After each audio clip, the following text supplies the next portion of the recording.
Fucking brain rot. Sheesh, Nuff looking extremely handsome in that pic.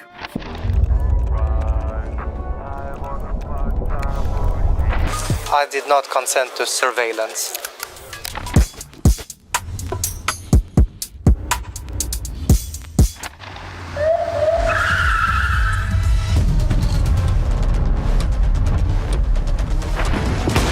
Solo hold of his sight and racks him up, sends him back!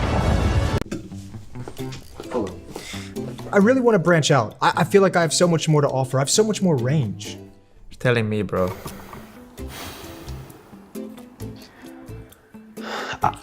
I look at you and I just see Frodo. Return of the King. You seen FaZe?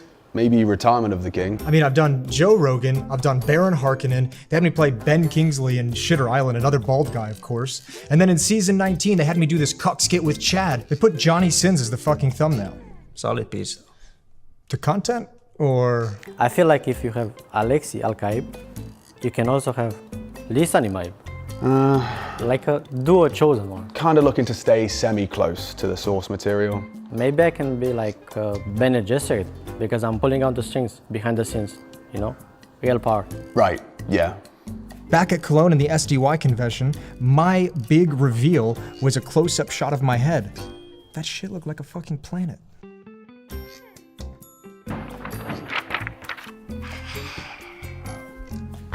So, what makes you think you'd be a good fit for the role of Harkonnen officer? I have no eyebrows. No makeup required. I mean, the only time I've ever even been able to play a non-bald character was the Boros skit. And they had the camera guy stand up in a chair and make me look smaller. Don't change an accent before the cast. Look, you've got potential. But I don't know if you're ready to take the leap. The fuck? I don't know. I don't want to be typecast like Moses. Typecast is better than no cast. I'm 21, man. Turkey it is. I know a guy. He's a family friend. And it's really good price, bro. Man, this is disrespectful. They're farming us. Yeah, they really are. And you know what? I'm sick of it. I'm sick of this whole thing. I'm gonna go tell them exactly what we think. Jason, don't even start, man. We don't have the budget for the special effects and makeup. You, my friend, are bold. You know, and that's where you really... It's where you shine.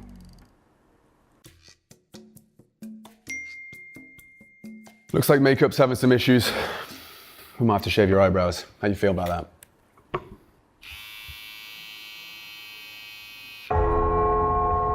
I see you've been playing with 10-year-olds again. Was? Dona, that's crazy. What? The 1v1 versus that kid? Clapped him. Alter, but it was close. How am I losing? I'm thrice as old as him! Tell me though, you were clip farming, or? I wish I was. Dona, I don't think I'll ever be good at CS. Nah, come on. Nah, for real. Dima invited me to one of his pro versus bots videos. That's good content, or? Dona, I was one of the bots. Well, I'll always be there to carry in show matches. Nah. You know it's bad when you're getting carried by your manager. Ohne. Not everything comes with an instant dopamine hit. Quick open! See? Even I don't know if you're clip farming right now, or if your brain is actually this fried. Have you opened a case after that? Well, what if I fucking did? Alter, seriously. You're gonna relapse and jail's just gonna overtake you. Ohne! It's not what you think.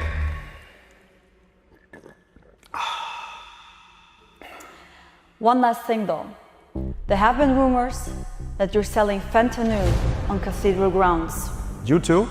NIP paper, Mectin Heat, ohne es mich fan. I'm fucking done. Any more of this? We're doing co-streams, Minecraft, and that's it.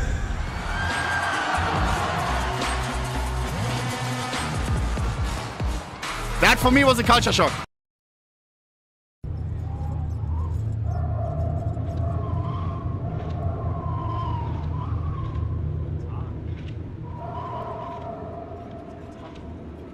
It's a lot, Chad, but you know, they're guys that are out there crushing it right now.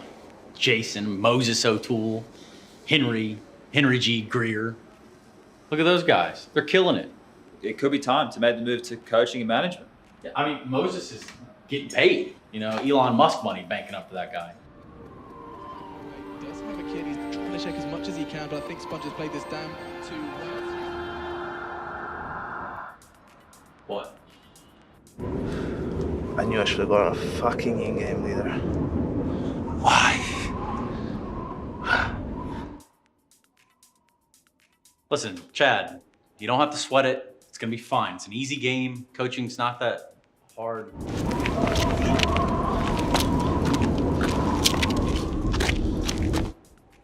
On second thought, maybe we just go back to the desk. Yeah, all right.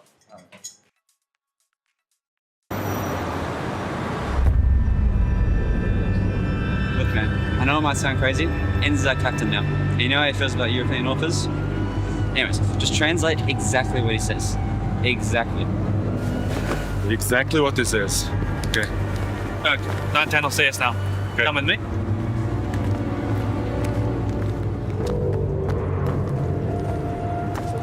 Yo, 9-10, you get the DM? Hey, if you want to talk to him, talk to me, so we understand. Yeah, you are the translator. でも、違う人一口。What? 違う人口 No, you're the translator. Okay, I got the DM. 자, Miss Justin. Би сонсонгүй чи ханилчлаа? I didn't hear you. You coughed? No, you're the one who coughed.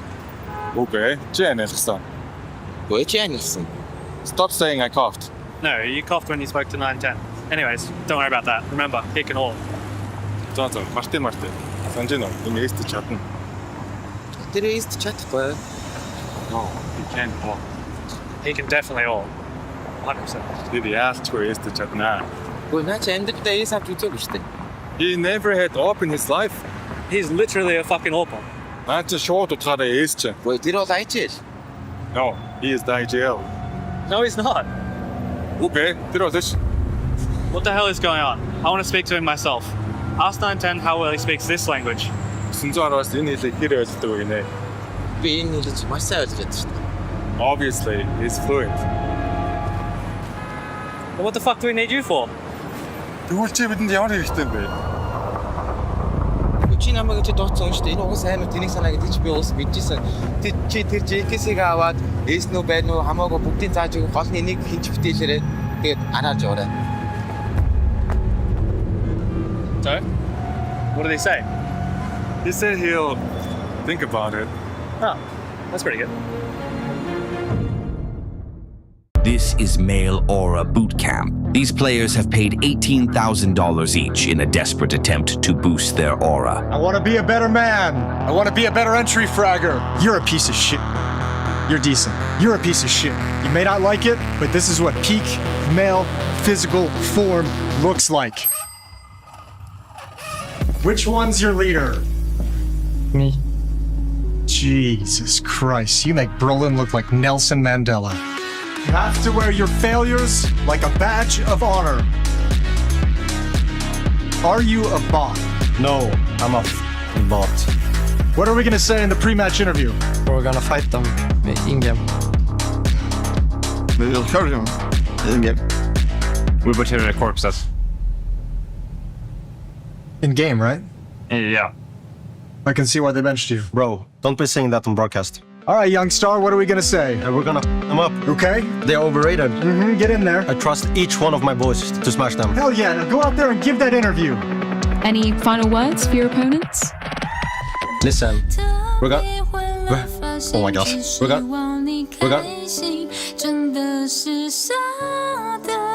gonna butcher their corpses. Right. Okay. Thanks for that, youngster.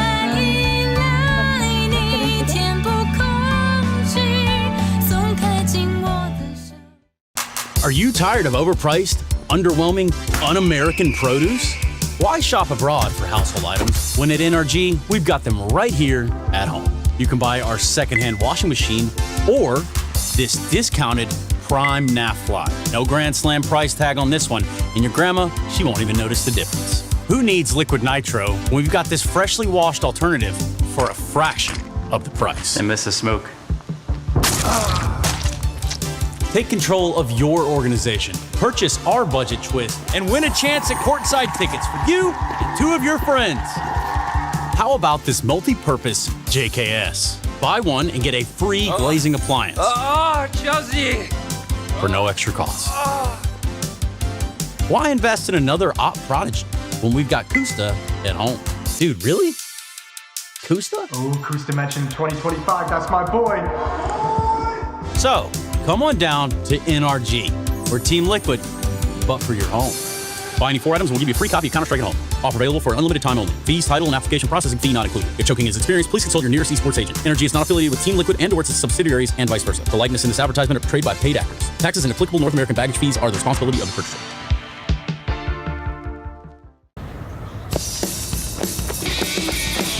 Choose big. Choose a job. Choose a career. Choose the fucking big house. Choose academy players, JDC and Crimbo.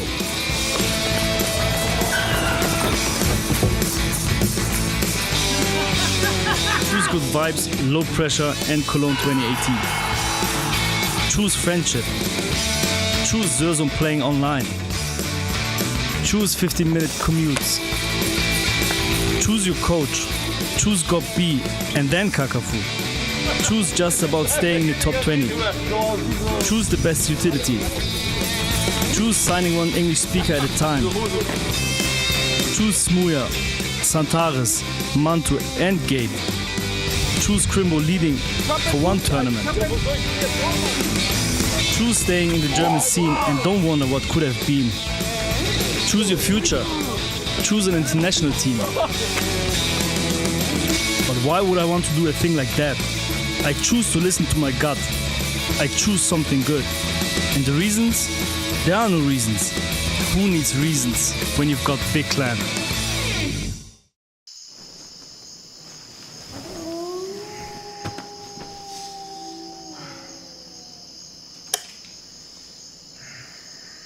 Another sleepless night?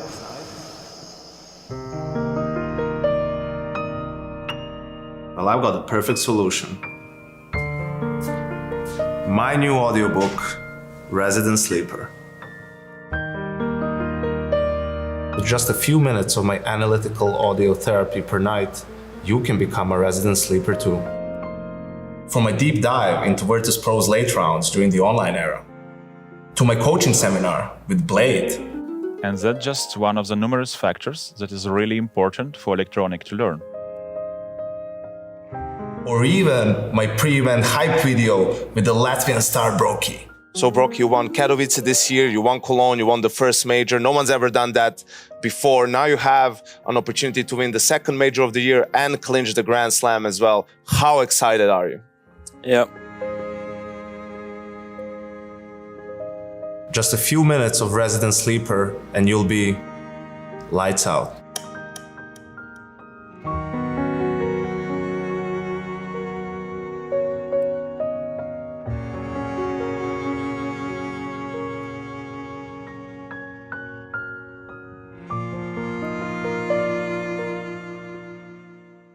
You've reached the age where everything in Counter-Strike is a challenge.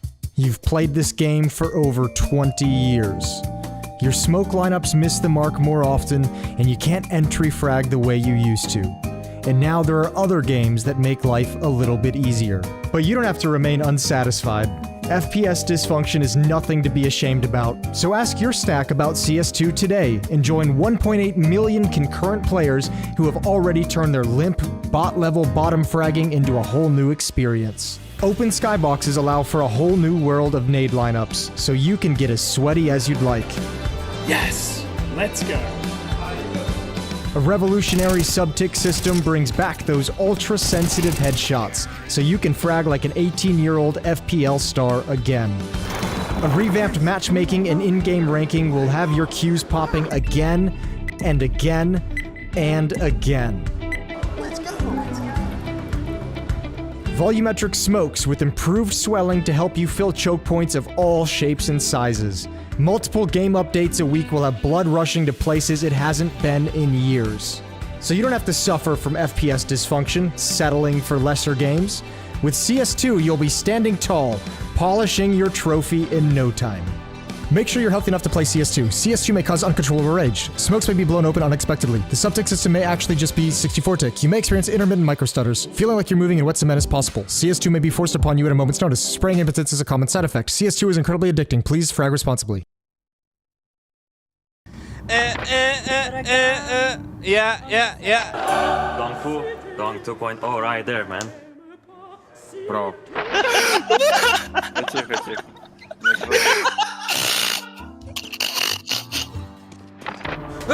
Come on! Chad.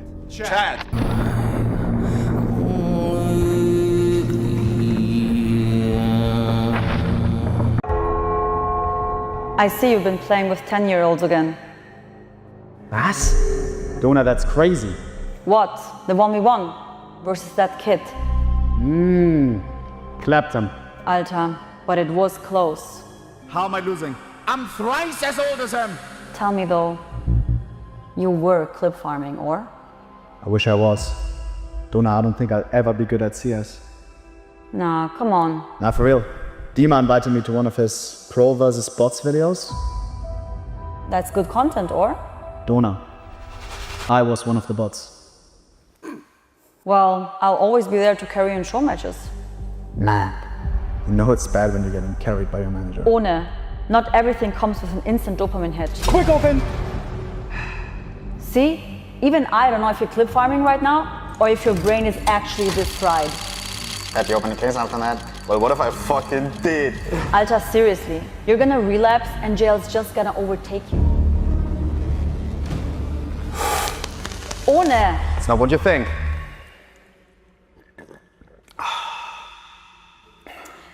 One last thing though. There have been rumors that you're selling fentanyl on Cathedral grounds. You too? NIP paper, Mectin heat, ohne Sod, fan. I'm fucking done. Any more of this? We're doing co-streams, Minecraft, and that's it.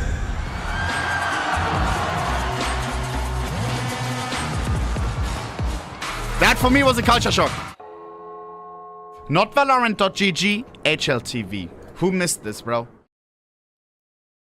Full of shit this. Full steps for man, one giant leap for mankind.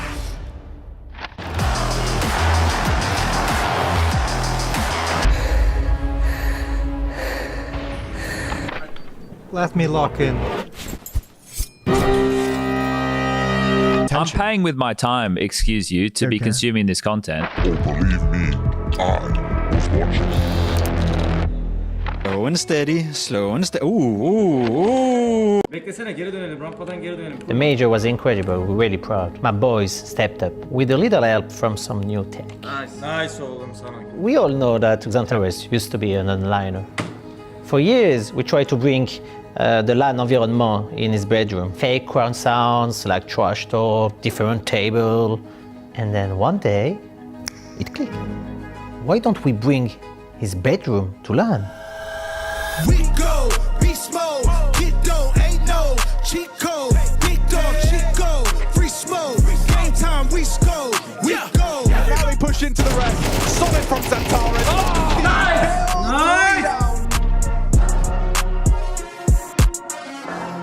Can't shut down the Turkish Terminator. His aim's too quick. What an opener. This is him. And Ray's not ready either. Wicardia, a one-man army right now. 5 kills to Wicardia. He's looking so good.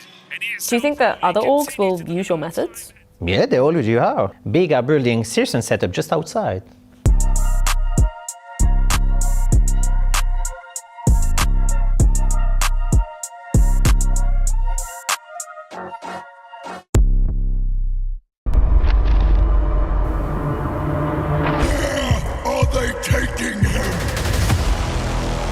So you're not mixing your alcohol? You can drink it, I don't know, 10 hours. It's no problem.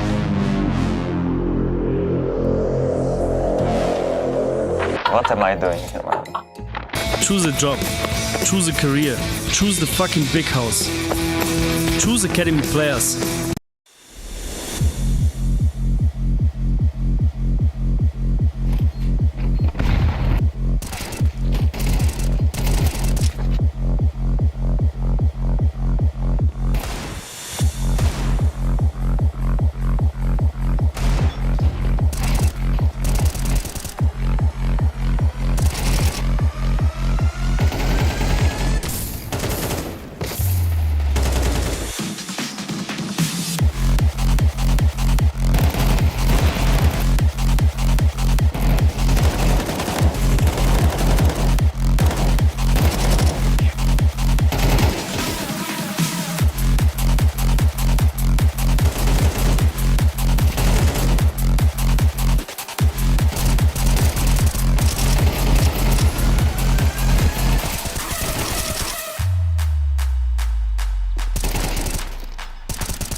ESL presents the ESL Pro League in partnership with Intel, Acer Predator,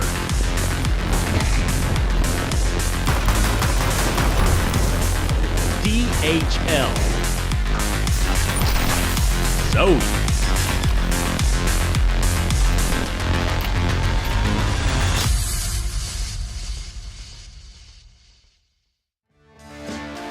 Welcome in. Good morning, Counter-Strike fans. We are continuing on here with more of ESL Pro League Season 23. Looking forward to getting into things here, of course, as we're starting to separate the wheat from the chaff, as we like to say where I'm from. The 1-1 game's taking place here on the B stream for today. It's myself, Scrib, and Neokai to kick off the day as per usual. Well into the routine here, sat in our usual spot on Anubis. And yeah, I think going to be some very interesting kind of games here today. We've got teams that have had some good results, some shakier results, and indeed still a lot of question marks around how they're going to perform for the rest of Stage 2. Yeah, and we've already had some wild games. Safe to say some games of the lesser standard as well. That quad OT was a rough one for damn sure. We could get a little bit more of a look into that, but you know, we're going to be kickstarting things with playing Aurora, and you look at both of these sides, and they've both had very ups and down kind of last 6 months. But here's how the B stream's going to pan out for the day. Like I said, playing Aurora to start, then FUT 3D Max to follow that. We've got Legacy Astralis and FURIA Heroic to end out the day. That FURIA Heroic game as well in particular should be really interesting, because FURIA's still looking a little dicey. Over on the A stream, they got some bangers as well. FaZe, Monty to start, Na'Vi Bait, Maus take on the Mongols, and Spirit G2 at the end of the day. So plenty of good Counter-Strike across your screens today. As always, 4 best of 3s here as we're starting, like you mentioned, to get through this Swiss stage now in the middle of it in round number 3. Yeah, as you can see here, though, we get these results pointed out. You talked about FURIA Heroic. That's actually an 0-2 game. Yes. So FURIA going 0-2 after obviously such a great finish to last year, and a lot of hype coming into them into this year. They've not quite delivered, honestly. And also being on average just lower than just number 2 overall rated by teams in terms of like the own VRS. Yeah, very true. It's Spirit were, I think it's like 0.4 or 0.5 of like a position that Spirit have over FURIA by how teams have rated them, being like the number 2 overall team at this event. They found themselves 0-2. Yeah.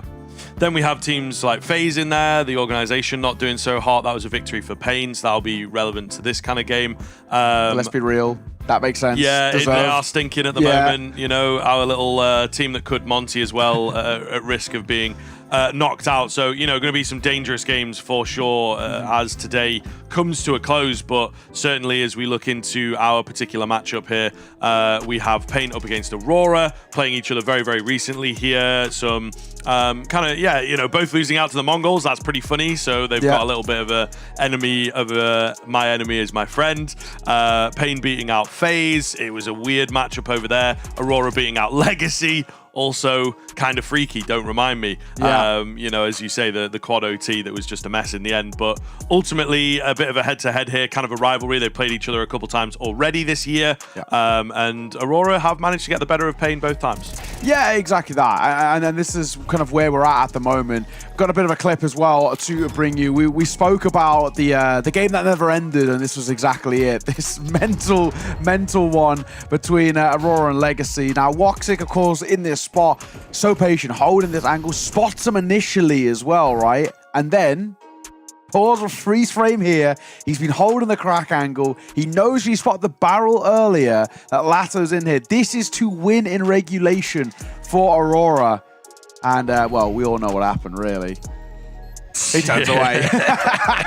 They get out. And, yeah, well, ultimately it cost them, right? So one of these kind of wild things, it was a game of fine margins, but we ended up going to quad OT, and yeah, exactly. The 1,000-yard stare by Woxic, it really had, summed up. Legacy, if you remember, couldn't find the bomb on site and all was that. Fumbling around looking for it. There was like a situation where it was, you know, a default plan for short, as you would expect on the A bomb site, if you can bear with me here, guys, but not quite perfect. could have just held the defuse, and then for some reason the CT just got off the bomb and peaked short and died, you know. So lots of questionable stuff happening over there. I think one that Aurora maybe want to forget quickly, and indeed may well have, you know, had a lesson taught to them as they face the Mongols in the following day. And I mean, close on both maps, but ultimately not able to take a map off, which makes a pretty big difference. And Aurora were a team, maybe we're talking like 6 months to a year ago, but they would have contested against the Mongols, right?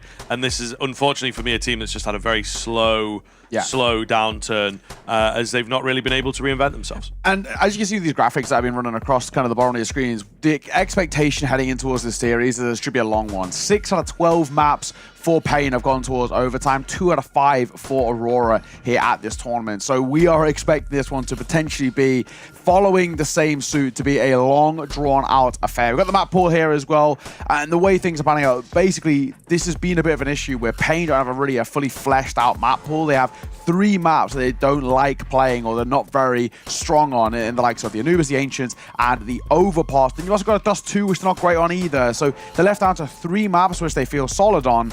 Aurora basically win this veto by virtue of their opponents not having depth. Yeah, no, it is a pretty big issue for Pain, really. Going to be curious to see which way they go. I mean, do you float the Ancient? Is that a risk? Is that something that Aurora would go towards potentially? Or do you just want to keep things simple? And indeed, both teams going to keep it simple, actually. The Nuke comes out. That's probably your best bet for Pain. Overpass in as that punish that we talk about from Aurora. Interesting that they maybe don't angle towards the Dust 2, right? There's, you know, more reps and less wins for Pain. So there's a bit of an argument for that map. And then Inferno, as the decider, comes in as, you know, your clear handshake map here. So not, for me, super heavy punishes. I mean, yes, they are yet to win Overpass Pain, but I think it's a map that they're slowly trying to work into their map pool. And you have to be careful. We've seen a number of teams the past few days with like these low rep, low win rates. It's like they've just not managed to figure out a win just yet. Are some of those results quite close? Is there something that they could have changed that they may well have worked on? So I don't know. For me, I maybe would have preferred the Dust 2 out from Aurora here. Yeah, I feel like they had plenty more options of where they could have gone for a punish and didn't. I think this is kind of one of two things. You know, we kind of talk about punish picking in towards teams, but ultimately, this is what feels like we're for Aurora. I think they're just picking for themselves in a sense, right? They don't really care about what their opponents are kind of bringing to the table. They're picking in what they feel kind of really, really strong for. But there is kind of, again, a bit of history in a sense as well with that overpass between these two. Back at Krakow, they did play against each other and Aurora won pretty handedly. So it kind of feels like you could go in that option, but I feel like maybe, again, it comes down to kind of the recent reps for Aurora. It's a confidence thing for them and they just back themselves a little bit more on the Inferno. We'll see how this one pans out, but the picture we're painting is that heading in towards this series, we're expecting it to be a bit of a marathon here. These two sides have had very long, drawn-out maps here at Pro League, and now they're playing off against each other. It should be more of the same. Yeah, really, as yet to have a super convincing one, at least on the Aurora side of things, and then, you know, Pain coming in through that first stage. They looked okay there, to be fair. They go 3-1 overall, losing out to Paravision, who, you know, didn't make it in the end. But a lot of 2-1s and, you know, some closer maps. I think the G2 win's kind of legit for Pain in stage 1, so I'll hand them that, but it's tough. Aurora, for me, they employ a similar kind of style, right? A lot of mid-rounding, a lot of just keeping things quite run by committee, and depending on who's alive, those become the loudest voices, and ultimately, you know, that creates a style that could clash. Do Pain have the firepower to match off against Aurora trying to get in your face? Potentially not, right? We've seen Wakadia, we've seen Zantares looking really great, as you would expect. It is just these sort of T-sides, which sometimes get zoned in onto Major in some of the calls. We've seen these like wild bail calls, as it were, and just rotating to different sides, not quite committing to their initial idea.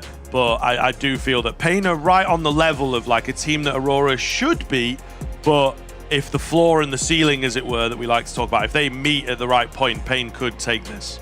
Yeah, I think you're right. When you look towards this Pain side as well, where it probably is said that they don't have the same level of kind of like the ceiling of firepower, you know, like you were mentioning with Antares, with Cardia, what they can bring to the table. These Nuke pickups that Painter have brought to the side look really interesting. Pariah had a fantastic series yesterday, looks so solid, and then getting that Nuke in particular really bailed them out of that map.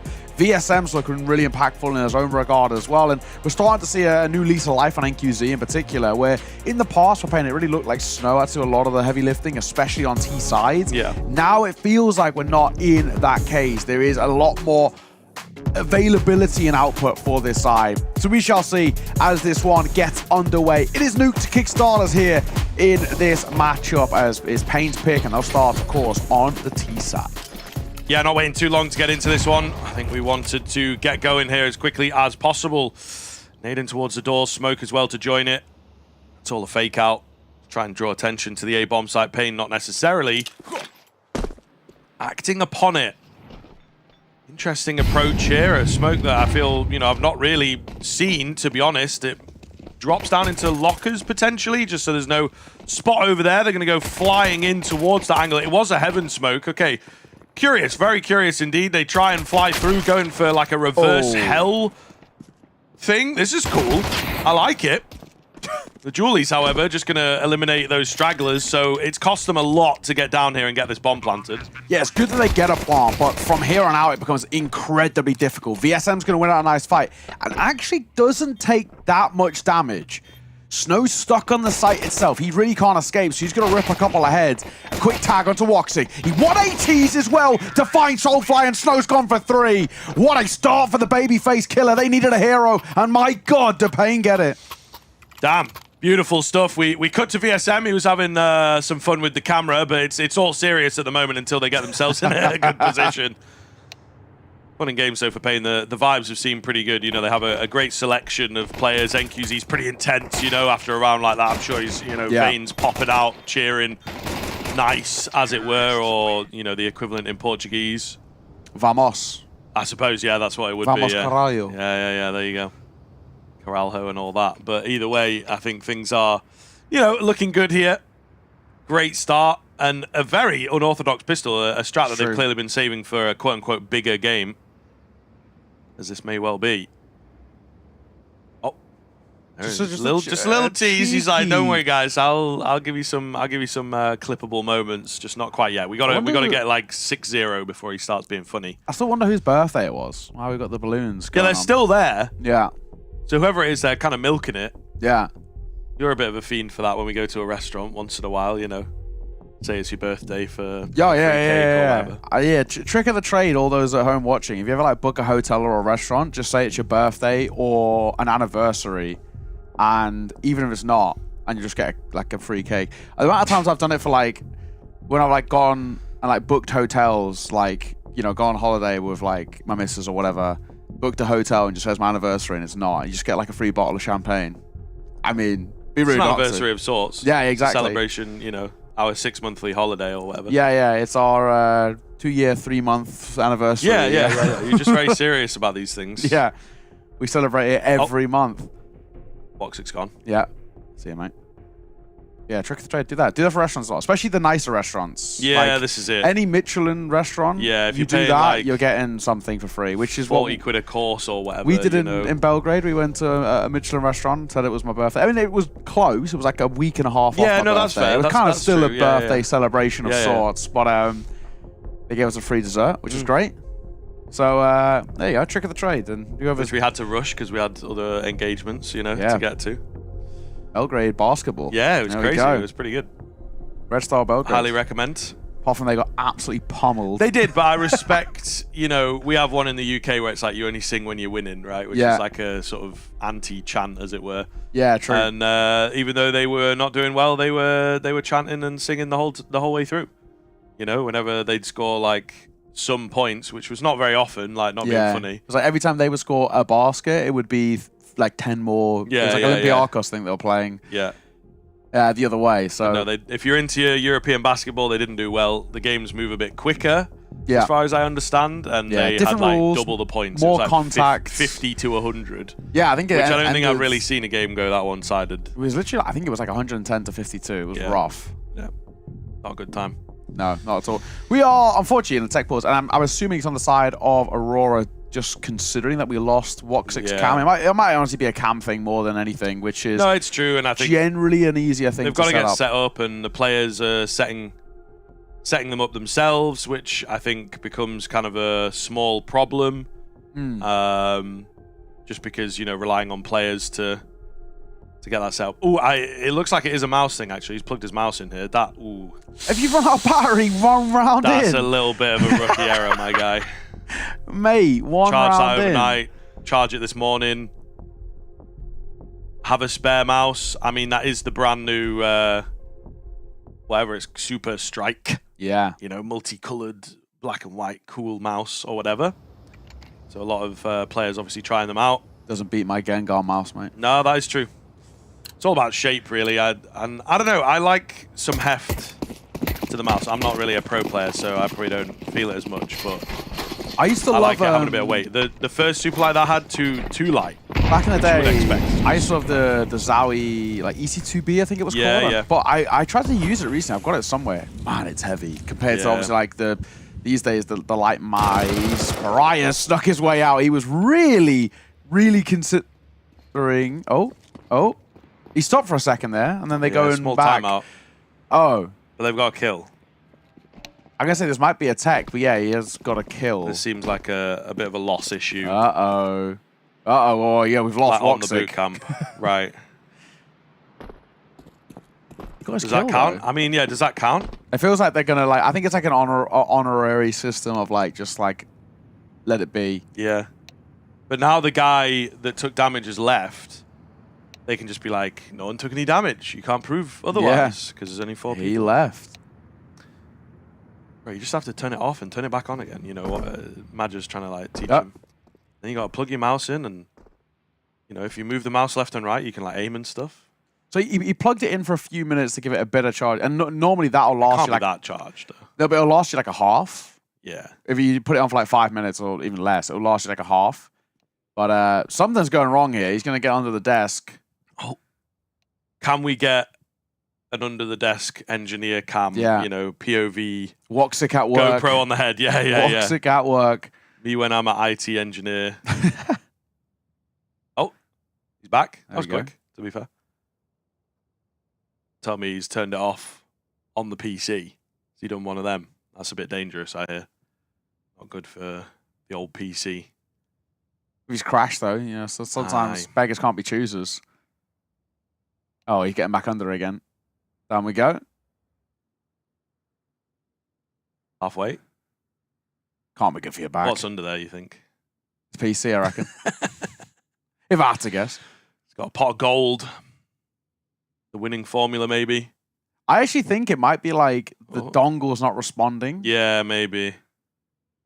Oh, yeah, get the phone flashlight. Yeah, Who is that? Smart individual. Here we go. It's a two-man job. But then you need a guy stood behind him, like with his arms folded, just like overseeing. You know, like yeah left a bit. Yeah, that one. Yeah. It's very men on a construction site type vibe right now. Then the union rep comes along. You know, are these guys wearing hard helmets when they should be? Serious business. I mean, how many times you've been under, you know, and you like unplug in something and then you come up and you just nick the corner of your desk because you think you're clear of the desk, you know? You gotta be very careful. It's dangerous work. You need a hard hat.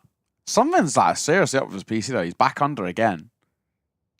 I think it's the mouse dongle.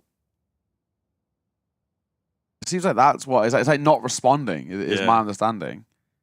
Because even when he plugged it in wired, Also, it wasn't working. Maybe not working. Yeah. Oh, I need my phone now. He's using his phone's flashlight. There we go. Maybe, or it might be a re-sign into Steam and all that. No, because he's not crashed. He doesn't need to log back in. Yeah, but why is he under the PC then? You know, it's because his mouse cable's not working. We don't know that though. I do. Who said? Him. You can see by the way he's reacting. He's plugging it into the dongle and it's not responding. And he plugged it back into his mouse and it wasn't responding. So you saw him shaking it with both the mouse, the cable, and the dongle. He hasn't crashed. He was in the server. He left the server though. Yeah, it didn't crash though. It's different. If you crash, it comes up on the kill feed. If you leave, it doesn't come up on the kill feed. True.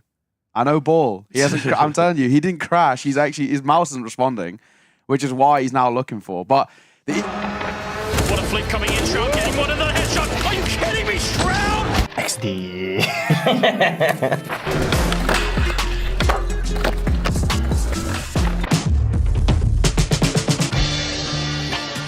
The fuck was he thinking?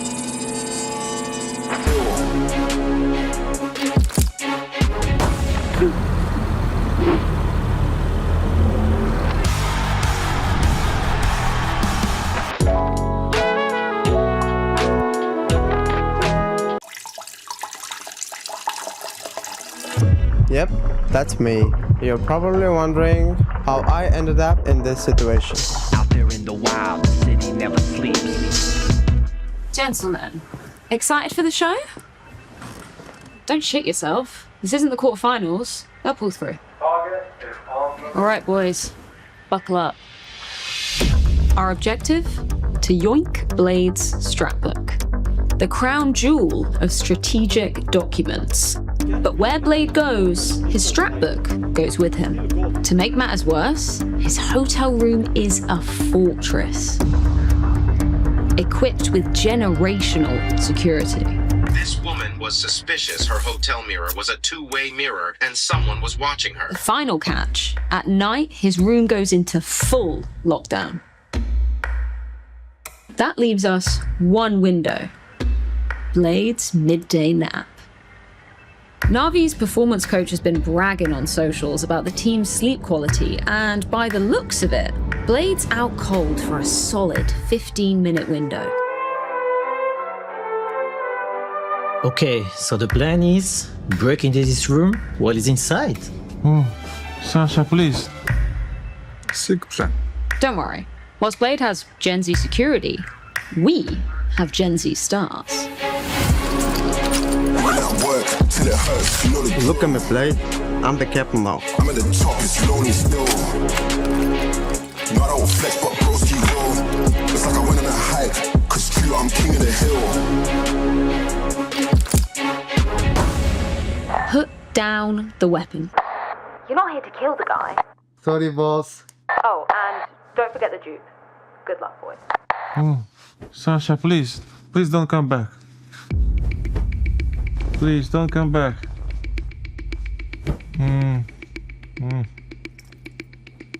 Sasha. Boys, low quality sleep. Aboard.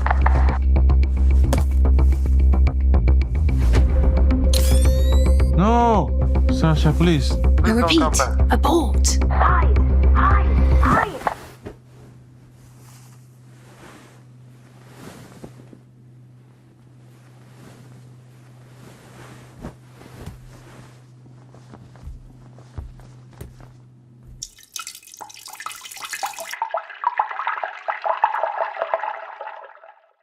All right, welcome back in. Little toilet break to get us kicked off, of course, as we get into the action here.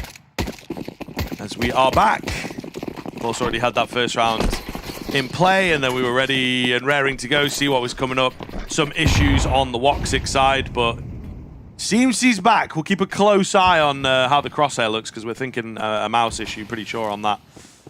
Either way, outside execute coming in here from Payne, as they look to try and take some space with the vast majority of the team. That being said, Aurora are here, and we've been saving some strats. We've been saving some spots, it would seem, for these slightly bigger games. I wasn't. The only issue is the boost is kind of nice. You're still exposed, like completely, both of you. Like, it's just weird. Yeah, it's just an angle that's not going to get pre-aimed. Yeah, it's just the draw away of the crosshair, but you're still both. Oh, potential. There we go. Woxic all the way back in spawn. Mouse is back to its best. He will get one. Pariah, he's so alone in this endeavor, but he doesn't realize how good he's got it in a sense, because he can wrap all the way through ramp. Yeah, the boost down there that they're really committing to, by the way, obviously leaves this setup feeling kind of funky. Pariah Jr. going to go digging in the hook. Clean headshot. They're bursting in. Madja finds two, though. Goes unchecked to the door. Nearly gets three. It's unfortunate that he doesn't, so 3 on 2 now. And as we say, these boys down towards B can get in towards A very, very quickly. Big Uzera with it all to do on the MP7. Brings it down to just one, and he's heard Woxic. He knows that he's upstairs. Will drop down. Woxic on the scout is just kind of the main issue for me. Smoke on top of the bomb. What does he opt to do? As Big Uzera has gone for a full wraparound here. Complete positional change. Woxic will give it a look, and then I suppose got to try and hold this bomb. It's exactly what he's going to go for. 10-second hold to come through. Big Uzera spamming away. Oh, no. Oh, the flash at the perfect time. The knife is out. Can he reach him? Yes, he can. Wow, blind as well. That's pretty damn close, but Big Uzera gets it done in the 1-on-3. Oh, that is dicey. That is very close indeed, but nice work from Big Uzera. Needed to bail them out there, and he kind of loses track of where that bomb is planted. It starts kind of well, and it's not even a bad force by Aurora. Madja's double is really important, and Woxic as well, that puts pressure on, but in the end, Pain win another, and with a knife too, just to add a little bit more money in the back pocket. We do get a little investment by Aurora, but this one is, for the most part, a throwaway round. Should be Pain taking a third. Should be in the operative word, but shall see. Same start as the previous round. What's going on with all these boosts, man? Where you been hiding these? Where you been keeping these? See if they can find anything. It's also going to be weird for, yeah, the mini player. Oh, it's Wicadia from the bottom who manages to find that one. Nonetheless, Aurora getting their first kill. They really have tried to fight for it in the past couple of rounds. Gonna happen here, and they are on semi-decent buy. Certainly with an early Deagle kill, it feels pretty good. It does feel kind of alarming that despite the lesser firepower, Aurora are still making these rounds competitive or, you know, expensive, annoying, however you want to put it. Woxic, P2K. Should be dead to life. Big Uzera's going to check and make sure, but he does take a dink. Woxic, he's getting off some damage before he drops. Wicadia just wary of a player in towards Vent. They might be going back into his position. They are. And the Deagle will get one. And AK going to be scooped up as well. And he gets up the ladder. But straight in towards the hands of Pariah. 30 seconds now. A smoke single door, which will block off Madja, so he'll double back towards Heart. He's made noise. They've got to know there's a lobby player, but question is, can they clear him? There's not a lot of time. 20 seconds. We haven't got a lot of time to kill here, guys. We've got to get this bomb down. They do. Snow will clear the close angle. Yeah, they do well there. They were so sure of him. He went overlooked. He could have denied that bomb with low time, like you mentioned. So, very good job to find him. Zentaris is the one to watch here. MP9 and armor. Slow creep in, looking to make it, at the very least, expensive. And some money to be made by this MP9 as well. It's just going to be Zentaris. Oh, gets one. It's work, and no more for him. Again, though, pretty costly, as we've mentioned. These rounds from Aurora looking good, and there's lots of kind of gimmicky plays going on at the moment, you know, with these boosts, and then we've got, like, Wicadia hanging out in the vent. So I'm very curious to see how these develop. Pain have got some holes in their default, it would seem, that allow these things to happen. Yeah, I mean, it's in the gun rounds now as well. Just because Aurora are continually making these low buy rounds slightly worrying and expensive. They could be the opening kills as well that kind of look to maybe even slightly favor Aurora in that sense. We'll see. As Woxic wants to get aggressive, I like the idea, and especially if it works, but he only gets the tag just on the corner of the door frame. That's honestly really unfortunate. I think he gets hard done by there. 1-for-1 trades outside, keeps the numbers level, but Pariah and Big Uzera are both taking damage. Yeah, looking pretty comfortable for Aurora. Would assume the one thing they've got going for them is the fact that there's some control downstairs. That being said, I think Aurora might stick to this as well, knowing the game plan. Soulfire has been posted up down here for a few rounds now. I think they're going to continue with that. It's not conventional to have a player always on B, but might be needed against Pain. You see how it goes. They're just not ready for him at all. Easy double kill. Pariah Jr. A minute left, but it's probably a save as your best option. Yeah, and the thing is, it's quite tough to save as well, because like Aurora will go looking a little bit. They don't have loads of money to properly hunt, but you just shore up your defenses, and in doing so, Pariah, the only really place he can go is over towards CT spawn. Just looking like where he's heading, to be fair. That AK will be kept alive. There will be a buy around it, which I guess is nice. Like we were saying, we were concerned about how Aurora are making the low to no buy rounds dangerous, and when the full buys come into place, You look towards favoring them, and there's exactly that. And a pretty simple round, all things considered. I mean, it honestly should have even been easier. We should have seen Woxic getting that kill. I think he gets really hard done by it. That it's a tag onto Pariah, not a kill. Little screenshot. It's nice AK. I forgot what that one was called. It's one of the newer ones. Yeah. I've not been keeping up as much these days, I'll be honest with you. There's a lot more of these skins coming through. Yeah, it's also probably good for the bank account to not be as interested in skins anymore. He looks dead on. Yeah. I think he really gets hard done by it's that. like, it feels like half the bullet maybe hits that wall, and then the other half should be going through. Game don't work like that, but yeah, that's very, very close. Still, contributes to the win in his own little way. Pariah known about and doesn't really get involved in the scrapping. As you mentioned though, buy back around. One AK save, one invested in a Galil. And Mac 10, they're going to rush in here and it's all fight to meet them. The first is good, but he's insta-traded. He needs to keep that kind of crosshair trained, or if anything, just keep holding mouse 1 as they're barreling in through. Oh, that's a nice idea by Woxic. We've seen a couple of these connect actually in stage 1. Not here by Woxic. There's a lot of presence down towards B as well. They've got a firm read on this team, don't they? They really know that they enjoy going towards the B bomb site, and they are bolstering up that defense downstairs. Bacardia not quite the third. It's Antares who doesn't hit his mark. Not a single kill for him. Some damage done across.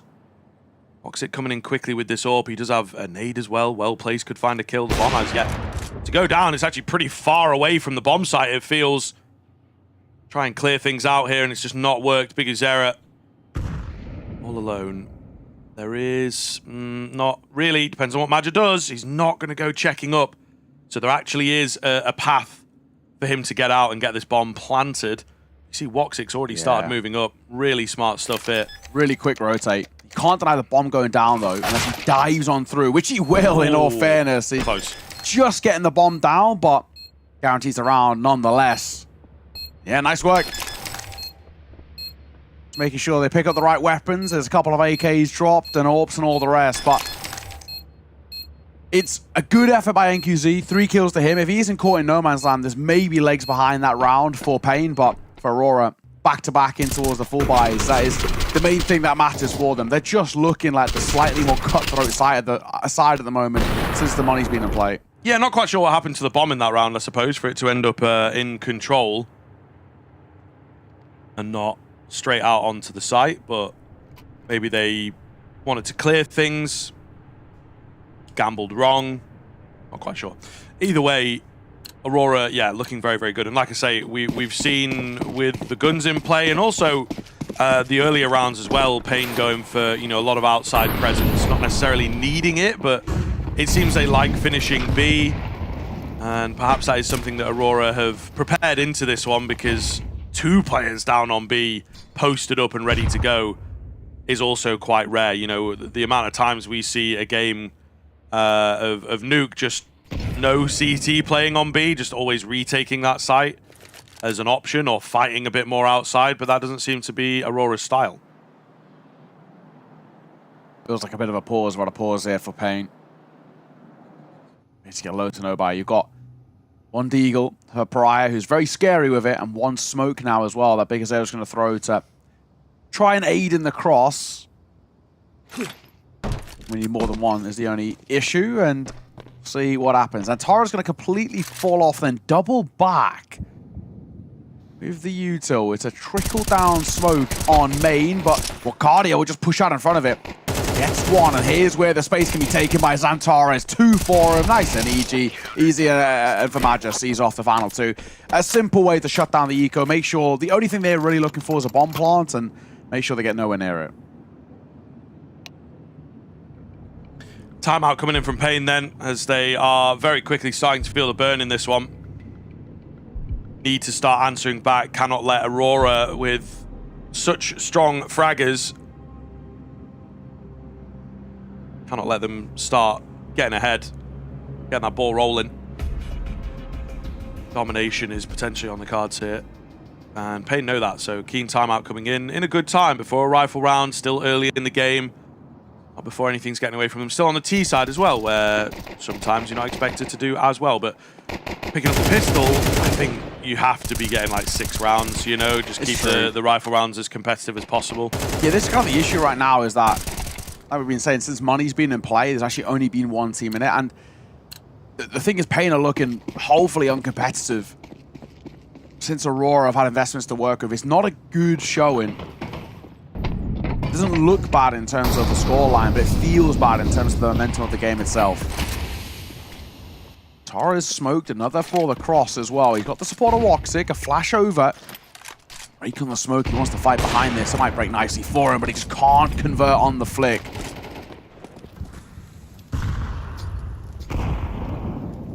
Snow having a look around these smokes. He's going to go through them, in fact. Oh, he feels a gap. Awkward. Zentaris will get traded, but it's Woxic there with the AWP to make sure things stay good. Oh, that's a small oversight. Magic's here for the trade, but just confusing who's holding what for a moment there. Woxic gets taken down on the quick scope. Magic falls and leaves it all onto Soulfly here. So Pain finding a pretty nice contact round thus far. Soulfly creeping around. He is being watched, but by that low HP player, can he capitalize here? Prior Juniors in a difficult angle. He now moves into the site there. They swap up. The AWP gonna have a look, and the AWP gonna take him down. Soulfly not quite confident enough to move in. Pain will get it done. And some slight issues, some slight oversight, particularly from Madja, I think, on top of that hut, really needed to be watching. They were both trained on the same angle. There's a window there for Soulfly. If he'd gone a little bit quicker coming up through heaven, committed to the action, could have caught them in rotation just because of how low Pariah was. But for Pain, it's a nice round to put on the board, but it's still one that doesn't ensure loads of confidence on my side. It still feels like they're so reliant on individuals to shine rather than the game plan itself being really good. Woxic reaction test is a successful one for him. He'll win out on towards NQZ. Double scoped and trained on towards Silo. It's Aurora who open up the proceedings, and Pariah taking damage just prior to that from the flames. So a nice start in response for Aurora. Madja, this time, trained in on the hut door. Oh, jumps the gun a little bit, but they don't quite place him, unfortunately. It's very hard to deal now. He's able to move around. He's able to call on some support as well to help him, and he's not there anymore. He's swapped up positions. VSM. Okay, what's going on here, guys? They're just feeding Madja. After doing so well last time at dealing with him, you know, he got 1 kill. They knew he was on the hut, and the re-aggress was really effective.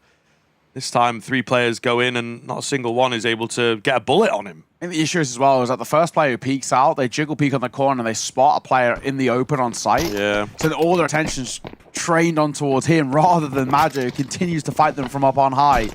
I feel like they're going to focus on the guy in the open rather than the guy on top hot first and hope they get a window, but it's not to be. So it's a 30-second save for Snow. He was not near the pack. Aurora will tie this one back up.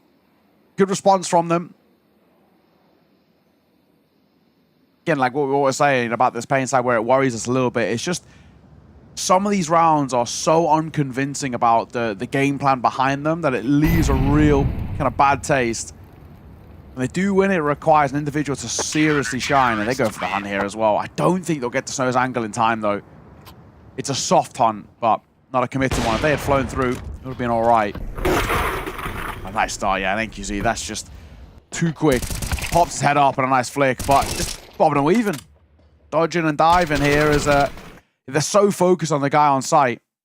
Draws attention away. Nice work, Madja. You can only shoot what's in front of him. Will really hinder the economy for Pain. The immediate response is kind of perfect, right? Aurora, as we talk about sometimes, the blessing in disguise kind of round. Yes, they've lost one, but if they can win this one out, then they should have another one on top of it. Find yourself in a decent half and with potential to do even better. Considering they didn't pick up the pistol, the numbers could look very, very good here from Aurora if they get this right. Woxic ready and raring to go, as is Zentares. Smokes are close to dissipating here, so got to get a move on, lads. This final player could get caught as they go down. Not quite, though. So they will make it in. kind of the first time we're seeing a full secret move, but once again, Aurora just not afraid to post a player downstairs. Got Pryor on the lurk, who is being held for. He's got that angle trained, so it's meant to be a sort of soft split towards the B side, but realistically, it's going to be Soulfly. He's going to have to come up huge. Now, they know he plays on towards this rafters from the previous round. The question is, can they deal with him here? Windows not broken, doors aren't open. Now they are, and that will draw his attention. He might swing in for the fight, and he gets the first. Nice work from him. And I know he's up here, and he's looking for more. And a drive-by Tech9 will see him off. On the cross, Woxic needed to hit that, and here's where Pariah can make his move. He doesn't need to go too early either. Patience can pay off for him. Just needs to spot him out, and a couple of body shots. One more tag is all he needs, and that's an ult recovered, and the bomb to go down momentarily, you'd assume. But Wakadia's quickly down here. 3 versus 3. 10 seconds, by the way. We've got to go. They've got to get this bomb, and it's stuck in an awful spot. 5 seconds. Do they have time for the plant? Oh. Just about. That's rough, man. I mean, they had such control of the bomb, and they let it slip at the sort of very final second. Magic tries to creep through, but he will be bested. An unlikely round for Pain that they managed to pull off, and indeed some frustrations, I think. Magic wants to keep them together. It's one of the things I'll give Pain. The vibes always seem to be good, you know, a closer game or whatever, but there's always a bit of a smile on their face in one rounds, and I think they're able to sort of keep it together in the harder rounds as well. A team that understands their position, you know. What games are easy, what games are difficult, but yeah, that bomb going down took them a long time to get it back. I think they should have been able to hold. Crazy moves now from Pain. They look to just put their thumb in this wound and absolutely bring pain to Aurora as they push through. Bomb plant going down. Oh, nearly hitting that planter, but not quite. Ollie down will keep Woxic at bay. So still he has to reside on the ladder and wait. VSM will double back to cut off lobby control. Another molly in towards heaven. There's a smoke here this time, and VSM, he's going to get caught. It's all on NQZ, and there's just too many bodies to find a diving down Woxic with a no-scope. Crazy. We'll see it off, but it was a nice idea by Pain. I just think it was a little bit too expensive before that bomb goes down. The spam through the main smoke is massively important. Unfortunately, they just couldn't isolate the duels. Nicely done by Aurora to recover that top site retake.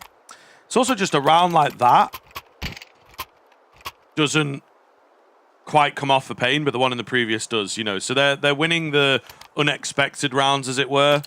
And the ones where they have a bit of a clearer game plan and it's maybe more conventional Counter-Strike, quote-unquote. It does seem like Aurora coming out on top. Very difficult for Pain to really find a consistent way to win. They're going to be back with a bye here, but it's not the best. Wakadia finds the first. Tech9 trying to get close, also going down. Wakadia with some really nice aggressive moves. 5 versus 3, straight out of the gate here. Soulfly thinking about sticking around. He might have had a good fight, but he feels there's no point taking the risks with how powerful our position is right now. Oh no, that's a damn. There you go. The nade number's going up. I think the max damage is 60. Yeah, like never see it hit 60. That's one of the better nades I've seen in a long time. 57 damage. One of those damages was to the nade hitting him directly as well. So even better. Maybe that's why. Oh, that's left. He's got a lot of shrapnel on him, and now some bullets too from Soulfly. Really nice round from Aurora. Only the one casualty, you absolutely take those. And again, another round where they can very simply control their positions and they're not really forced off the sites themselves. I think Pain, that initial idea, it kind of gets shut down by Aurora, and then in the mid-runners, they have to sort of recover this round. They just don't really know what to do. Good aggression. It's quite textbook from Aurora, that bit of a lobby hot look, and yeah, okay, does very well. So final round of the half.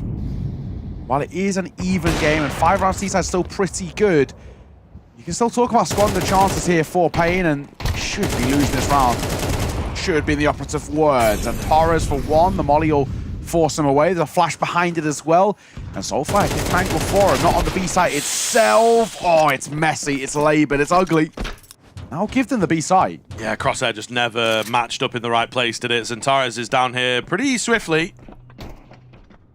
To his credit, he's got some support as well. They're all here, actually, so it could get very, very messy.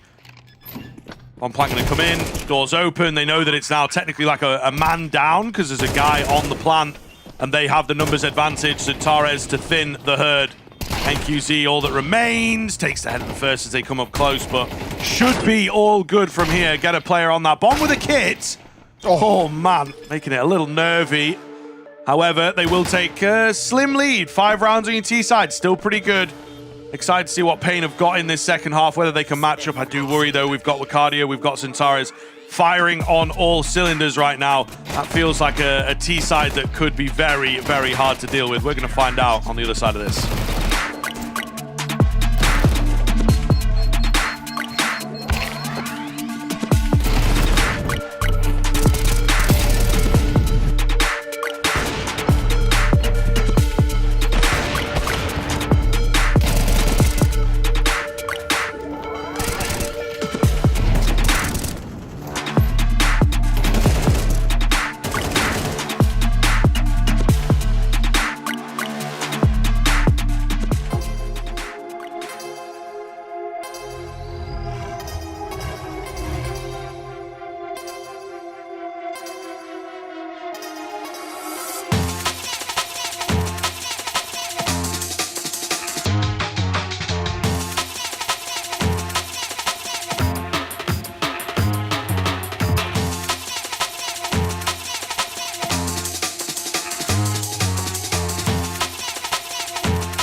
Welcome back. We've got some reactions from some VSM who can get fired up and, of course, have a little fun. As we mentioned, the vibes always seem good over towards the Pain side, but the kind of situation that we're in maybe isn't so much. They had a decent start out the gates on towards their T side, 3 rounds to kickstart things, but at the end of the half with only 5. They struggled once the guns were in play, should really put pressure on towards Aurora. Now, Aurora head on towards this T side, and if they can get a pistol and start pulling away, I worry for Pain.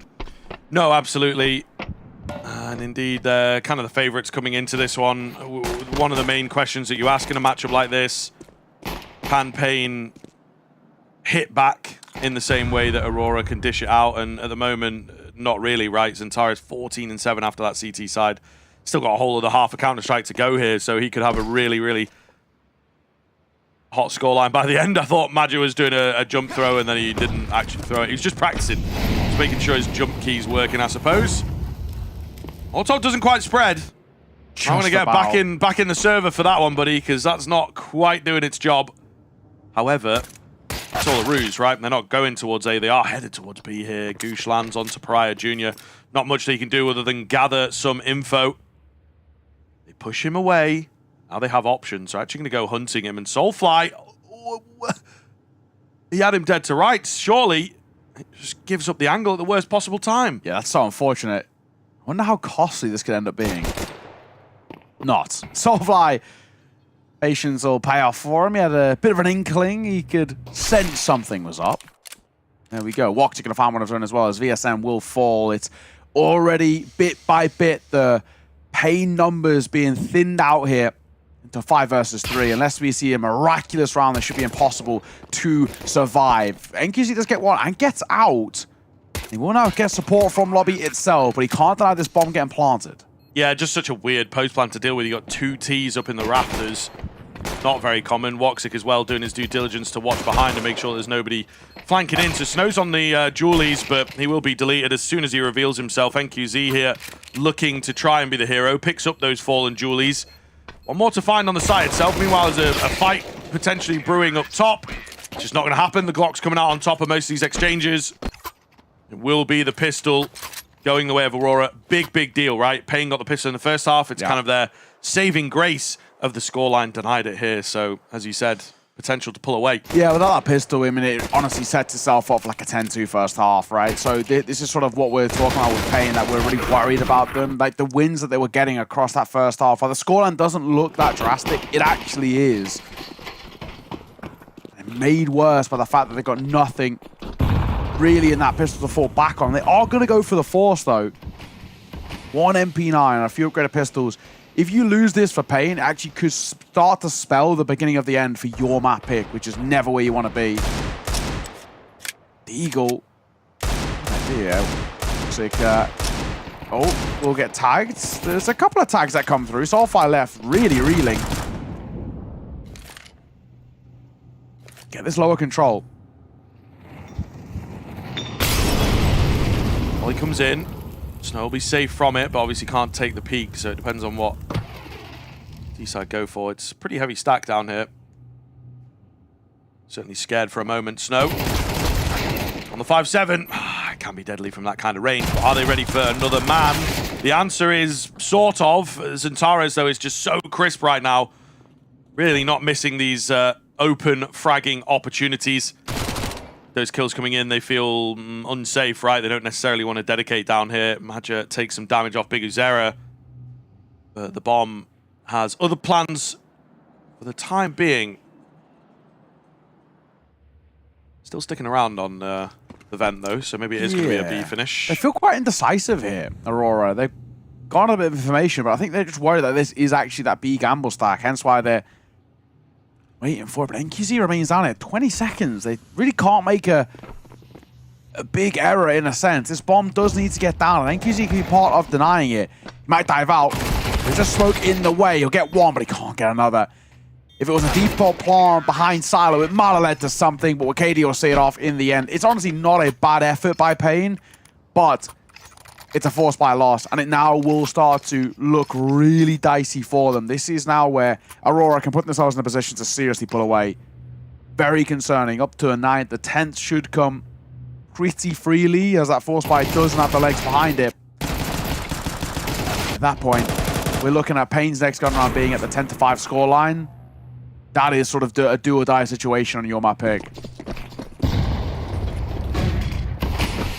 Not looking good, to say the least. I think that really sums it up as much as possible. Going to be the outside smokes here, and they will look to follow behind them. Making one known at the very least, but the rest of the team maybe not quite being spotted. What do the CTs do? I think they'll just look to try and overwhelm a certain area with their pistols. Especially as these smokes go down. In the same vein, Aurora happy to take a fight, you know. They really do want to start looking here. Woxic light clear of the corner, but Pariah Jr. will be hidden away. VSM will be hidden away. One good clean kill to open up proceedings here. Raises an eyebrow. See if they can find any more Pariah dealt with. There's still a lot of players just hiding round corners for this CT side. Could get very, very messy here. One spotted in towards hell. Now another one as well, just outside of heaven, and another in credit card. Uh-oh. Force buy is getting scary. It's getting very scary. NQZ scooped up on AK. He looks to close it all on his own. It's against Wakadia, the last man alive. And it's NQZ who seals the deal. What a force buy to be taken back. Or not even a force buy, a low buy, essentially. 5-7 and a deagle is all that's required. And it's just too convoluted by Aurora. They overcomplicate complicate that whole situation tenfold. They were just not needed at all. It was just completely unnecessary. They could have easily just played as a pack, played as a unit, and gone down towards Secret. They took Secret control initially, and then they just double back, and you can see what it means as Antares. It's such a tilted around to throw away when you have such space to use, and you just don't.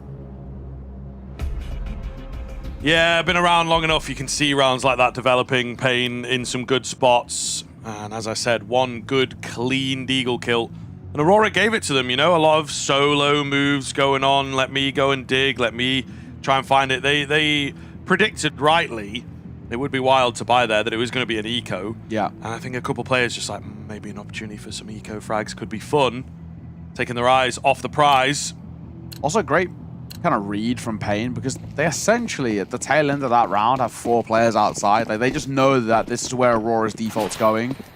So it'll put us in the best position to take some fights. And I think generally the moniker you bring to a round like that is, let's make it expensive, right? That's all you're really looking towards. You're not expecting to win a round like that, and they end up they just get fed easy 1v1s.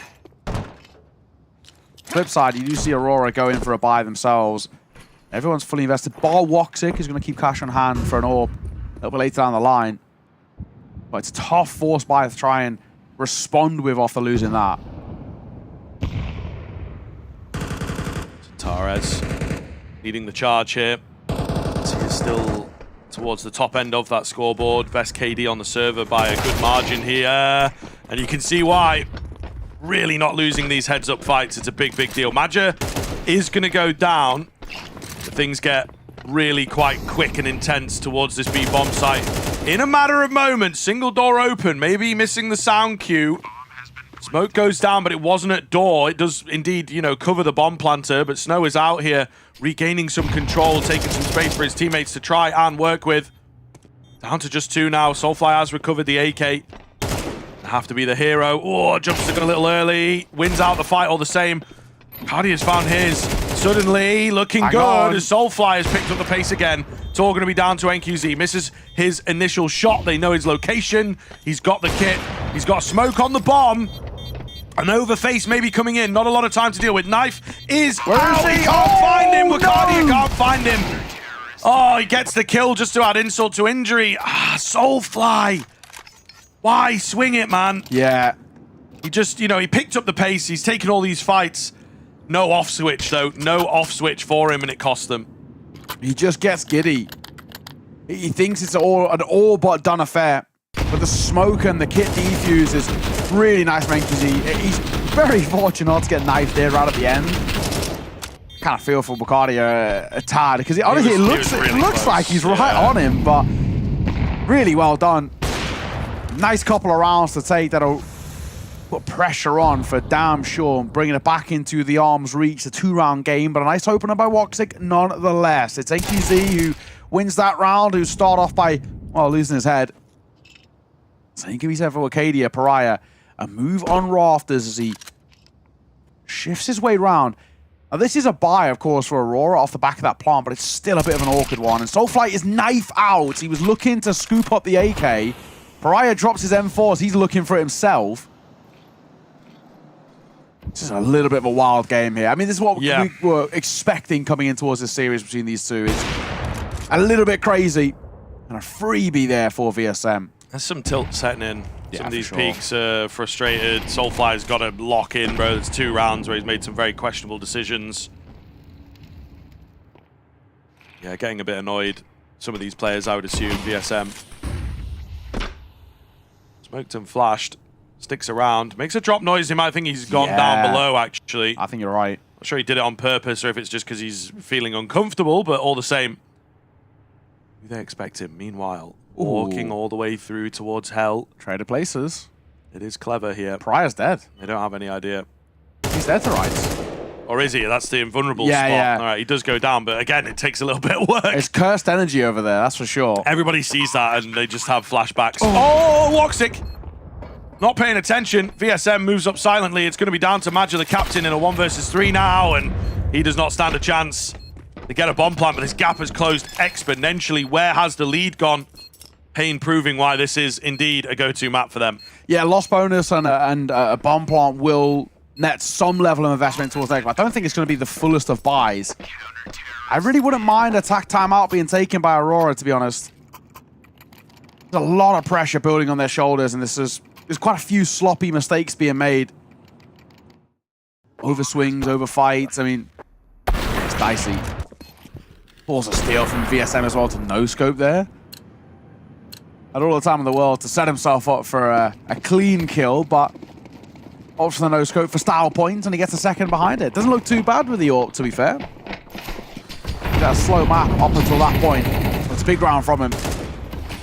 Like you mentioned, Fly was always going to be a little weird. Madger taking a lot of damage, but Xantares will dive down as he scoops up an AK now off the body of Big Azera Snow. One for him as he lurks in vent. Wakadia making a arguably unnecessary move.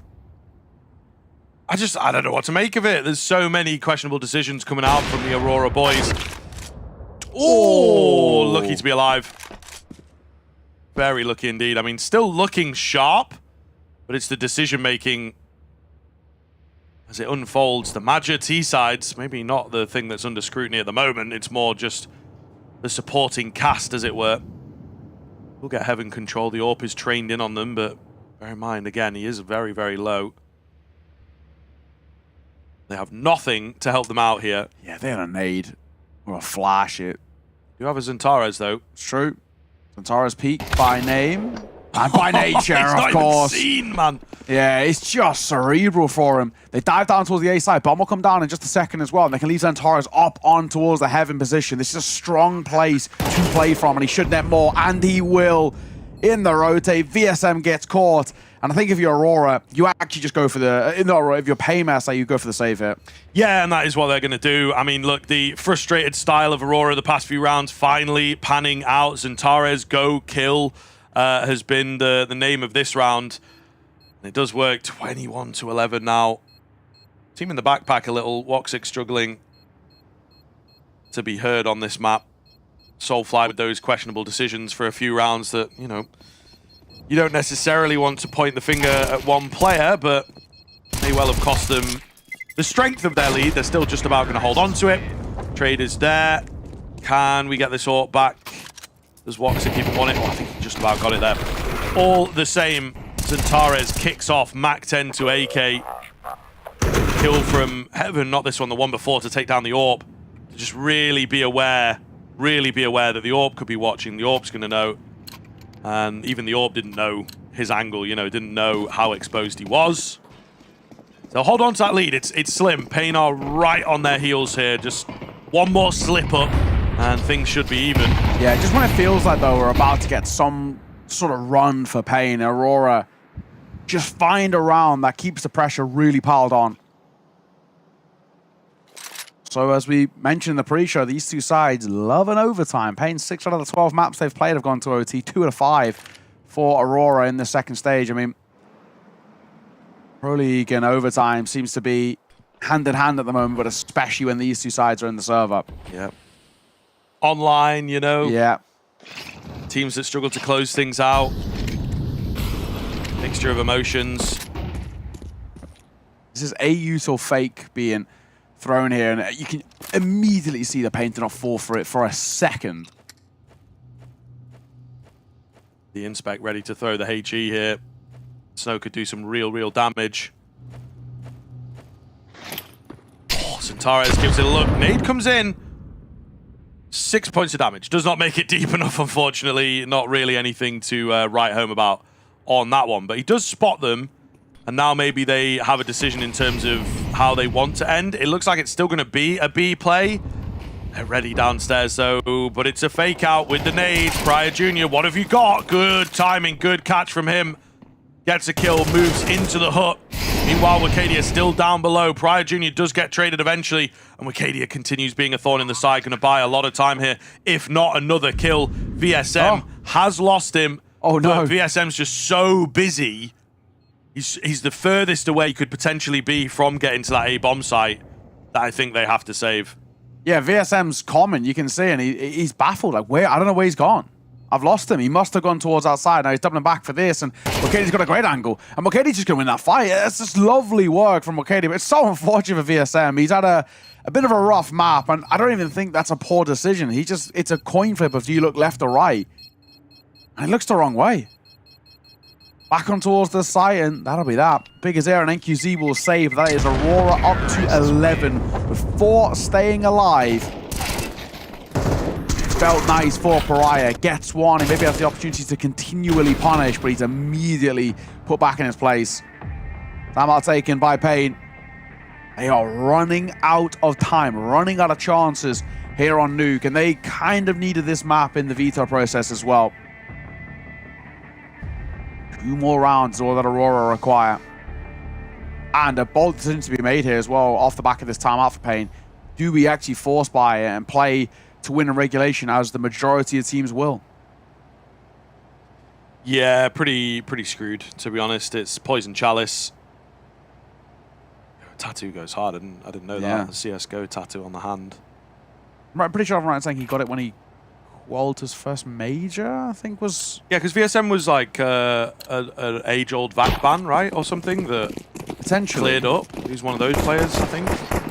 But yeah, he got VAC ban when he was 12 or something. Yeah, I think if I'm right in saying...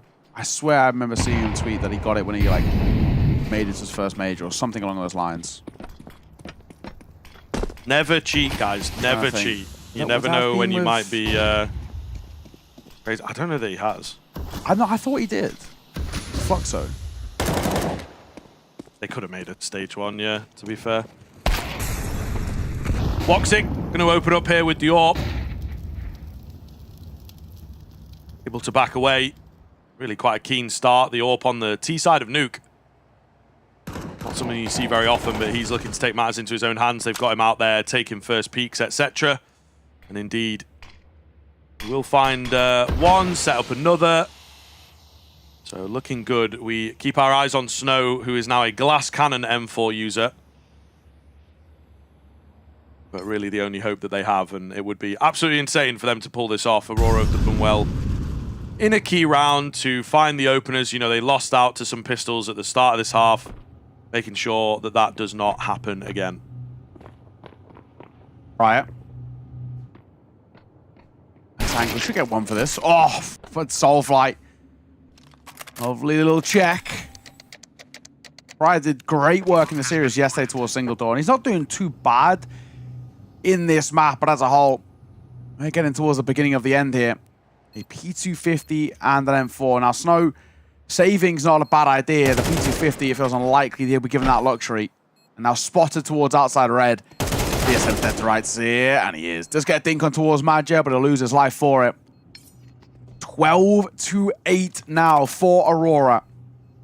4 map points to close out their opponent's map pick and set themselves up with a nice little buffer. Very concerning times for this side who have dwindled here. Snow. Yeah, good reaction. Needs to be a bit careful. It's an AK as well to scoop up. You'll take that. 4 map points now for Aurora. And we said at the halfway point, if it wasn't for that pistol, Payne wouldn't really have been in a competitive state in towards this map. And that remains. When there's been guns in play, there's only been one real team in the server.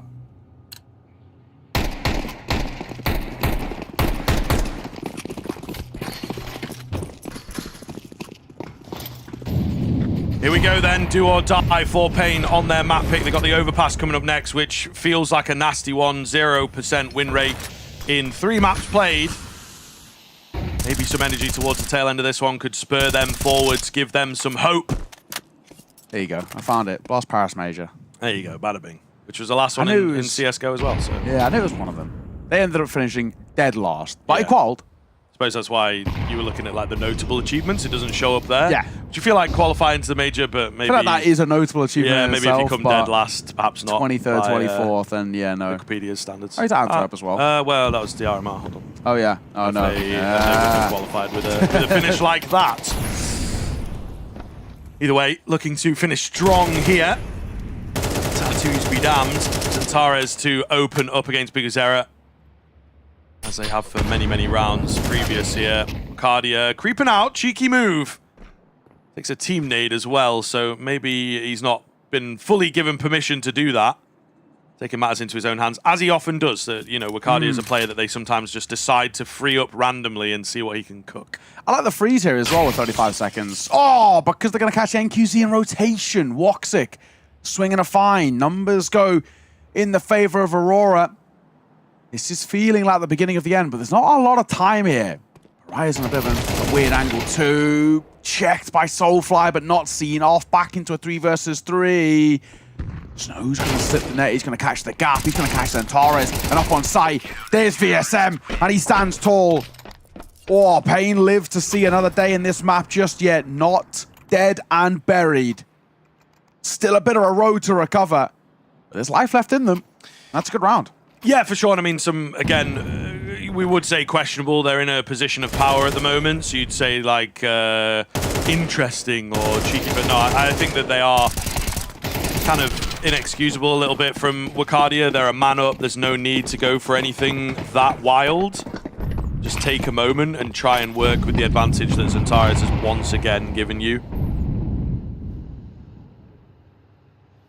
Now I think they understand seriosity, man. It's 12-9. If they get the 10th, Pain will break the bank, so it'll come all the way down to that final round to deny the overtime. We've joked about the OT, but surely we're not going to get it right. I know.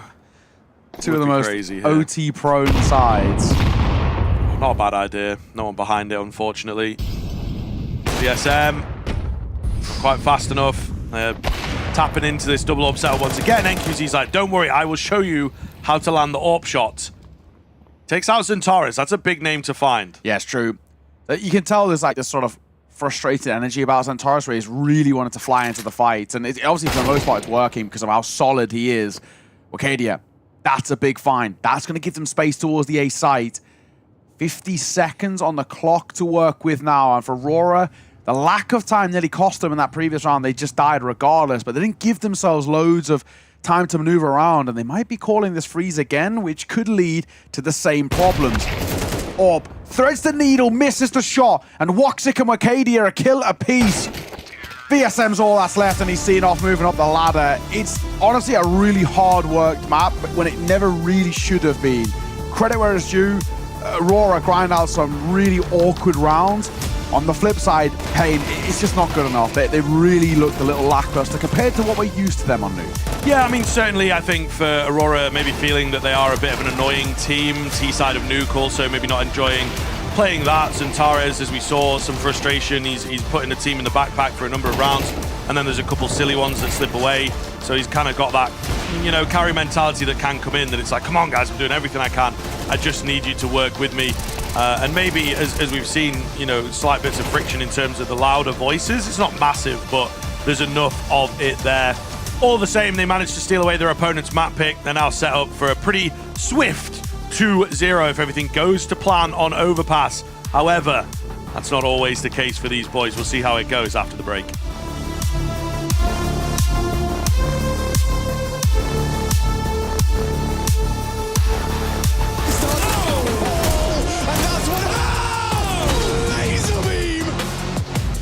No chance, all dunk.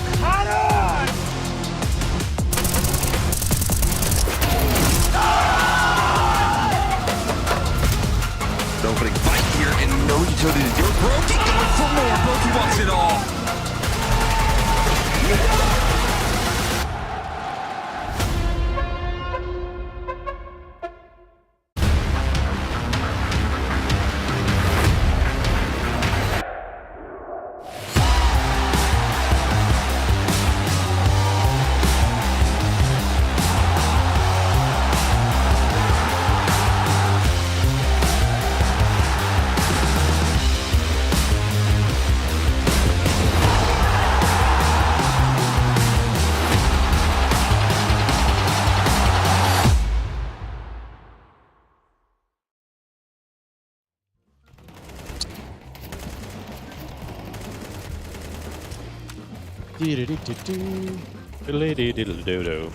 Dee-ba-bee-ba-bo. Dude. Shibby-dee-bee-dee-bee-bee-boo. All right, CTs have come back. Okay, yeah. Wow, this is getting popular. This is going to be... Okay. It's like the most popular server we have. Oh, no.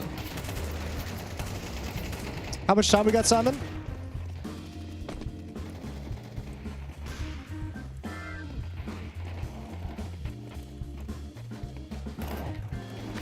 Okay. Nice. I went for something a bit ambitious there. All right, nice. CTs are pulling it off here. Holy moly. We're going to run out of weapons on the ground. Going for the AWP is a death P90, sentence. yeah, let's go. I got it. This is chaos.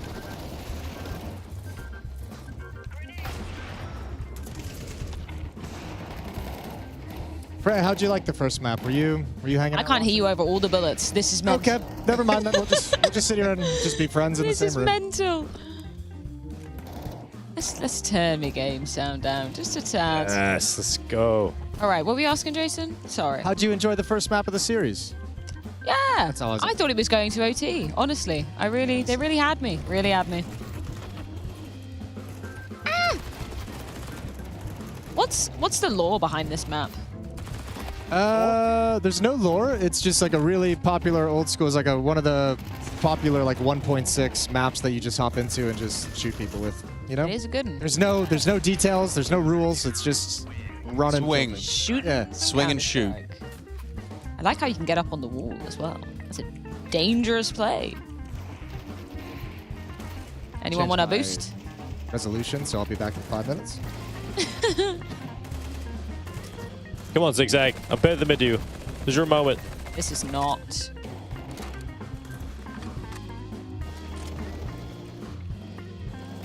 Aww, Alex.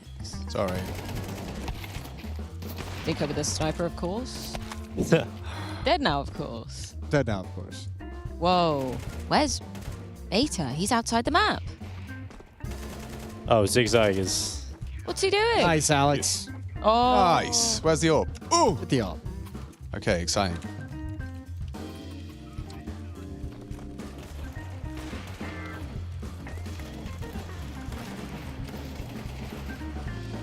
Get in there, boys.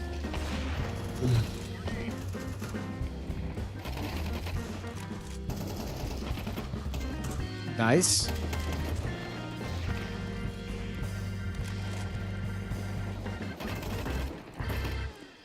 Digga, it's a risky game. It is a risky game. I changed my love resolution. I got kicked out of the server. Now the server's full. So I'm just gonna be the one who chats with you guys. Commentate. Well, I don't know. Commentary seems kind of hard at the moment. There's a lot going on here on this map. And Freya's dead again. My question is Yanko...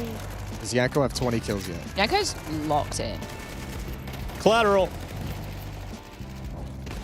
3. 4.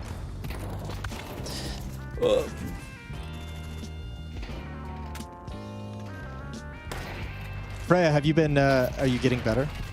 You've been Getting better. Been grinding. Yeah. Better.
heal yourself.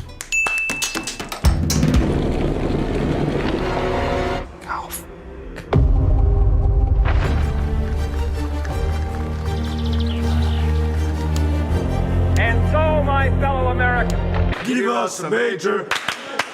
give me a major. Guys, please. Window no scope from Senso!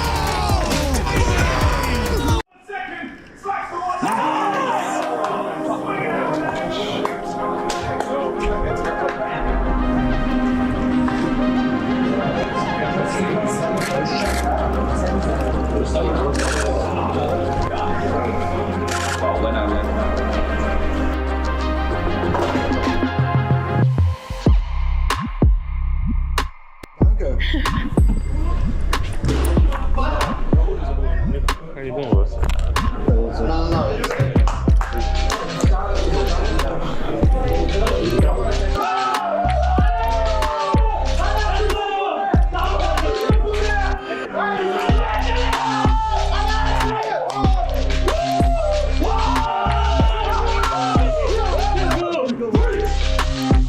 Hey, you didn't say freak syndicate, did you say it? You didn't say a word.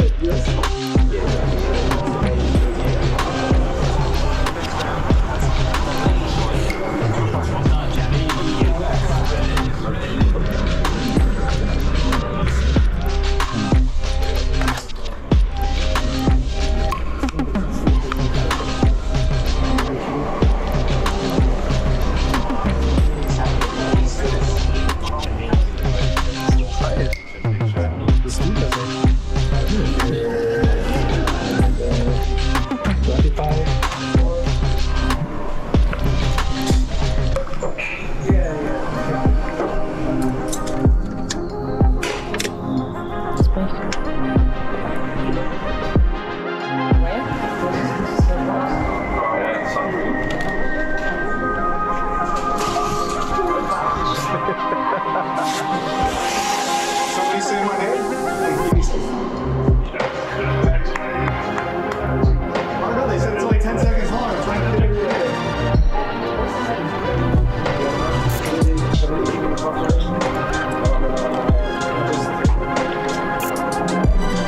You throw it every time. You got that skill, you got one part of the mindset, and so every time they put us on the board, they think, oh, you know what, these guys are new tech spot, I'm just gonna do this. Bro, we lit. We bossing.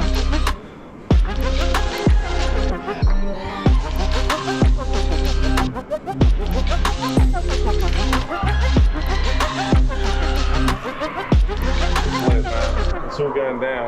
Look at this, the multiple camera, the GoPro on the chest, the hammer in his hand. The sound of the bellies. 10, 9, 8, 7, 6, 5, 4, 3, 2, 1.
Hey, yo, relax. I'm getting you out there, okay?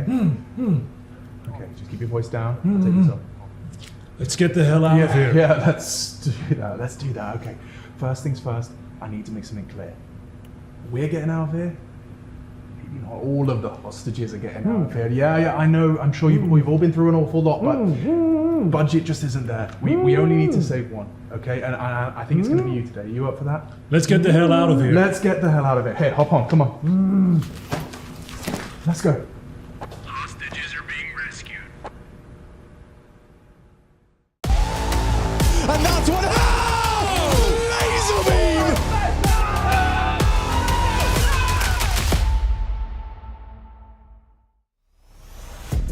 What is up? Welcome back in here. We are set and ready for the German map, as it was. It's not bad accent. Yeah, I didn't want to go too deep or too offensive. You know, I don't want to annoy anybody.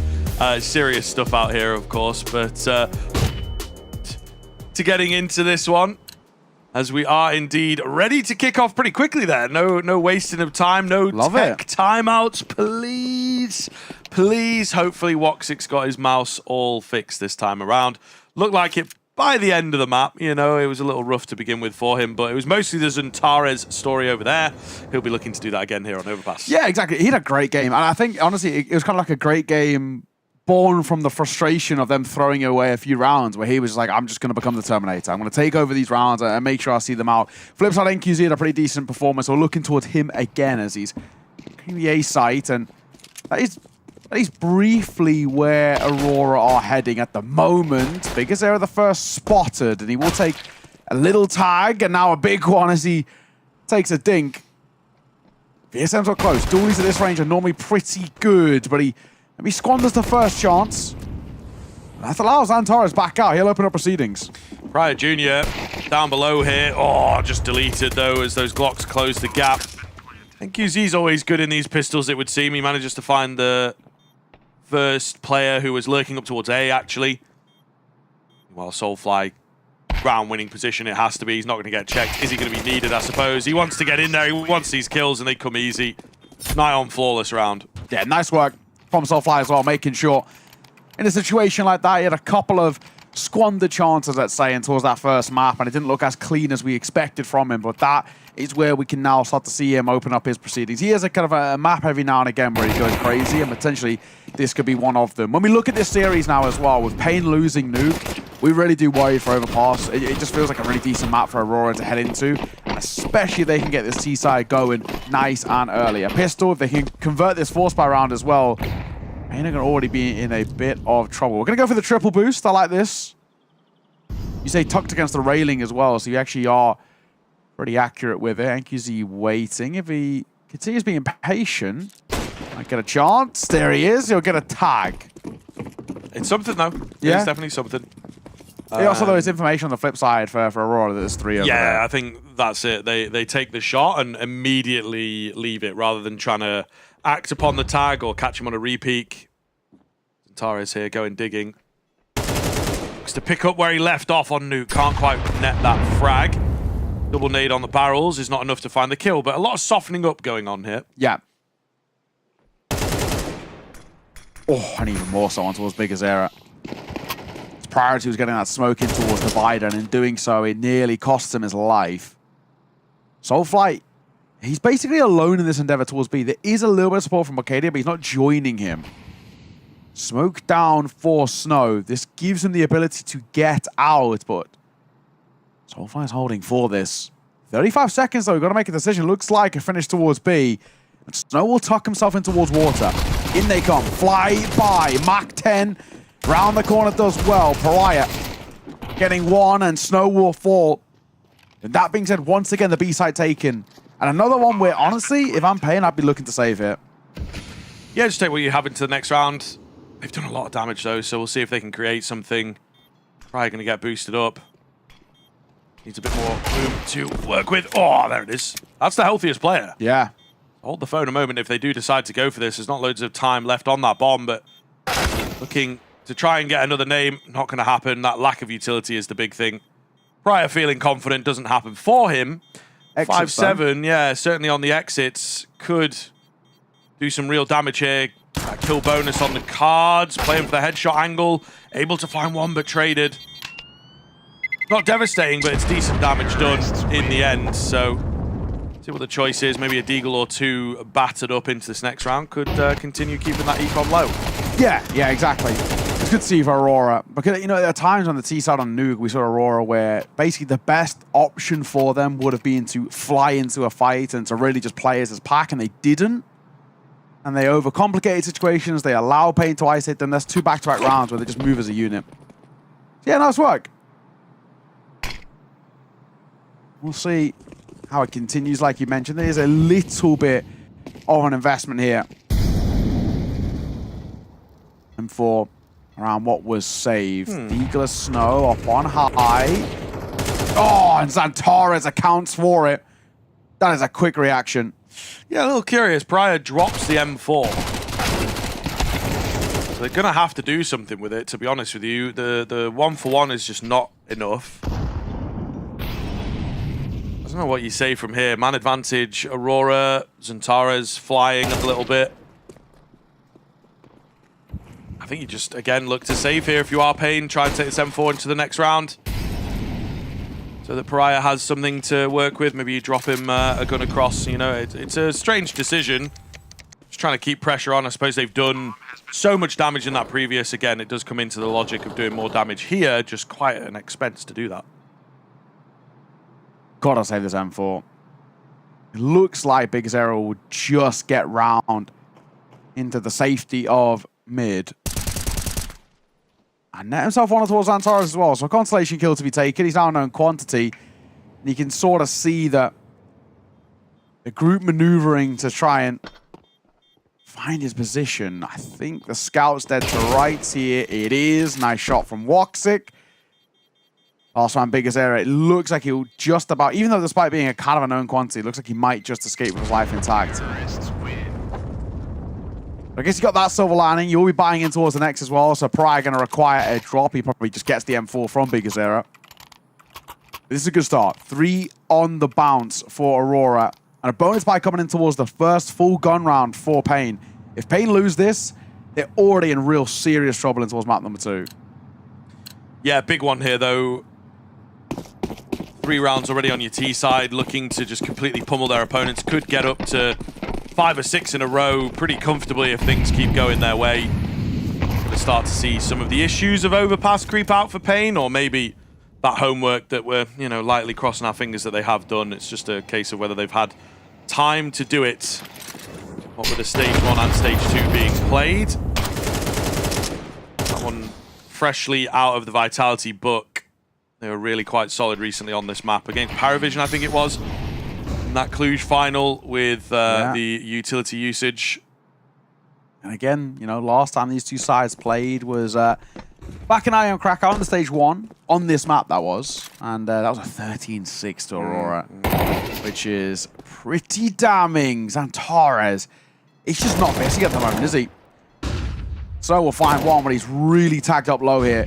He now can't cross the safety, and surely they fly into more fights. There's a great supporting flash from Pariah. Xantares does what he does best, but Wakadia can't imitate as well. Numbers are good for Pain. Flashes over. Magi will bring one back in tow. 2 versus 2 now. Bit of a slow rotation. Pariah, he'll be half cleared, half checked, but he doesn't capitalize. It's all on the IGL. Magi needs something heroic here. A shoulder of the orb spotted. Gets the head. Oh, and Magi isolates the fight excellently. Pain, that is a blunder of a round to throw away at the tail end. And Magi does so damn well. Timing just a little off. NQZ peaks slightly early. The shot baits him out successfully. Exactly what he wanted. They just weren't ready to trade off of each other. That is a damn shame for Pain. It's going to be really, really difficult to deal with that. Yeah, from a mindset standpoint. And just logistically as well, things starting to get away from them. Their econ's kind of all over the place. Yeah. Able to pull an M4 out here, but also go down the middle pretty comfortably. BSM deals with the pushing players, finds some great timing for a 2-piece, and Aurora dry. Testing B, I suppose he was the only player on B as well. So now it's like, What's Aurora doing? You know, just contact rush B is very questionable. Feels very basic compared to the quite nicely worked rounds they've had. Which feels like, yeah, do you expect that to work? Like, Yeah. seriously? Or are you just really trying to see what you can get away with? I don't know, it's strange. Yeah, really trying to kind of like see what the limits are. But in this instance, it's not a good test to be taking. Oh, I don't know whether Wakadia spotted the shoulder there. He looks trained on the angle for Big Azera. Look, at this point, Big Azera is going to be heard. Raya's up close. Flash in, but he's not even going to commit to the fight behind it. Now in own quantity, and Wakadia is very quickly up here. But here's where Pariah's rifle can go huge and save for the Deagle of Big Azera for 2. Oh, just when Madra has a moment of brilliance, Big Azera answers with one of his own. Yeah, again, though, I think, you know, that's an Aurora loss round. They'll definitely feel that. Not necessarily one that they, I suppose, had a chance in, but also just the way that it opens is extremely questionable. All the same, Pain capitalized, not going to squander that opportunity, not going to let it slip through their fingers. Curious to see now how the Aurora response looks. Air Econ feels the burn despite 4 rounds in a row. Just goes to show, has been close. It has been difficult for them in some of these rounds. Not perfect, but individually standing strong, which is good to see at the start here. They just need to hope that tactically they can figure this one out. Yeah, they've making it expensive quite consistently. Madra opting to be kind of the util mule in this one, as he can't pick up even a gun. It is purely a util vibe for him, so he is the supporting element, true and true. And again, I don't know what kind of the play for Aurora is here, right? You know, you've had a complete shutdown towards B, but you also had nice rounds towards B. You haven't tested really what a formulated bathrooms control round would look like either in these gun rounds. Back to B we initially look. It's Wakadia up close.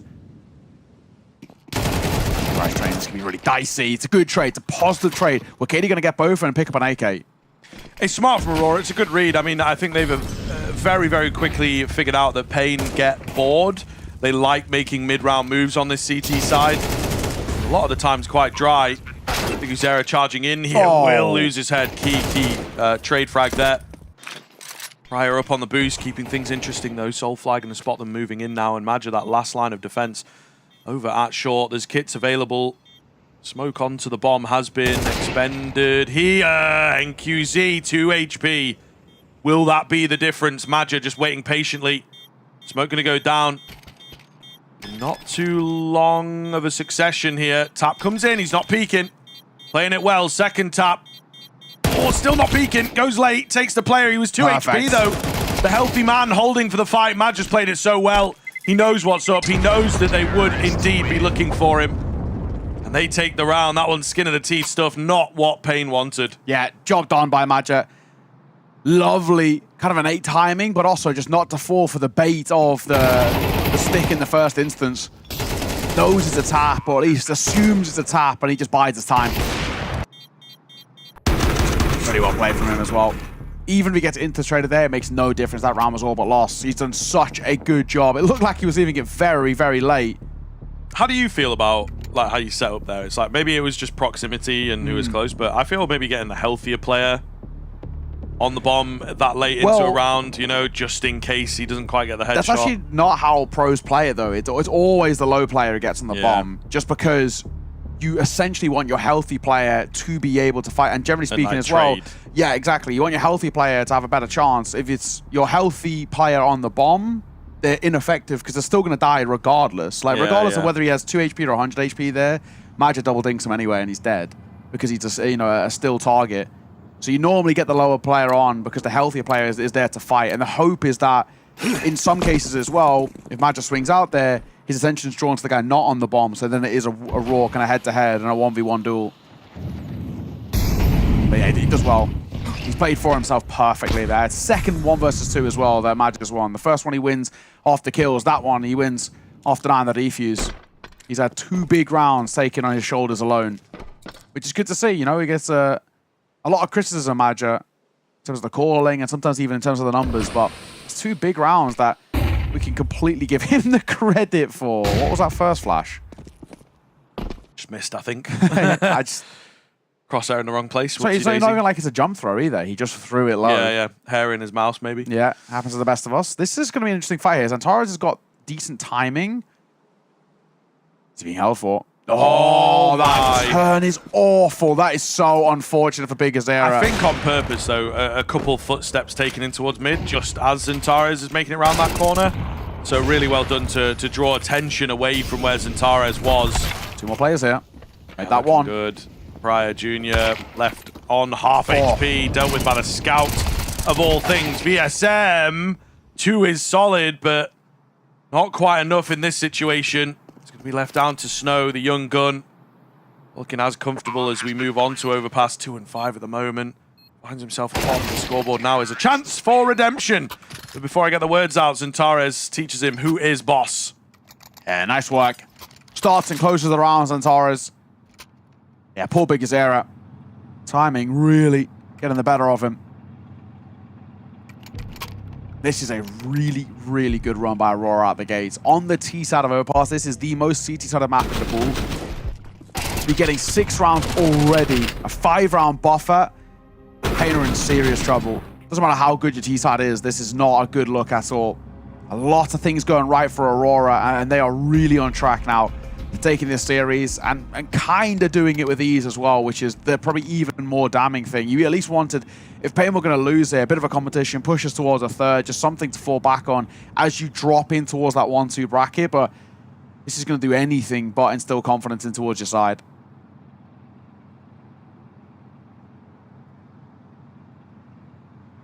Difficult times ahead. Going to have to start converting some rounds here, Pain, and the money is away from them, so not likely in this round. Aurora, I think that first map is maybe enough for them to take this series, honestly.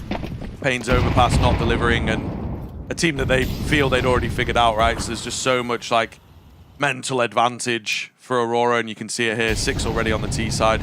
Probably set to be a 7th. Then we start asking the question, how deep does this go? When will it end? Madja creeping around, not looking on the other side of the smokes. It could be a quick move for VSM if he opts to push up the connector. He's nervous to do so, however. Big gap over towards Banana. They'll look to abuse that. Pryor Jr.'s Deagle. He had high hopes for it, so did we. Doesn't happen. So for 1, flank being held. They just really have the number of Pain on this one. Woxic getting the 2nd flanker, in fact. Maybe the 3rd. He's bored. Yeah. He's kind of bored, but Big Azera also scared to peek it. I don't blame him. Just save the M4. You don't really have anything to work with around it for him specifically. Everybody else has kind of a decent amount of residual cash. He's kind of on the lesser end. So if he saves, everybody else gets a full buy around him. They have, of course, got loss bonus, max loss bonus, as you would assume when you're 7 to 1 down. And in multiple cases, a scoreline of 7 to 1 is one that Brazil don't like, and especially not in this one, as Pain are already looking in a very, very vulnerable state. What was that, like 10 years ago now? 2014, yeah, 12 years ago. In Rio, no? Is that correct? 2014 yes, it was, yeah.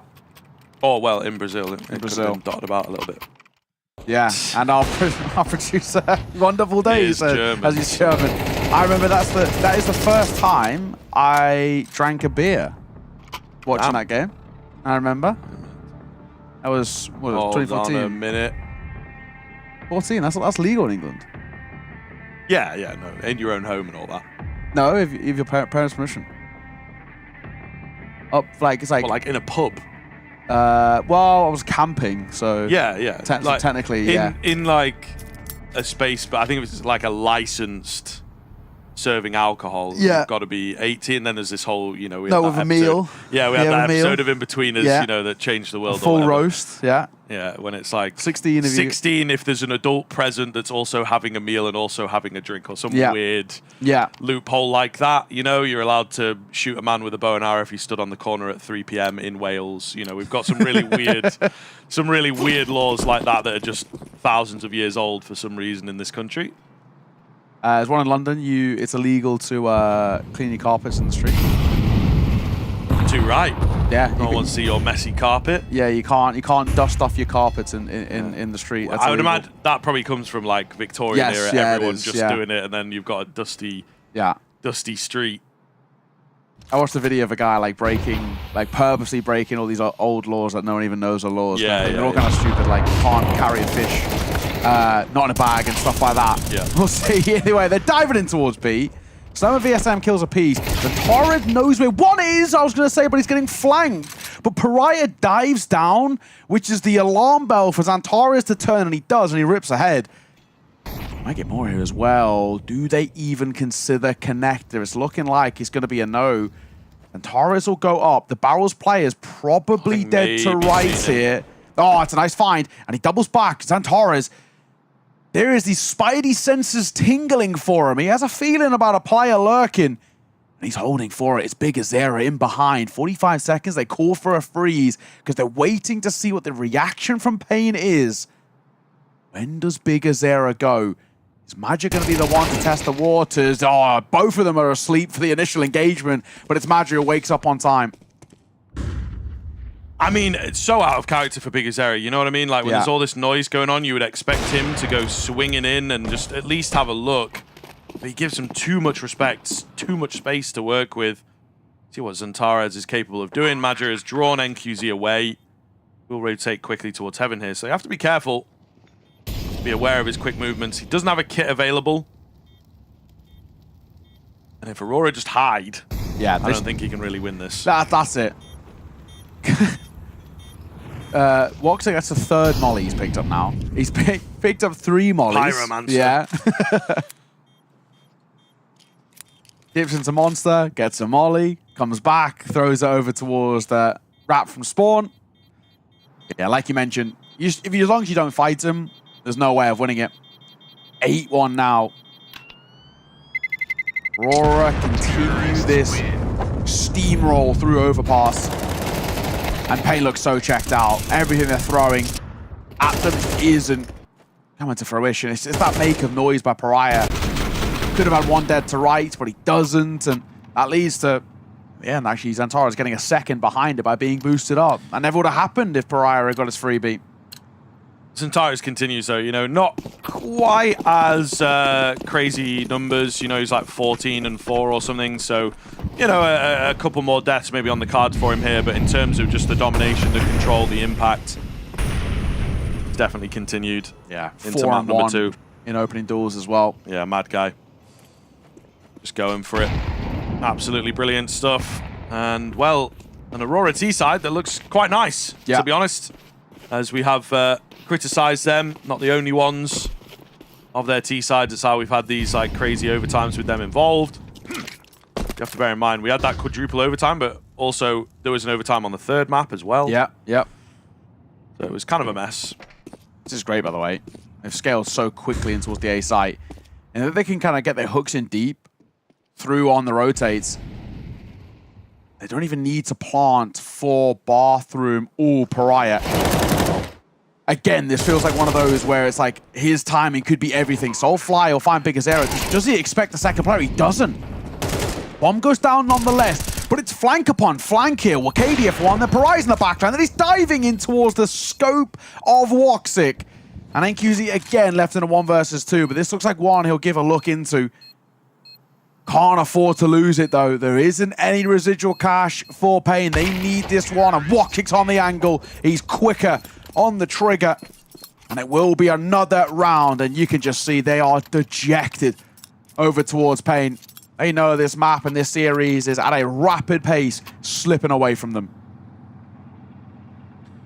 Yeah, not too much to add, to be honest with you. I think indeed it paints its own picture here. Going to be the half buy as Pain looks set to concede this one and just try and pick up any round that they can. The overpass needs some work, and as we've talked about, the main issue with Pain coming into this year and into this tournament, just that map pool, man. It's vulnerable. It's really, really vulnerable. And, you know, they find themselves in a position where they aren't really playing the Anubis, if anything, trying to permaban that away. And it's tough. That as a mindset coming into 2026 and modern Counter-Strike is not great. A lot of teams, new map will come out, they'll kind of work on it, and they will allow it to be played. You know, gone are the days of like perma-banning the new map because it's the new map and ooh, we don't want to learn it and all that.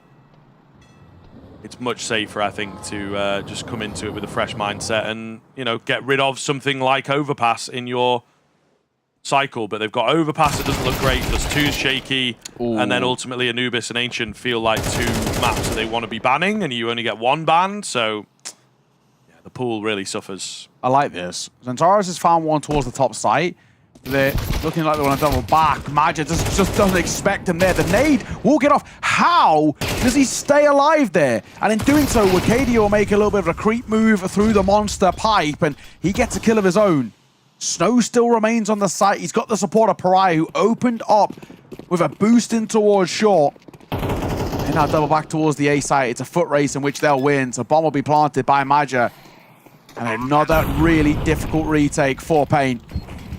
Smokes down to make life awkward, but a lurk one from Snow to try and get him out. Maja up close with the orb. Combat AWPing will work for him. Woxic dead to rights as he's back turned on Transformer. 1v3 turn 1 versus 2. It's all on Pariah. It's had a couple of nice moments for Pain in this tournament. We're looking for one again for the new gun on this side. Maja will trade places in towards Bank. He tucks his head and he's overlooked. Brilliant work coming through, and another mid to late round adjustment towards that top site, which works well for Aurora. Double digits for them. They are absolutely on fire. Yeah, on the T side as well, which we've continually said is just like, you know, the most CT side of map in the pool right now. T side really, really difficult. How does Maja survive there? That is, if that doesn't sum up this Pain performance, I don't know what does. I think they're dejected. I think they know this map is just not for them. And maybe they are to blame in a way. Perhaps the benefit of the doubt that we gave them coming into this once we saw the veto was like, you know, it's coming. You've had some time. You can work on it. Still low reps, so it's not like it's totally out of question. He doesn't see them. It definitely got come to him on the radar, though. You see him kind of panic. You're like, one mid, like, you see him. I think he now might be known quantity as well. Oh, he's given 2, Maja. Just as we sung his praises, he lets one slide by there. 67 HP for NQZ as that tag comes in. Kadia and Soulfly left to try and pick up the pieces. Maybe they can. Soulfly tagged low. Do you reckon he's known? Join his team. Nah, I don't think so. You don't expect a second here ever. Yeah. But they know that it's compromised deep, so it's like, do you want to follow up on this? Probably not. Kadia, however, off on an adventure. Uh-oh. Oh!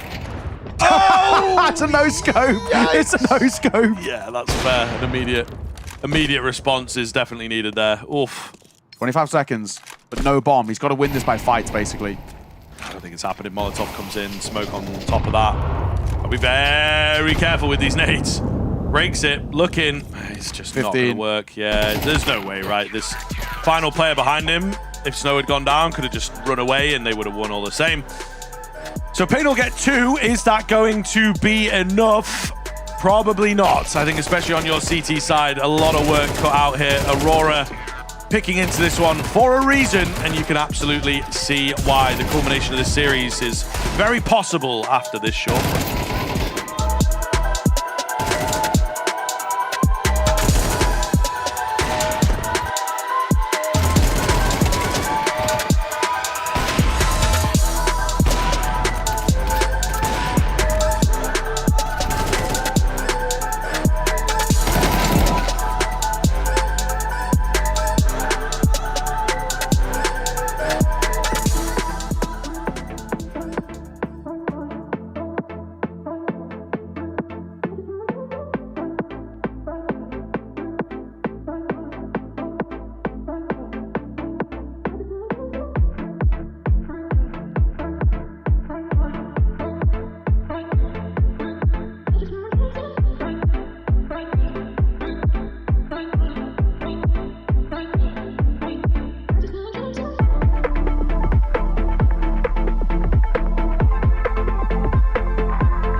Welcome back. A one-sided showing, to say the absolute least. Aurora look absolutely incredible. 10 rounds in the first half for them on the T side of Overpass, no less than a C side of map in the pool. So that is a statement and a half. All signs point to Aurora closing out the map and the series pretty swiftly. And starting with a pistol would all but seal that fate for Pain.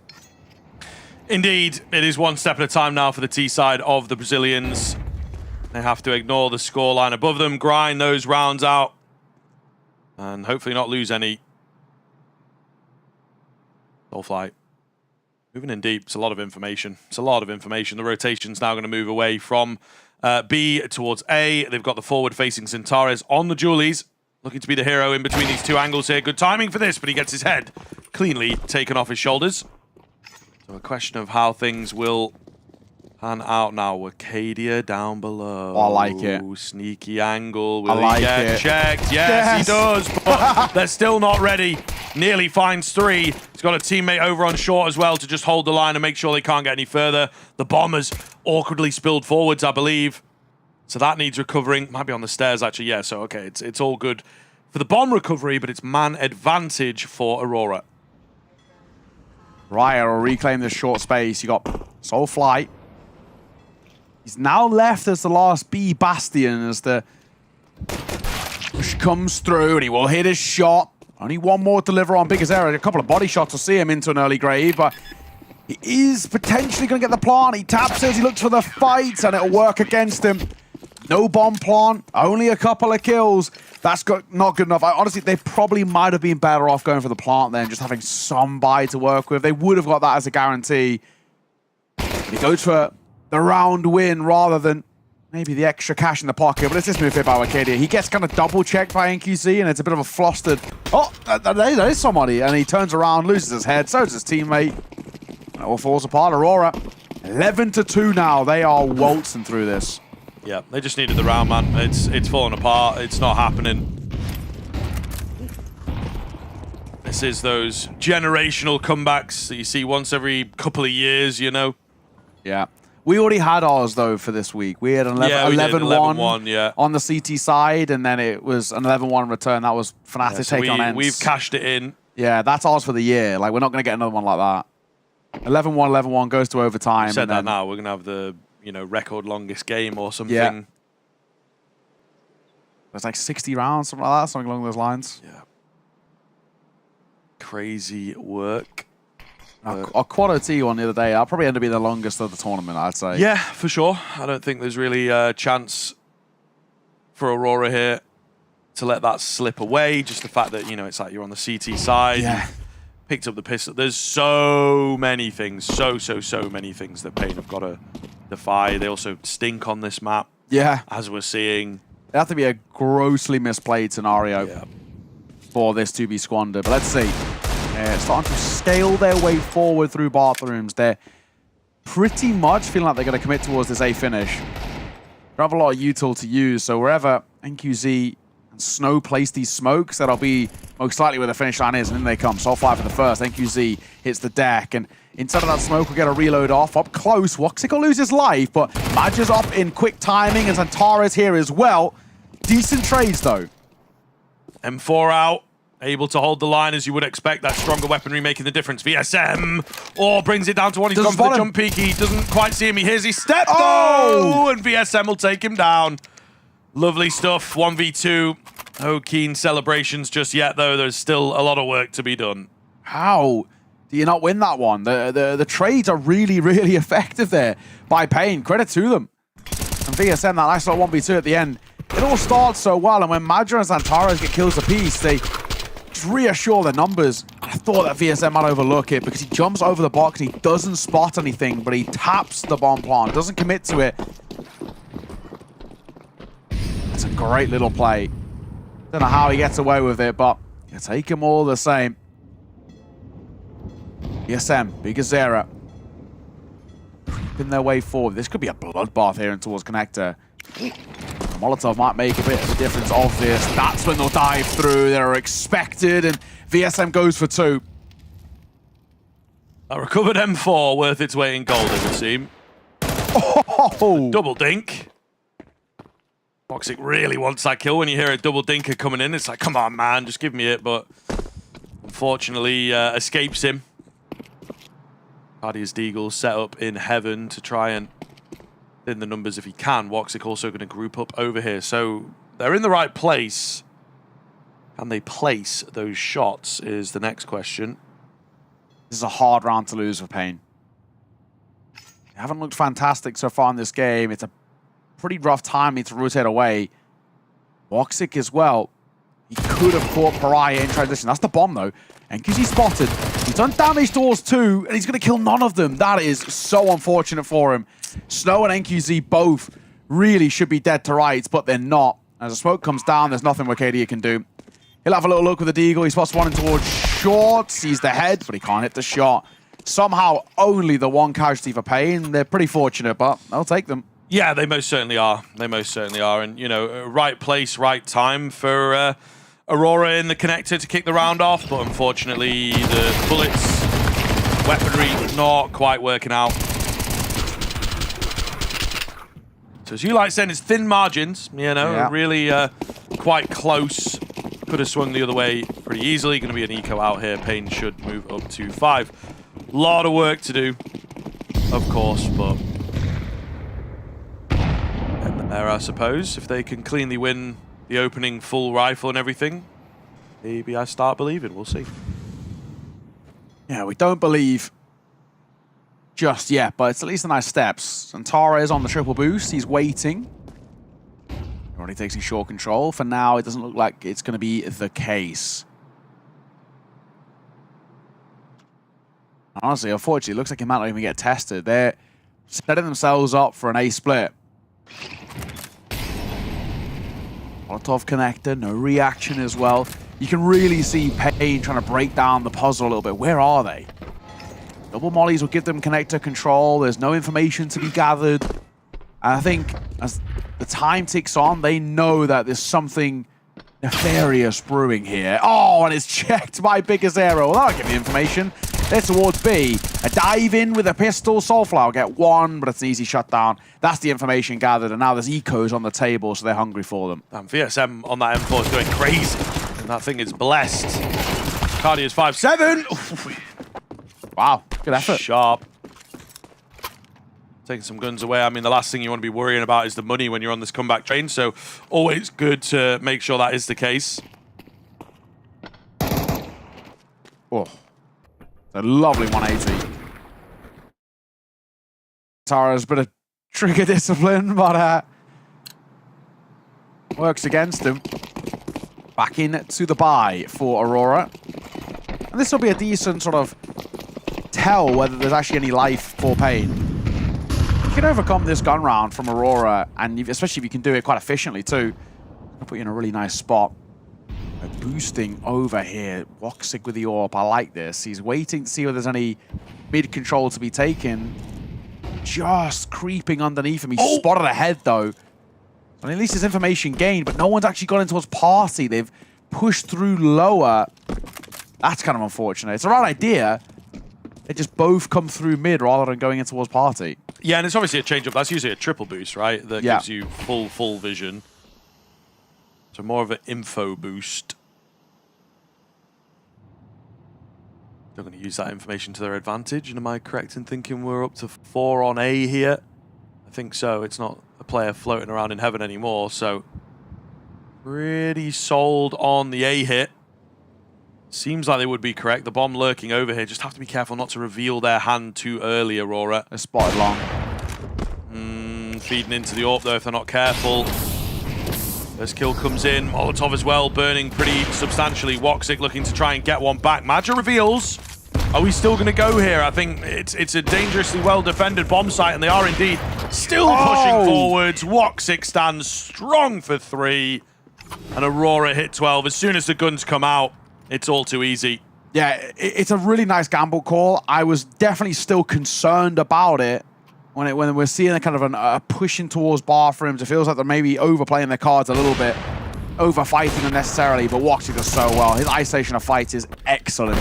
The first, the second, and this third one as well, the close quarter shot on towards NQZ. That's the kind of round we needed to see. Another statement by Aurora. Yes, Payne, you've got a few rounds in a row off the back of our lack of econ. When the guns are in play, only one team in play. FURIA makes his way in towards short, and he takes immediate damage to the HE.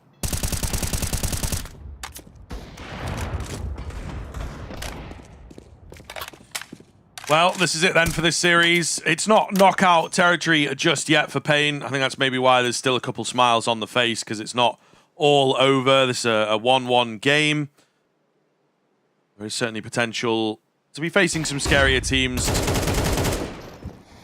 down below, however. Yeah, nice little contact play. Woxic still here on the AWP, though. He's the man got our eyes on. So far, CT side going well for him. Misses the shot. Because there to find Madra as well. Suddenly the low buy, the force buy, starts to pick up some more weaponry and bolster their position. Yeah, it's actually getting a little scary. The bomb's going back to B. There's no one here. They just immediately lose the B side. You've got just Soulfly, but he's rotating back up top side. Soulfly gets smoked out. I honestly think they probably just attempt the save. And speaking of, there's the smoke. Smoke comes down. The B side's barren. Nothing Soulfly can do about this. I think we're just going for a save here for Aurora. So Payne are going to live to see another day. A late move towards B, but a nice little adjustment in the late round. Not dead just yet, but again, it still doesn't take away from how unlikely this recovery is going to be. Contact flash, clean. Eagle headshot. You know, they're still able to create some kills here, but I think Aurora potentially getting lazy with their peaks, you know, and just very confident in themselves. They know that the round is extremely likely to come their way by circumstance. Uh-oh. Snow's got no idea. There's an AK, and shoring up the save as well, which is a pretty big deal. Here we go. They'll talk, they'll save. That'll be that. Couple of casualties, but an ever so slight upgrade with the AK-47. Yeah, nice work. It's just the kill we missed, but it's a great shot from Big Azera. So unexpected as well. And also on the flip side, felt like Woxic was in a prime position to get a kill. He just misses the swing out from VSM and then can't capitalize on it with the break in the smoke. Payne aren't dead just yet. Still just trucking along ever so slightly. The wheels are still on, but barely. Woxic, what have he got? He's actually bailed them out of a lot of rounds. Oh, and that felt like a freebie. It's NQZ who finds Soulfly, but Woxic should have at least traded, if not got him before. His teammate dies. Fade away from Wakadia. Looks for a second. It's robotic from Wakadia. That is so damn sharp. And the AWP gets a tag through the corner of that wall. And it leaves it all now. 2 Deagles and Wakadia on that AK-47. How do they fare in a 3 versus 3? They've got to rip a couple of heads, but NQZ and FURIA have got other ideas. Ace clutch required for Wakadia. And is he going to give this a look? I think so. Man, that sucks for the AWP. Really would have made a big difference. Could have been a heartbreak finish for Payne. Not going to be the case. Wakadia sticking around here. He does have a kit available as well, so maybe he tries to go in for a late one. Zantares just has to watch from the sidelines. Indeed, getting a bit bored, as is Wakadia. Surely not. What, has he just been spotted there? He's just gone 10 seconds. Oh, it's still close. He was expecting a player. Can't quite find him. Desperate attempt.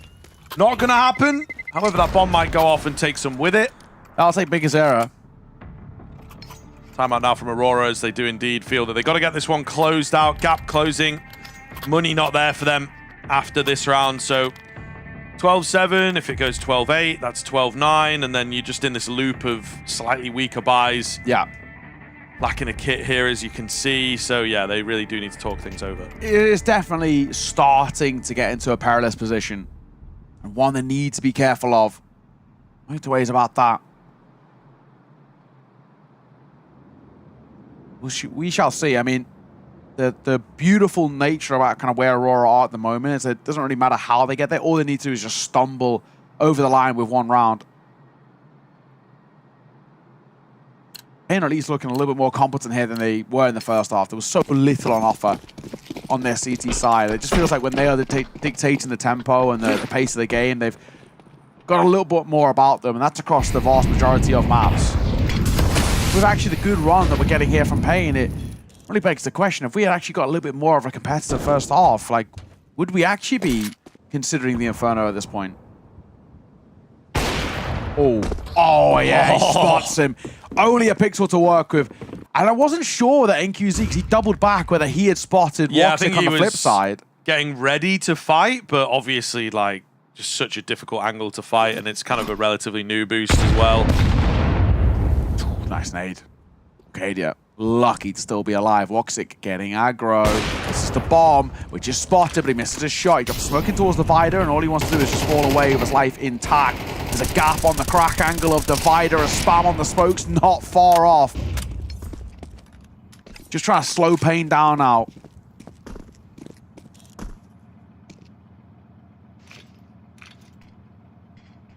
Still looking pretty scary. Smoke at the front end of bathroom. They do have a player that's pushed up here. Could catch Woxic. Flash, not good enough. Too obvious, and he's easily able to land that one. This looks done here. It does indeed. Low HP. Flank coming in. Wicardia to catch.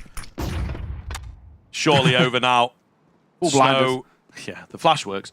Snow left, low HP with that bomb. Gets dropped. It's all on to Pryor Jr., and he will fall easily. Aurora's timeout works for them quite nicely. And it will be 2-0 going in for the Turkish squad. Not quite Pain's day, unfortunately. I mean, yeah, they needed to win out that nuke. We knew that. A valiant attempt at the comeback, not going to be enough. Just that first half, absolutely dreadful, which is a surprise, you know? Yeah. A lot of teams on the CT side of Overpass, even if you're not proficient on it, can just stumble their way into like 5 rounds, something like this. And then it's the T side where things really struggle. Sort of the opposite here today. Yeah, it's one of those things where you give a lot of credit, in a sense, to Aurora. Just that T side was so well put together, and it was such a nice showing of that synergy that sometimes this side do lack, and they lose track of. A real good showing of the identity, where the flip side we got none of that for Pain. That's definitely a map that needs a lot of work for the Brazilian side. And as a whole, it's a 2-0 for Aurora as they move themselves up into the 2-1 bracket, and Pain now find themselves on the chopping block in the 1-2. Cannot afford another loss here in Stage 2 of Pro League, or we have to bid them farewell. That's, of course, how the Swiss system works. But in the end, I mean, a really, really good showing. The first map was pretty clean for the most part from Aurora, and especially that first half of map number 2 is a showing of dominance and kind of showing what we assumed about the field at the moment, that Aurora are just kind of head and shoulders above Pain in this current state. Yeah, it definitely does feel that way. I think it's safe to say, you know, Aurora in this position of power where teams below them, they generally look pretty good. Maybe a couple messy experiences against Legacy, for example, but that's a team that, you know, capable, as we've seen in the past, of beating teams like Aurora. Maybe not at the moment, but it seems like they've had a resurgence into Pro League. So they're a difficult one to put away, but a team like Pain, everybody sort of knows where this team is at the moment, what to expect from them, and Aurora able to beat that. But then when it comes to breaking through their proverbial ceiling, Aurora may be struggling with that into this year. So yeah, a curious team to see, but I think they're a very, very solid squad. Some great fraggers on their day. Zentares obviously having a fantastic one here, but it does, for me, sometimes come down to a little bit of the tactics. Like, it ultimately is based around these couple of players that look effective. That makes their T sides a bit harder. That makes their CT sides as well kind of inconsistent. I'm sure a lot of the top teams that play against them are like, right, let's send our best fragger against theirs. It's that kind of head-to-head, and when Zentares or Wicardia is dropped, it's like, okay, now we can freeze up, and the round becomes a lot easier, actually. Yeah, exactly that. It was one of those kind of really interesting series there for Pain where, you know, we'd been highlighting, yes, especially on towards Nuke as well, the likes of kind of Pryor and through Single Door or VS Ember. Both of them couldn't really find consistent form. There was flashes of brilliance and moments here and there, but it wasn't to be. And even for the likes of NQZ as well, he has these moments where he can be incredibly flashy, this shotgun-style AWPing, but we just never got to see it. And I think it comes down to Aurora really suffocating Pain, not allowing them to kind of really play their style of Counter-Strike. As we run through the highlights, you can just see just where Aurora always kept themselves with a nice bit of breathing room. And we will kind of, I guess, get to see what it looks like for them going forward. I don't know just yet. I mean, obviously, we don't know until the end of the day what the games will be looking like for them in the 1-2. But I guess it's whoever loses out of House Mongols, Spirit G2. So there's going to be some scary teams up there. And it's also whoever joins them from this 1-1 bracket. Teams like Na'Vi here, FUT here, 3D Max, Astralis, Legacy, Bay. It could be a really difficult slog for them. With they might even require the 2-2. Yeah, going to be very, very curious, I think, going into that next kind of bracket. And, you don't necessarily want to be in the 2-2 because, again, it's a similar kind of story that there'll be some scary teams here. But that's the way that Stage 2 is. Look, I mean, Aurora are the team that should be fitting outside of those, 4 that have been mentioned. Maybe not G2, right?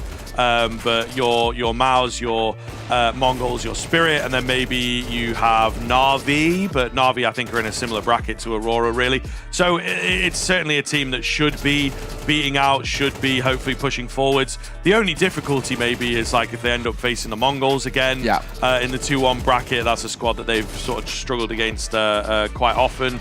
So there's a lot in there, really. I think it's definitely a difficult run for Aurora, but they should be capable, and we see some of the high highs of what this team can do, right? Everybody fragging across the board there on the overpass, and certainly looking very comfortable. We don't see, too much out from their CT side, but the T side was really, really solid.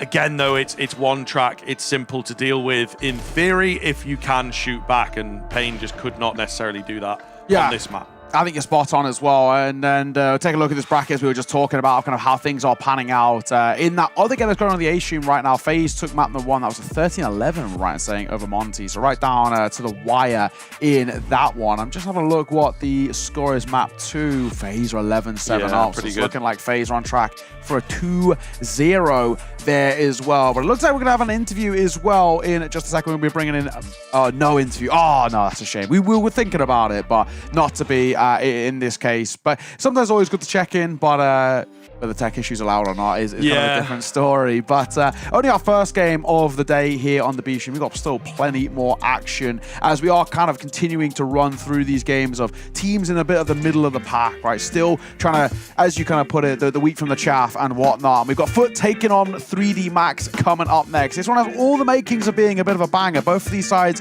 are loose and wild. So we'll see how that one pans out. But before we get there, we're going to a break. See you soon.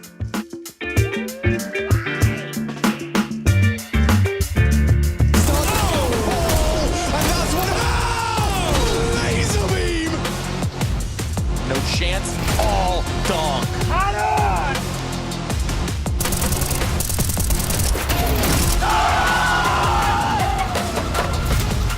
Nobody fight here and no utility to do it. Brokey going for more. Brokey wants it all.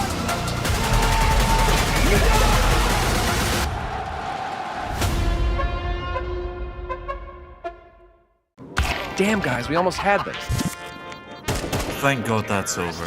Bored of endless matchmaking? Take your first steps towards EPL, experiencing real strategies against teams of your skill. Learn more at fce.gg/EPL.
party not stop.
angels who always threw something away.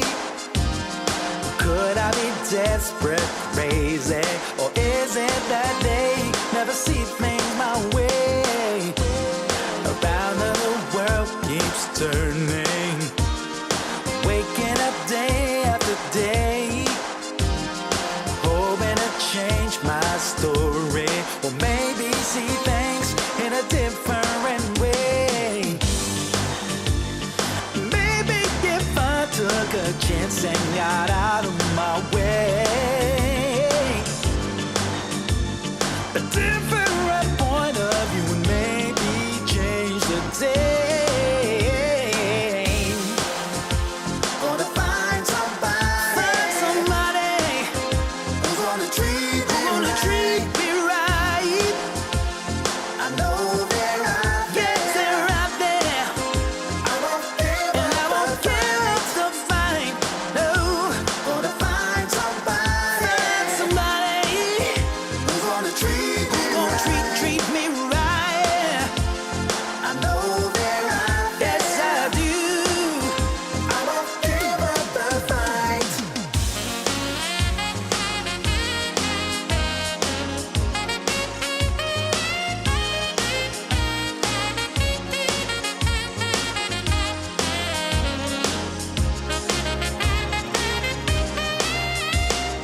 Welcome back in. We are looking at our next series here. We've got player arrivals from home, of course, getting the cameras set up, as it has been sort of a point of contention. You know, a lot of them a little unsure how cameras work, almost, I suppose. But either way, we are moving into the FUT versus 3D Max matchup here. Looking forward to this one, to be honest with you. I think, you know, both of these teams have pretty unique styles, it's safe to say. Yep. And 3D Max, a team that we have less expectations for, but then actually look pretty decent in stage one. FUT, meanwhile, absolutely flying, but they're hitting a wall, you know, these bigger teams trying to really, really impress, and they just can't quite beat them out. Yeah, and we caught this with FUT as well the other day. We were just woefully unimpressed by them. They offered up so little in that Astralis game. They just looked nullified in round one of the stage two, which surprised us, right? They came in towards that game as the pretty clear favorites, to be perfectly honest, and that's no sort of disrespect to Astralis. It's more so the respect for FUT, who have been rapidly climbing the ranks. But since then, a win over Heroic has put them now, of course, in towards this 1-1 bracket. And the question is, can they continue to sort of find a little bit of further form? Was that just a hiccup to open things up? Here's their run so far as well for this side. They've got a win over M80 and Passion UA, 2-1 in both of those. Now 2-0 over Astralis in towards stage one. We're feeling good. They get Astralis again in towards stage two, and well, it obviously went the way that we saw, right? They just got decimated.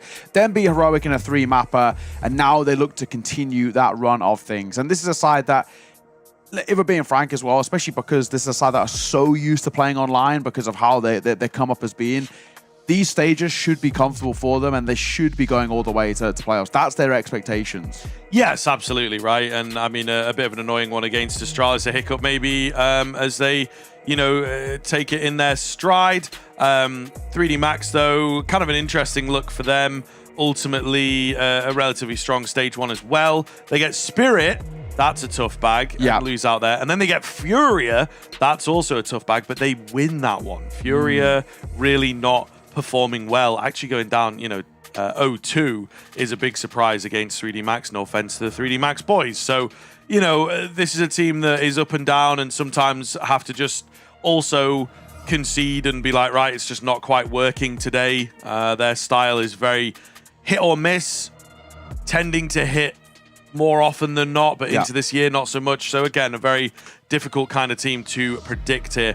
Map pool wise, again, going to get curious. The big thing is Mirage permabanned away, and that is FUT's favorite at the time being, so it certainly could be a little tedious, but they have the Ancient they could lean on here, another map that 3D Max don't like so much. The Inferno ban away works out for 3D Max, so it's a veto that could be very, very interesting, and I think both teams able to direct it in certain ways. Yeah, you got standard permabans, right, which actually make it a little bit more easier. It's really just down to that 3D Max of not enjoying Ancient, which feels like a natural punish pick. Yeah. And also a map as well that FUT have really been playing a lot of reps on. So we get the Mirage, they get the Inferno. I feel like you're going to go Ancient here. Dust 2 is where 3D Max are going to head. And then as a decider, you do actually have a couple of options, and it really depends on what you value more, whether you actually want to be going in towards a puggy map, which I think that 3D Max won't. I don't think you're going to want to tempt fate with kind of a puggier map as sort of a decider in a sense. So you may be looking towards, maybe we could see an Overpass here. It feels a bit better than letting come through, but I speak too soon. The Overpass is going to get banned out second wave. So Dust 2 Ancient, Overpass banned, Nuke. Oh yeah, Nuke, I guess, but it's good for FUT. It's the real worry. And then FUT ban it out. Okay, you get the Anubis that comes through. That was definitely on the lower stages. I'm so surprised that FUT let the Anubis come through. They're 1 from 7 on that map, where on Nuke, they've been not playing it as much, but they've won all but one of their games. Yeah, there's some interesting things to look at here. You know, the Dust 2 and the Anubis maps that win rate-wise, not fantastic for FUT, but relatively high reps. I think this is a team that could shoot better than 3D Max, to be honest. And I think that a lot of it's going to come down to that with the way that these two teams like to approach the game. So I'm quietly going the way of FUT, I think, in terms of maybe even snatching a 2-0 here if 3D Max don't give them the respect, which is something that we know can happen from time to time with the 3D Max side. You know, you got a young team, you got the new upstarts, 3D Max, yeah, we'll be able to show them and, you know, teach them how it's like in the tier 1 here. and maybe even we would maybe consider FUT in that tier 1 bracket now. But I think there's a lot of teams at that level that have been there for a while, maybe not having the same level of respect, right? So I think this is going to be a really, really fun matchup, and one where 3D Max have to watch themselves. Yeah, I think you're correct. For 3D Max, they also can't afford to play FUT at their game. You know, we kind of even saw in that Astralis matchup, Astralis did not give FUT any time to set up and play the way that they like to play. They don't allow them to kind of go for these really puggy games. They don't allow them to kind of dictate the tempo. That's what 3D Max have to do. They have to try and suffocate FUT. That's how you beat this side at the moment. If you kind of get down to the basics and just go for a kind of a bare knuckle brawl, you just can't win against this side at the moment. They've got too many heavy hitters. Launch has been incredible. Demon, of course, it continues to be, as the namesake says, and Krebeni was the best rated player in towards stage 1. He was absolutely flying. Jugs was also within that top 10. So you look at that and it's like 4 different players who can have incredible run of things. The only real benefit that you'd argue 3D Max have is that they win in the AWP department. Maka is seen at the moment as slightly more valuable than Symmetry, so that's the one thing they've got to lean on for them. But generally speaking, we know that 3D Max like to play a really uncomfortable style of Counter-Strike that a lot of teams don't enjoy playing against, and that's what they've got to bring FUT to play here. We're going to find out shortly. I think we are just waiting for this map to get started. Hopefully not going to be plagued by issues, as we did have a few shaky ones on the I first think series. we are, actually. So in doing so, we're actually going to throw this over to the A stream for a little bit before this game gets underway. Go check it out. If you wanted to learn how to clutch like a 1v2 or 1v3, I would also love to do that. Hang on, let's see what this Right, is. so... Not even going in spec. That's how much I believe you've got this. And it's a jump throw as well. No, this is just a left click. Just a regular throw. Yeah, just a regular. Oh, it looks good. Looks really great. Promising. Oh, what a bounce. Boom! Let's go! Look at that, Freya. No gaps. Wow. No gaps. Perfect. That's a Absolutely beautiful perfect. lineup, Alex. Thank you. Yo, we are cooking on Dust 2 right now. And I'm going to impress all my 5,000 ELO teammates. Are you ready to try and put it together? I'd like you to try and flash me long and then smoke the cross. Love, yes. Okay. Of course, of course. Okay, but I'd like to roleplay. So can we go to spawn and can I ask for the util? And you can even offer the util. You know, we'll get into that. Okay, you ready? I've got a good spawn. I'll be like here, and you've got that spawn. Yeah, that's good here. Yeah, okay. there we go. Freya, I've got a long spawn. Can you flash me? Of course I can. I know exactly how to do that now. How convenient is that? Do you know when to throw it? Like now? Oh, beautiful. I'm out. Oh, I'm scared though. They might have an AWP. Tell you what, I'll flash. Do you think you could smoke cross? I can certainly do that. Okay, I'll keep my gun out. They might be pushing, you know? Oh, you should probably have a teammate playing anti. Tell you what, I'll molly Carl while you're doing that. Should be smoked. Carl's mollied. Okay. Yo, actually, crowd now? Proud now. Let's go. No way. Let's go. No way. I will never not be able to take long ever. That's crazy. Okay, but I don't get dissuaded, Freya. You're going to join your first matchmaking Dust 2 game, and you're going to forget the lineup. It's just rite of passage. It's going to happen. It's natural. Yep, it's going to happen. I don't know if this one might be a bit unfun. You wanna like a mythic difficulty to finish our nades? Sure. Okay, this is a spec jobby. All right. See if I even remember it myself. Yeah, see if you nail it. Ooh, you got it. Does it do the dribbly down? It's not dribbling. It was supposed to dribble. Okay, but it's still useful. I was trying to do the full, like, you smoke CT as well. Yeah. It's this little blemish. Left click throw. So you walk up to the stairs. You go until the stairs are all completely hidden. But you can't see any more of the stair. Yep. And you just look up, and I'm looking at like this white blemish. Oh, a very specific mark. Yeah, like okay. I mean, like there's two kind of stains on the wall. I'm usually looking for this, and I'm just kind of aiming up there. I think it's reasonably forgiving. I think it's quite forgiving, but I don't know if we get the dribbliness that I'm looking for.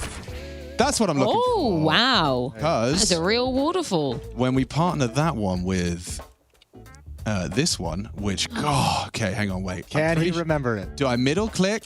Do I do it when I'm crouched and then I stand up and throw? Or do I aim, then crouch? MC knows. MC's watching, he knows. I think it's middle click. So you see, like, this is just, you put your crosshair in between all of these gibblies. You do a left, right click, left, right. And I think, wait for it. I think I stand. Let's see, that's not it. It's not it. Not the one you were looking for, but it's finicky, but I'm almost certain it's a middle clicker. I think I do it while I'm crouched and then I stand up.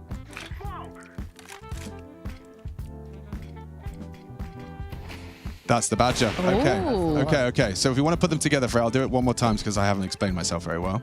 We hide the stairs. Stairs are hidden. Aim at the stain. I'm still holding crouch. Yes. I'm throwing.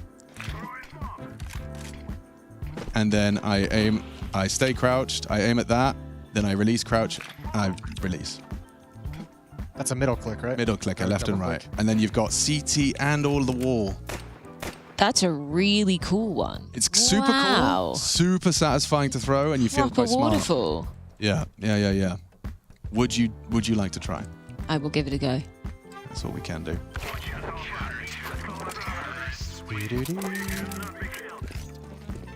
All right, so. Little update for you. Knife. Rainmaker's joined. Huntsman by any chance? He's back. He's going to play. Was it stained? What even is I'm just trying to look at it from... I actually don't know. I actually got it from... So, you know, back in the day when you used to watch ECS, I think it was. Yeah. They used to do Face-It points drops. This was before working in any esports. I got dropped 50,000 Face-It points. And you bought this bad boy. Yo, that's so sick, dude. Okay. His name is Cole. Okay. I'm going to go spec so I can kind of see what's going on here. Okay, so... So you want to crouch, so you want to see the stairs when you crouch initially, so you can kind of know you're lining it up. So yeah, like there, crouch, you know, a bit more stair, so a little more to the left. You want to go to the left. Try and line up with like the second or third. Oh wait, I'm crouched for this one. And then we want to make it just disappear. There we go, boom. And now we're looking for those stains. A little higher on those white, like the big white square is your good. Yeah, just to the right of that. Left click throw. Let's see. Looking pretty close, Still functional. Yeah, it's not got the waterfall there. I'm going to come to your side. I'm just going to point on your screen. I'm going to come. All right, so here. Bang. There's the... like there. This is very exact. Let's see. No way!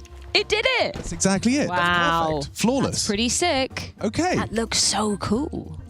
Okay. It's so useful as well. Like the CT players can't shoot your boys on the cross. Wow. Okay. Would you like to try the second one? So from that same position. This one's a bit tricky, isn't it? Bit more tricky, but from exactly where you were. So do your stair lineup thingy. So you see the stairs. Now you do a little bit. Yep. Boop, perfect. And then it's just in between those, all like in the center of where all those little metal things are pointing. Mm-hmm. So a little more central. Like, yeah, that looks perfect. There. Yeah, and then it's a hold down left and right, then release, crouch, and throw.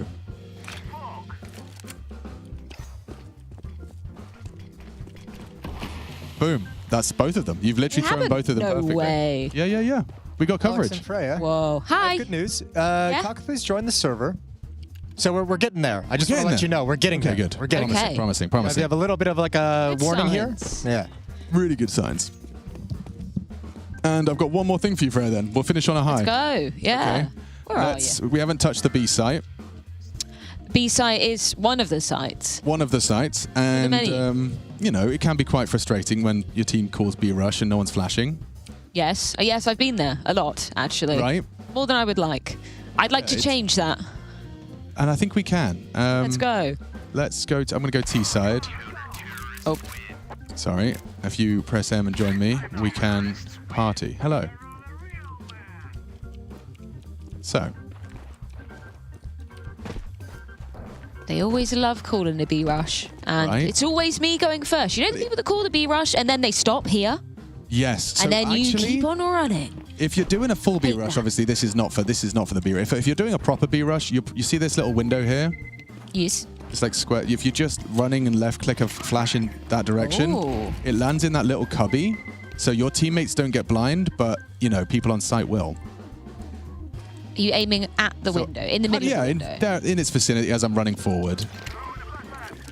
Bang. Yo, that's sick. See, that's pretty nice for like, you know, the car guy, etc. That's very cool. That's Wait, useful, can you throw it and can I be holding car just to have a little looky? All right, we are back in. Well, in for the first time actually.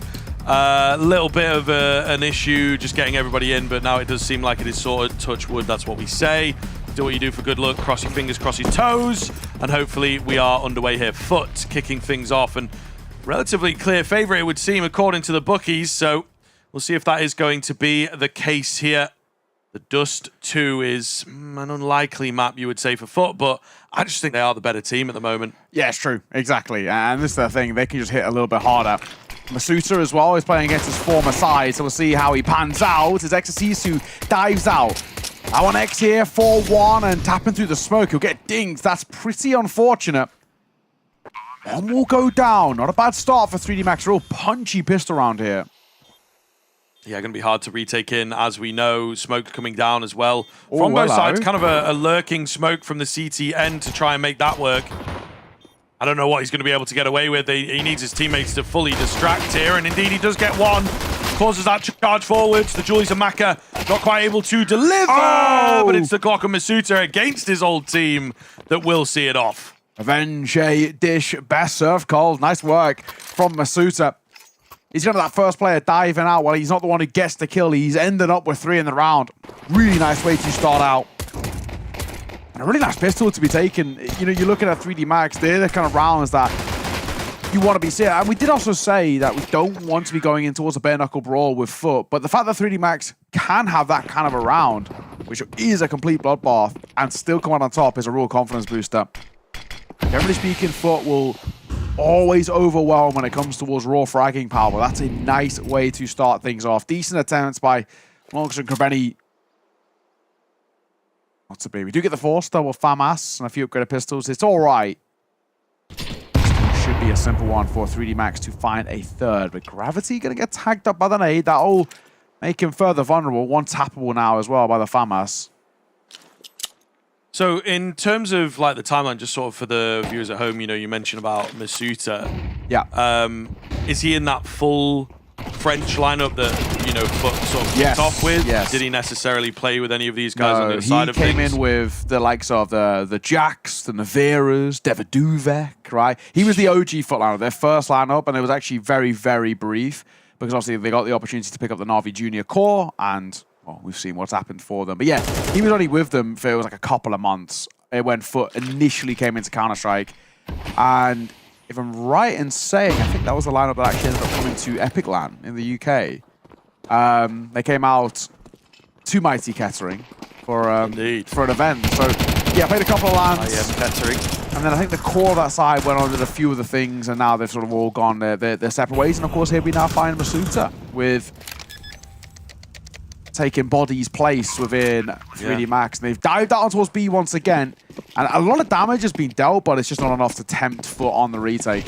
So hopefully landed on his feet. We'll see how the series does. It's a bit of a FU to the org, maybe. But you can kind of see why they obviously went for the move and what they picked up. Really strong team, and I'd say it's worked out. You know, the original French lineup, it would have been a slower grind, it feels like. Yeah. Vera's still only 24. Wild. Yeah. No team for him at the moment. The only one he really is on a team from that remaining kind of core of 5, bar Masuta's Jax, who's playing with honestly a pretty scary looking mix. The Hashiras, with, you know, Borrowed Birth from Sky, Queenix, Burmalov. But rumors I've been seeing on the grapevine that Birth from Sky is getting picked up by an org. So they might obviously be had apart. something like behind them. They had the Kono thing, and that went sideways. Maybe don't pick up a team if you've not got any money. Oh, it's good advice, actually. Yeah, good advice. to be honest, that's kind of maybe the first rule. But they decided to worry about that later, and it's kind of cost them what could be a decent roster. But yeah, that's a different story, of course. We now move into another chance, actually, for FUT, as the previous round just sort of fizzles out. Not really much presence, much fighting going on. So they could do some damage here. 3D Max have to be very careful. Oh, heads onto the site. Love that. Damn. That's also a great CT lurk smoke that, generally speaking, CTs will throw as long control's being taken, so they can take that for free. I think the thing is, the few players out towards long will have spotted that smoke has just not worked at all. So it really stops them from doing anything. And yeah, complete positional change up here from FUT. I like this. Oh my goodness. What's the plan for 3D Max is the question. Are they ready for a move? It feels like yes. They're set up with the guns. There's a lot coming around this corner though. However, they will fend it off. Texas East in particular up close. Now going to be down to just Longs to see if he can recover this 1-on-2. Oh, let's see. Double back towards short. Oh, he's smoked on the cross. He's kind of ready for the engagement. One spotted ramp as well. The bomb's made its way underneath him, though. He doesn't even realize it just yet. Now he's spotted it. Lurk smoke, another dink on towards his position. How he's still alive, I do not know, but eventually he will fall. It's not a bad effort. But another round for the French as 3D Max are starting pretty well on towards their map pick. Out the gates in Dust 2, and there's still some gimmicks here from FUT which are causing a couple of problems. They may be ever so slightly over fight. 3D Max called for a freeze, and they were guns out ready for it. End up overwhelming quite nicely, but the first gun round, this is a good test to see what we've got on offer. Maka tries to pop shot through the door, but a little behind the two crossing. This is the big test. We did question when we looked towards this veto about this map in particular. Let's see what FUT have got for us. We've got open play for Cemetery.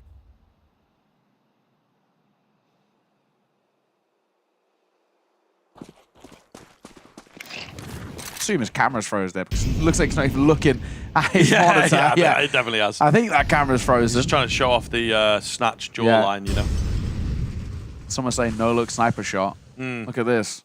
This is all instincts, baby. Yeah, cool guy. Ooh, on the cards here. Can't Should find... look though for that one. Yeah, he might have reacted a bit quicker. Peripheral Vision Gaming. I do have a feeling maybe, yeah, I was going to say, I think the FUT side in general's had a small freeze. Either way, trying to see what we can find here as 3D Max pushing out through short with some mid-presence, though. Do they want to back off? Not a lot of time. Not a lot of info. Not a lot of control. They still have this man in upper tunnels, which to me speaks to a quick pivot towards B. Over on that B bomb site, so it could be very scary here. They will still send a couple players into A to see what they can find. So it's a play it by ear type of moment. Lucky going to catch off the push.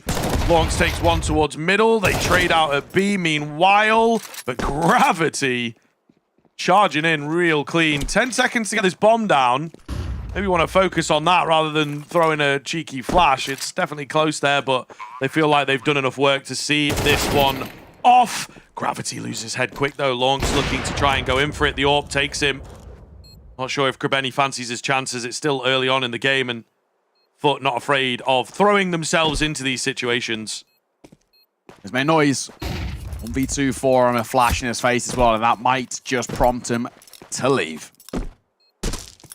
Playing for Long, because I don't think he expected a second player to be out and towards Long, so he's just knife out round that corner. And an easy one for Maka, but that round is sort of one and done by Gravity. Leading by example for him, fair play. FUT looking a little bit feeble. I don't know if we're maybe the kryptonite, because I've been watching a lot of FUT on their rise to success within Tier 1, and when watching them as just a spectator and an enjoyer of Counter-Strike, clean and crisp and so dominant. The two times I've casted them this year, i.e. the Astralis game, and now I feel looking weaker than their usual selves. The thing that I'm seeing, though, is there's a lot of reads, actually, from 3D Max. They seem to be prepared. You know, they have an A play there with a man in upper tunnels. It's like, okay, usually when A happens, they like to push through here. So really well caught. And then we had that sort of save of the force buy round where they all stacked on top of each other. Again, something that FUT have shown in the past, you know, that they like to just sort of group up and get cheeky in some of the force buys. And 3D Max were waiting for aggression. Only one player with nades out, you know, everybody watching for the push rather than having a nade out or sort of looking at their teammates, you know, not being lazy and paying off massively. 3D Max clearly done some work. FUT maybe feeling that they take a timeout to figure things out, both buy-wise, and of course, get their heads in the game here. Well, Dink Demon doesn't take as much as a sound might assume. Smoke again. They know someone's close to this block. Benny, how is he still alive? Demon will go down to the hands of Exorcist, but in all of the carnage, Cemetery had made a move, but Exorcist is still causing problems for him behind. Cemetery again, another smoke wallbang headshot. He's getting all the little trinkets on the kill feed, but it's still a numbers advantage for 3D Max. And Exorcist, his double alone had basically given them space towards the site. 2 versus 3. And I think once again they're going to angle to the save. This is looking tough. I mean, credit where it's due. 3D Max are playing some excellent Counter-Strike at the moment.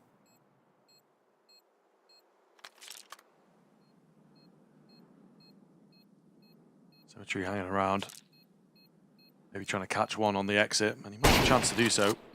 Oh, yes. He's quick. Is he going to go in for a bit more? Actually, the action will come to him, so he will get taken down. But yeah, as you say, 3D Max looking really, really good. The proficiency on Dust 2 definitely showing itself here, and FUT unable to get up to their usual antics. 3D Max definitely added more structure, I think, in 2025, but traditionally, this crop of players also have some antics up their sleeves. So I think they're used to playing against these kinds of teams. And I'd say one level as well for FUT, they were catching a lot of teams off guard because it is so brazen, some of the plays they were making. For 3D Max, they're just such a well-prepped team. Despite maybe the recent form being less than adequate, you know what the ceiling is like for this side. And they've re-upped in the coaching department. Wasink now in with an assistant coach, MBK. I love that name. It just makes me think of like Monty Python sketches, you know, when they're doing the sort of stereotyping the French and stuff. But Wasink, it sounds like a very French kind of name. I love saying that. And, you know, one of those where, and for that as well, with likes of MBK and a nice veteran, a legend to have for this side. It's a miss volley there by Maka. She meant for that back side, but they just clipped the wall. It bounces ramp, which doesn't seem bad initially, but see a position that they already hold. A re-smoking towards B. Jugs is here. He's got support. Wonks needs to turn around. He's going to get his head caught. What a clearance. Exorcist and Masuta. Excellent work. Cemetery will find one through the door. Pop shots aren't bad, don't get me wrong. But the bomb goes down nonetheless, and another one which FUT will not want to give a look into. There's no way they're retaking that B site. Absolutely fantastic stuff from 3D Max again, bro. Like, it is very much in their DNA, but 3 stacked inside the smoke, moving together as a unit. Symbiosis over on the B bomb site is just beautiful to watch. They'll keep it going. Flawless run thus far. It's Exorcist and Masuta towards the top end of things, but yeah, this is just really great. Maybe that M4 going a little early. Perhaps should have sold his teammate down the river and just gone for the bait play. He just checked. But benefit of hindsight and all of that. Frenchmen keep it coming. Second timeout for FUT already. Don't blame them though, to be honest.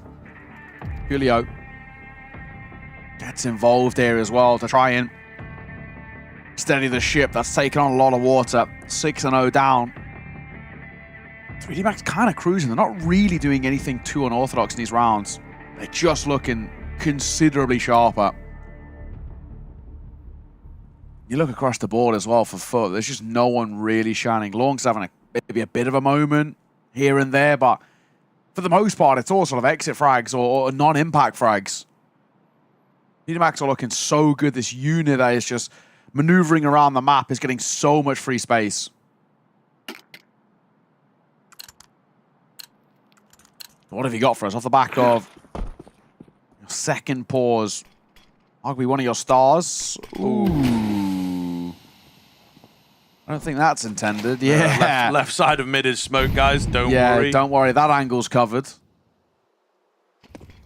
Once in a while, but you just feel like it shouldn't really be happening at the pro level. 3D Max, post timeout, bursting into B here. Is it going to be effective?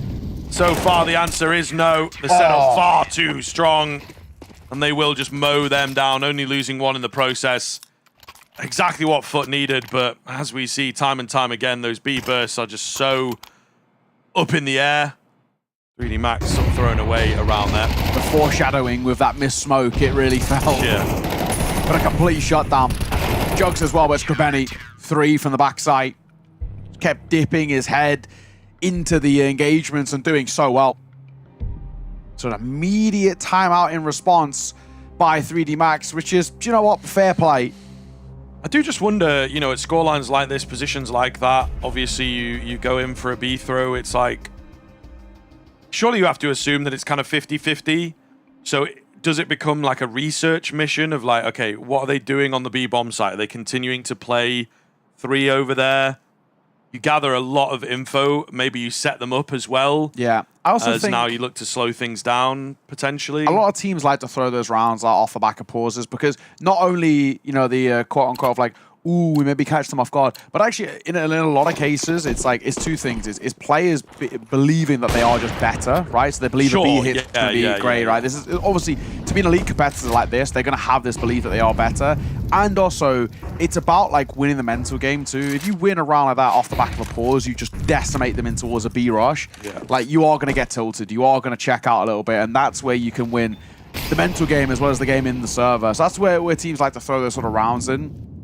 It's that real belief that we are better. If I run at them, I'm going to win this aim duel, no matter what their setup is. But fortunately not to be. So back to the more defaulty style for 3D Max, which has been working so far. And I guess they've also conditioned them to slow rounds. Yeah, so well, this is it, right? A quicker one, trying to catch them off guard. Just, again, you can't beat FUT at those type of rounds. You could draw them into your game plan. And this sort of style, no one really likes playing 3D Max when they're in their flow. It's just an awkward style of play as they slowly saunter around the ebb and flow of the map. With the punchier rounds, that's sort of more in FUT's wheelhouse. Close and personal here. Ready waiting round this corner. Does he have a flash? Oh, they turn away from it. Maybe turn away from their own flashes, but ultimately Gravity is able to deny him that opening frag. Symmetry in on the side, does get one.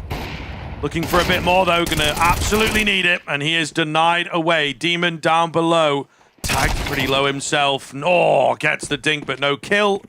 And Lonks recovers that orb, takes it out, and will be moving into the next round all by himself. 3D Max after a timeout, right back on the board. Yeah, that's it, right? Back in towards these slow sauntered rounds, you create a bit of space, you set yourself up, and then you dive in towards the execute. That's more in the back pocket of 3D Max. The quick rushes and those very fast-paced rounds, FUT are going to feel a little bit more comfortable with dealing with because it's something that they like to throw in to catch off a lot of teams. 7-1. 3D Max T-side, Dust 2 looking brilliant. Nearly next to no complaints for this side. A Dragon Head. Yes, it's quite a nice candid picture as well of like the AK in its natural habitat. That's right, that's got background energy to it. This map's very, very rapidly approaching the realms of being a write-off for FUT though. Yeah, panic buttons being pressed. You know, you get the one round, it is kind of 3D Max feeding it to you though, in a sense. Not necessarily one where you have outwitted your opponent and then they're right back, you know? So it's like, are you actually capable of winning rounds, or are you just capable of like holding mouse one when the kills come to you? To get caught by the mat kit. Gravity does charge through a smoke. It's a risky move, but it pays off.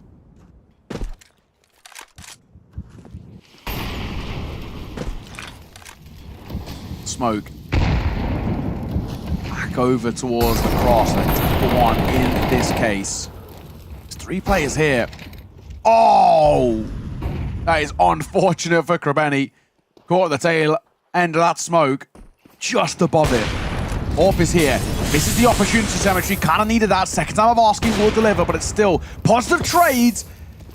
The double orb setups maybe got something brewing, but a lot of ticks in the molly and a HE behind it will leave Lonks reeling. Bomb down, and I think again, a save for FUT. They cannot give this one a look in.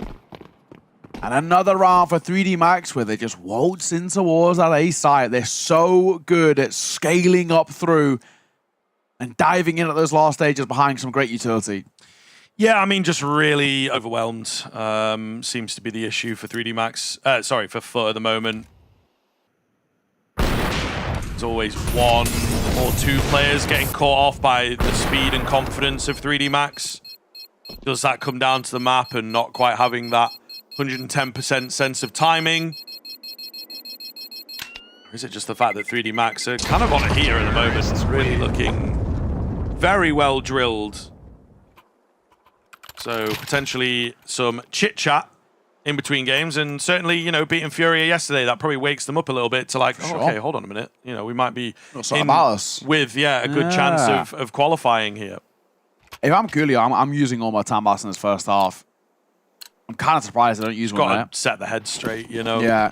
It's not necessarily about tactics. I feel like you need like an 8-4 to really even have a proper fighting chance. 9-3 just does not feel in the realms of possibility. I think Gravity was spotted there by Symmetry. Does briefly calm something though, so look at that. It's a really wild move, and Kreveni was so wary of that possibility. Molly in for the cross, and Symmetry now going to be tested. There's a Molly down and a dive through as well by Maka. Very aggressive from 3D Max in the early portion of round number 10. Can FUT salvage something at the tail end?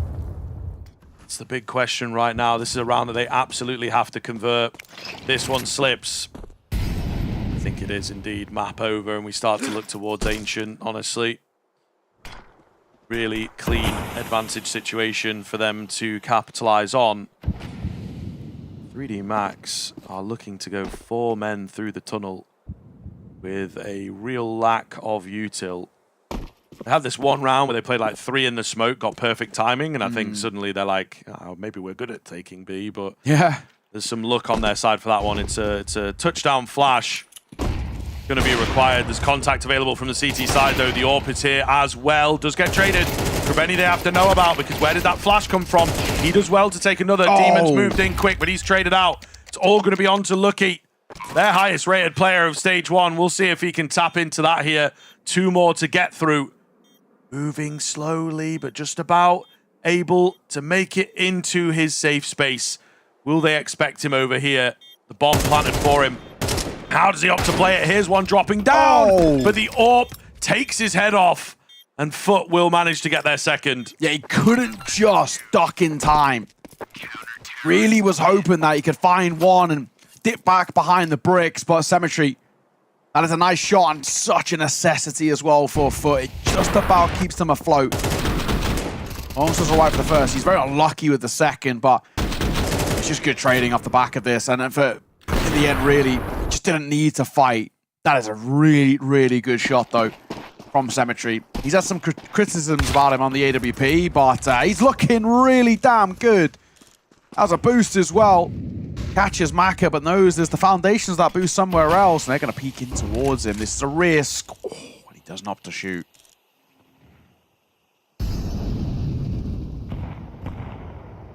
Symmetry holding the crack here. Is he going to see some action?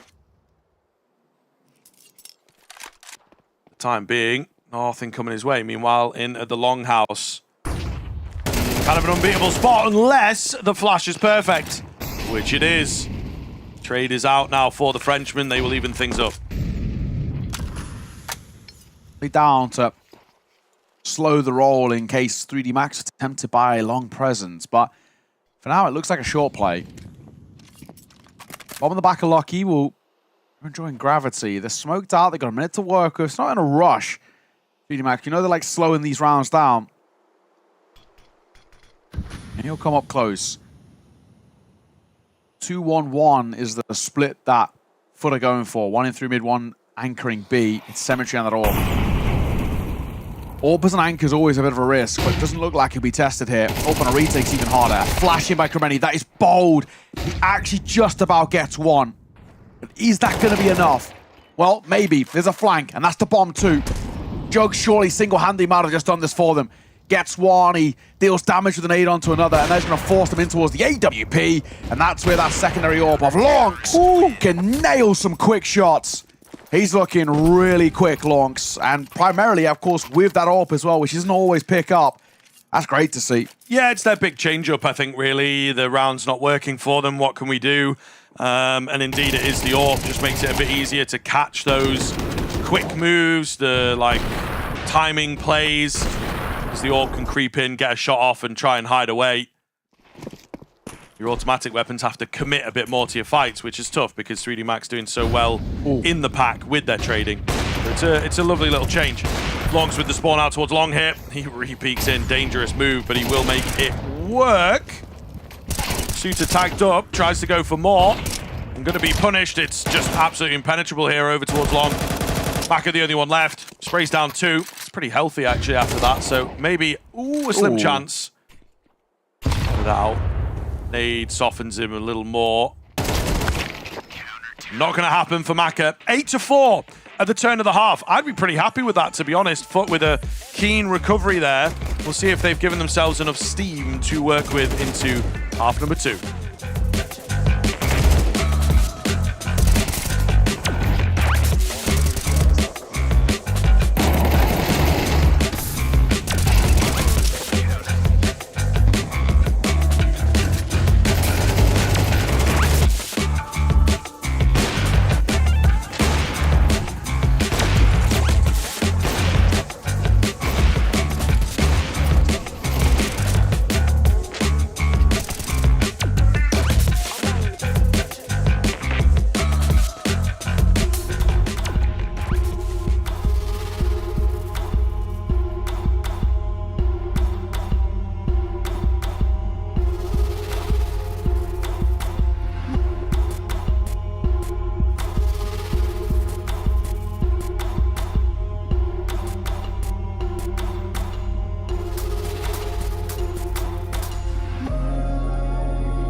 Welcome back in honestly, a really good start by 3D Max, but a bit of a recovery coming through for FUT, just at the tail end of the half, just to keep the door open here. Now, pistol, for me, is still required before I start to believe, but the right steps start to be made there, and I think a lot of it off the back of that man. Lawrence looked incredible.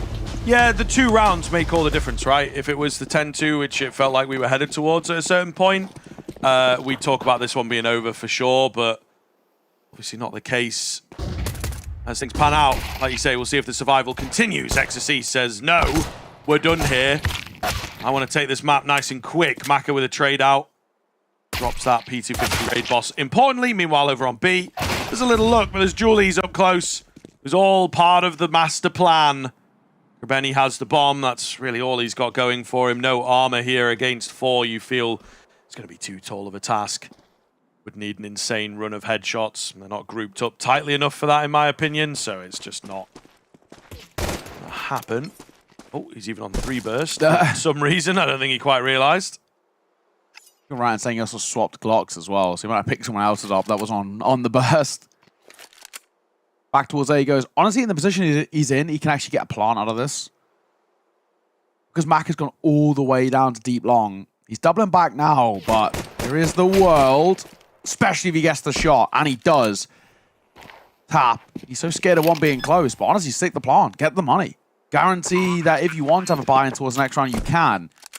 It puts him into now 1 versus 3. Oh, he's very open. How would he not take any damage yet? He's still trying to find a couple of heads with the Glock. He'll eventually lose his, but there was an opportunity there for Krabeni. You could kind of see the doors opening for him in that 1 versus 3. If he just catches a couple of heads, the crosshair's so close.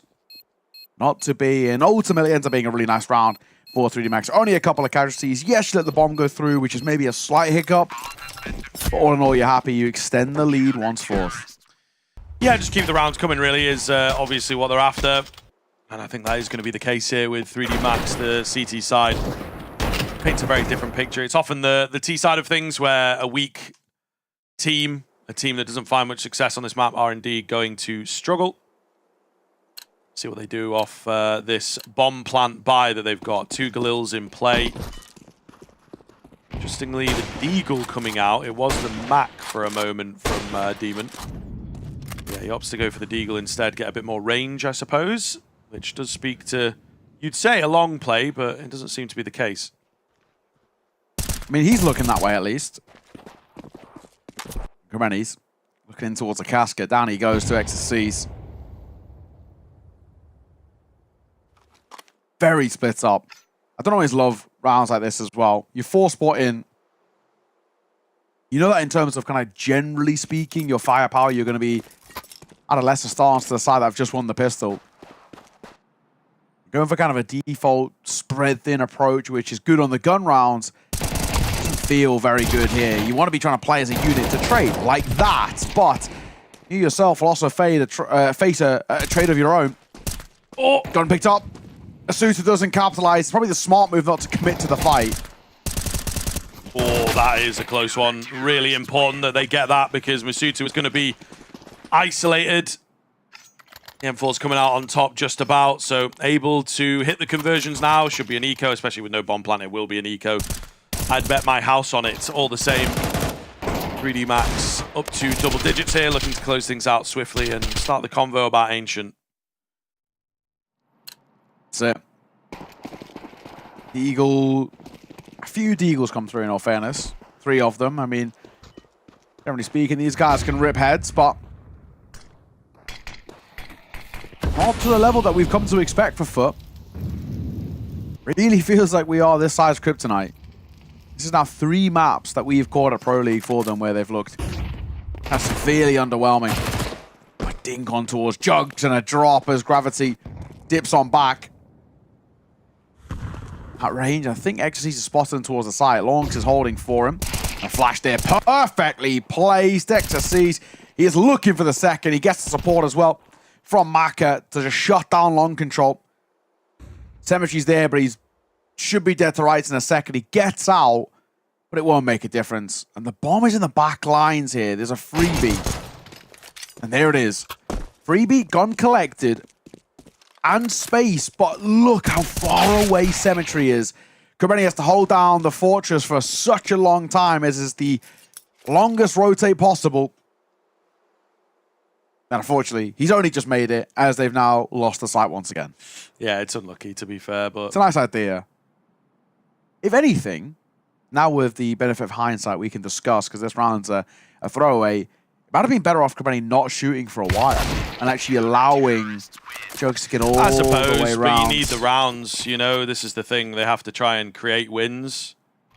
Bomb plant when it's kind of close, when you've been picking up some rounds, etc., could be valuable. But that's what I mean. What I'm talking about is like Krebeni waits, lets Jugs get all the way into upper tunnels, then kills him. Then he dives in, they get a barn, there's a 2 versus 3 in a post plant. Yeah, potentially. That's probably, in hindsight, the smarter move, but he also doesn't know what the rotates will look like from 3D Max. Yeah, again, as like a player though, that's like a lot of moving variables. The thing that they know is kill 2 guys. You know what I mean? Like just peek and kill people. But it's kind of exactly that philosophy and thought process as to why they've only got 4 rounds on the board. 3D Max are outplaying them tenfold.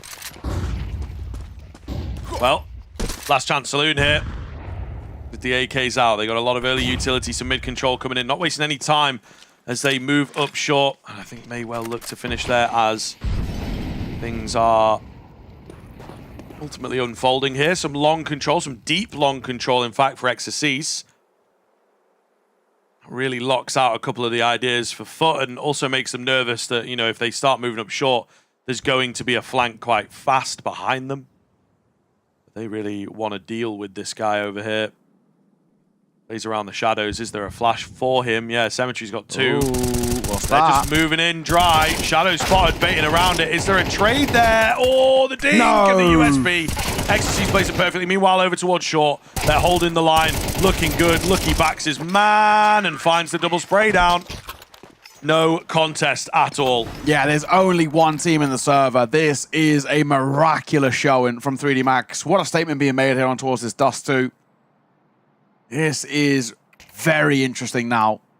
FUT are so quiet in a map in which is quite puggy in its nature, and you feel like it leans into a lot of the strengths of this FUT side, but it's anything but. 12-4, map point 3D Max. And so quickly to this point as well. Door smoke will come through. Saw a miss one earlier, which was comical, but it was ultimately ended up being costly as well for FUT. Yeah. 3D Max make theirs, that's a good omen.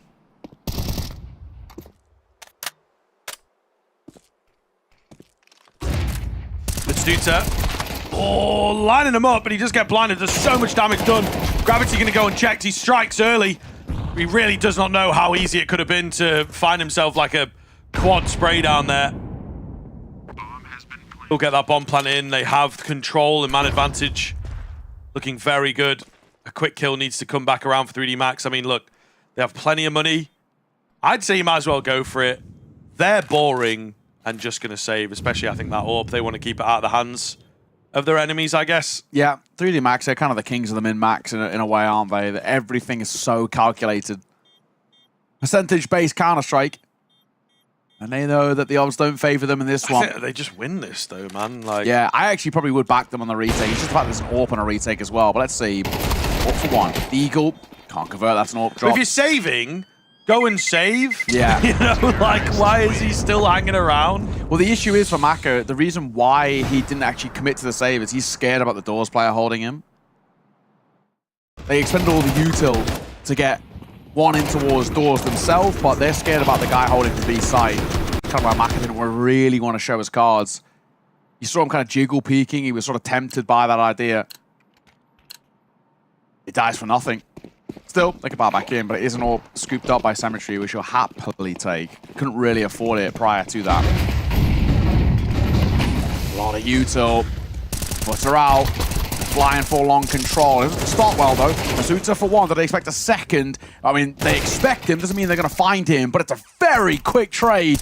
As Masuta and Maka and now Lucky all leverage that position to kills in their favor. Cemetery, the last man, dead to rights. 13-5. What a showing. What a statement by 3D Max on their map pick of DOS 2. They open up the proceedings in this series so damn well. Yeah, it really could have been a closer affair as well, I think it is safe to say, if FUT had managed to just pick up some steam in that second half.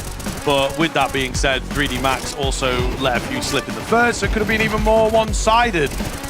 Ultimately, I think 3D Max will be very, very happy with the way that they have performed, not really having to sit up too straight and get their heads too deeply into the game. The simple stuff working for them, the instinctual Counter-Strike working very nice indeed.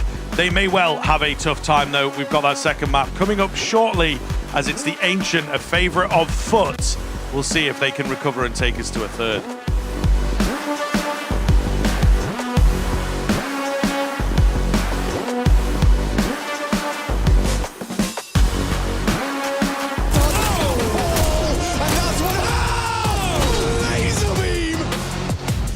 No chance, all dong.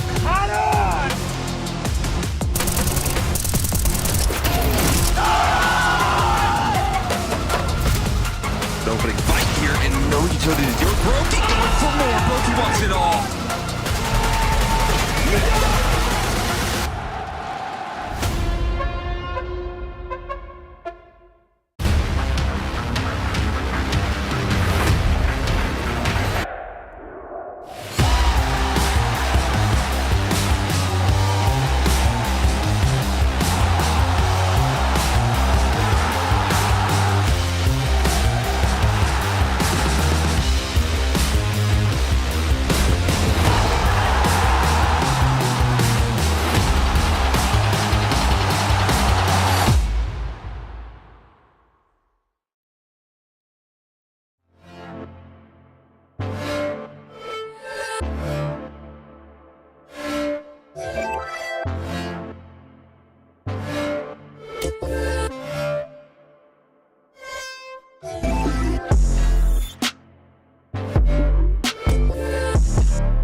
Mast and the other game on the A stream, and then I flick over to the B stream game, and I was thinking about the veto. I was like, okay, Aurora versus Vitality. Okay, so we've seen Vitality float Ancient before. They did it against these guys in a grand final. They'll probably float it again, force Magi to ban it out, and then you were like, nah, fuck it.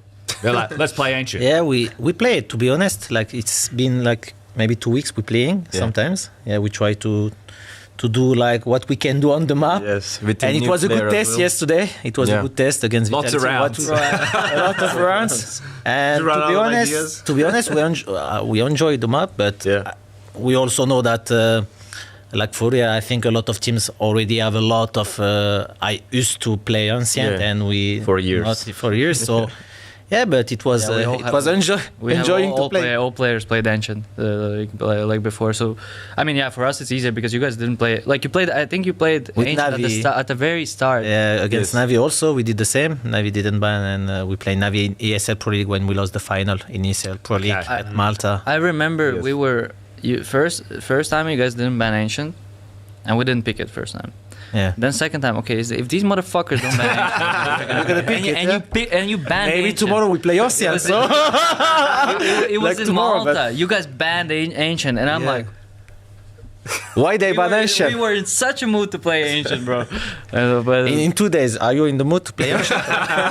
We're not. Well, I mean, I don't know if we're in the mood to play Anubis. So You just said they don't have a map pool, so they'll play anything. yeah, well, at this point, we're gonna play anything, bro. The Big Mac Vertigo, we're gonna play. Oh, dude. But that was such a long game. Yeah, actually, please don't. Yeah. You guys played. Zywood dropped like 50 something kills. It was crazy rounds. I'm watching them back on all the highlights. Does it feel when you're playing it, because it's the seeding match, right? Is it just more fun to play a game like that? It feels less stress, or you're still stressed out in the moment? IGL always stressed. I will let him stalk a little. The game started with less pressure. Also, like as you said, we don't. It's like not like a do or die game, but it's like, of course, a qualification game for the like quarter or semi. So it's important for us. But when he started to just pops to heads, like killing 3, killing 4, holding him, punishing me and stuff, I just start, man, something is happening now in the game and I cannot catch it, you know, like, and he just left and right, and he just punishing either my players, either me. So I said, like, I need to do something. I'm doing something. I'm dying again. Like, I couldn't even feel anything in Ancient, and it was too long game, and I was like, it started, it's ended very long, but I felt like it's so quick. You know, like we instantly, I don't know how to explain. This game was like the Ancient map was my first time that I felt he's like pressing above my head, you know, like with his leg. This was the first time on my career. Really? Yes. Okay. I never felt a game like this. Fire, but they recovered the statistics. You're lying! I'm absolutely cracked! I'm absolutely cracked! Clock's ticking away and nothing. He's playing this smartly. He's using it against Get Right. 10 seconds, nothing comes up. He gets the kill, a triple, and nothing. Are you tired of overpriced, underwhelming, un-American produce? Hi, Alexi Pop!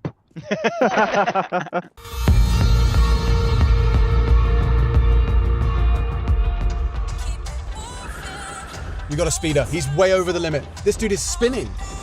Calm down, little man. We got bigger fish to fry.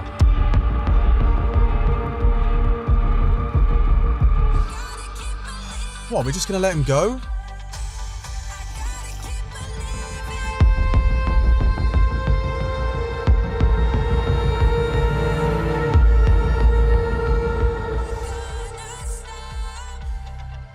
We've got movement.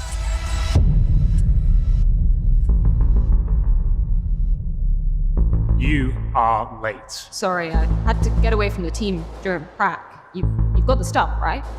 I have a few snap taps if you're interested. Say, you got any more of those jump throw aliases lying around? You must be joking. Do you have any idea how difficult those are to find these days? Fuck it, I'll take some null bites. Give me a couple null bites.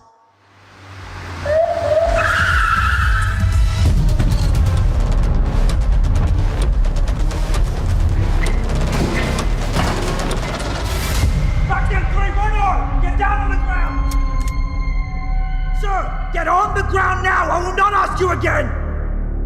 get on the ground, sir.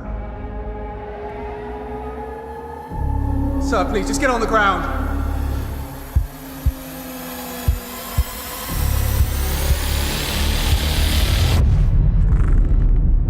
He's got a bind! Look out, he's got a bind!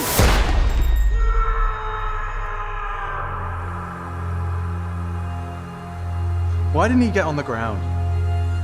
These people, they have no honor, no code. They do whatever to get ahead in life. They're not ready to face the consequences. There's that guy again, spinning. Let's go get him. You've done enough for one day. Let's just let the kid have some fun. Officer down, I repeat, officer down.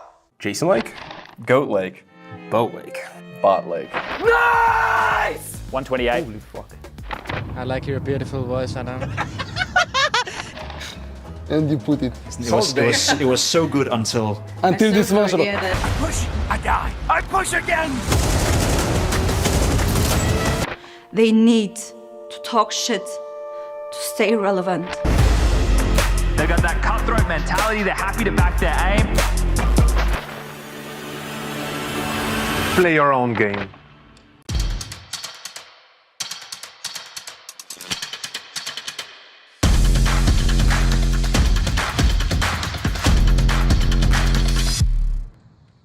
Hey Future Pros! Rushing B is never the wrong move. Well, maybe it is sometimes. Anyway, here's a long smoke you can throw from spawn that would help with those B rushes. To throw the smoke, line yourself up with this brick.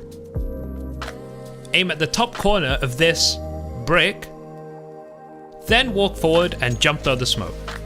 This smoke will land as your teammates would arrive, so it can be a great addition to a Hail Mary B rush. Rush on, Future Pros.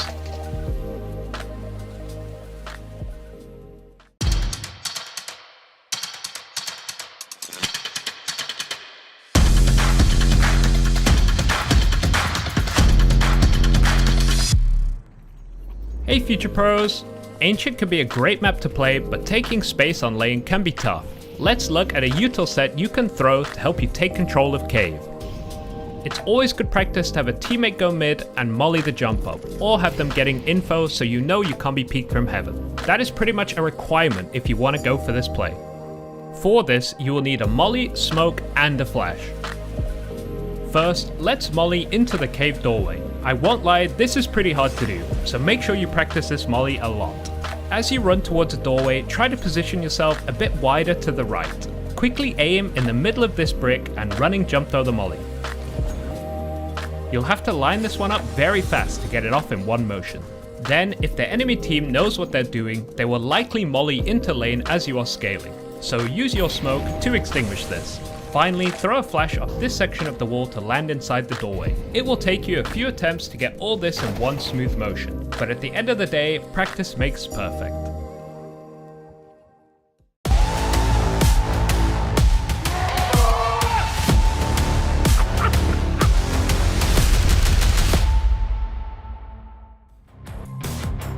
Welcome back into map number 2 then. The first one never really got going for FUT, but we now move into their territory.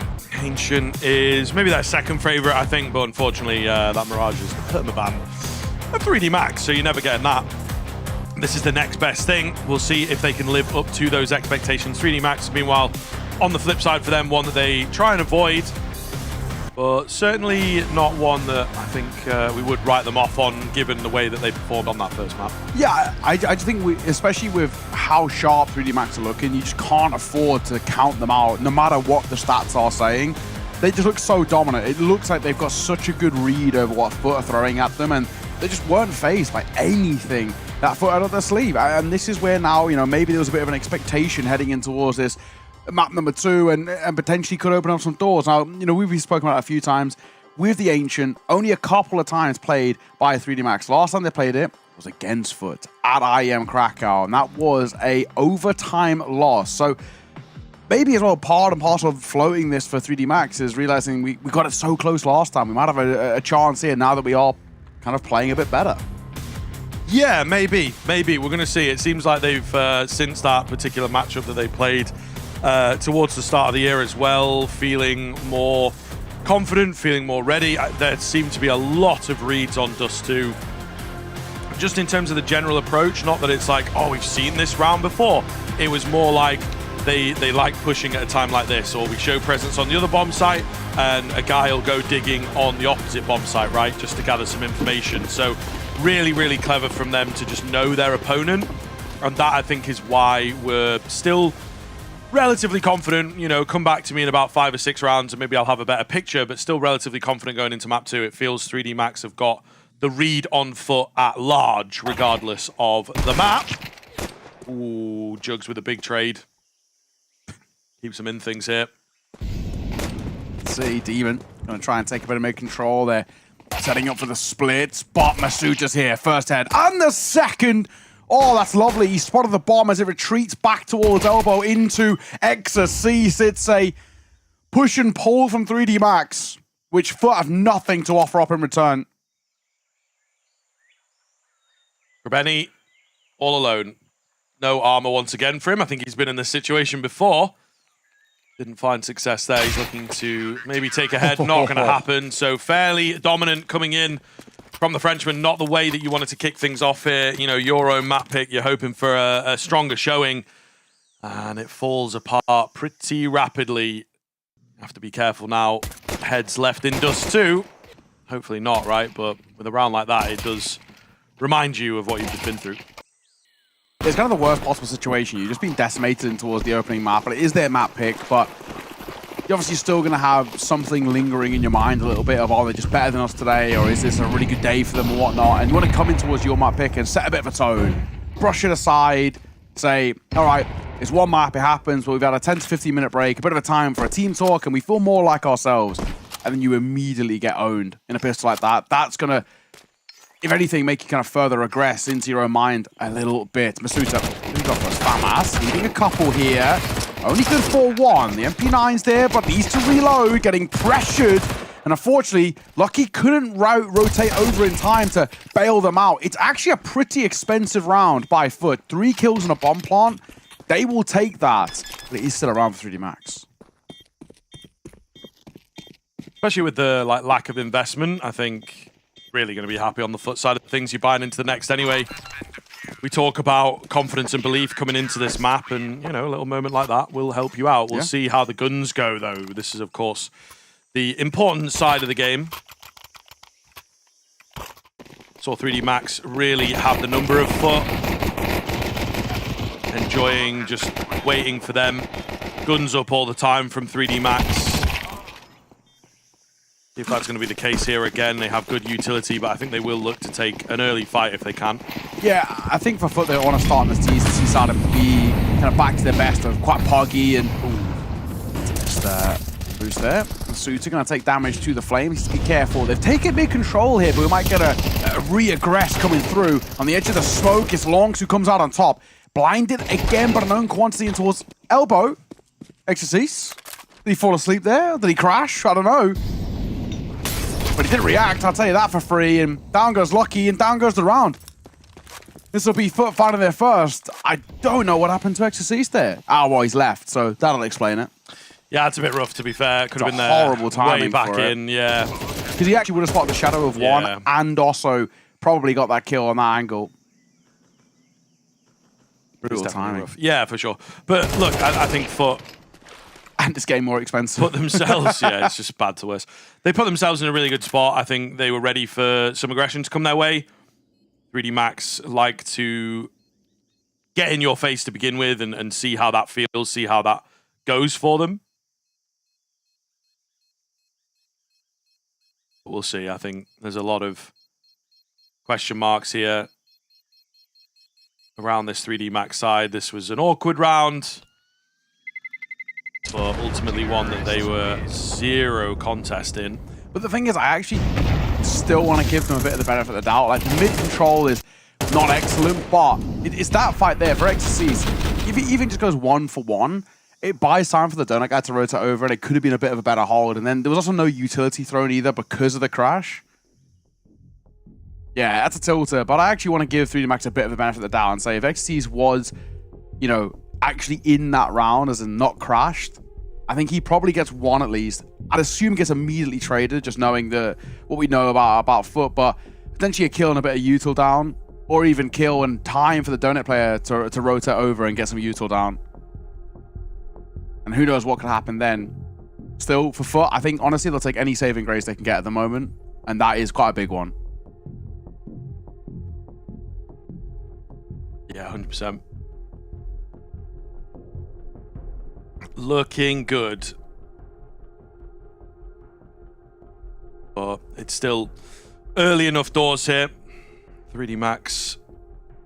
It just depends, you know, have they done the work? Are they just kind of going through the motions here and feeling confident enough in their D2? I mean, they haven't played it since that game. January, yeah. Which is kind of wild. I mean, you'd expect them to have done some work in it.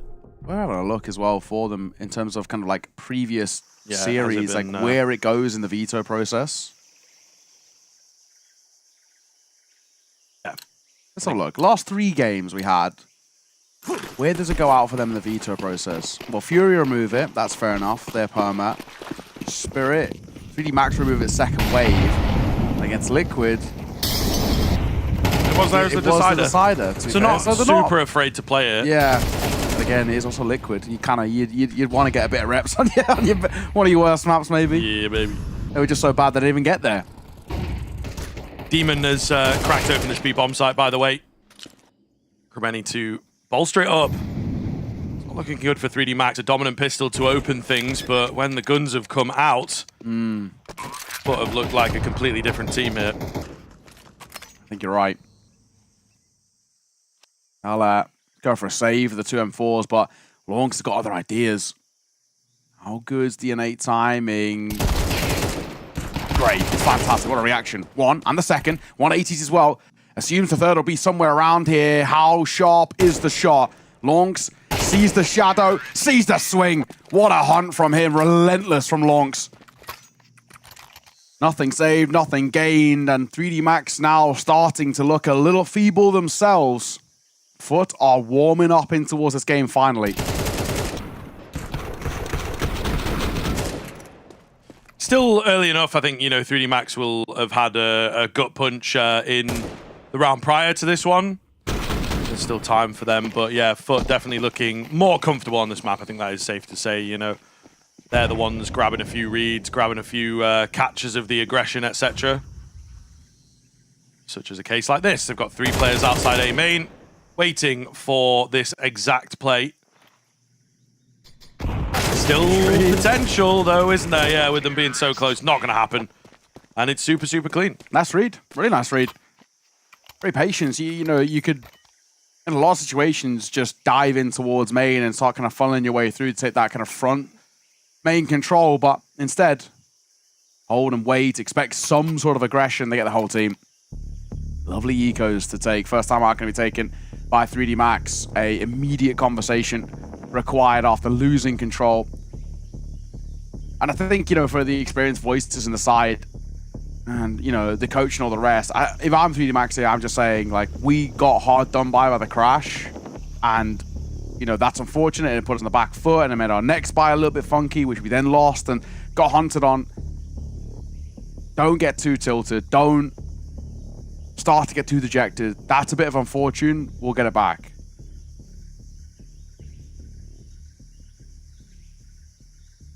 Yeah, just have to be careful not to lose your heads, I suppose, in a situation like this. But a big round on the cards, you know, first one comes in as well in difficult, but also it immediately destroys their econ. So they just have to deal with that. And that does allow FUT to really string some rounds together as 3D Max had not built up a defense. They changed things up a bit with the mid-aggression. Nice little break on that smoke, though, to make sure the trade comes in. Still mid-control for the CT side. Looks pretty good. Oh, it's all about this creep through. Yeah, saw him in towards Shelf. Ecstasy's dead to rights. They just were not ready for Demon to come creeping through that smoke. Only 2 remaining.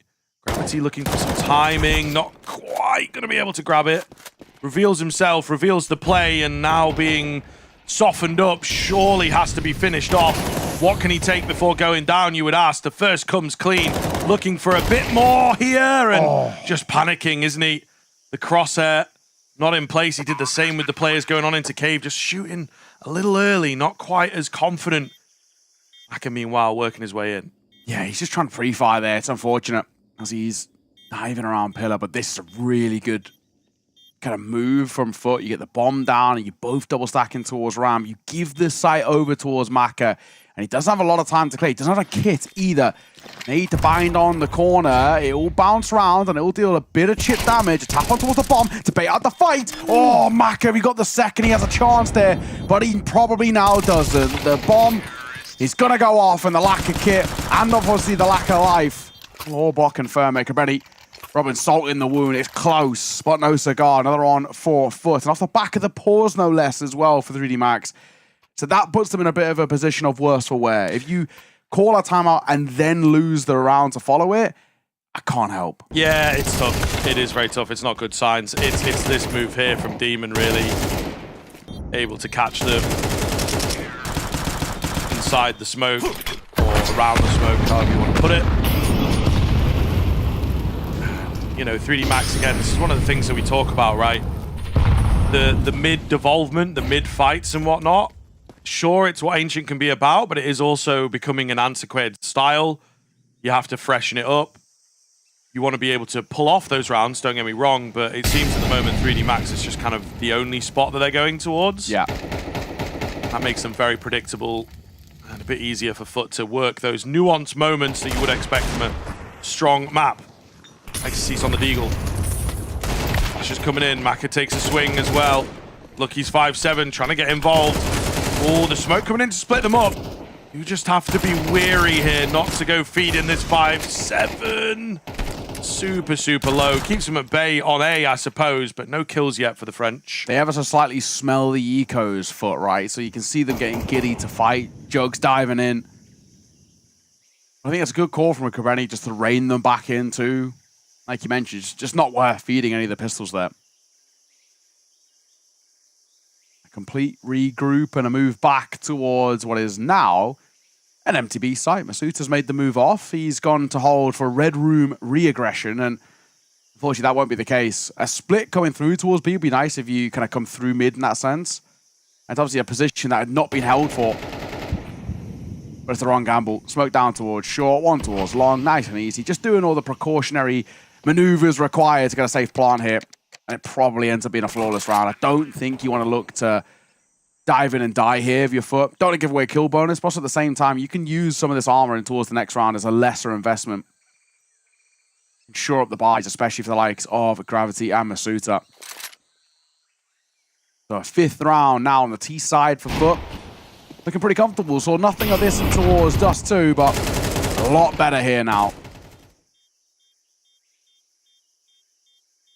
Nothing going to come the way, so it will be, you know, the successful save out. And of course, for these bits of armor, especially the two players that have not taken any damage, there's some money saved there, in fact, into the future round. But ultimately, FUT with 5 in a row now, looking really quite strong while doing so. We've had one round come super close, but beyond that, it's been all about FUT since the guns have come out.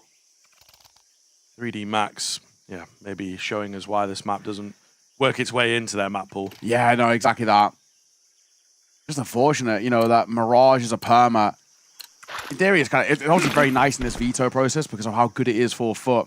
Yeah, I think once in a while you're going to get a team where you have that Mirage perma and they're like, for goodness sake, you know, yeah, exactly, yeah. That's our best map. We usually play against everybody. Yeah. It's probably one of the rarest kind of perma bans as well to have in the pool, just because it's a map that everybody knows. I mean, even as well, you kind of can probably make the decent argument that 3D Max can play that Mirage to a fairly decent level, right? They're going to have some pro scores on it despite it being the perma, just because everyone knows it, even if it's from previous teams and whatnot. Maka pokes his head around into the Red Room, finds Longs. He probably actually spotted Jugs as well. He'll fall away. Good timing on the smoke by Gravity to keep Krebeni at bay. There's a re-aggress as well as Masuta just doubles back to catch Jugs. It's a little bit more like it for 3D Max. Maka's found a place in towards Pillar on B. And that's looking like where that bomb's going to head. Smoke gonna fade in just a moment towards B Cave. So what is the play for FUT now? Ready? Ooh, spots one. Ready for the AWP as well. This is broken. Yeah, this is really quite rough. Is he seriously going to take this on, though? Goes down pretty easily in the end, despite, you know, the info on both. Does get it for his teammates. We'll see. This would be a wild thing. 5 on 2, brought down to 4. Any more available here for the planter? Not going to be the case. It's all on Demon to clutch up. Tries his best. Does find 2. Takes a lot of damage for it. And surely with like a Molotov and some flashes, they should be able to just see him off. Molly in, tap the bomb. It's beautiful and deep as well to just keep him really, really at bay. Not much he can do here. He knows it. Gonna grab the AWP and get out. And because of the way they planted, because they knew there was the worry of the 2 players in towards Cave, they planted safe for Cave. So now he's in Cave and he can't spam it. That's unfortunate. A default plant would have allowed him to maybe put a bit more pressure on that 1 versus 2. In the end, not to be. Nicely worked around from 3D Max. A near fumble at the end with a double spray down, but it's all right. First time I'll take him for FUT.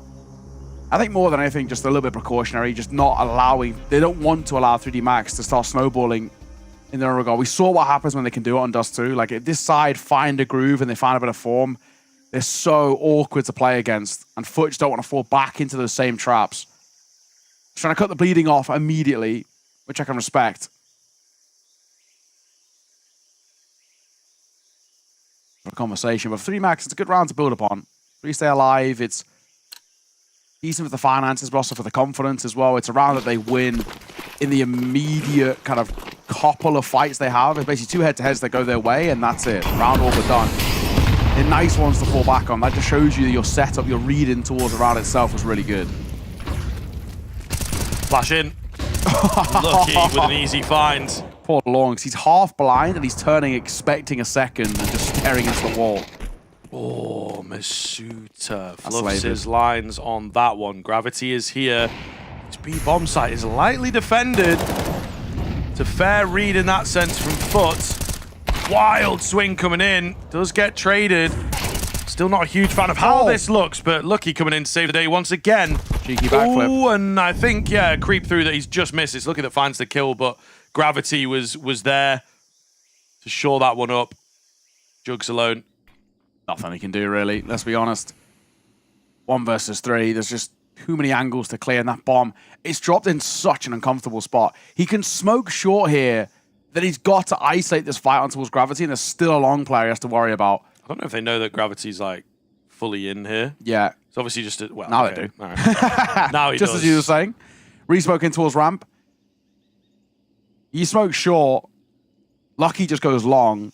There's 3 angles you've got to be careful of. They're double stacking here. They're just ever so wary of the possibility of a red room wrap, but I mean, there's no risk here. Gravity as well. The noise he's making is drawing attention away. Finds one. There it is. Not a bad effort, but it's just a completely impregnable crossfire. Really, really nice work. And it's just because of where that bomb spills. As they're diving out, it just spills forward into a position which makes it like unreclaimable. Even if you drop a lurk smoke there, you're still going to get spammed through it. It's brutal stuff. Nice work. That's 2 really decently worked rounds back to back for 3D Max. The only thing you can really say a negative note for 3D Max, a couple of those aim duels were a little labored. A couple of those sprays were a little skew with, but sure, aside from that, it's all right. It's taken some time for 3D Max to get a good feel, but they are starting to solve this one ever so slightly. You know, every time they go mid, Long's in the same position, wants to end in the same spot, so they're really doing well to adapt on the fly and to learn, or download, you might call it, the enemy approach. To cease into a main. I like this, but he's alone. If he dies, I mean, that's going to put them in an awkward spot. He's about to face 4 of them as well. And he's also playing the slightly exposed angle. His timing is going to be brutal. 1 slip by, a second, and then he dies to the AWP as well. And now they're just pouncing towards the site. No one's here. Smoke down CT, Molly in towards the temple rush. That's it. This is a slight loss. Yeah, it's just kind of poorly played by Xcease, to be honest. He's watching both angles. He's almost like, it's a self-fulfilling prophecy. He's like, well, I wonder if one's slipped by. It's like, yeah, bro, because you're not like holding the angle properly. Yeah. So he's trying to play an off angle. He's trying to hopefully catch them unawares rather than holding that sort of flat corner. Yeah. I think just hold that corner, get 1 or 2, buy some time for your mates to come in. As it is, yeah, he just dies and it's a straight save. So sent on a mission, maybe reluctantly, maybe he didn't want to push A main. Yeah. You know, perhaps he's been told to do that. It kind of looks like a frustrated move, though. You know, he's struggled so far in towards this map, and I feel like he's kind of desperate to get something in his favor. I think you just keep it, I don't know, we're fans of like keep it simple, and you're going for the kill, position for the kill. If you're going to play for info, do that. He's kind of in 2 minds, and indecisiveness is often a problem, often you're down. I hate the easy duels and the easy positions that help out a hell of a lot more than a gamble like that. All it takes is 1 duel, and all it took was Cemetery just to post on the angle. Simple and effective. That's FUT guaranteeing worst case scenario tie game at the half the way they're playing, but probably expecting a lead though. They've just got an element of an edge over 3D Max, who call for their 2nd timeout. 2 more rounds to play in this half, and they would love to shore up this CT side with 6 of their own. But at the moment, it still feels like quite a big ask. They're not as confident or anywhere near as confident as they were in towards Dust 2.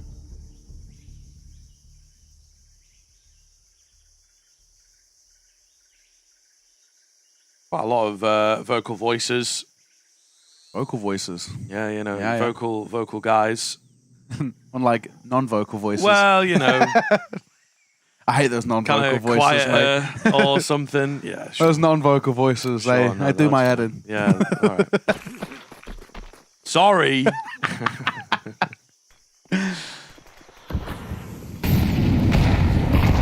Oh, big nade. Yeah, absolutely massive. They're kind of bumping into each other.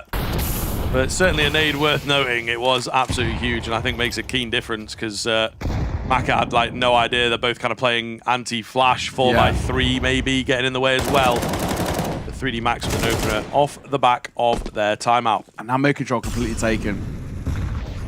Longs, I think, just has to give it up. He's not looked good in mid for a few rounds now. The only issue is, though, if you kind of immediately give up mid control, it just makes life so difficult on this map. You have to vie for it in some way, but the one thing they were doing, which I kind of liked, it was a change-up because it felt like Longs were struggling a little bit, is they were going for re-aggress into mids. They weren't taking it initially. As the smokes were fading, they were popping in. We'll see. Cemetery, he continues to look pretty solid. Nice find for him. Oh, this is dicey. Matu's looks so uncomfortable, and he's going to be surely dead to right. He actually gets 1 while blind onto Krabeni. Somehow, some way, the gods look favorably as Maka finds 2. Jugs, 1 versus 2 for him. Maka tagged by the nade, but where is Lucky? It doesn't really know where he resides. Jugs will creep around this corner. 35 seconds. A 1 versus 2. And if he wants to go towards A, he's kind of got to go now. And it looks like he's committing to stay in here. Oh, he's nearly caught on the cross. Bomb going to be tapped, but not committed. 20 seconds. Jugs diving in for the fight, and it's Lucky who comes out on top. Oh, that was close. That was a little bit uncomfortable, and it was nearly squandered. But it's 3D Max off the back of the attack pause, we win a round. Bro, I gotta see that Masuta POV. Get away with that. Yeah, he's just full blind. He just holding mouse 1. Yeah, I guess. Praise to the gods, and Insane. He just double dinks Krabeni. He doesn't go down. Yeah, and it's like he didn't shoot for a while. You just figure he's absolutely dead to rights. He gets 1, and that makes a difference in the end. To be fair, 2-on-2 looks a little better for my money.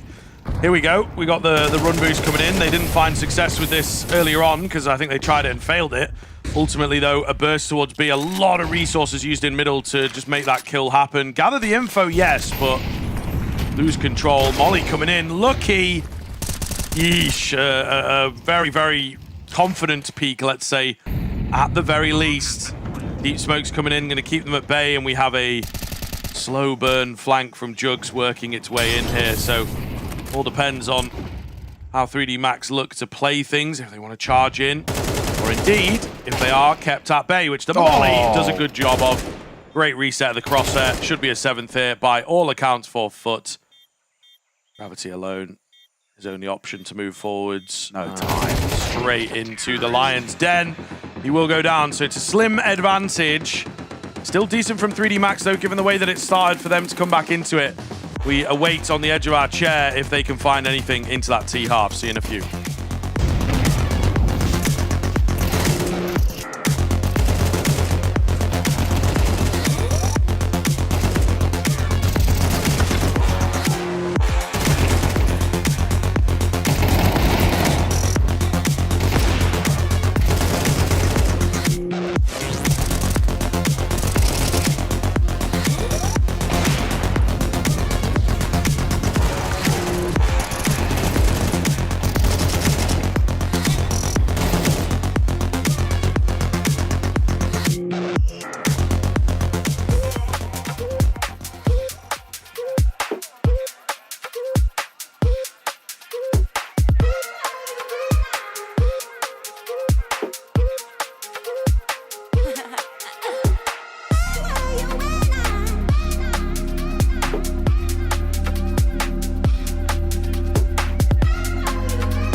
sipping away on many different beverages. What is that? Got one for milk? hydration, one for the guts, one for a bit of enjoyment, you know, when you're kind of tilted. It might be in kefir. Yeah, I think so. Yeah. Loves It's his, pretty trendy at the moment, you know. loves his gut biome, and he's really looking out for it. You gotta respect it. Fair enough, man. I mean... Oh, but I will say, though, wasn't that first drink like, you know, Coke or Pepsi or something? Fizzy drinks and dairy products sounds like an awful mix. Yeah. And also, if he's having, like, gut problems, I would probably cut out, as someone who also has a bit of that, like, cut out the fizzy drinks. Yeah, he's gonna have a shit later. It's gonna be a rough time in the toilet and in this round as Lawrence goes down. Jugs and Cemetery kills the piece. Jugs makes it 2. Oh, and Cemetery will add to it as well. The bomb just at their feet here. Look, he's going to have to charge in, and the flash is perfect. Living for a while there, but will eventually go down. It's Jugs on that 3-piece, 3D Max, trying to pick up the pace and get in the face. That's what you would expect from them, but of course, as we know, FUT, they love a fight. And they do very well to hold the line. Yeah, if you want to fight them, they will absolutely take that. They are more than happy. It's going to bring the kind of puggy nature to rounds like this. It does feel, with where we're at, I know 3D Max have had a couple of moments here and there, but it does feel like we're naturally progressing towards this third map. It just feels like 3D Max, while there's moments here and there, they just don't have the depth on this map just yet. They don't have the reps under their belt either. It felt like such a good punish pick on paper, and they've not looked as strong as they were on Dust 2. Demon! 3 nice kills for him, and the MP7 of Kabeni will come in with support of Cemetery to see it off. Nice and simple. Only the one casualty. Nice and easy. There's a wealth of a lead here, right? 9-5. It does quite naturally feel like we're going to be heading towards Anubis in any moment now, and we get a buy-in for 3D Max, and while it's not the last chance Aurora, it's kind of close. There's basically, 2 proper gun rounds between where we're at now and FUT seeing off this Ancient, and we quite swiftly head towards Anubis. Yeah, going to have to go absolutely crazy here, right? Big change-ups needed. Early nades coming out. Control coming in. MP9 goes flying, but he will be deleted. There's a lot of damage. Maybe could have done with an M4 there. Oh, the mid-take, the late mid-take, finding success. Oh. And a big fight lost in A main. That'll be a lot of ground made up. There's some damage done. Demon, thinking about it, he's only got this FAMAS. It's not a big weapon to save. It does depend. Is he going to find an early kill? Will he try and go for this 1 versus 3? 3D Max, I think maybe need some guns taken away from them, right? Even if you don't win the round here. But without him spotting anything, he has decided to back away. Okay, he's not re-aggressing somewhere else. I honestly think it'd be better off him just dying for the cause, right? Kind of, like you mentioned, take or some like a guns late away. attempt on the bomb with the kit, you know? Even just, you got a smoke as well. You could just keep numbers drawn towards the site. He's actually now going to be heard by Maka. Yeah, he's dead. Oh. No, he's not. Is he? No way, if he wins this fight, that'd be so funny. He doesn't in the end, okay. There's justice still in the world, I guess, a little bit. It would have been wild if Demon had come out on top there. But yeah, I think the better play would have been just at the end. You're going to have a full buy-in towards the next anyway. Like, why not? Just fly in, see how much damage you can do. A lot of those players until 3D Max as well were confirmed damage. It was like, scrappy head-to-heads, which 3D Max ended up winning, but they were known quantities to have taken tags. 96 now, and at least for the French side, there is a bit of a runway here. Yes, there's a buy back in place for FUT, and it's got an AWP, he's got a couple of rifles, but it tails off quickly there in terms of firepower. Benny's only got a Deagle, Long's got an MP9 with no util. You lose this round for FUT, that's the 7th for 3D Max, probably the 8th as well behind it. It's a 1-round game at that point, and this is where things start to become problematic. And we look back towards that previous map, the T side of 3D Max looked really solid. They were making life quite uncomfortable for FUT. It could be more of the same. Cemetery, though, he's pulling out the cheeky angles. That's a lovely, lovely spot. Get the first and set up nicely for the trader. You know exactly what he was doing. So, yeah, FUT showing some of their proficiency on this map. A break of the smoke, though. They will burst forwards to try and get that B control. That's where it gets a bit tougher now.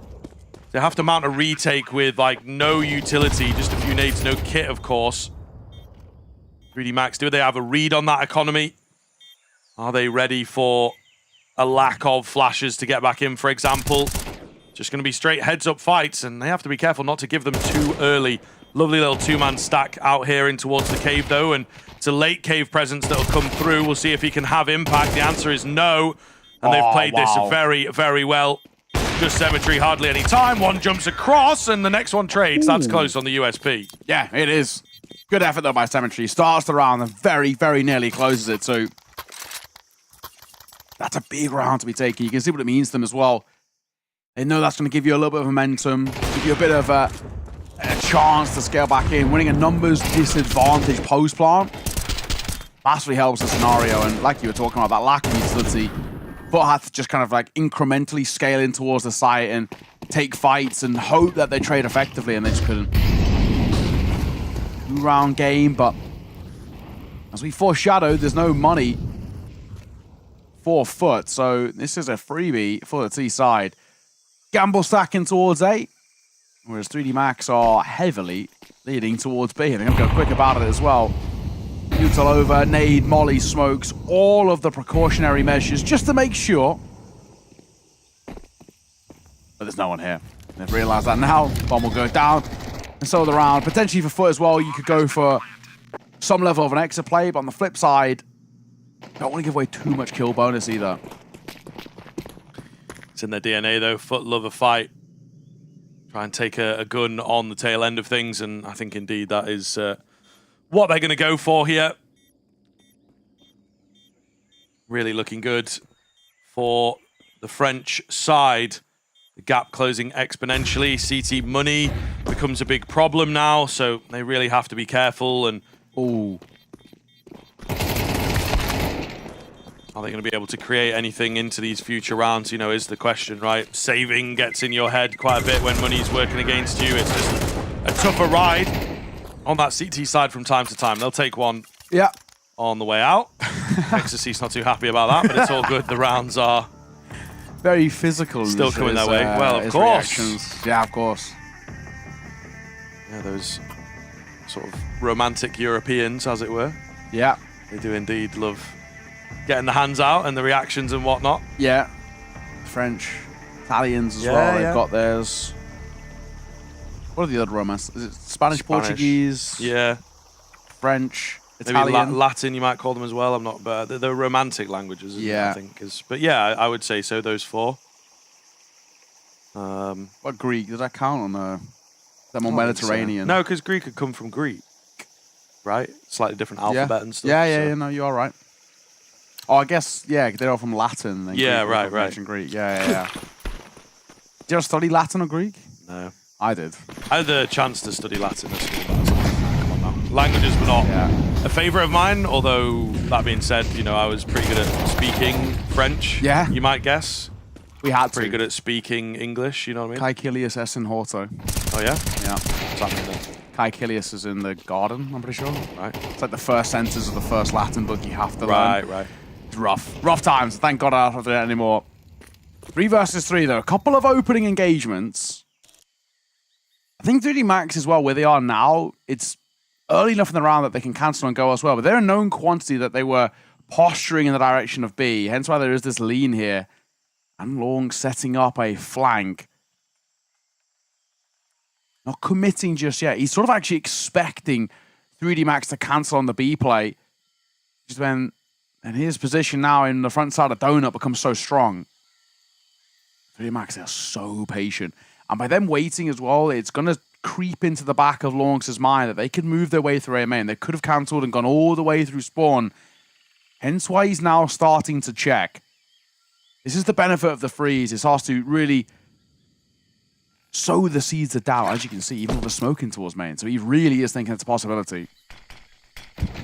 They'll come over the top here, see if they can get anything going on the FUT side of things, or if they start to think about the save, given the lack of a kit and utility and really anything that they can do about this. That being said, 3D Max are taking it quite slowly. That maybe gives them more time and space to feel confident. Good Molotov molly. as well, going to slow them down. 10 seconds left on this clock as the smoke starts to dissipate. They have to defend that bomb, and Gravity does such a good job Lonks also going to get dropped. An argument to say for him for sure in that. And it's now 9-9. Gravity with a bit of, I think the only Latin that I know, Audentes Fortuna Juvat. I believe that is Fortune favors the brave. Wait, what movie have you got that from? Game. Okay. Yeah, Kingdom Come Deliverance 2, mate. Oh, there we go. There we they go. don't shut up about it in that game. But yeah, it is a pretty damn good game. But yeah, it certainly, you know, felt a little bit applicable there as Gravity went forward, defended that bomb in the nick of time, really. Yeah, he didn't realize it. Lonks actually had an opportunity to deny that bomb going down. It was actually planted on the side of the pillar rather than behind because they weren't really too sure about where he was coming from. I don't think he realized how good a potential that was for him. Low by and a dive to go through. Xyz, you are dead. There's nothing you can do about it. Gravity, it's a question of can you deny them pick up the AK? The answer is no. They're going to cross and Jugs will be the one to collect. 5-7 on the outside of a smoke is such a scary prospect here. 3D Max, don't do anything dumb here. Just, please, break open the smoke, flash your way through this, wait for it to fade, whatever it is, just don't dive through. Gravity gonna find one. The 5-7 up close. I don't like this. Lonks is pretty good from these positions. Flash avoided, and a great timing on the swing. Lucky for 2. That is really, really nicely worked by 3D Max. I was so scared about that 5-7 up close. One tap at close range. But Lonks, they really do their due diligence. Just make sure every possibility accounted for. 3D Max, I think, definitely locked in. We have definitely seen them in games in the past, you know, where they're against like a lesser opponent. Not saying, you know, that they view FUT this way, but like a lesser opponent, or they're maybe just caught up in their chaotic kind of style that they can employ at times. That's really well disciplined, both down to the smoke and the flash. Yeah. Great nade damage to kick this one off, though. Xyz's left on 5 HP before he's even seen anyone. Pac-10 tries to charge in for the first, not quite. How? Oh, dead on. Gonna happen? Yeah, I'm also perplexed. Damn. Yeah, that looked absolutely dead on. I don't know how he... Maybe after all, smokes really are brick walls. Yeah, he has been CS2'd ever so slightly. There's no commitment in this round at the moment. 3D Max just turning the feelers out. Retreat. Spots the shoulder of one. Masuta's in a pretty good spot, but it's getting out of Red Room is the kind of awkward thing. And Krabeni up close and personal. It just becomes really difficult to account for who can shoot first. He's making a lot of noise, and he pulls out Util at the worst possible time. A Mach 10 round that corner. That's a big ask, but they line up, and Masuta's going to get 2 more. Against his former side, he might be hitting the final nails in the coffin. He's got 3 in the round, and he's bought them space towards the A site. And now a 2 versus 3. So much damage is being dealt towards 3D Max, but they don't have the numbers. And an AWP on a retake is always a horrible, horrible thing. They're saving. That is 3D Max 2 rounds ahead, and now 2 rounds away from the series. Yeah, I mean, we could feel it, man. We could feel it scaling up. 3D Max have done really, really well here. And FUT's youth and inexperience, I think, getting the better of them once again. Great team, great fraggers, but they have struggled in a couple of maps to just get back into things, to just refine their identity, and they play sort of not to lose at times. Yeah. Have to be able to walk that tightrope, and not everyone can do it. Separation between a good team, a great team, and ultimately a dynastic team as well. Yeah, it's true. No timeout here for FUT, you know, like they're just really trying to ride through things. Hope that eventually the call will work. What a find from Masuta, though. Absolutely brilliant from him. Definitely bails them out. The first one, it's such an oversight, unfortunately, from Krabeni. Like, he just doesn't need to be as loud as he is. He's jumping around in Red Room and pulling Util out. That's a lovely one from Masuta. The second, too, he's fighting on the back of the trade of the Mach 10 going down. Lovely work. Look some more. And, of course, he'll start it off with a spot of Lucky. They could be set to right here, though. He's kind of exposed in no man's land. So he'll go down to Jugs. Early smoke as well towards the B doors for this aggression. So the B players that should have been sort of covering for this were not in place. So very well done, very well played on the initial setup from FUT. Can they hold on though? I mean, they've not necessarily readjusted, and the B bomb site super well defended, so it should be a bomb plant despite the amount of players that they have all together. I mean, it's obviously going to be a bloodbath here. There's some low HP bars. How do they now approach this one? Exorcise right round this corner. Good for the first. He's traded round for more. The AWP getting involved, not quite able to find it. He pulls out his secondary, and it's all going to be down to the AWP as Cemetery swaps onto the M4. Does not have a kit, but he finds the kill nonetheless. Huge. God, that's such a good shot from Cemetery. Homing missile. His crosshair just locks in on that position. Despite the AWP being trained, it was not good enough. Nice work to keep FUT alive. Keep them kicking for now. The mid reaggress is really nice here from the CT side too. Initial control gets taken. 180 from Ecstasy, so much fortune for him. But this second shot, look at that. Bang. Dead on. Quick jiggle peek just to check. Confident swing and fine. 10-11. 1 round game as 3D Max call for their 3rd and final timeout. Not what you want, is it? You know what I mean? You've been on this really clean track to bringing things back and then taking the lead. Yeah. And you just have a 1v2 go against you. And against the odds round, it's pretty tedious, and huge resurgence for FUT potentially. That's obviously what they're looking to close off here. Make sure that it does not happen. But easier said than done this late stage with some pressure on them. And now your Ancient really does get tested. So far, 3D Max have had a couple individual rounds that they've had to rely on. It's not necessarily been a tactical masterclass. And FUT are now asking, what else have you got in that playbook? Let's see. Coming through, there's a big fight here as well. Ecstasies first to fall, preventing while actually blind. Will nail one. Let's get a tag up onto his Gravity 2 before dipping away. Tempted by a bit of a reaggress. Gravity will go looking, but he's going to meet the AWP, and he's going to beat the AWP. Cemetery gets one tapped. Oh, it's picked up though. Demon gives it a go, and he'll find success. However, the bomb has pivoted towards middle here. What do they have up their sleeve, if anything? Again, it's wing and a prayer type stuff. The 3D Max at the moment. Flash comes in. It's not good enough. Longs makes mincemeat, makes quick work, trying to draw them in as well, as there's plenty of players watching this red room angle. Not looking good, not feeling good. As there's only 2 that remain, and they might even move to save. Big question marks for me about this one. Exorcise makes his way in to lane. Sure, he's maybe not, the most open position. Smoke comes in onto the B doors, and then everyone sits behind it. Like, why are you conceding that space when you've already got a man in? Should have been able to trade that cave player pretty easily. Yeah. I don't understand why everyone's so afraid when there's a guy there with, about half the info that you would want. I get that, but I think you have to join him and help him. I'm getting that smell again. That smell, it's wafted in the air. It's the smell of overtime, because this is sort of actually where this game... Describe it to me. What does overtime smell like?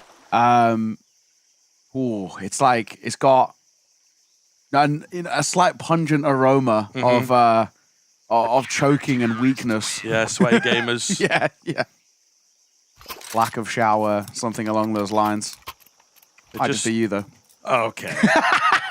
That's not needed. Because I definitely had a shower this morning. All right. Goodness sake. Oh, well, I think you're right though. For 3D Max, it feels like a very scared round. Oh, the flash went behind him. That's what they're trying to show us. Yeah. No, I like that actually, because I was wondering. It did seem like a decent Yeah, it didn't look flash. like he turned away or anything. Yeah. Just that half an inch too deep.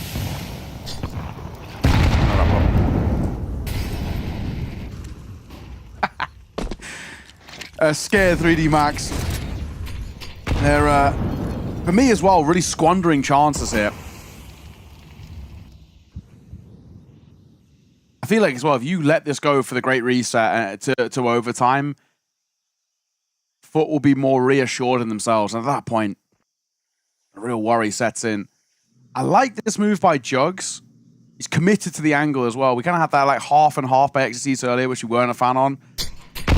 He's waiting for the fight. The nade and the flash as well. It's good utility. Just get off a bit of damage. Masuta's lucky to stay alive, honestly.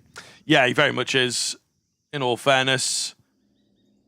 Big from 3D Max to create that first kill, and a great read from them as well. Exorcist, meanwhile, this could be a chance, could be his head on the chopping block. 2 players coming round. Oh, yeah, he maybe spotted a bit of a barrel. The way it does give a lot of information to these ramp players that it's cave heavy. Krabeni goes forwards instead of back. Maka takes him and is ready for the next. So all of a sudden, 2 on 2. A lovely idea from Krabeni. His teammate desperately tries to follow him, and that doesn't quite work. Maka's left very low. 20 seconds. And they've not confirmed the bomb. They shift walked out. That's why they're slightly rotating. They think they're long rotating back towards A. Now the bomb goes down. It's because of that shift walk. Yeah, really clever stuff to just give them the space to get the bomb down. Nice little nade. There goes the last piece of T-side utility. Against the odds here, low HP bar's going to have to make it work. Molotov comes in. Lucky takes a swing. Doesn't see anybody out towards long. Oh, nearly. It's the HP that makes a difference. 5 left for longs, but it's all on the orb. 2 shots, 2 kills is what he's after here. Swap onto the M4 and trigger discipline from Maka. He's one of the best in the game with those patient trigger discipline plays, and you see exactly why. Miraculous from Maka. Needed a hero, and my God, do they get it. And what a time for him to come alive as well. He's bailed him out in 2 separate occasions in that round. Krabeni with that flank, he gets 1 with the pistol, then pulls out the AWP and gets the cave player, which basically gives them the option of going in towards B, and then 2 at the end. Maka has single-handedly put 3D Max on his back for that round and given the map and series points, and mentally, that could just be the last final hurdle that 3D Max needed to get over. Round number 24 here. Exorcist making a brave move, and it's a brave move that'll pay off. Does he expect the long player? Flash round, and he doesn't. Symmetry, 4-1. They can plant here, though. You have to be very careful on that sort of model. Do they know? They're maybe at least going to try and check. I'll go have a look, boss. Yeah. He just gets flattened. Sorry, boss. Sorry. Big flank. Oh, nice find. They've crossed each other in A main, by the way. I'm pretty sure. Jugs had pushed A main. They've walked past each other. I think, indeed, the bridge too far. It has crumbled here. Jugs will reveal himself. He's so far away. It's going to take him a good 15, 20 seconds to cleanly get into the bomb site, let alone get through 3 players. Maka spots him, Molotov out, keep him at bay here. Delaying the inevitable. Jugs with, you know, quite an honourable, I see how this is going, ends the game a little prematurely, but it will be 3D Max to take it. A real great comeback from them. That T side looked absolutely fantastic. I mean, same for FUT. Both teams can't get going on their CT end, but just a real meeting of the minds on that one. As 2 teams that clearly are prepared for each other, used to each other, got reads left, right, and center.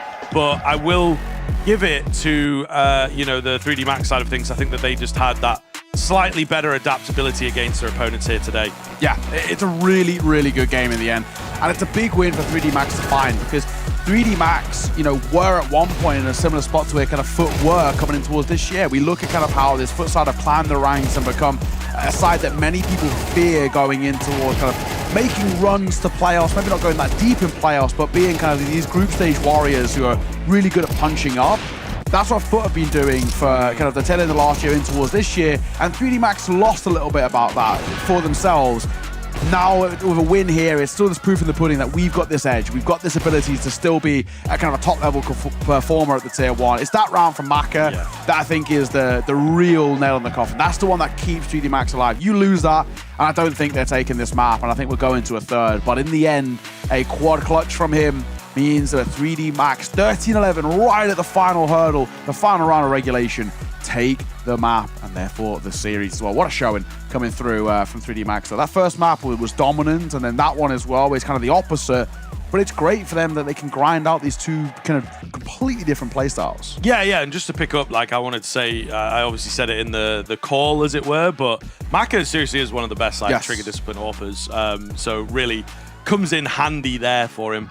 But indeed, I think, you know, a matchup that was set to deliver, set to be really quite close. FUT, again, similar to the Astralis game, although not quite as egregious. Just losing some of their identity, I think. And, you know, when they have a couple of aggressive moves and some force buys that maybe don't go their way, right, where they're trying to play their traditional style, unfortunately, it does just get away from them and they lose their nerve a little. And 3D Max will indeed capitalize on that. Yeah, exactly. I remember some of these highlights as well, especially from that first map, which was a really, really good showing coming through from 3D Max. They just look so confident all the way throughout. Look so comfortable in terms of their counter-strike. And, you know, for FUT, they can never really get their teeth in towards this Dust 2, which is kind of surprising because we look at a side like FUT and naturally they seem quite puggy in that sense. But this is what we said. We said for 3D Max coming in towards this sort of series, don't allow FUT to play their game. You know, force them to go to your tempo, your playstyle, which is a little bit more slow and drawn out, and this sort of ebb and flow around the map to draw attention away. And that's exactly what happened. And 3D Max had their number basically all the way throughout, and they never allowed any of the stars to shine. I mean, Demon, who generally is one of the main names we look towards on FUT, could not get in towards his Dust 2. Now, his Ancient was much better. He looked really, really good there, but it's good that they limited the opportunities and the options that FUT had to work with, and hence why it was such a stark showing. Yeah, and I think, you know, FUT have to be very, very careful not to kind of believe their own propaganda, that it's like they are this tier 2 team, you know, that has managed to really, really punch up, as the saying kind of goes, and I think that they have generally looked very good at that. But now that they're starting to maybe get into the conversation around tier 1, that's where some pundits will start putting them, some teams starting to respect them. You do get this thing where it's like, okay, now we have to play like proper Counter-Strike, guys. You know, we can't just do the pugging thing. We can't just fly in and rely on our individuals. And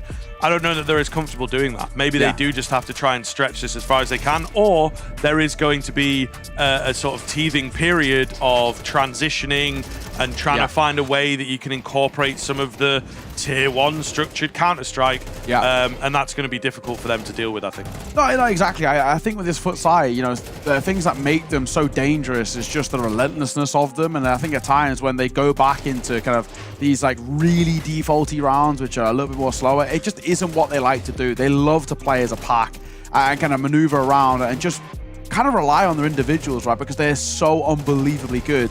But you're going to play a bit more of a drawn-out game. Like we said, this is just 3D Max's territory. This is where they do their best work and what makes them so unbelievably strong. And we can kind of see it through these highlights as well. That Exorcist double was really nice as well. We saw a couple of rounds which were odds stacked against 3D Max, works in their favor. We spoke about this clutch, but there was one earlier where they had a post plan as well. Numbers disadvantage, but FUT had no utility here on towards this B site, and they converted it really well. So there's just a few of these things that go really, really nicely for 3D Max, and it's kind of a pleasure to see them play at this sort of a level. We have an interview ready. I think we'll be joined by Maka as well off the back of a fantastic 2-0 for 3D Max. So we can bring him in to the screen. Here you go. Maka, thank you very much for joining us, mate. First and foremost, congratulations. Talk me through that series. 2-0, very dominant first map, and then even on the second as well, a little bit closer, but a great close from you, and especially that 4K. Yeah, thank you very much. Yeah, it was really good. It was an intense Ancient, I would say. Even though they didn't like give us a good fight on the switch, it felt like it could turn around at any moment, so we had to keep our focus on during the whole T side. And that's what we did, and I'm proud that the team showed the great sales we can do. Yeah, talk to me about FUT as an opponent. Then you know, played these guys at Krakow as well. They're kind of the it team, as it were. You know, a lot of eyeballs on them as they've just sort of shot up the rankings and taken a few scalps and decent finishes in tournaments. What do you make of them as a team in general, and how did you feel against them today? I think they're quite a dangerous team because it feels like they're all on the same page, the way they play, and they're very aggressive at some moments and very sharp individually. So if you then don't get like individually into your game, you get like troubled by, I don't know, like bad fouls or bad things. You know, you're not like 100% into the game. you're gonna get wrecked by those guys because they're young, very talented, and very strong individually. Fair enough. Talk to you about you guys as well, right? Obviously, kind of coming in towards this year, it was on a bit of a slump, right? Let's say as a performance. You made some big changes, brought in Masuta, new coaching staff behind the scenes as well, with especially the likes of MBK, a bit of a legend. But talk me about kind of the impact of these new players in Masuta or new coaching staff that have come through and how they've kind of brought 3D Max back to the best. Because that's now 2 back-to-back big wins over the likes of FURIA and now FUT. Yeah, so basically we had like a lot of changes lately since we removed Body and the whole 8 coach. We brought back Wasing with NBK and Misuta. That was like a good trade from Gen 1, so they were on the same page and it was quite easy because Wasing was our old coach and we were on the same page the way we played last year, kinda. So it is easier to work like this, I would say. Big shout out to also like you have our analyst Alex, he's doing a great job, and our mental prep coach Melvin is doing like a very good work for us. At least he's helping me a lot. So yeah, I would say like it's a teamwork, and the way we play, also the guys, they're doing an absolutely incredible job. They bring energy, they put a lot of hours and everything into the game for this EPL and the major run. So yeah, last question for myself. I just wanted to ask about the kind of voices within the team, the leadership and things. Obviously it's changed around a little bit. You had Body previously, who I would imagine would have helped with that kind of thing. How is it at the moment? It seems like there's a tiny bit more like discipline, and freezing cancels these kinds of buzzwords, right? I don't know if you guys use them, but what are the sort of voices sounding like at the moment? Who's more vocal these days? I think depending on maps and sides, we try to bring as much as possible my voice into the game in Gravity also. Gravity is doing an absolute great job in like bringing the coach IDs into the game. I try to help also a lot on that, and then the other players are listening quite well, and we kind of play on the same page. I think the coaching staff, NBK and Wasink, helps a lot on being on the same page for the moment, and we try to keep going in the same direction. Awesome. Well, man, thank you very much for joining us. Congratulations on the win as well, and now in the 2-1 bracket as well. So best of luck with the rest of the tournament, and hopefully we speak to you again soon. Thank you. Awesome. Well, there we go. 13-11 and a 2-0 for 3D Max. I mean, again, always great to kind of check in as well. And it seems like things have finally kind of figured themselves out for 3D Max. We kind of speak about the start of the year for them, and they were in a pretty notable slump. Aside that, we generally are used to them competing, at least through the early stages of these Tier 1 tournaments, relatively comfortably. Like they felt like they're always a side that could make it to playoffs, but maybe then the deep runs eluded them, but that just comes naturally with the territory of how competitive the top end is. But they were always kind of a side that were scary, right, and punching above their weight. And then start of the year, we never got to see it. It feels like we're getting slowly but surely back to the best. Now, 2 big wins, 2 2-0s as well of a FURIA and FUT. I mean, that's massive scalps. Yeah, absolutely excited to see what they can do into the future of this tournament, maybe into this year as well. And as Mac has said, sights set on the major, of course. But that is that done for that series. We have plenty of Counter-Strike still coming up to BO3s, more to go, so make sure you're sticking around for them. Legacy and Astralis up next. There'll be some fresh faces in the commentary booth, but the Counter-Strike continues. See you there.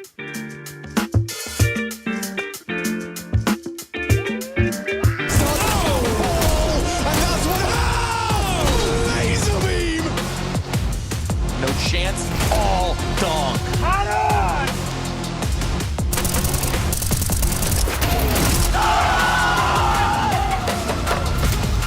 Opening fight here and no utility to do it. Brokey going for more. Brokey wants it all.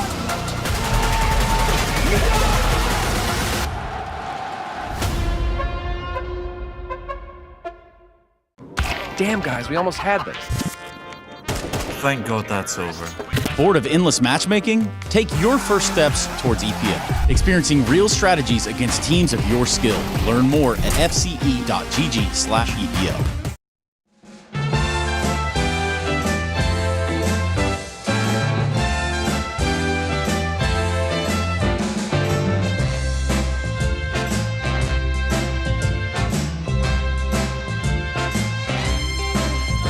I'm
time and I miss this feeling. It feels like freedom, it feels like healing. Floating off the floor, past the ceiling. The wind in my hair, I can see the light at the end of the tunnel as I'm taking flight. Man, I'm feeling like myself again. Hey, man, I'm feeling like myself again. It's been a long time and I miss this feeling. It feels like freedom, it feels like healing. Floating off the floor, past the ceiling. The wind in my hair, I can see the light at the end of the tunnel as I'm taking flight.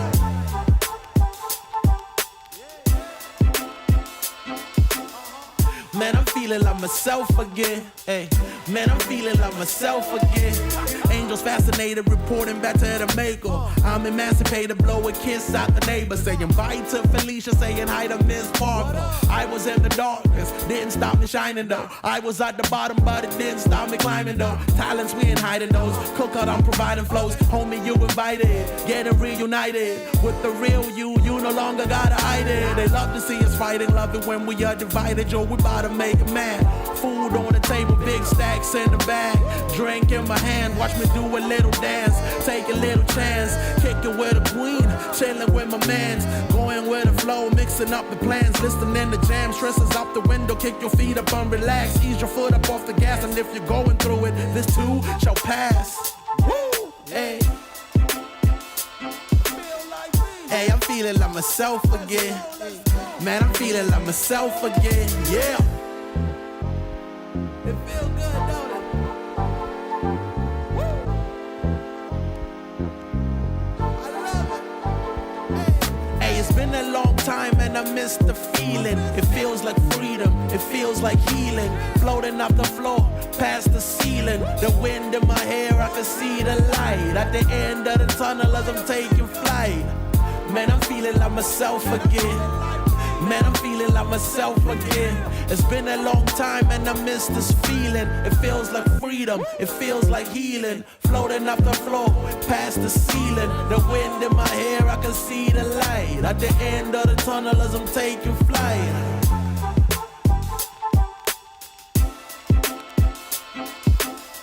Man, I'm feeling like myself again.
If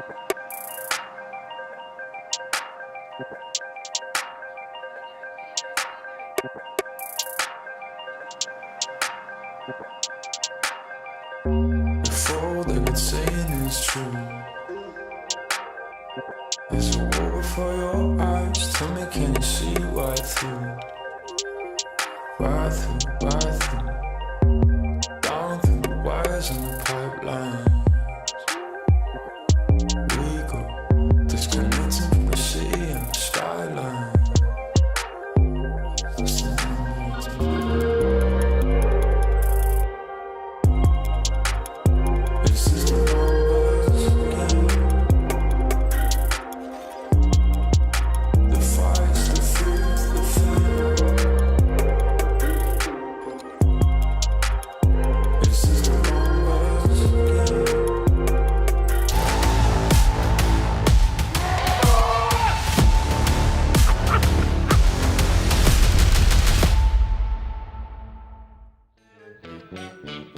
Players are arriving for the next match on your screens, Legacy versus Astralis. It's match 3 of 4 here today. Here they are, getting out of the cars. That's a happy face, if ever I've seen one. So indeed, Legacy versus Astralis is around the corner. Dan, welcome to today. Welcome to today. Thanks, man. Appreciate that. Yeah, it's going to be an exciting. It's a super exciting match for us to get to start with. Obviously, as you said, it's already 2 matches played on the B stream, but this should be a really close one, James. These teams have a head-to-head history, but obviously we've also had some roster changes recently on the Astralis side. So I can't wait to see how that dynamic might shift things. But then also on the Legacy side, Art's in there. He's also having his debut event. So a lot of fun variables in this matchup. We're gonna have a look at the Swiss bracket and see how things are shaping up across the board. Of course, we have 2 streams today, but on the B stream, these are the scores on the door. So it's a day of 2 zeros. Can it go all the way? That would be a rare occurrence, but we'll see. Which logo do you like out of those? Oh, they're all gone now. Well, you got more logos here. Here is the Swiss bracket. I quite like the Legacy logo. I think it's a little different from what we normally see. Actually, there's a few who are a little different. Bates logo, Monty's logo, but I do like Legacies. If I had to pick one that wasn't Na'Vi, it would be Legacy. What about you? I'm actually a bit of a FaZe stan, so I'm going to go with the FaZe logo. Still loving FaZe.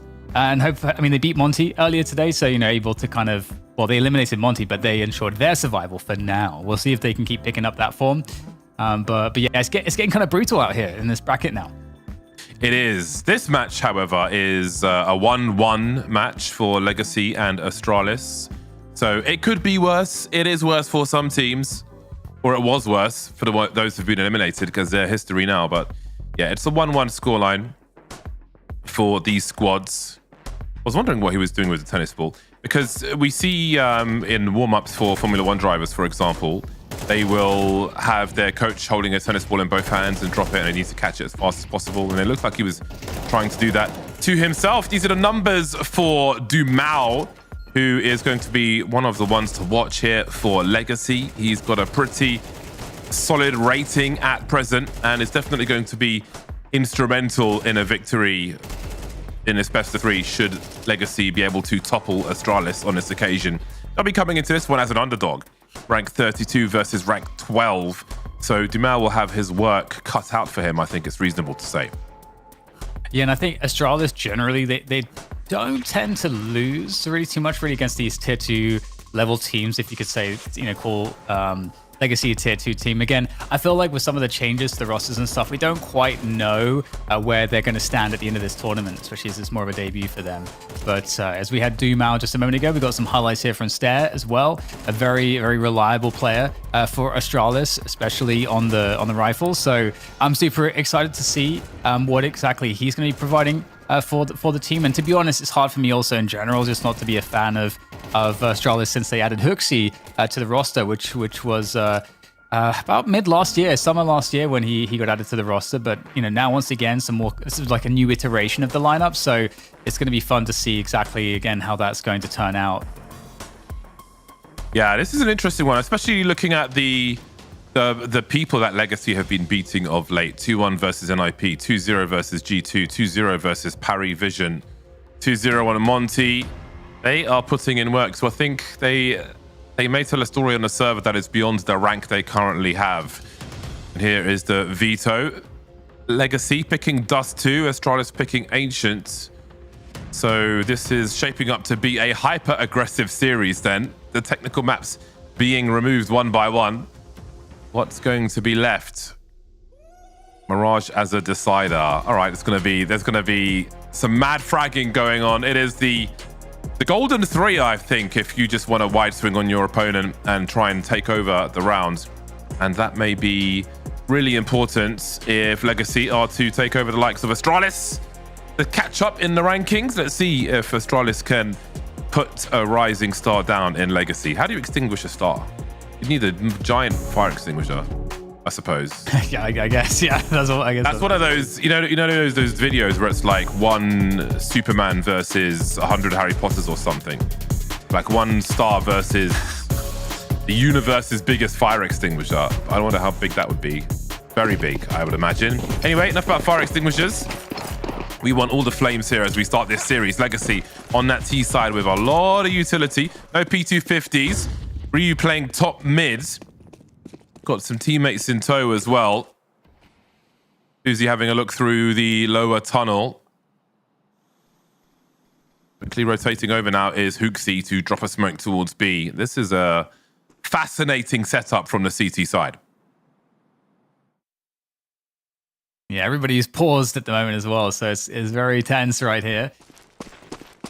This is Legacy's map. Ancient's next. That's going to be a very strong one for Astralis. And in comes the push. It's finally been triggered.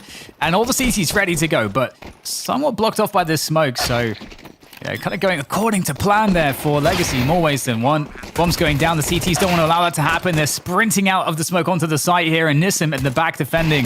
Now, Ryu seeing what he can do, but looks like there's too much there to handle. So, a fun opening from the CTs. I agree. I really like that. It's a better round though, I guess by Legacy. You know, with that B hit, it's kind of the perfect place for them to finish the round.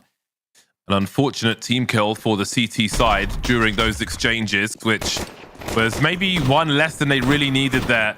You can see Fuzi was put down by Stair by accident. Ended up in a 1 versus 2 as well, but anyway, shit happens, as they say. On investment for the second round here for Astralis. So this one should be relatively simple for Legacy. Again, lots of great scouts. They've got really good momentum for the most part coming into this series. They'll definitely be confident. Oh, they're all lining up for Dumal. Where's he off to, though? Done past half of them, but again, the threat is minimal in this round. We look to the third one to see what Astralis will have to offer on their CT side. Dust 2, a map where Astralis are currently 38% with 8 maps played, 67% for Legacy with 6. Yeah, I think this is a good map for Astralis. I don't think it's a map where, you know, they would be considered to be a bad team. I think they actually can get and have gotten quite creative in the past in terms of how they play the CT sides if they're having trouble, which I think to me is like one of the signs of great calling, and because that's like some of the hardest calls to make is making the CT aggression that's actually consistent and reliable. If you're getting kind of, you know, thrown into the washing machine of T defaults where it's like you're not quite sure what's going on and they've put you on bad money all the time and you can't kind of get a grip of the economy. But the AWP's in the hands of Busy right now. They're showing presence on mid. And we have a cat setup as well that's ready to challenge the T side once they get to that cat control part of the default.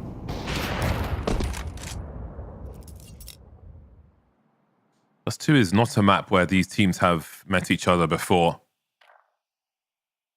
Played a number of times around October of last year.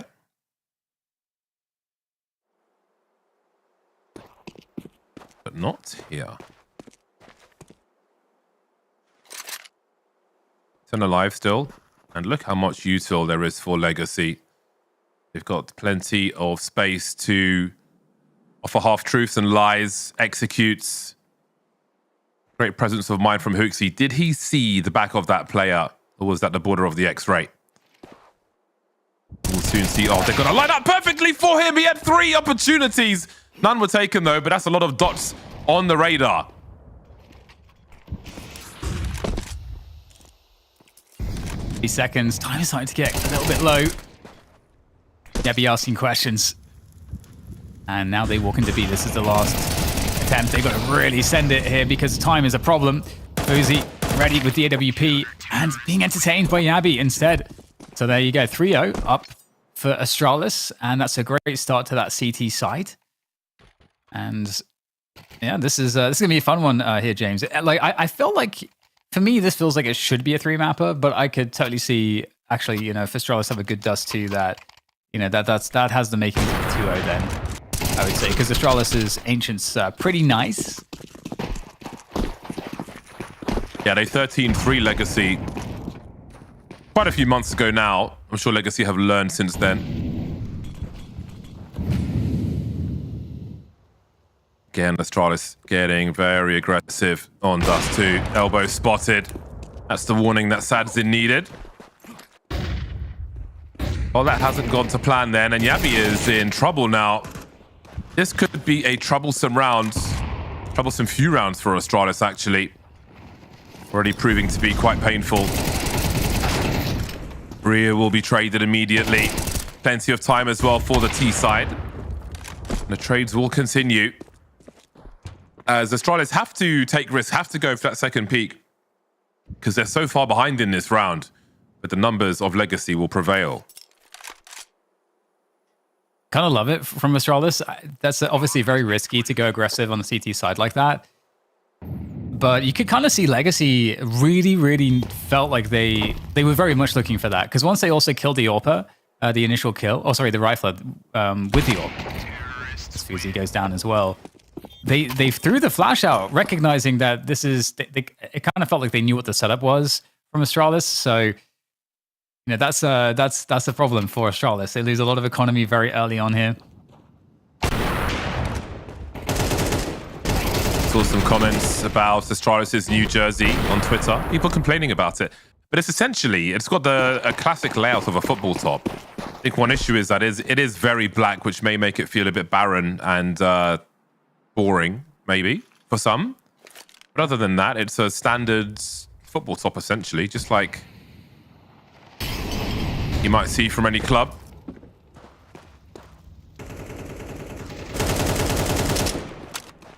There was a classic Eric Cantona era black Manchester United away top, which maybe, you know, a long time ago, but maybe memorable because he fly kicked somebody in the stands wearing that top. But I thought it was a pretty cool top versus the normal red. Hopefully no one from Astralis fly kicked somebody in the crowd. But if they did, it would make the top more interesting, wouldn't it? I suppose it would be iconic. That's the learnings.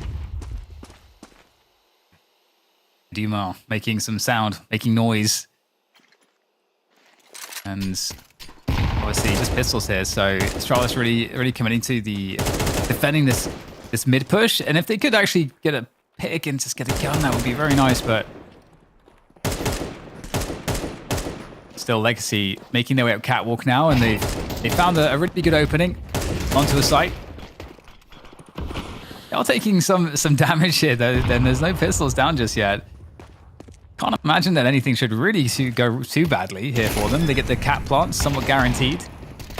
Now for the CT's best chance is really just to get a kill, and they won't be able to do that. So unfortunate for Astralis, but Legacy are looking kind of nice now. 4-1 up, and Astralis now, I'm sure they're not thinking about that aggressive round that was, I suppose, I don't want to call it the mistake, obviously, because they obviously did it for a particular reason, and they just got caught out. They got out-read. But it's really set them back here, James. Yeah, a stunted growth at the beginning of Dust 2. I'm loving the CT aggression we're seeing from teams, though. Again, we saw some great examples with 3D Max versus FURIA yesterday. Definitely one worth watching if you missed it. And perhaps this one will be as well if Astralis can pull their socks up. Gabby's here to try and, never mind, Lato's got somewhere to be. AK's deleting the CTs around the B bomb site, and this one is beyond salvage, most likely. 3-on-4 bomb not planted. If there's opportunity given, then maybe they go for it, but nothing's being served on a plate. I think Saturn may have just seen something, certainly does. That could have been made even more expensive for the CTs, but again, I just don't know how much there is in this one for them. Great angle from Lato, nice boost over the wall. There were 3, now there's just 1. Stair holding the AWP, and +2 just becomes more difficult for Astralis.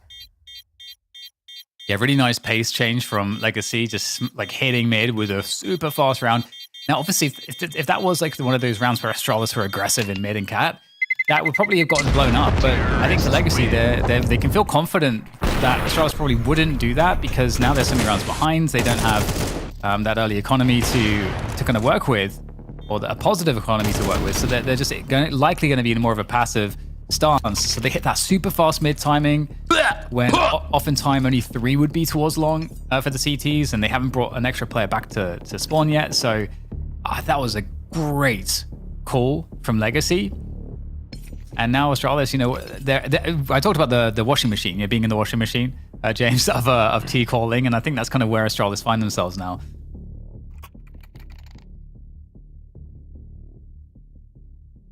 Man, that thing on the headset just makes me think part of his plant is on his head.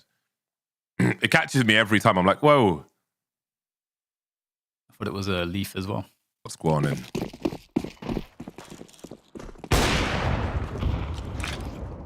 The HE used by the CTs to cross. Hold on to utility. They may find more valuable. Okay, that's a promising start from Hooksy. Remember, this is a round of an AWP for the CTs. So, somewhat disabling the maximum capability of the T side. Maybe something they can build on. Perhaps Legacy looking for a more prompt round. All things considered, they've got a lot of util, which is great. It's so important to have a Molly or a HE behind the boxes where Yabby is right now. You've really got to stop that position from being a thing if you're going to push a bomb site, and he will stand in those flames. His life is made very difficult indeed, but there's a second frag now for the CT side. They've lost their AWP, however. So I think at this point, with the angles that Legacy have had, the main threat of this round is dealt with.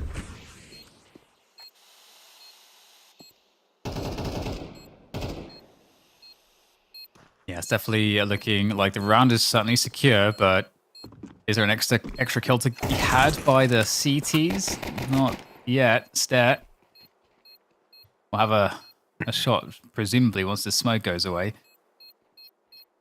And here he goes. Stair with a dig. Oh, that's not bad. That's not a bad shot at all. A little bit of extra damage. Doesn't go amiss, but ultimately another kind of good protocol, I think, from the T side from Legacy.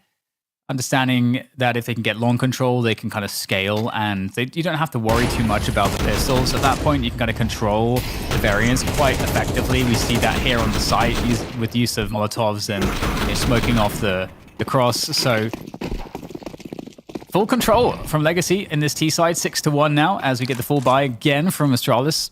We'll see if they can do a better job here surviving the variance of these T rounds.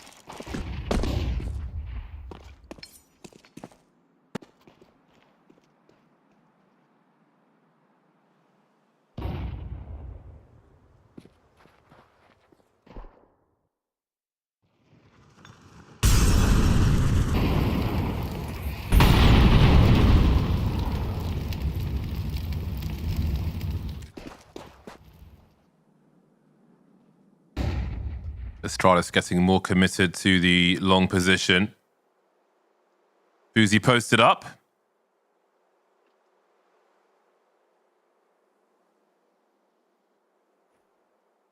Now we see Legacy moving through to that short control with minimal sound cues.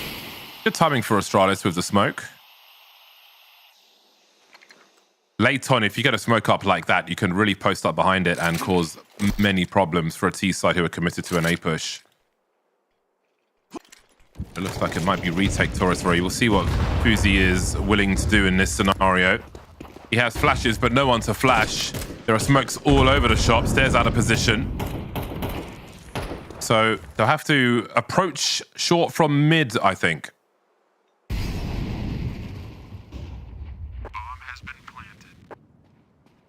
Let's got to worry about Ars here. He's in a very good position. Are they going to check for this? Well, now they know where he is.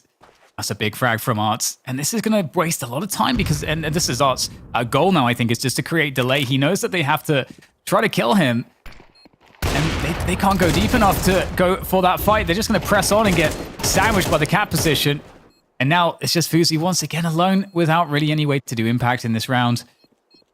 Another great round from Legacy, and it did feel like Astralis kind of had a good sense that they were going to have to play a retake on A earlier on, and their retake approach did not work at all.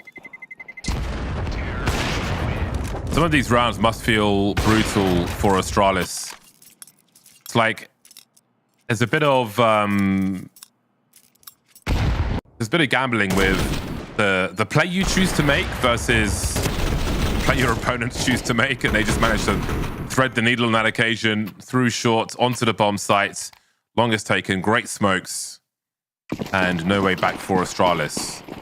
Just an invitation far enough to lose your weapons and put you in a dire situation in round 9. FUZI still with the AWP, which will be important. How many more can he get? As I asked the question, it is answered by Lato. He'll urgently move forward, perhaps to help keep that up out of the hands of the remainder. It will no doubt be spread across the map to some degree. Wow. Very ready for Dust 2, our Legacy. Looking fantastic so far. Feeling unstoppable on this first half at the very least. We'll see if it continues through to the end, which isn't too far away. Human Arts, been on the squad for about a month, has played all of 12 maps for Legacy. At least as far as Dust 2 is concerned, they're looking pretty coordinated. Yeah, this is a great debut event for him. FE coming into this pretty prepared. I mean, they're getting some big scalps so far. Yabby.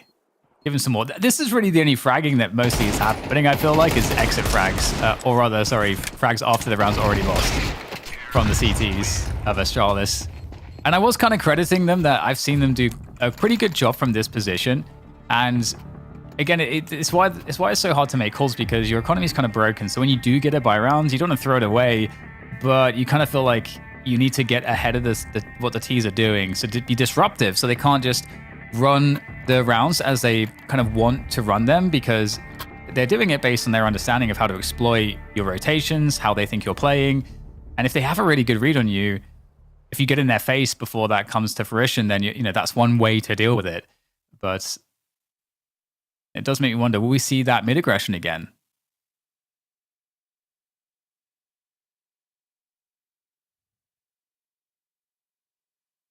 Time for drastic action here on Dust 2 for Astralis.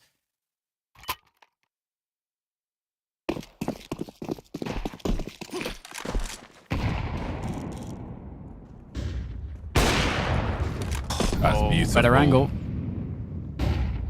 It's a big brain peak with AWP. He got a distance advantage on that. He's further away from the point of engagement through that door. So he gets a little bit of extra model of the CT to see before he gets seen.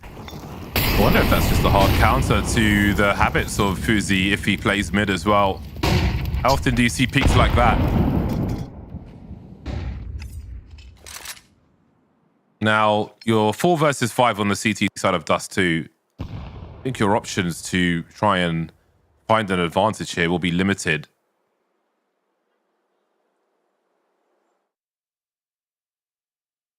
2 per site it will be. We'll Goes for another peek. They're so ready for him. Doesn't stand a chance, really. Waiting to swing together. Wonderful My stuff. God. Dumal's mainly there to take the crosshair away, but he'll take Yabi with him. Flying AK-47. And Astralis will once again leave relatively empty-handed. Yes, they may take the AWP with them, but they're not really able to get enough done with it alone. Did you know that Lego is still a privately held company? No. It's a Danish company. Whenever I'm in Copenhagen, the two notable things are extremely bougie coffee shops and Lego stores. So I feel like Astralis needs to get those. 2 seconds later.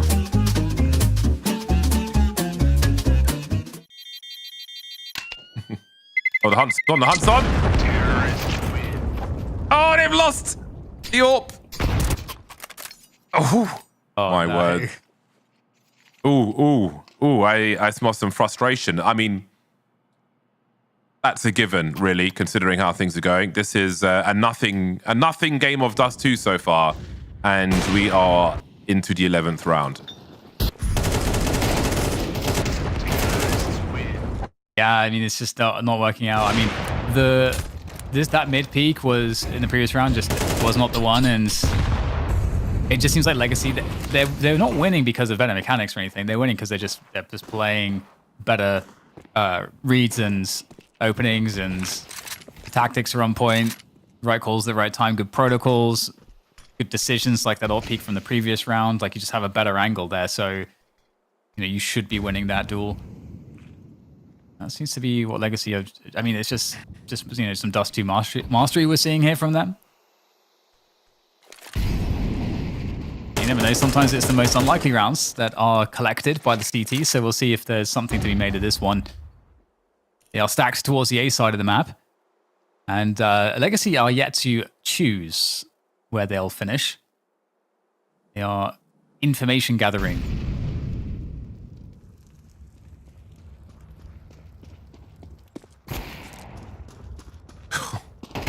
The warning. It always helps if you could visualize. Oh, someone's about to pass mid. Boom. Man, I can't imagine. I would not want to be on the CT side right now. This is just one of those games which is not enjoyable to play. They're racing over. Art's posted up on long already, though. He's not going to be hopping on those boxes. Whew. Having a fair go at it. You can see the urgency. He's doing what he can to try and win this round for his squad. But this is griefing. This is griefing.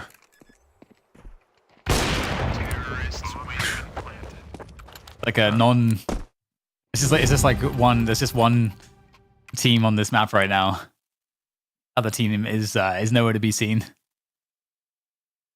I would compare this to eating a really dry, tasteless cracker, like a whole pack of them really slowly, and just you have no water.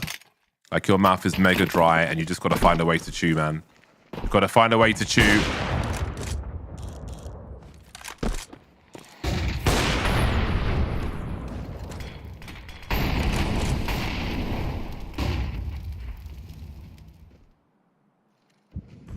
I mean, Legacy did 13-8 G2 here as well. No, Stage 1. 2-0 G2, 2-0 Paravision, 2-1 NIP. Like, they've been putting in some work. They have lost Dust 2 only in recent memory to Aurora, and it was an overtime game.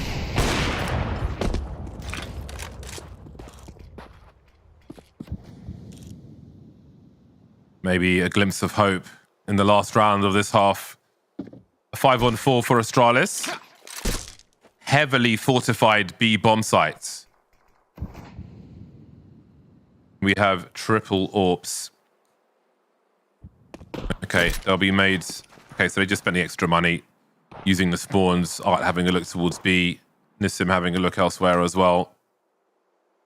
Always Brazil with the multi-AWPs. Never mad though. More AWPs the merrier as far as I'm concerned. They'll go back to a more normal setup now. Plenty of util. They can absolutely create space. They neutralized the AWP last time they headed towards A, although the AWP was down on long. Oh, Fuzi's a more usual position, but still having no success. Yeah, cat play here is really nice from Legacy. Fuzi must hit shots. Does at least get one kill there. Only 3 players left. Nissim on the railing above, able to punish the player jumping elevator. Dumao also gets a pick, so now suddenly this is looking very scary for the CTs. Coming from long and 2 from CT. Not much util left here. 1 single flashbang for Ryu, and we'll see what he can do with it. Time is a ticking. And now another peek. Nissim finding another headshot. Satsin is going to get taken down close to the bomb now. Nissim at distance has to find these shots with the AK. And he's going to go down. Great shot coming in from Hooksy. And they have just enough time here for the defuse. Very, very slightly, but they'll finish off the half with 2 rounds. Something to work with, but is it enough? We'll find out after the break.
Two rounds and a dream, a chip and a chair, as you might say in poker. That's essentially the situation Astralis are in on Dust 2.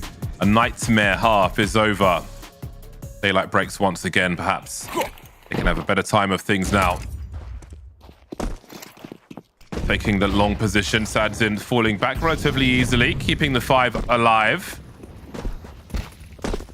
Martin CT with a flashbang.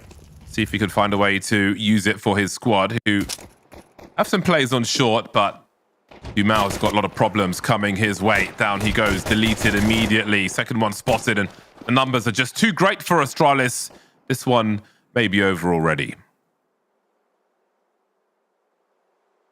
There's a pistol though, so Legacy are going to be threatening. I'm sure they're going to be feeling very confident here as well. Lato with the Doorleys baiting, and he's dead. So never mind. I think with that kill, now it's looking pretty incredible. Is Nissim actually going to save? He's got full untouched Kevlar. It's also 12-3, so got to maintain the KDA, James.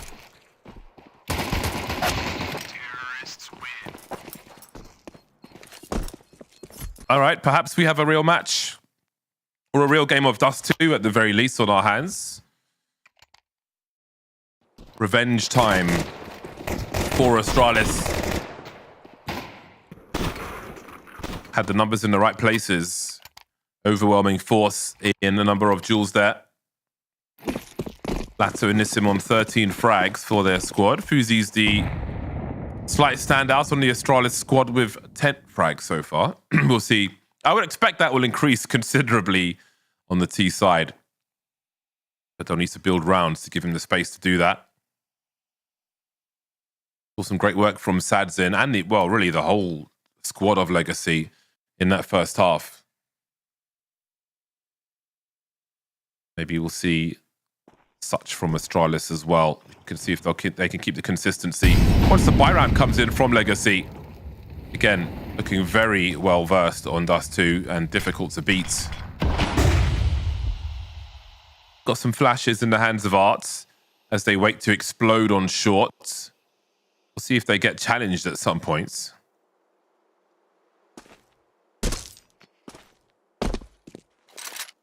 Nissim's asking questions in the long doors, and now we get the pop flash play, looking for information, and Astralis are ready for that. Very ready for it. Here comes Nissim. No easy kills there with the USP. Now he's been spotted. Unfortunate. But yeah, Legacy, I think they're really looking to reassert themselves. They haven't had a great start to 2026.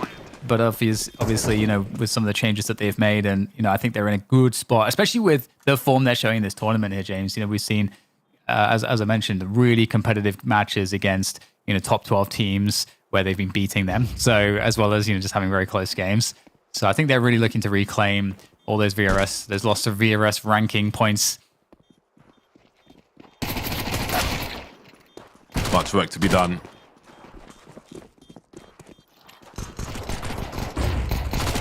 Dust 2 Ancient and Mirage, the maps for this series. Gabby collecting the bonus money with the MP9. 4 frags with the SMG, the Mac 10, sorry. 4 frags with the SMG. Some nice bonus money. I see a Pokeball up there. Nice to look at what is around on the shelves. Empty bottle. Hopefully not for Pete.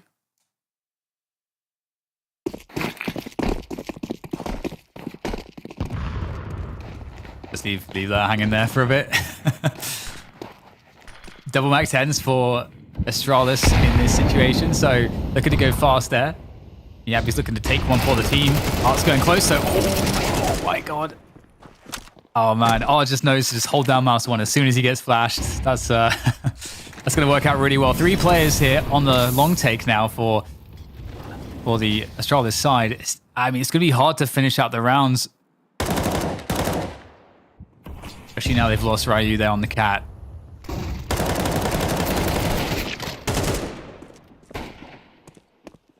Great 2 frag for Dumal. Sadzin somewhat neutered with the scouts for the time being. Net is closing on Fuzi. And they're back to winning ways then. See if they can keep the wheels turning. Legacy. 3 standing at the end of the round, I think. So many Brazilian squads with familiar names spread across them. We haven't mentioned Art too much in this map of Dust 2 just yet, but we'll see how things develop across the series. Sadzin will continue with the scout. Meanwhile, Fuzi on the other side will have the big green gun, the AWP. Oh, hitting the flick on this occasion. How will Sadzin find a way to be useful in this one, I wonder? I think as well, you know, showing the presence there, I think it's encouraging that you maybe would see, or encourage the T's to go B, which is where they're kind of stacking, because you're kind of suggesting that, oh, we start around with a 2-3 setup, but we're still going to get Astralis just working on the cat control default.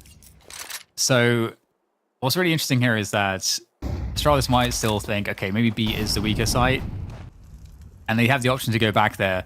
So we'll see if that's the read, because that is the game plan for Legacy. They stacked B, and so they're looking to have the stronger defense there. Halfway through the tunnel, and they are going further. With the minutes on the clock, this is some really good timing. Still have Ryu outside long doors, though. Ooh. I wonder what his play will be. And we asked about Sadzin, and there is the answer. Oh my god. What great timing, forcing them back. Oh, the deletion. So quick from Nissim. Astralis, the pace is too slow. They're being dismantled one by one. Unable to answer once again. Nightmares from the T side, from the CT side, start to rise again. Bomb lost 15 seconds. Frag hero there for Ryu, but it is going to be game point for Legacy.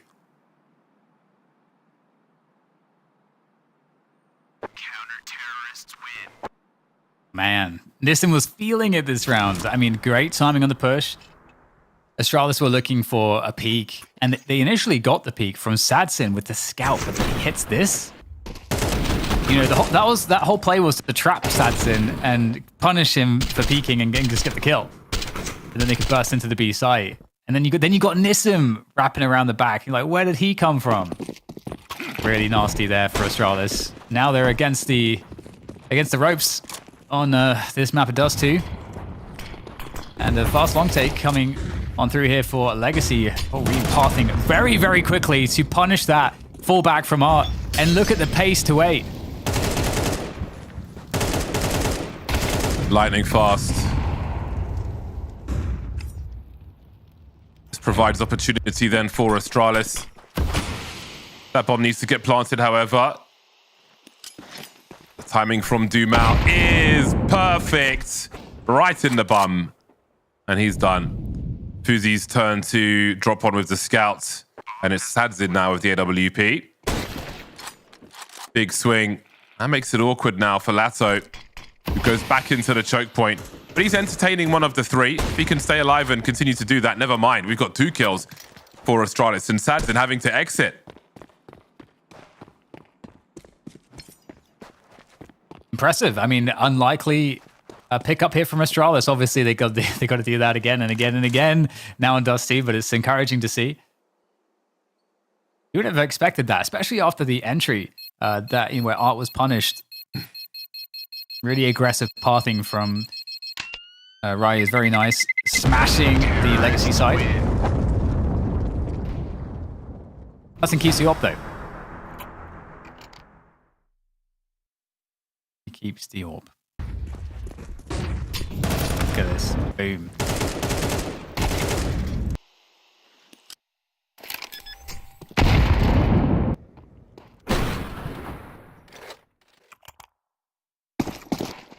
All right, here we go. Looks like another long take is coming through. There's no challenge really here. CT's went with cat control instead. Lato's posted up lower tunnel also.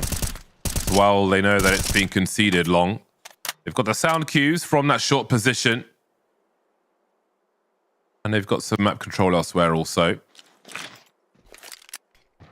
Now again, after a long take, things will often slow down to some degree. An exchange of grenades, and that smoke will be quite a nuisance for Astralis. They've got no mid presence whatsoever, Astralis.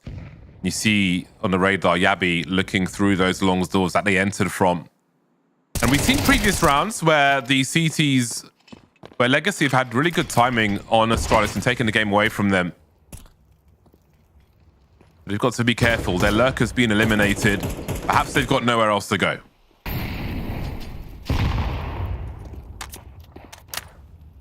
Scaling on up. Art does have an incendiary here, so this could be really annoying and potentially lethal. That ramp position, and this is that spot that you mentioned is really important to molly yourselves, but they don't have the utility to remove the CTs from these positions. Legacy in a really good position to get these kills at 4 versus 2 for them. Yabi trying to deliver for the side. He's going to equalize with the AK. Now the plants. And what do the CTs do? They try to jump up here. Nissim reveals his position. Now it's a game of patience and timing. Uzi not sure if the second player is coming from long. Nissim with the boost onto Palato. And there it is. Perfect timing from Fozy. Beautiful there. And Astralis are going to clinch one more. They're going to do so many of these clutches though, James. It's kind of rough. Great work hiding in a car position. Just allowing them to focus a little too much on the site itself. Popping up with great timing. Very good effort from Art though, playing off of his teammates around the back as well. It was great for Yabi to deal with that short player and then the rest. That was as important, more important, certainly for Astralis. They reach half the score of Legacy. Some of these rounds will be easier than others. Case in point. Again, Legacy looking to explode with flashbangs. But again, there is basically no margin for error now for Astralis.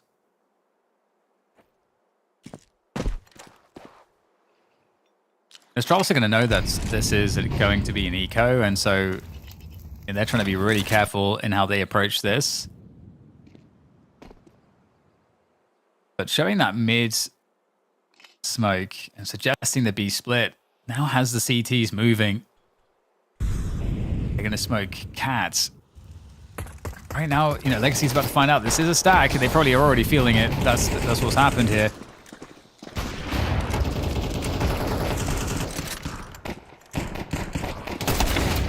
Female stolen AK. That's like hot potato with this AK. Oh, I'll try to get out. You can take out one player here. That might be nice, but well, sometimes you gamble and sometimes you lose your money.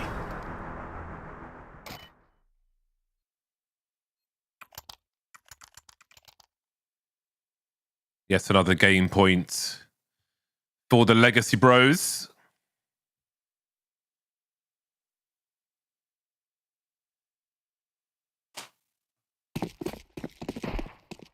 Goodbye for the CT squad.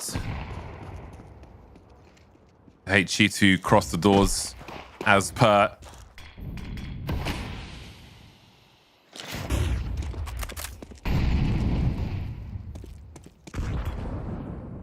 That's the second molly you might throw when your teammate throws one in those long doors, just bouncing off the wall towards blue. So if someone did make it out, there's nowhere to hide.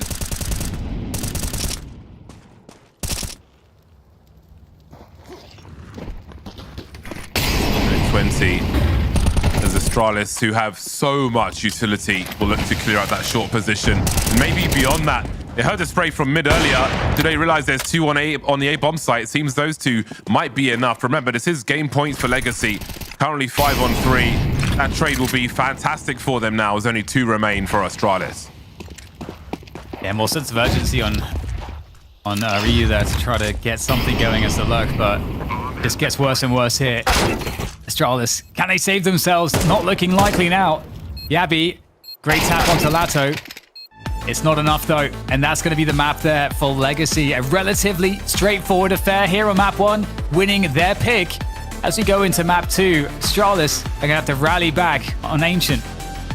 Tell us your thoughts in a DHL mailbag. Put B-Stream in your title to make sure it comes our way. Relationship advice, bad financial advice, and whatever else advice that you need. Maybe about making a salad. Also probably bad advice. See you soon.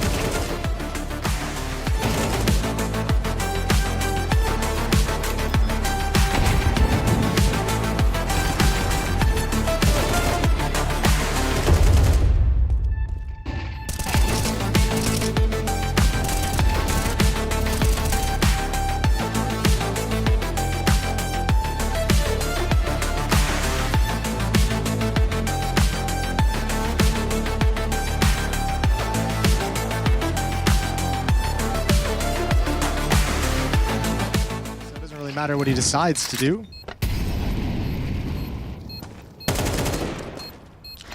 Essential's not even playing for the bomb. He's trusting Kenzazor to do that. Essential wrapping around to make sure he can never escape. Not even necessary. Op recovered for the T side. Free AWP for Sizzy. And 4 rounds back as bait.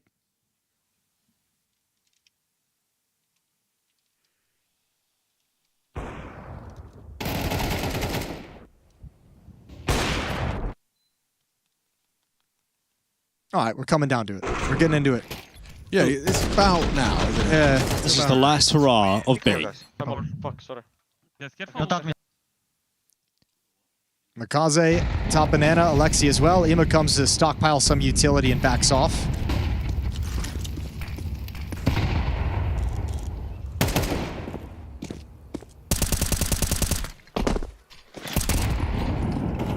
Heavy damage inflicted. Sizzy down to 28. And Makaze wants to be a disruptive force on this banana side. He's been kind of left to his own devices, so might want to back away. Alexi went on a utility retrieval mission, comes back with a full belt. No early scraps in banana either. Everyone was just sort of chilling. Yeah, they've managed to get some chip damage with those HEs though. Nice ones towards the T stairs. Especially on Sizzy's op, who just got it for free, and he probably wants to find a way to put it to good use, but now he's got to be really cognizant of where exactly he's standing. Is it possible? Is it popular to nade this spot? Yeah, you want to find something on the way in. It's always going to be like a little bit more of a supportive element on Inferno, but with 18 HP, like even more so passive, you're just like, there's not really anything great for me to get involved in.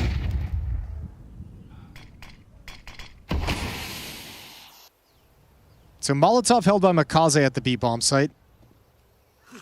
They know Alexi's in CT spawn. They've heard the footsteps. They're coming through. Yeah, Alexi trying to get out through CT. Good utility held on for the final 30 seconds. Alexi B also putting a stop to their attack with bullets. So that should be it. You can play passive now, too. You can go hide behind a box. You can play for time on top of everything, but actually they're saving. 10 seconds on the clock, backing off. Bait couldn't get anything done, and now they're going to lose a lot. Really nice angle from him. It just completely locks the door. They should be, yeah, they're pushing banana. Pushing banana right now, but Ima is giving him an escape route. Are they going to be able to turn the corner? Deep nade over towards logs.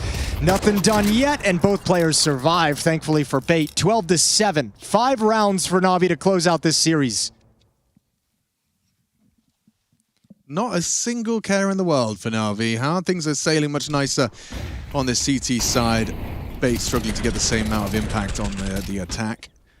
This B defense has been super solid for Na'Vi in this half. Whether in banana they're able to find openings, or even when they play from the side, just Alexi and Makaze always having utility left, not even losing the bomb side. And Bait just has no solution, no adjustments really. It's all down to this. Can Sizzy make something happen on the AWP? Oh, he can. For Bait's fate, let's hope so. I think Bit sees him first, right? Yeah. Oh, well, nothing happening from Sizzy. Just death at the hand of Bit. Now 5v4, Na'Vi with the advantage to try and close this series out. Block smoke in the apartments on the balcony. There's no utility for Bait left. 2 smokes and a flashbang to try and get your way in. You need like at least 3 times as many flashes for that to be effective against any defense that Na'Vi's going to have set up. There's the 3/4 smoke tossed. Ima playing on the extended balcony. Flashes going forward. He is caught by it, a little bit awkward, but Bit mows down 2. Ima up in the apartments, and Na'Vi have done it. It's just MPL left. He'll give it a good go, but his former team will take the win today. As Na'Vi secured the 2-0 versus Bait. Very comfortable there on the second map as well. Na'Vi going to be feeling good that business was handled. I think also important win for Na'Vi, right? A clean 2-0. It's been a bit labored to kick off ESL.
Do you think that stealing is okay?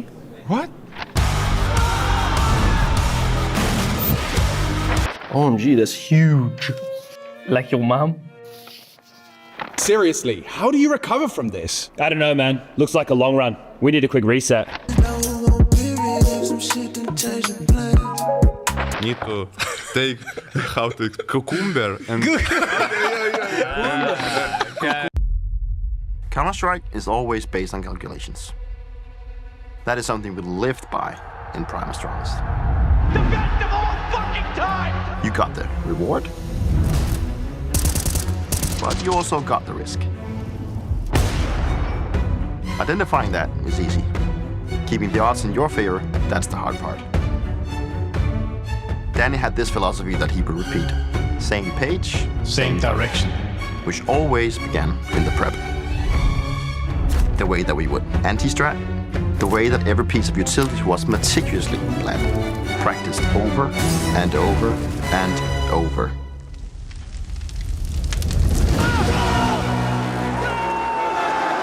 The way that we understood every tendency of our opponent and how to bend it in our favor. We knew exactly how far to push them and the odds, and they hated it. We knew exactly what fights we were supposed to take, exactly when we were supposed to take them. We knew the exact probabilities.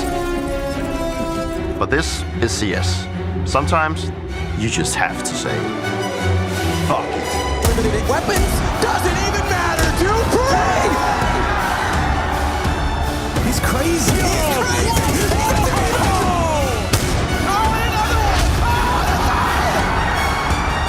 You can't win pro league like this! What a way to win the round!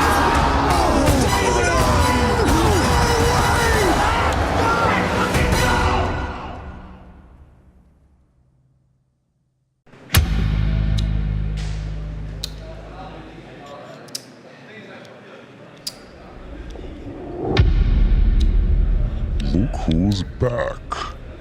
Bro, you got a voice change or what? Bro, he's always had a high-pitched voice.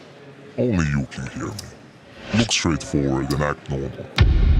Listen, Giga Chad, my shooter has his aim pointed on the left side of your fucking head. Right, someone tried this before. Well, how about today, big head? Do I have your attention now? Nearly. That could have been ESL production. Could you at least take out a bystander? I'm not gonna do that. For what reason? Budget reasons. And the fact that these bullets are reserved for you. Nice. Okay, I'm sold. You see, Erasmus, I've grown a little tired of these double standards. The joke is, literally anyone else misses a shot, apparel. You miss a shot, Giga Chad. They get an eco ace, stat padding. You get an eco ace. Giga Chad? No, you never ace. Not even against eco. You clearly haven't seen me play lately. Oh, believe me, I was watching. Here's how it's going to go. You're going to whiff every single fight until you lose this game. People are going to be suspicious. Oh, they won't notice a thing. The casters will. That's where you're like, where's the trade? Waste those bullets like you wasted your superstar's crown. Attaboy, Rasmus. I'm starting to think you could do this without me. Perfect. The clutch. Now do what you do best. What are you doing? Do not test me, Rasmus. Go on, Giga Chad. Clutch the round and we'll let the fans really see that big brain of yours.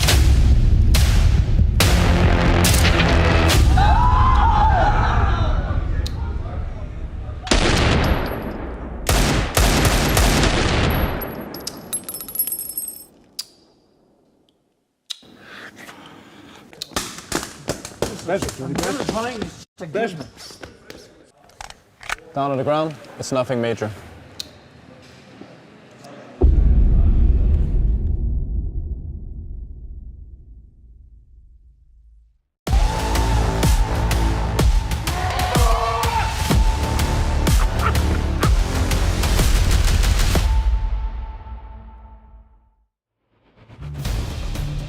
is an amazing segment.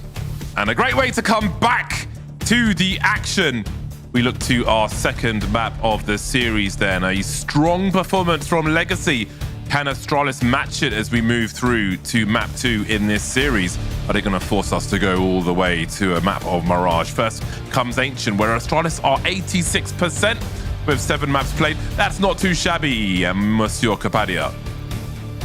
Yeah, it's definitely a place of comfort, and you know what, they're going to be looking for a place of comfort because they just got absolutely bent over a barrel in that last match of Dust 2. And now it's time to take back the series against Legacy, who are looking quite sharp. You're coming into this with all the momentum, so as we kick off with a pistol round, we can see the Astralis from that T side, where they will get to dictate the pace. And into mid they go with Glocks. Enemy spotted.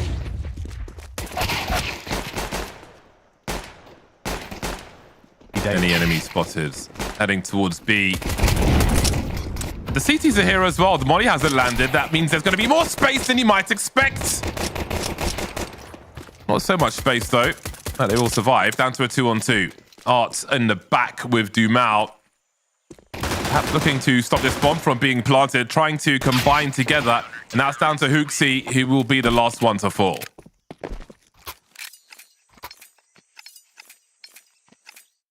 All right, then. Legacy. Let's see how good their Ancient is. You know, there's definitely an element of uncertainty with respect to what we should expect from their performance because, you know, it's the Art's debut event with them. So there's definitely a lot that we have to just witness. And one of those things is going to be, how does the CT side going to go for Legacy? They got that opening advantage. No bomb down, so Astralis deciding not to invest at all in this round. Just a bunch of Glocks and a flashbang. And they're going to get spotted. So the game's been given up straight onto the site. The MP9s and the HEs doing what they do. And the round is very quickly over. When do you think you last manually put in the enemy spotted command in a game of Counter-Strike? Never. Never. 1.6 probably. Yeah, I don't know. Broken headset, no mic. There would be a reason. I just thought to myself, I haven't done that in bloody years. Quickly onto the buy then. This is a prompt third round, and that's a lot of utility heading towards the top of mid. Very quick execute from Legacy to take mid control. And again, it is a bit of a gamble, especially for the CTs in terms of where they put their forces at the beginning of the round, picking the right time. However, they have lost Nissim and almost Lato near the B ramp or around the B ramp or beyond the B ramp. There's a lot of map control here for Astralis, and they're being caught off guard, Legacy. This is not looking so good for them. Early problems once Astralis are in for the buy. And so far, we've seen very fast rounds from Astralis. It's kind of worth noting, you know, the very fast movement through mid with the Glocks, very fast, you know, hit onto the B site with Glocks, and now really fast onto the A site. So we haven't seen anything that's slow yet from them. And so we're trying to punish here, trying to get rid of those guns. But yeah, it's worth mentioning because Astralis on the CT side, when they did have some control early on Dust 2, they also decided to try to play fast, even on the CT side of Dust 2.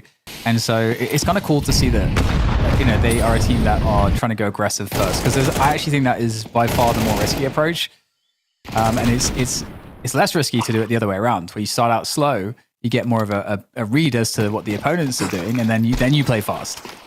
But I love it. I respect it. And Satson has the AWP now, and he's going to be locking down the A long part of the map. Astralis once again, fast pace, straight into mid. We have seen comments from Saw recently talking about Ancient, and that essentially if there is a fight in mid, it more or less determines the round a lot of the time. It seems that Legacy are not fancying that variance at present. We'll see if they have a look there later on. But for now, they've got a two-man setup in Donut with Art keeping the CTs honest around Red Room.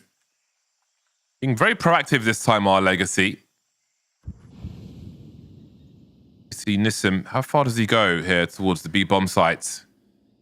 The CT's looking for info. 3 players around Red Room for Astralis, and it may be them who have to make a further play at some point. Art will be heard rotating over towards A, however. And it seems that Legacy might start to have a sniff now. Elbow spotted, bomb spotted. But which way is it going? Really tricky when you lose mid. And now questions asked by Dumao, moving into mid himself. And there is that swing from Nissim. He's not going to make the kill happen, though. That spells trouble for Legacy. Now Fuzi reveals the play, bursting out from the side. It's going to be an easy frag onto Lato, and this makes things even more tricky now for Legacy. Do they just hold on to the rifles at this point? They don't have any position to work from. Where's the AK? Where is it?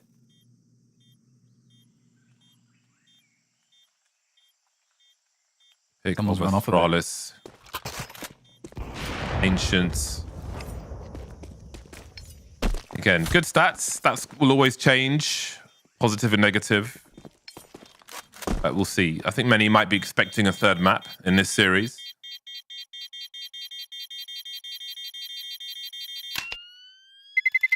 Terrorists win. Early doors, though. Hard to say right now. But an interesting approach from Legacy.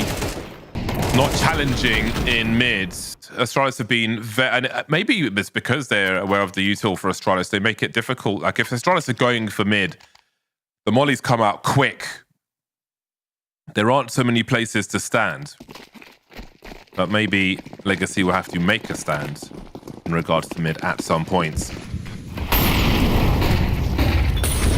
This might be the round now, as we see Dumao in that position. Perfect timing. No molly on this occasion. Does that mean that... Well, it does mean that Astralis are more interested in a different part of the map. And this is, again, this is a gamble on Ancients. Look how quickly Arts is looking for that information.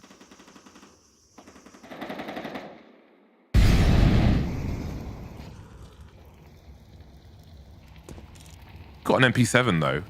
I mean... I think for the most part, he can hold position, but he'll need to rely on his teammates to do the work here with the mixed bag they're carrying. Good start from Sadzin, who is close to the second one. He will get there as well. Again, Art still has to be careful. He can't give them an option to rotate out. He just needs to communicate to his squad. Now he's got the perfect timing with the flank, holding onto this spot. They have no idea. And now he just has to survive. He doesn't even have to do too much more. Nissim defending spawn, and Ryu with everywhere to look at all at once. Jump out from cave, no bullets. And that is a wrap. Good retake from Legacy, and they're quickly back on top of Astralis, preventing any dangerous T-side momentum. Counter-terrorists win. Yeah, good job by Art there. Really securing it. Satson too here, just holding. I mean, this is a little bit, felt definitely quite scary, but total control.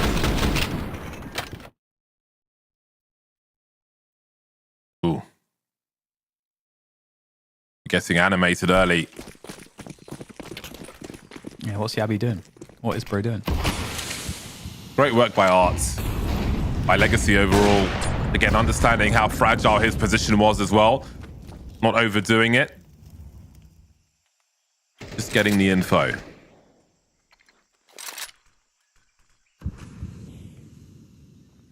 This time 4 players over towards B. And the CTs will know they've got a window of time where afterwards they can check Red Room. But losing a player on the ramp, okay, they needed an answer. Art is a great man to do that. Now you see Sadzin racing over to make sure that there are eyes on this position. Can't go much deeper, though. Fuzi, he would have had maybe a slightly superior angle. That's the bomb spotted now, as Lato keeps an eye on things. I see Jewel to the death there. He's got help from Arts now as well. But the meat and potatoes of this CT defense has been isolated. They're going to have to push through the smoke to support Dumao. Trade there, and now just down to Ryu. Working with this AK. And they've locked off the bomb, so that's not good. Not good at all for Astralis' chances, but let's see if the clutch can happen here. Good connection from the first, but the trade is ready to deliver the killing blow from Dumao, so very well held on to there.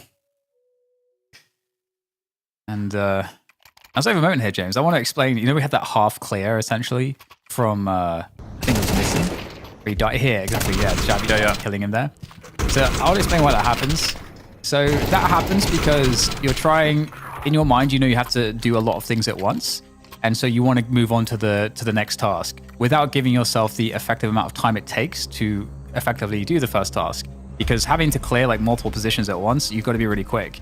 And so you actually, what you're trying to do is you're trying to like check that position, then your brain has to register someone is there and you have to actually like click on them. But oftentimes we're already thinking about the next thing that we're going to do right after that because we have to be so fast because there's too many things to do. So we're not giving ourselves enough kind of bandwidth to actually complete that task. And so that's like a leak that happens sometimes when a player is feeling, you know, a bit in a rush. So that's we're thinking about the next corner as we're clearing that one. We're not fully focused.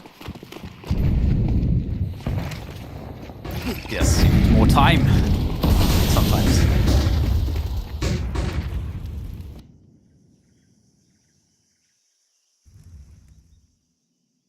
That often happens because those corners you check, there's actually no one there. So you kind of get in, you know, you can get into a false sense of security sometimes with that. But Legacy seem to be taking over this half now, James. Oh. Let's see. This is an important round, I think, if that is to be true. This will be an important round to win. It's not a given. There are helmets on 4 of the 5 players here for Astralis. They come into this with intention. Waiting out the utility will make their lives slightly easier. They've got 3 mollies. Again, a perfect storm for this particular bomb site. All these Tech 9s, and they've got the AK for stare. Those mollies will start to stream in as CT positions will be compromised. So maybe this double setup is just what they needed. Now starting to rotate over. Dumao can hear them coming. They're going to post up AWP first. We've got a great bait situation. Will it be enough, though, to drive by from Hooksy? Now, what does he pick up? The M4 or the AWP? What's closer? He's got the AK from his teammate. Has he been heard? He has been heard by Nissim. You can see how he moves on the radar. They know where he is, I'm pretty sure. Maybe not 100%, as Arthur Lato is still being careful. Edging towards the site. There's only a HE. Say only. Many targets coming Hooksy's way. Can he find some pre-fire to stop this bomb plant? Doesn't look like he's got an angle. There will be a trade. Damage has been done. They're keeping the CT spending, but they are losing the rounds. I was low-key hoping that he would, when he got to Donut, just keep like walking then through red to like blank. Because obviously it's ridiculous to play to make it a 1v3, but maybe in a 1v2 that could potentially make sense. But yeah, it's a tough one for Hooksy to clutch, and that's gonna, you know, you were talking about how that round was kind of instrumental in sort of cementing this takeover from Legacy, and they get it, and they're looking really good right now, but their money is still pretty close to being broken. So this fast round into the B site, could this be what Astralis need? Well, that's not a good start. Yabi goes down straight away. The Ryu's quickly in there to try to trade it and try to claim the space, but they can't seem to get the kills that they need. They might just get the plant, though.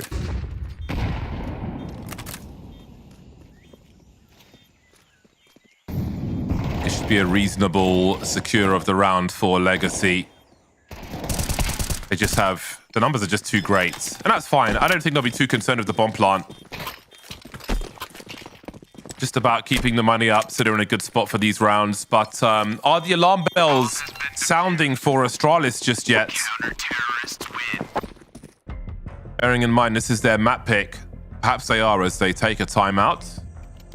And at this stage, the bomb plants for Astralis, of course, will be crucial for them to get the toys out as they would like to.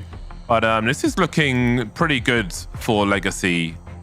And I think this will be very encouraging for them. Opportunity knocks as far as the 2-0 might be concerned.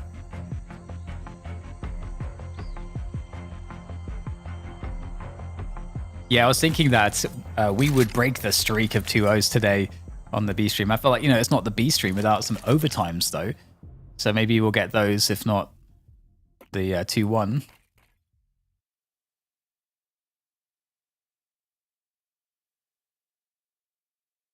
Well, Astralis, they got the York back out on Fuzi.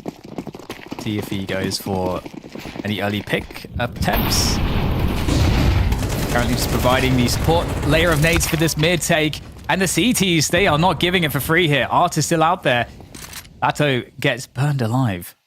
And in the meantime, quickly, the rest of Astralis moving into B. And Nissim's right on the other side of the smoke. Oh, it's too perfect. It's too perfect for Nissim right now. A double at his hands. And now maybe even the triple. But where's the bullets? He's going to get a 1v2 clutch to play with.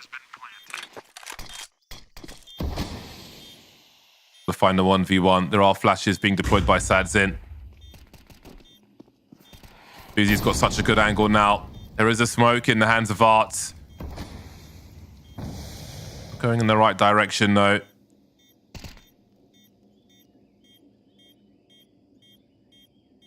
Rounding the corner now. Fuzi's going to be forced into the open. He doesn't have an angle to stop this bomb from being planted. A swing and a miss. And they just can't afford to lose these opportunities, these rounds. They need every round that they can get now. Legacy building quite a lead. If it keeps going this way, perhaps it'll be insurmountable moving into the second half. And again, it's been a rare round where we've seen that big clash in mid between these squads. Legacy, for the most part, have avoided it. And where they have gone in, the Astralis have been elsewhere. But on that occasion, there was the big flashpoint. This time Art moved through alone, trying to make it to Donut, but he's being hunted, doesn't get there. That's the variance they didn't want. Lato now seeking, able to just about get the first frag, but unable to escape. The trades will continue through the smoke with the bomb. Finds Nissim, not with the bomb, but he's found the bomb. Only one with the bomb now. Dumao on the other side of the map needs to find a way to help his teammate, but Astralis know there could be a rotation. Yeah, this is kind of an interesting situation. Stair actually making his way through Red Room, so Astralis, they're not in a rush to pick up this bomb, and now that being smoked off, that's of course going to slow them down even a little bit more. They just have to wait that one out. And this does buy time for Dumao to kind of activate. Nissim can't go anywhere. What does Dumao decide to do? He's still in mid. He knows that the T's, when that smoke goes away, that they surely are going to have to go for the bomb. Dumao is very cautious here. Really, it's all on what he's able to do with this. He goes for the jiggle, surely, eventually here. Moving out. And Nissim gets domed here. Dumao, he's got to deliver. And they're going to bypass him. They're going to know precisely where he is. Wallbang. Not planted, so it'll be a tough one then. Trying to isolate the trade frags. Oh, so far so good. Looking for a flank. 2 remain for Astralis. He has a kit. And he is pulling Stair away by just holding. A calculated risk for Dumao. But that clock is ticking now, and the bomb is not planted for him. He'll have no cover when he does go for it. Oh, waiting for the exit, but Yabi is very smart. He makes no assumptions whatsoever. Tried to be sneaky. Didn't work out on this occasion. A critical round for Astralis. So few and far between in this first half. You can see that they are very concerned with how things have been going. Yeah, very wild around here.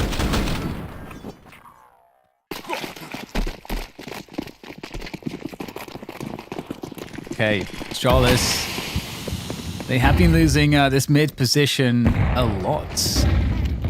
Except that last round where they got that opening pick. That was really nice. But Doom out, looking to challenge as it's a super fast round again into the B site. Arts straight in there, and he's going for the spray down. He's looking at not too bad here from backside. Picks off one more. Big damage coming in from both sides. And that connection evens it back up. 2 against 2. Bomb still needs to be planted. And Satin with the instant rotation. Looking to join Nissim in Donuts.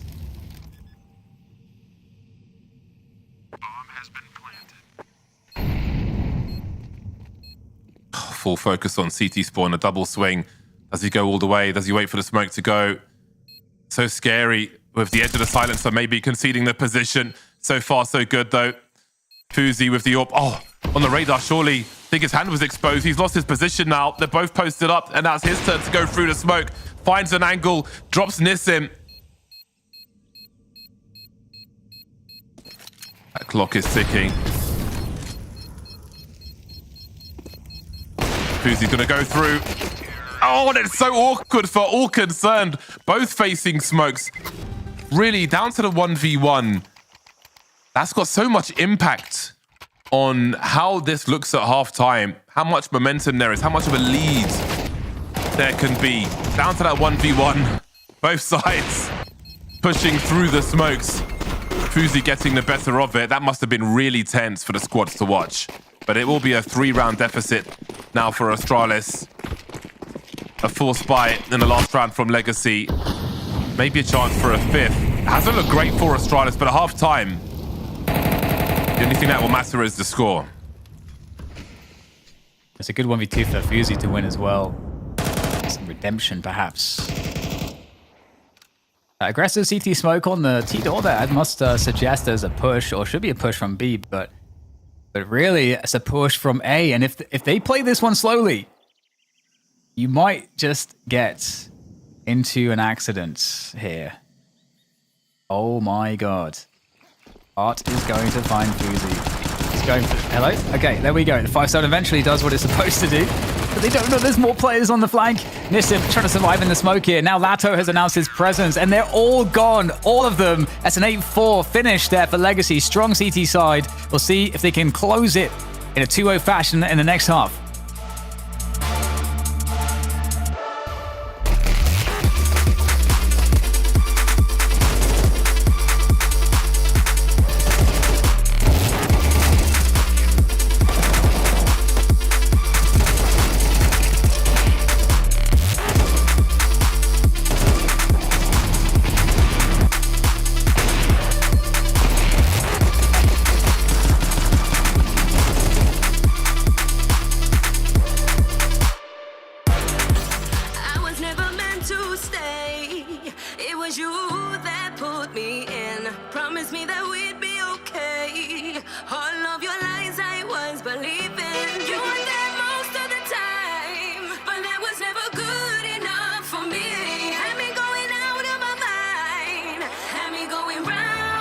Crazy.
bumpy road for Astralis, but perhaps there is a horizon for them.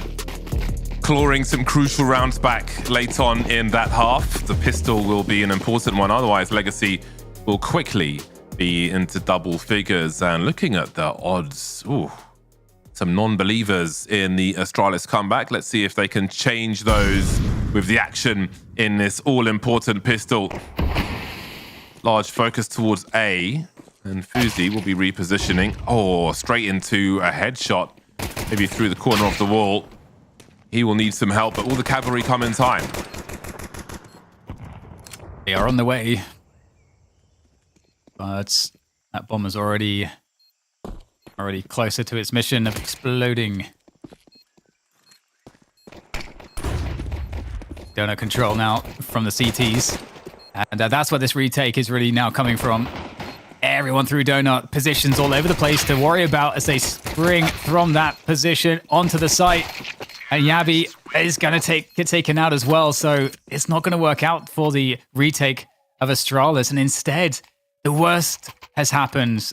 The second half pistol's gone, and Legacy 9 rounds to the 4 of Astralis now. And at the very least, they did get the bomb down, James. So you got to expect to see a force buy, lots of utility and potential like for Tech 9s or maybe even a rifle. We do in fact see a Galil.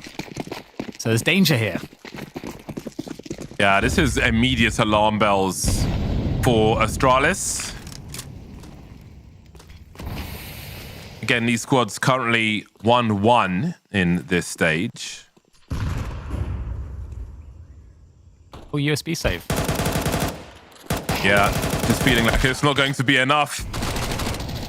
The double figures are on the way for Legacy. Put themselves in position to have a great start to this half, and that is exactly how things have gone. Maybe the CTs can turn things around. Like if they, if they, I mean, they need immediate success on their buy rounds, but if they get that, it might not be so difficult to come back. Yeah, and I gotta say, I respect that Astralis as a team generally, they seem to do less force buys than other teams in this scenario. Because I think Ancient is a pretty decent map to find success from the force buys on the CT side, but instead, clean 10-4 for Legacy indeed. And now we get to see full util from Astralis. No, they're not going to have full rifles though, unfortunately for you on the SMG. But fast mid control from the CTs here. And they're also being aggressive on B. You've got a push from Hoxie. And he's kind of walking past some Ts. That is a full take, a full solo take off the site. There's smokes all over the shop. He is drawing huge attention. That only leaves Hoxie over towards B. Down he's gone, but they have taken a lot of these Ts with them. It seems that there is doubt for the remainder of Legacy. An elaborate setup. When it came down to moving through the other side, too many jewels have been lost. If Astralis deny a bomb plant here, I think it's game on.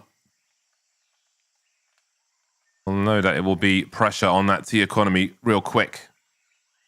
And that leads to opportunity for the Astralis side.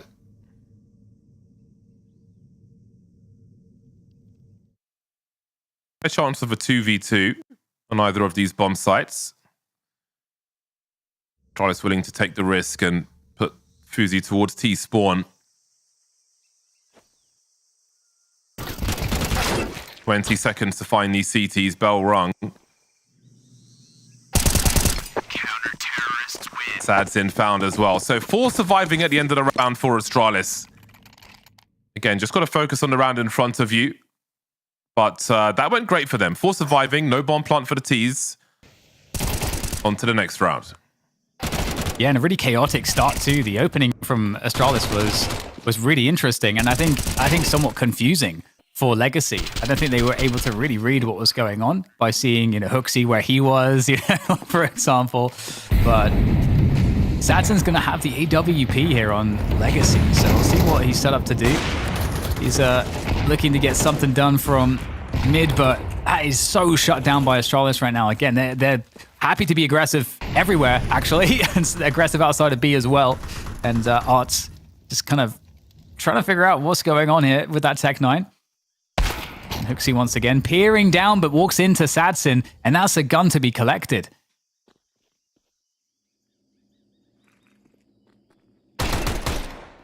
Art found such good timing onto Fuzi there. And now we've got enormous problems here for Astralis.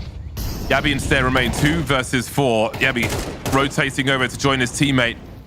How can they possibly come out on top here? Bomb not planted. Molly goes into the smoke. That'll be helpful. It's also awkward, though, for Legacy. Art and Nissim quite tagged up. Great transfer there from Stair, but he gets punctured. At least Yabi. Did they hear that tagging?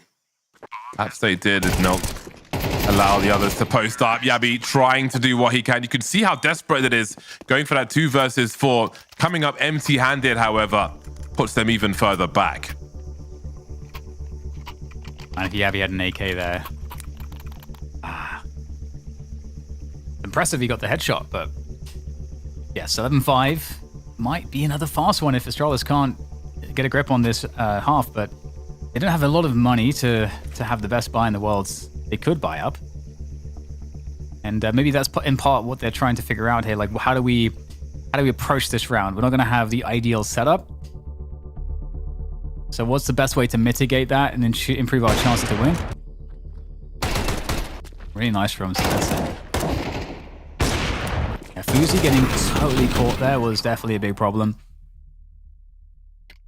And now we're back into it. We'll see what Astralis have. So a couple SMGs and a full util. The big mid takes have been working out for them, I would say. Even though they haven't closed some of these rounds. And they dump util on mid, but that's right when the A site is getting bombarded. So they're going to lose A instantly. Nobody home. Key under the welcome mat. Legacy have had a hostile takeover of the A-bomb site very, very quickly indeed. Lato being careful with the position of the bomb plant.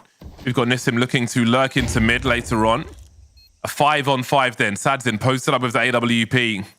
There are still some more flashes here for the CT side and some smokes as well if they can find a choke point, but the numbers will trade here for Legacy, and Fuzi finds himself alone.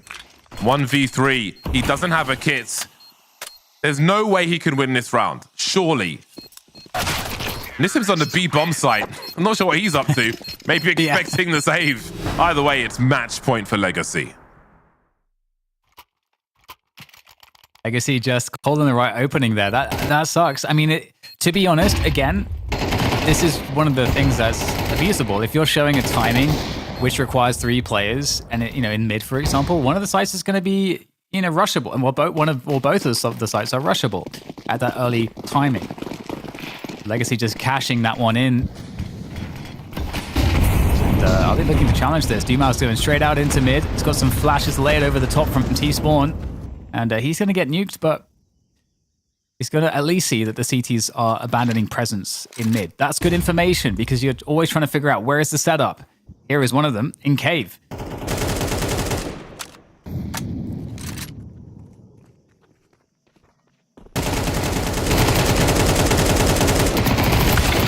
So close. Awkward. Will there be a trade? Fuzi desperately trying to get a better gun. Punished for doing so. Fuxi and Stair remain. A flash in the pan this whole series feels like.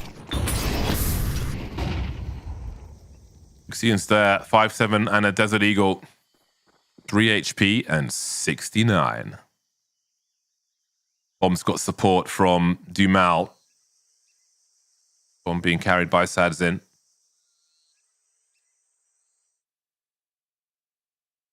They're trying to stay active. This is a dangerous round for Legacy as well. Either of these players could rip them to shreds, especially with the health that people have. So lower health Dumal's going to have the AWP. The CTs have picked the right bomb sites as well. 20 seconds. Bit of pressure for Legacy to get their skates on. There's the first kill. This may not be done yet. Now there's pressure for Sadzin to get that bomb plant. Surely it's got to be by elimination. Halfway there. He's got to commit to it. Does their charge at him. Sadzin with the AK. Oh, he's eaten one in the face. And they will live to fight another day. Damn, that's a nice shot. And with that, we're kind of actually repeating, I feel like, what we had on Dust 2, right? Because I think Astralis were down something like 12-4, I think, and they managed to get to, I think, 12-6 on Dust 2, something like that, before eventually being toppled by Legacy. So, again, just a very similar, horrible situation for Astralis. Not really getting their performance in today. Nice. No pressure.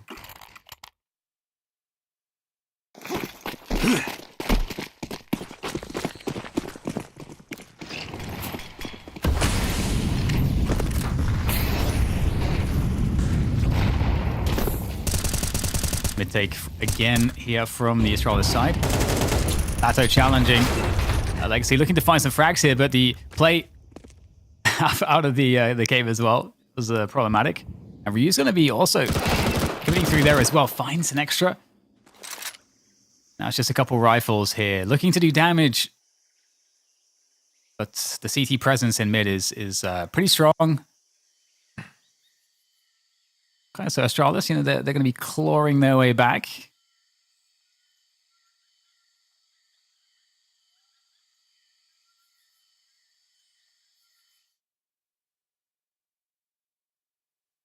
Want to get some more kills. That's some buying time for Nissim. I mean, still a winnable rounds. These CTs, they could really be anywhere at this point. However, we can see that they're set up fairly well to defend this. Boozy, good timing on the AWP. Peels off Nissim. And you know that the other player's got to be somewhere nearby. Either he's going through cave or he's got to be with this, surely.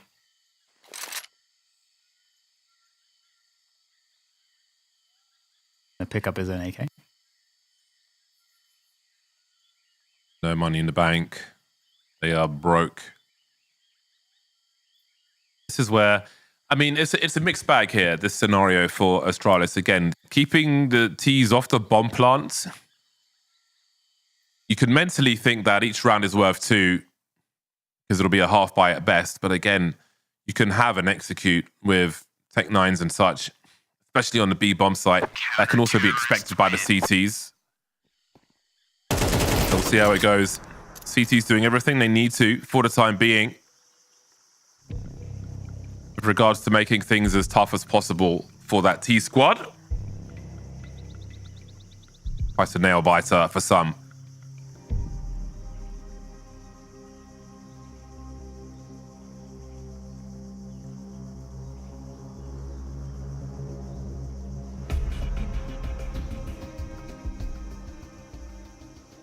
I'm not saying anything. I'm just letting the tense music do its work. Well, now you've said something. You've ruined it. You've ruined the tension. Oh. There's no more tension. Not bad. There is only Dan, DDK Kapadia. Well, that sounds awful. That's horrible. And that was you as well. We'll see what can be done here as Astralis continue. They don't have too much to play against, just some Glocks and an AK, a hero AK on Sadzin they saved.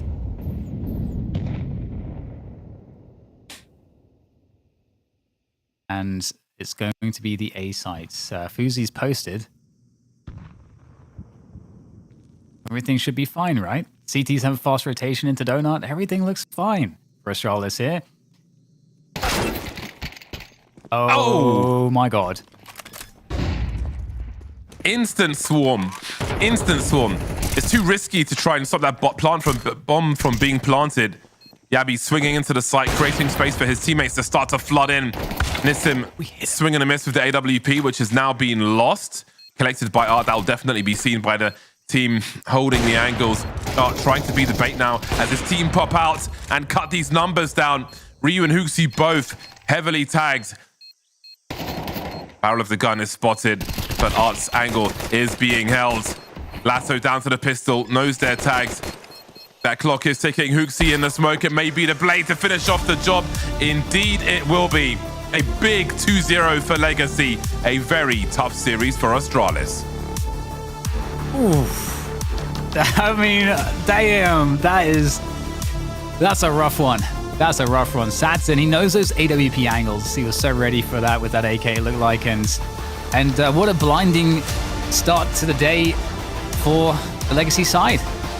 Just a quick 2-map, open and close case against Astralis. And Astralis is not an easy opponent, but today definitely felt like they were not able to find the right reads. I think, going all the way back to Dust 2, James, they were, if we look at that aggressive CT round from them early, I think around 3 or 4, they got read. They got read by Legacy, and I think that just tended to continue throughout the series. So big props to, I think, the calling and the preparation from the Legacy side. And in terms of the individuals, everyone's just on point. So cool to see their rise in this stage, taking some scalps for sure. Yeah, this was a very confident victory for Legacy. Again, we're seeing a rise of a number of Brazilian teams all at the same time, which is great to see. I feel like a depressing loss for Astralis. I don't know how many high points there are, how many positives there are to take away from those proceedings. They've just utterly outplayed, it felt like, by Legacy. Again, Dust 2, very impressive. I'm very curious to find out if there was a lot of hard counters there from Legacy based on demo watching and so on.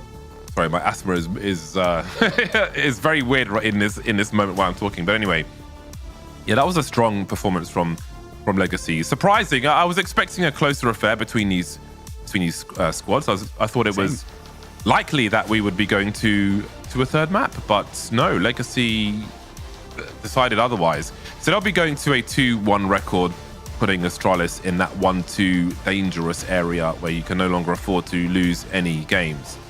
We'll see what lies ahead for both. But again, while we wait for an interview, that was the first of Legacy that we have seen on the B stream. And again, it was full of confidence. And yeah, this Dust 2 was really impressive. They seemed very prepared for Astralis, who simply did not have an answer for them. Yeah, that's how it exactly felt. It wasn't really a game that was won on the clutches as much for me as it was one on just having the right calls and understanding sort of how to play the advantages against Astralis and how to create those advantages, of course, as well. And kind of knowing what Astralis are likely to do in a lot of given scenarios. And obviously, it doesn't hurt that they definitely had the individuals there behind all of that, ready to back all of that up. But for me, Legacy definitely looking like a very, very dangerous team in this season so far and in these Swiss stages. So I can't wait to see what other upsets might be a possibility because, of course, there's still more matches to play for them as they will move up with another dub. Yeah, and we will have more action from that region of the world coming your way as we have FURIA versus Heroic next on the B stream.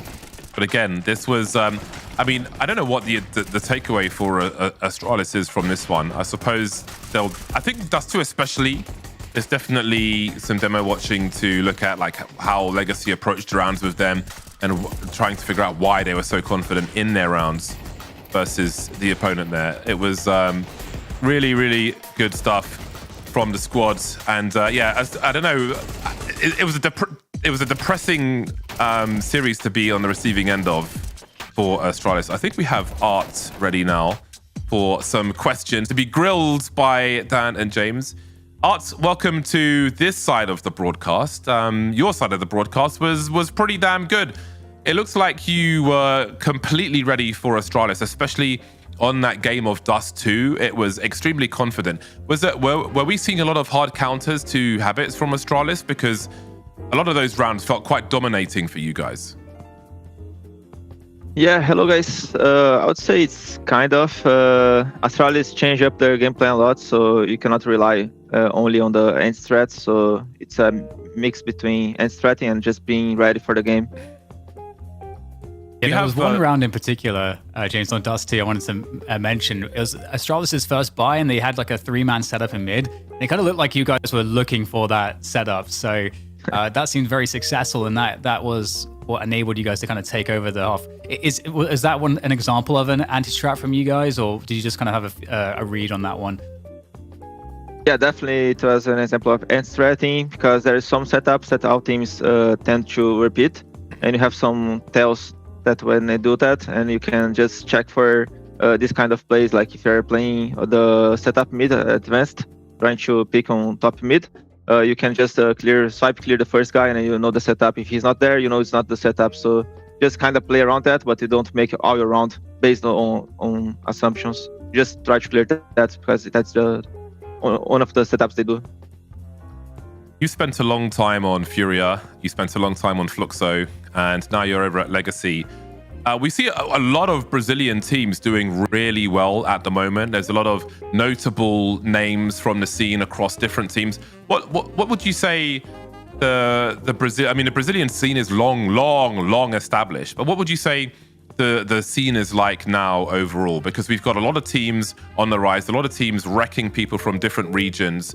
And it's for us, it's great to see the success of players who have been in the scene for a long time and all these different teams. But you know, there can often be roster changes and people hopping from team to team. Do you think there's a good level of stability at the moment? And what is your opinion on the like top flight Brazilian scene at the moment versus other countries? Yeah, I would say Brazil has a lot of a very big player base, the same as Russia and Eastern Europe. So they have many players, and at some point you're gonna make some good teams. So as of for now, we have like a FURIA, which is the best team by far, and they are a very strong team, competing in the Tier S events, all of them. And we have some teams fighting for this kind of spot to be in the Tier S events, like us and Pain. They're always struggling to get through the Tier 1.5 to Tier S, so it's just like a small step that if you take, you have some good points, you can keep playing Tier S and showing your game. So there's a lot of teams that have strong players. It's very good teams that are working to get to this step of Tier S. And I would say, even in Brazil, there is a lot of teams there, and Argentine teams as well. You see 9Z with the new rankings from Valve. They are having a lot of points, and they may be in the near future playing at some Tier S events as well. So the Valve change also helps all the teams a lot from outside of Europe. Nice. I've got to ask as well, how you're feeling about Legacy's trajectory. Now you've joined the team, you saw a debut event with them, and you guys have had some really good wins already. Paravision, G2, 2-0s, you beat NIP, and now you just had this result over Astralis. So how does this team feel to you right now? Yeah, it feels great. I have to say, it's good to be back on this kind of tournaments, playing these kind of teams. It's just the adrenaline and just the happiness from competing is just overwhelming. So it's very nice. It's good that we're playing well. I think it's just the beginning. Of course, it's just the first tournament. There's a long road ahead of us. But I'm very, very grateful that's working out. And the guys are also buying the idea of me IGLing then and doing what I tell, and then we are talking. So it's a good mood. It's a good vibe overall. Before we let you go, I'm just curious. What do you think of the current map pool in Counter-Strike, and is there anything you would like to see that doesn't exist in that map pool at the moment? Yeah, it's just the old question, right? The map pool is quite the same for one decade. But Valve doesn't have any magic to change maps. Of course, if you ask me, I would like to see some new maps, entirely new maps, not just recycling old maps. We're recycling Overpass, recycling Dust, recycling Anubis, Vertigo is out of the map pool. Terrain is a map that came back. Probably Cache is coming back in the future. So always recycling old maps. So definitely I would like to see some new maps. All right, there it is. Okay, we'll let you go and prepare for your future matches. Congratulations on a great series today, and good luck for your future matches as well, and your new team. All right, thank you very much, guys. See ya.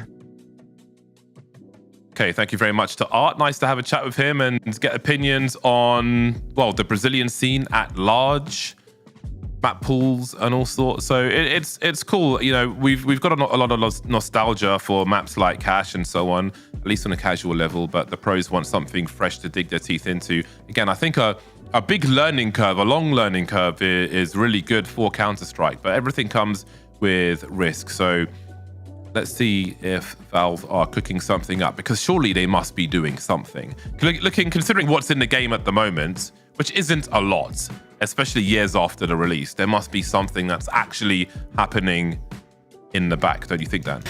Yeah, I mean, I love the logic there. There's got to be something, right? Yeah, they must be doing something. No, there doesn't, James. Somewhere with some kind of programming lines or something. Anyway, we can hope maybe that's a wider conversation. I actually have a whole presentation that maybe I'll do at some point on things that Valve need to be doing. I did hint with an email I was writing to them the other day, which I haven't sent yet. But anyway, we'll get into that and at another time. We're going to take a break. When we're back, it's going to be FURIA versus Heroic, our final match of the day on the B stream. Don't go anywhere.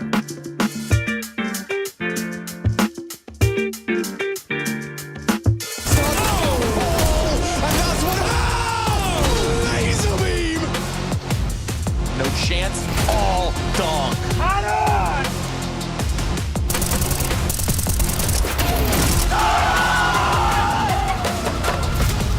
An opening fight here and no utility to deal with. Brokey going for more. Brokey wants it all.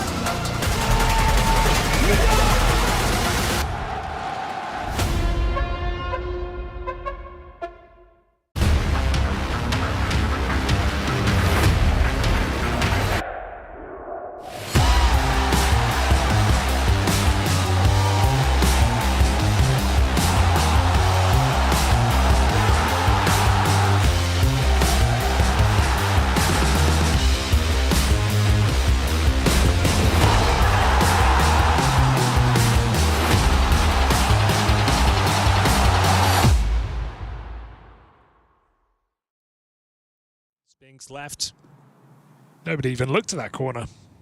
Well, they've equaled the scoreline they picked up in the first map in the first round. They're back. They are so back. CT side overpass will relieve some tension, I think. Sure. That's a nice, comfortable place to be. Like, this isn't going to be 13-2.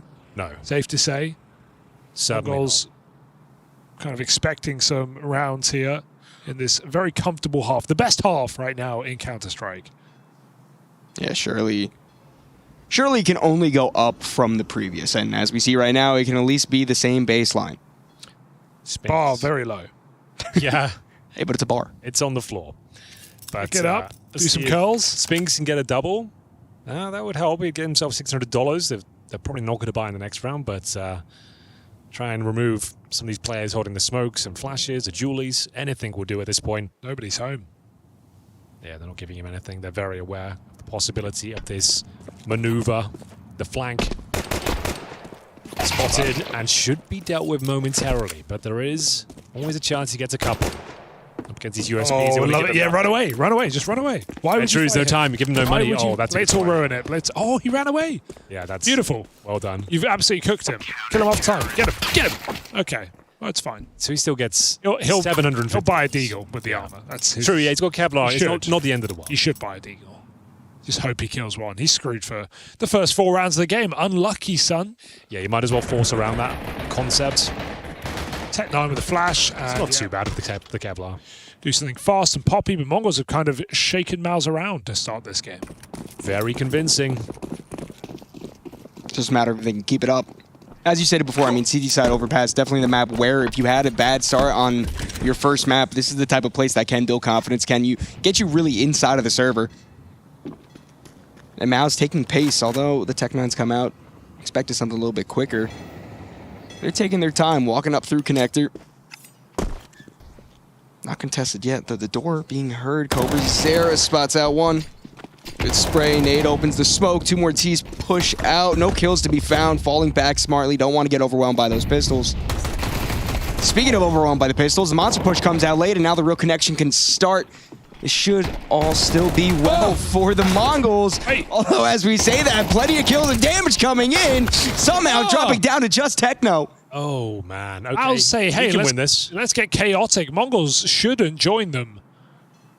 Bear in mind, Torji's low, Spinks without a helmet. Still plenty of opportunities to convert this if you're Techno.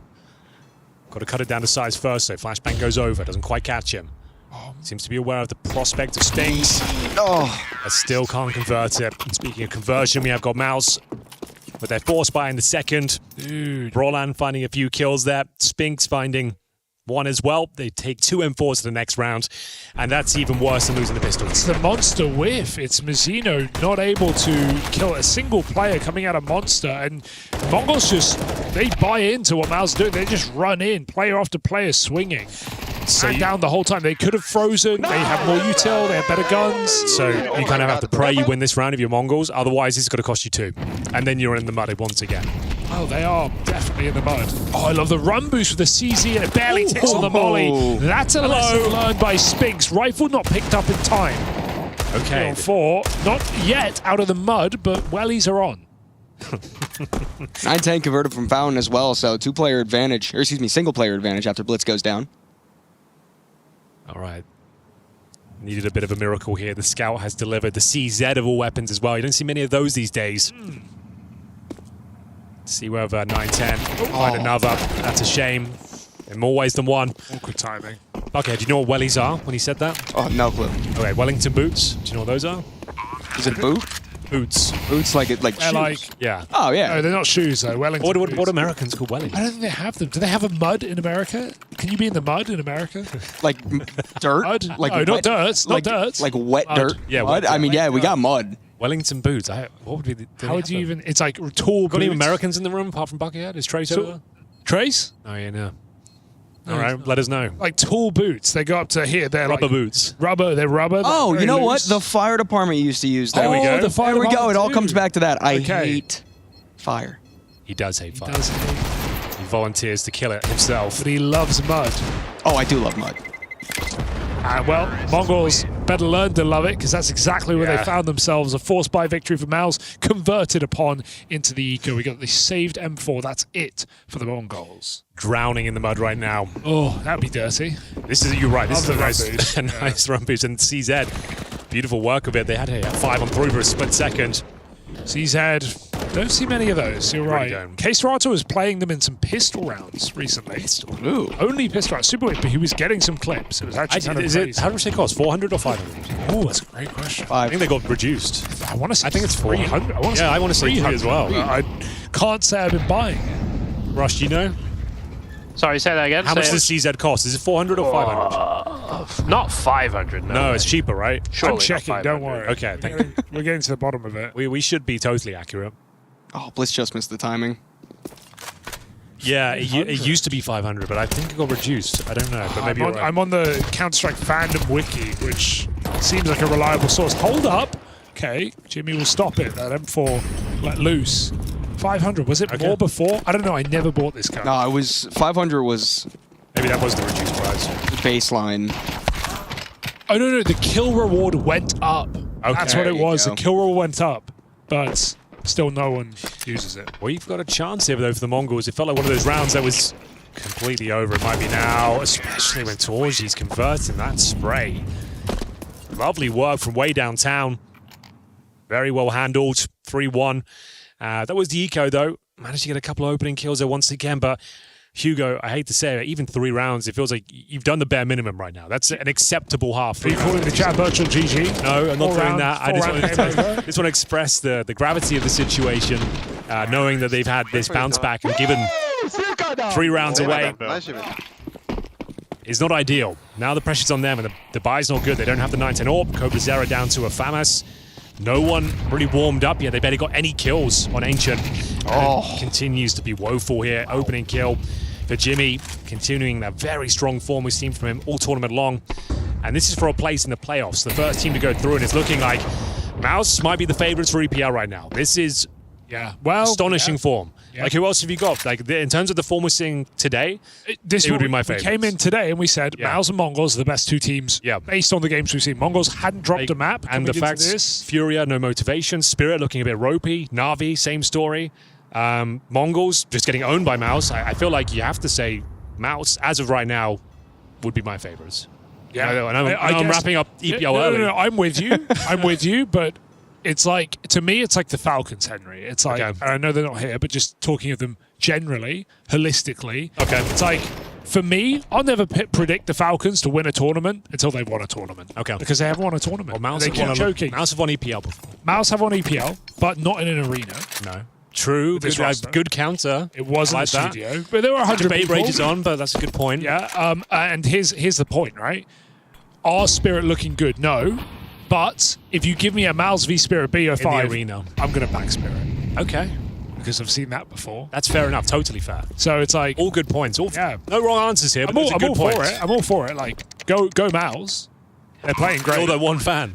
In the interview, Cyclone said, if anyone's cheering for us, thank you for that. The wording of that. Dude, I feel so bad for if anyone's cheering for please, someone cheer for us. It's so sad, dude. They're all nice players. guys. They're nice guys. They always do well. They don't really mess anything up. They're a good team. You just got to harness that, though. Yeah, they're in the mud. Use it to your advantage. How? I don't know. Build character. Become a hardened veteran by just being disliked. Or not even this could be their tournament. Because here we go. Arena, here's an argument. Maybe you'll like this one. Arena is smaller than the biggest stages, right? It's going to be a 1,000 to 2,000 people. Yep. It's not going to be a 15,000 person arena of people booing you. It's going to be a nice, friendly, and mostly it's in Sweden. We've got Brolan. We tried this with Torshi in Hungary. No, but Swedes are very proud. And Swedes are also... But they don't have many players to cheer for these days. They're not going to be booing. No, certainly not. So, I think they won... Brolan is one of the jewels in the crown of Swedish CS right now. I'm with you. Yeah. So I think not only some support here, a little maybe less pressure. I think this could be Mouse's tournament. I'm with you. I'm back on the mouse train. Back on the mouse train. Back on the mouse train. It only took 30 seconds, but I like it. Jimmy, once again, willing to take this fight towards Connector. All the same results. Finally, an opening advantage for Mongols. 4-1 down on the CT side. Feels like a 2-0 all day long already. I hate to say that. Round 5, and that's the second. I know. Like I said, I hate to say it, but I can only give you my thoughts. Okay, and you wanted I'm to not stating them as that. You wanted to cast a Mongols game. I did. And this is what you got? Hey, listen, you know what? You can't win them all.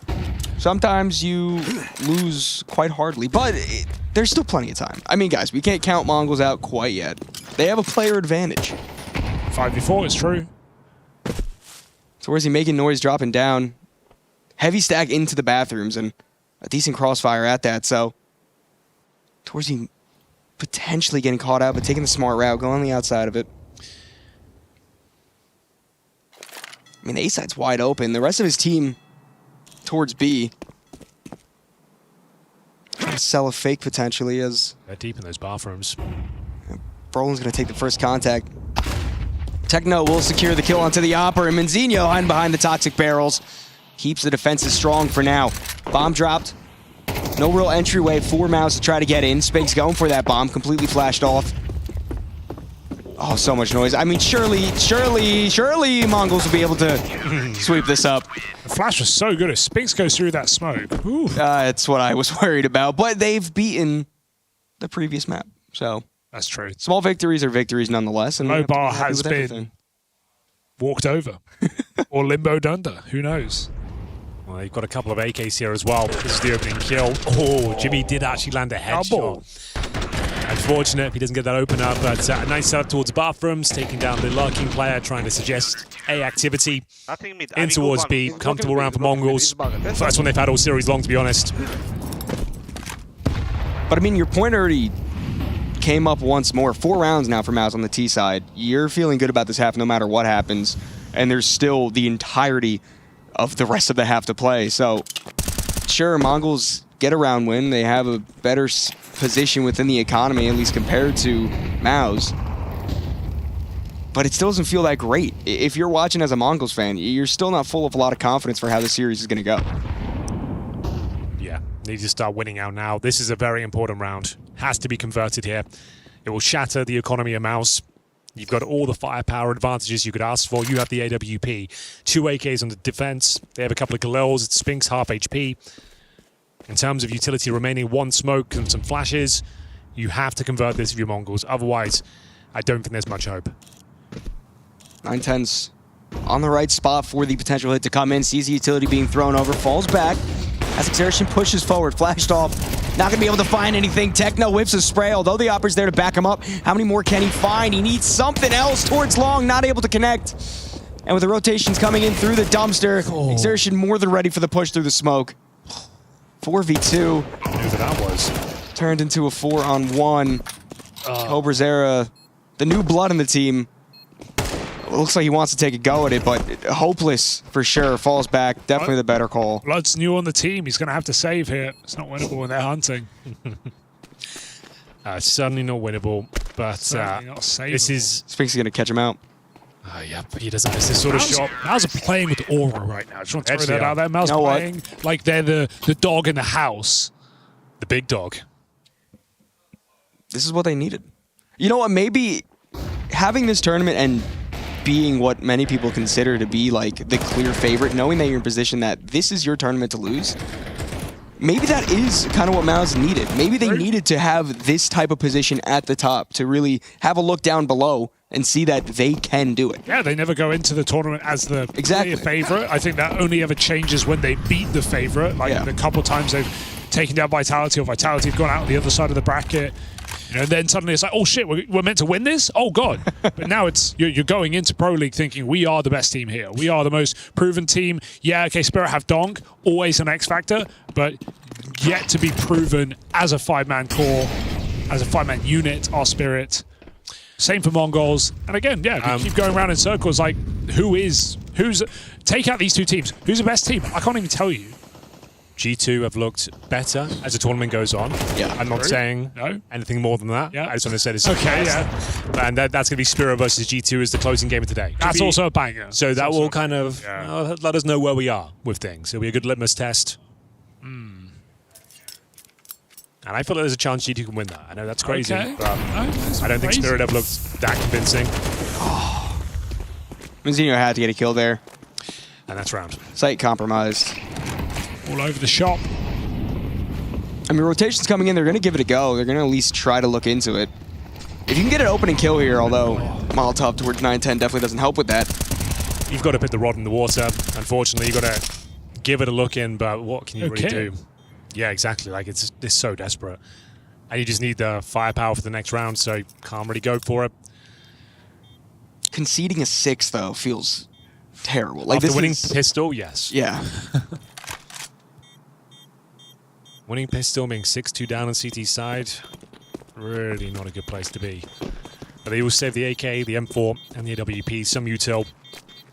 Convincing finish from Mouse once again. Couple of kills with Jimmy and Brolan. All that's required. The B defense crumbles once more. 4 players survive for Mouse. Money's starting to build up nicely. No choke today. Don't think they've made a misstep all series long. Yes, correct. That's an important thing to bring up as well. It's not necessarily Mongols just playing to such a low level that Mouse are stopping them. Mouse are playing at a very high level. Sure, Mongols aren't really all there right now, but you can't take anything away from the performance of Mouse. Just on Ancient alone. That's their opponent's pick, and they didn't even get a look in. Like I said it in the first map, every duel they took, they had the advantage. Whether it be from spam damage at the start, nades going through, alley-oop flashbangs, everything they had the advantage. It was one of the best performances we've had all EPL long. Definitely check that out. Let's see whether they can keep it up here. 6-2 right now. So good here. Oh, shocking. Techno certainly just whiffed that. Yeah, he did. He had really good time. Again, he had the advantage in that duel. Yeah. Orp on the boost covered him to get out middle, and so Mouse will still take it, but a man down need this trade, and they need it clean. Techno still offering up a fight in the bathroom. Orb might get close peeked. This could get weird. Good flash, though. Problematic, and he unscopes. Brolin on the hunt. My days. Oh, God, he's going to get pushed. He's dead. Oh, not his best. In-game leader moment, I'd say. Yeah, like, it's just unfortunate. The flash lands where it's supposed to go. He gets to kill all day long, but just a bit unlucky. Oh, dear. 9-10. Re-peeking the angle. Trying to get some information here. Torji towards the bathrooms with the bomb on his back. Still a chance to win this. Spinks hits these. Oh! Does he? Meant to.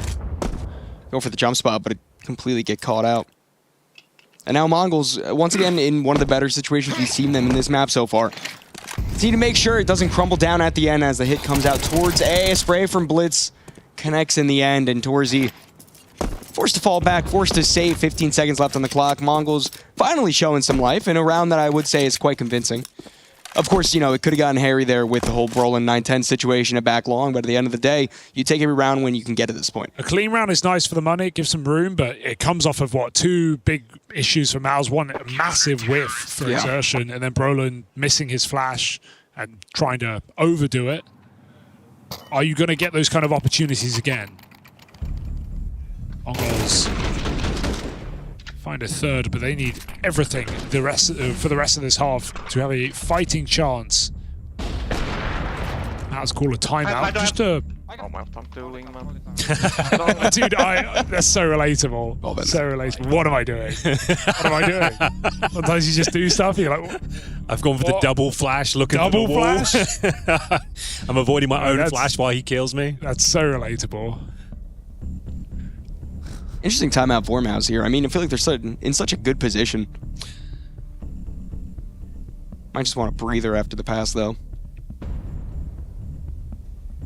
And Mongols, you could tell, the faces look stressed. You know, there's not a lot of joy going on right now. There's definite harsh feelings, I would say, over in that camp. But back into the game, 6-3 so far. 3 more rounds of play within the half.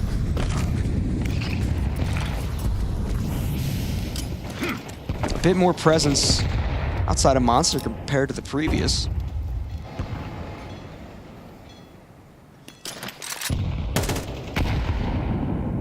Good on Mongols for not going too aggressive towards the Monster pipe. I mean, you can't give up any sort of opening duels this early on. But they do need to be ready for the aggression that's coming already out. Spinks, a nice spray to open up, but maybe he can find one more.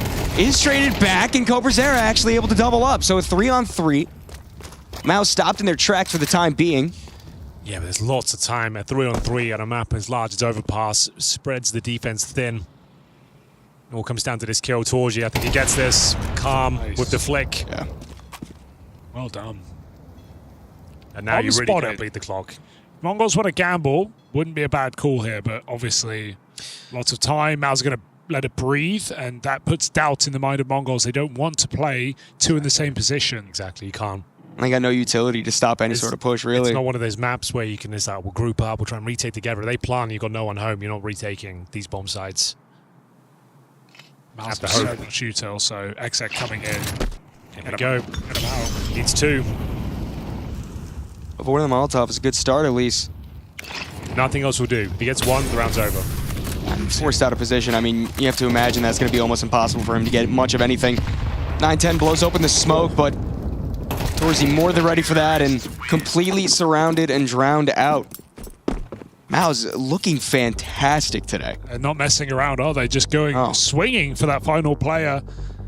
Mal's here to win decisively. 70 rounds on Overpass. Mongols, just a glimmer here in this first half after a dominant Ancient. Mal's making a mockery of him. Yeah, this is looking too easy. Lost a pistol, he's 7-3 up on the T side of Overpass. Your pick. Just to reiterate, if you're just joining us, Cobrazera yet to have a recorded Overpass performance with Mongols. First showing, not looking too comfortable. Barely had a chance to warm up an Ancient. Got absolutely battered, 13-1. And, you know, it's hard to hold Mongols to the same standard that the Senzu roster had, but to talk about the core, this is still a team that's managed to take maps and take series off the best teams in the world. The one team they haven't been able to beat is Mouse. They haven't dropped a map to Mouse in the last 12 months. The last time they haven't won a map against Mouse in 12 months. Really? The last time they did was at the Shanghai Major. They won a BO1, only to go on and lose the BO3 2-0 in the quarters. So Mouse have won 4 BO3s in a row against the Mongols. 8-0 in maps. And I don't see much of a world where that changes. I mean, Hugo, do you see any way for Mongols really into this map? Like, I think I'm with the Doom and Gloom gang over here. You're the Mouse fan. Right now I am. Well, I mean, at least an opening kill this round. Jimmy taken out. Oh, make that 2 opening kills. Okay, 5v3 situation. Taking out the 2 heaviest hitters for this map so far. I've got a task for you. Okay. Or a taft, depending on which way you look at it. Could you look into the archives and look into when the last time Brolan played in the Swedish arena? I think it would have been like a Malmo or something like that. I don't know. Yeah, let me just get on my... I don't know how you can find that out. I can do it. If you could find that out for me, I'd really appreciate it. What is the last Stockholm Major? Come to mind? Yeah, sure. I will get our stats guy on this. Okay. Getting it. I'm going to see if I can race the stats guy. I think I can do it. Stockholm Major with what, NIP? NIP, was he on NIP? Because NIP were in the Stockholm Major playoffs. Okay, well, there you go. That's probably the answer. Oh, no, that was... See, this is why we do the research. Yeah, this is why we do it. I thought it was a good challenge. It's a good challenge. It's a good duel. It's a good duel. I'm on it. They are going to be saving, so you got some time to look into it. But I think if Mouse do win, we're going to try and get Brolan for the interview. And obviously, Swedish arena, just want to find out. No, he was on Fnatic at that point. That's okay. So it might be like a Malmo. He wasn't in Stockholm. Counter-terrorists win. Yeah, I'm digging deep. Going way back. SEO is Zarya. Oh yeah, you're racing SEO. He is the best in the SEO is fast shit. Yeah, he's one of the best. You're not going to be him. Wait. Okay, I'm searching that. Oh, you got a timeout now too, so you have extra breathing. Oh, I'm not watching this game. I don't care. I knew this would tickle. At least he's honest. Tickle his intellect. He wants to get in there. Smiles. There are side of the smiles. Mongols. I mean, like 7-5. It's still a bit of a death sentence on Overpass, but all you can do is keep on marching forward. Okay, I've got it. Here we go. To my knowledge, here we go. DreamHack Masters Malmo. I called that. 2019. Yeah. How do you think he did? In terms of individual points? How do you think Team Fnatic against who? Full Swedish team did? Team Vitality in the grand final 2019. Well, grand final. I would say they lost. Fnatic took it. Did they really? So the last time he played in front of a Swedish crowd, he won in Malmo. To my knowledge. Unless there's been one more recently than that. That's the last I could find. I think we'd be able to record. Stockholm Major is the only one I can think of. Yeah, he was in Fnatic at Stockholm Major. Okay, so Malmo was the right call. Malmo. That's good intel. That's the first question. So yeah, 6-7 years. Yeah. It wasn't on purpose. Fnatic, Crims, JW, Brolan, Flusher, Golden. Pretty sick team, actually. That is a sick team. And they beat Zywoo with Alex. You might remember him. Yes. I do. In the grand final. So, that's awesome. Hugo, SEO is saying that in 2022, when he was in IP, he played in a venue called Space Arena. Here we go. Versus Eyeballers with JW. Oh, sorry, I forgot about the Michael Mouse. What was the last tier 1 event he played in? Yeah, you're right. I guess he did play the... It's on the edge. It's on the edge. I knew Ezio would get me on a... He'd get me on a technicality. Okay. Everybody gets a point here. I think the point will still stand. The last time he played the tier 1 event was 7 years ago. That is correct. That is correct. But yeah, that's great insight. Everyone wins. Well done, Ben. I think we all win right now. Good duel. We're all interested. I think that's good trivia. Shout out SEO. Yeah, it's true. Massive shout out to SEO. Legend. Right, Buckethead closes one out Shout for out us. to 910 because at least one shot able to hit. Before this hit starts to come in, Brolan immediately trades back, looking to book his first arena in Sweden since 2019. 2v2. Marching on in, bomb not collected yet. Cobrazera finds himself in an interesting spot, as well as a backstab from Zinho, not quite able to land the kill. Cobrazera almost compromised. Converts at the right time, exertion, 30 seconds left, plenty of time to work with. First kill secured, but it is Minzinho to close out a 5-7 half in favor of Mao's Mongols. It's do or die.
Let's see what they're saying.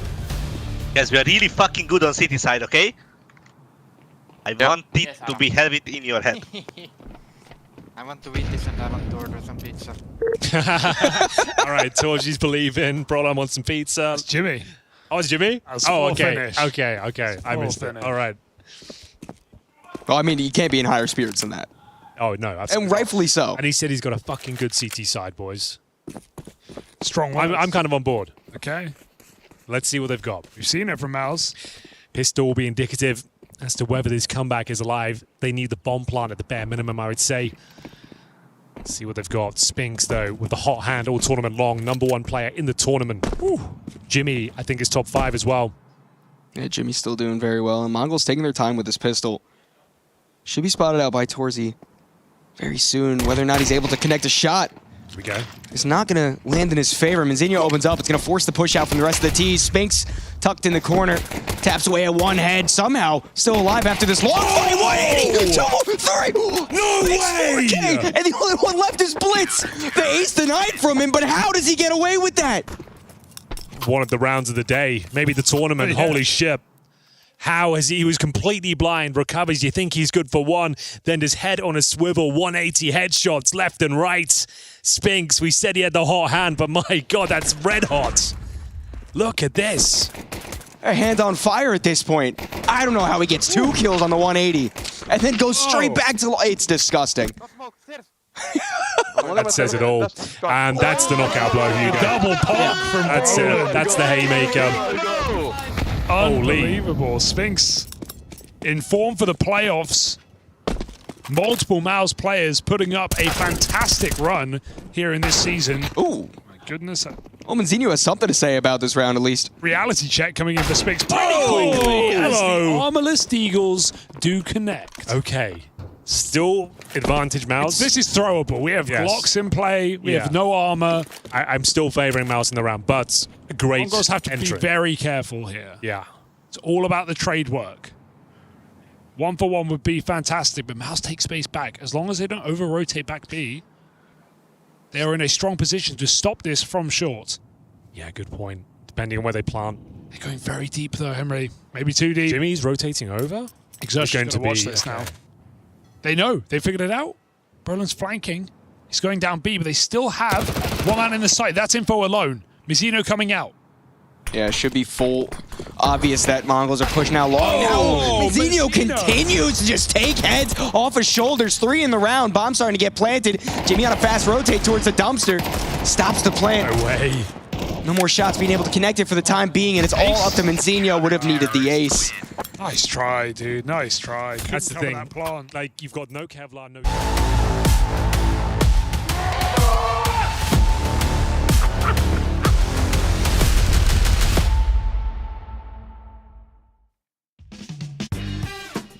The players arrive, they sit down, they plug in, they log on. FURIA and Heroic are preparing for war, and it will need to be a war because they are both 0-2. They've just been getting beaten up in this stage of the bracket. Definitely a surprising place for the likes of FURIA to be, rank number 2, just eating L's all day. Heroic will come into this one as an underdog, rank 18 versus rank 2. But I think both teams will be frustrated and surprised. I mean, we saw a recent Heroic game, and there was definitely some frustrations there, and no doubt for FURIA as well. 0-2, Dan. The loser gets eliminated now. Yeah. It's kind of crazy that FURIA are in this position. It's hard to imagine, but we've seen some of the FURIA games. They haven't sort of seemed, their usual selves. So now there's no other opportunity to save yourself. You must prevent the drowning now. Grab onto anything that's nearby to keep you afloat, and they'll have to do so against Heroic, who, Heroic are definitely a good team as well. Obviously not having some of the best. That's amazing. Yeah, exactly. Yeah, right. But not having some of the best performances, But they lost against Mouse, they lost against FUT, Heroic. So. For me, that's less, suspect. With FURIA lost against 3D Max last, that's why they're here. And to be honest, 3D Max are playing pretty damn well. I'm a fan. Consider me a fan. 3D Max are awesome right now. Yes. I watched the game earlier as well. Big time. Anyway, carry on. Yeah, I'm just just sort of making the point that Heroic, I don't think are kind of out of sorts as much as FURIA are, and so that's where I worry for FURIA here, because. We might have, honestly, a really close game on our hands. We'll have to see how the veto turns out. But this should be a really fun matchup because you don't know what FURIA are going to do when they have the pressure of elimination against them. And for Heroic, I think very much the same. And I wouldn't say Heroic have been playing that poorly. So this should be a good one. Yeah, I think for FURIA, just doing what they normally do, they should be okay. I don't know. I guess if that were true, they wouldn't be in a 0-2 scenario. So that'll leave that to them to figure out. But both these squads are playing teams who are difficult to beat. Heroic losing 2-1 to FUT is, there's nothing wrong with that. Obviously, Mao's 2-1 as well. So yeah, I think they've all had some difficult games. We saw FURIA bait, if I remember correctly. Either way, they've lost 2-1 to Mongols, 2-1 to Bait, and then 0-2 to 3D Max in recent matches. And I do think that their teammates put up a hell of a fight. It wasn't like they got ran over by any of these squads. FURIA made it dangerous, but just didn't come out on top. And it will still be dangerous coming through. So I think looking at the teams that both these squads have been playing, I'm not sure what to expect in the matchup. They met recently in January. They are both capable of smashing each other on different maps. 13-2 on Dust 2 in favor of FURIA, 13-3 on Mirage in favor of Heroic. And Heroic are going to pick Dust 2 into FURIA despite losing 13-2 last time. Overpass, of course, the pick of FURIA. What else would you expect? Let's see what the deciding map is going to be. And again, FURIA do play lots of Mirage, but bearing in mind that 3-13, not surprised that they go for an Overpass pick here in the initial ones. And Heroic will ban Mirage. So Inferno will be the deciding map between these squads, should it be required. Let's see if the 2-0s continue on today's broadcast. What do you expect from this one, Dan? It's tough actually, because I think Heroic can be volatile. Like I didn't actually see the match that they played firsthand against FUT, but I was just looking over the match results, and on one map that, you know, it was like a 13-5 and then a 13-3 and then a 13-3.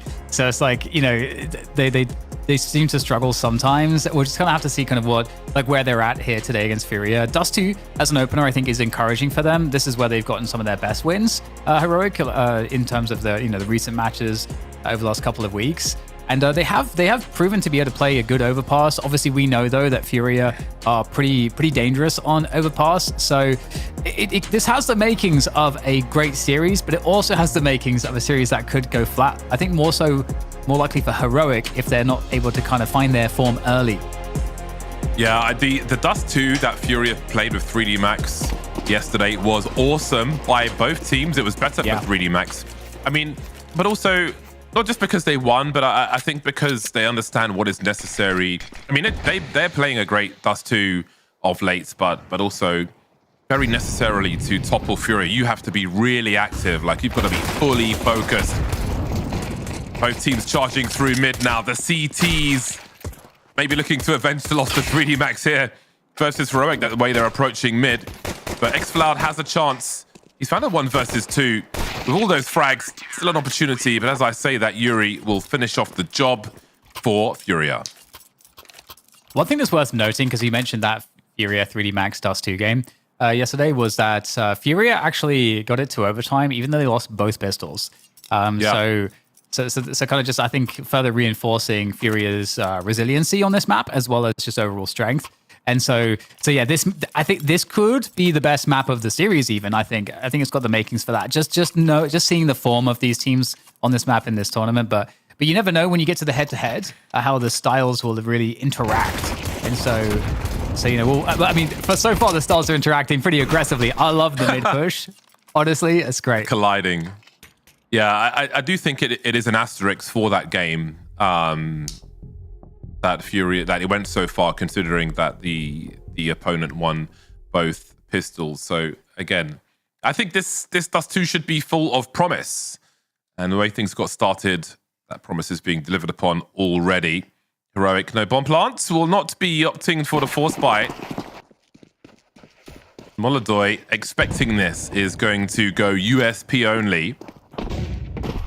Waiting for his AWP money to come through. Oh, okay, the MP9 will come out late. Nothing crazy going on. Not often you see... that used to be a more common thing where your AWPer would maybe buy a pistol or just go USP sometimes if they're expecting a lack of helmets on the opponents to keep all their money. But the MP9 is not a bad shout as well, because of course the strongest thing Heroic have is their numbers. Yeah, it should be easy clean up here for you. Kindai's doing a good job for the most part. xFloud. Ooh, that's okay. It's looking a little bit dodgy right now. You don't want to be losing this much money on the CT side. And I mean, to be honest, with so much time left as well, this could very well be a converted round from Heroic. You'll see what they do with it. They're rotating all the way back to B, and it seems as though FURIA are respecting this possibility. Yuri's on the site, and you've got Keisaratu, who can respond from the mid doors fairly quickly as well. Oof, tense stuff here. FURIA trying to evade disaster. They've got no Kevlar. And that's really going to be helpful for Yuri. Won't require much. Finish off the job there. I think it's a good thing to be aware of when you've got a Glock versus full armor, that sometimes you need 3 headshots to do the job. Thing to know that in advance, as we saw the third shot there at relatively close range. Anyway, enough about rounds like that. We've got Molodoy on the AWP immediately. But he'll have no Kevlar because he bought the MP9 last round. Not that as a criticism, of course it's not.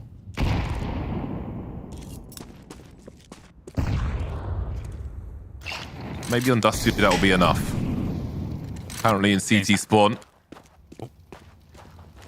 How many VRS points do you think is a nice amount for a win? 1 million. I hope that's helpful. Great. Well, if somehow Heroic can win this matchup, they'll get 37 VRS points. FURIA will lose 25. So there's a lot of VRS points in this matchup here to be won or lost. Ooh, that's a nice opening there. Actually, I'll hold that thought on the 37. That's an important duel from Yukinda. The remainder of Heroic around mid and short. Smoked off for now. If you ask someone to pick a number between 1 and 50, it is very likely that they will pick 37 more often than other numbers. I learned that on the internet. Must be true.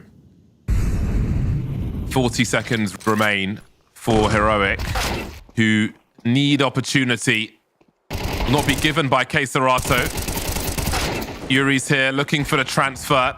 Does he have help on the other side? The smoke will soon be gone. Can Sus make it to the bomb site? A 1 versus 2 and a bomb plant. Opportunity knocks for Heroic. Bomb has been planted. The clutch.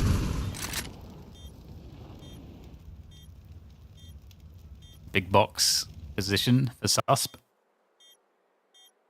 Molotov, HE, flashbang. Thrown out by Yukinda.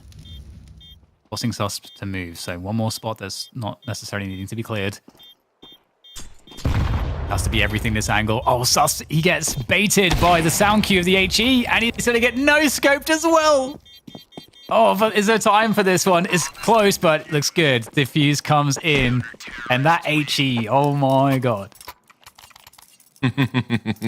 Cheeky smile from Fallen.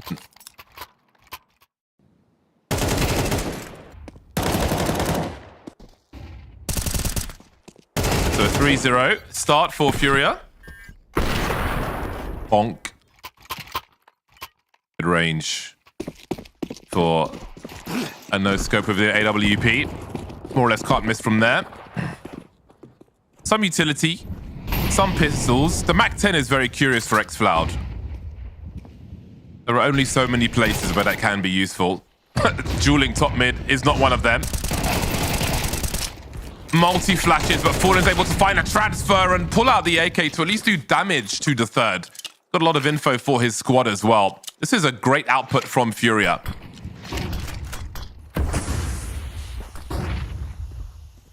I like this from Queserato, getting his way back out there, but he's going to get caught on the spray. Good boost, punish. Molodoi just a hair off on that shot.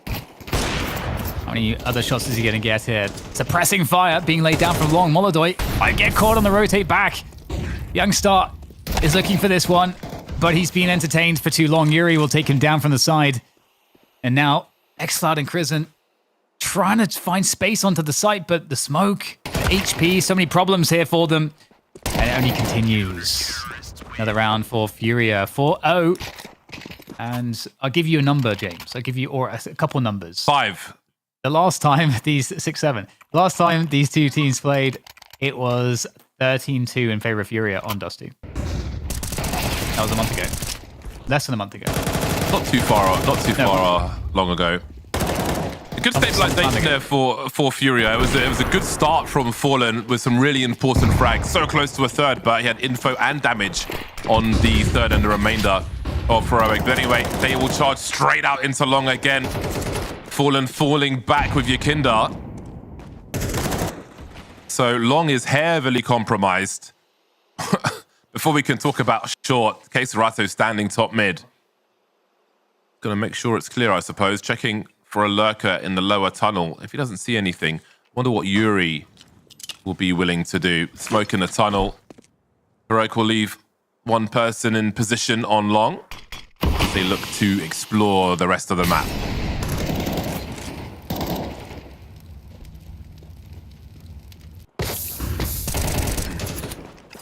Oops. Oh, I like to go. We're trying to go out of mid here. Yukinda's trying to be scary. He's trying to make himself look big outside the double doors and inviting some clearance utility. We will get the CT smoke and smoke on cats in kind. As Fallen watches over the position. He is the sentinel of Catwalk right now. There's a flash. Or a smoke, sorry.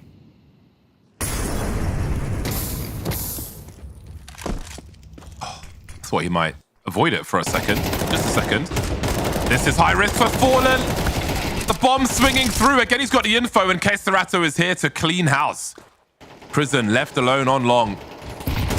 A cold start to this game of Dust 2 for Heroic. Prison with a quick 2 though, but he's only got 9 seconds remaining. And FURIA are aware of that. Yakindar's going to be caught. And this has become way too expensive for the CTs. Just in no man's land. That smoke was not a brick wall. He got way too many frags there. Yes, they lose the round, but I mean, all those frags at the end, they do matter. They're running at them like, I'll have you, mates. Just trying to just get everybody at the end. Unsuccessful, of course. But the fragging power is there. There's no question. But FURIA, they're playing a better tactical game right now.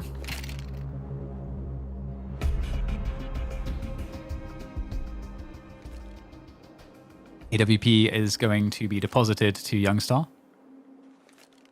And indeed, that damage, it will go a long way if they can just find that initial round sooner than later.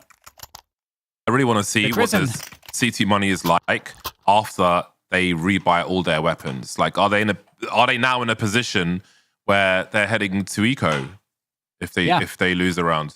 Look at the money. They just got wrecked. Yeah, Krizen's given them a potential lifeline, but it's going to be hard to realize it because they themselves don't have very much. But here's the AWP looking for a pick. An opening would be so huge. Here is the HE and nobody there. Ooh. One opportunity gone for an opener. CT is looking to go walkabouts through B tunnels. Molodoi is posted.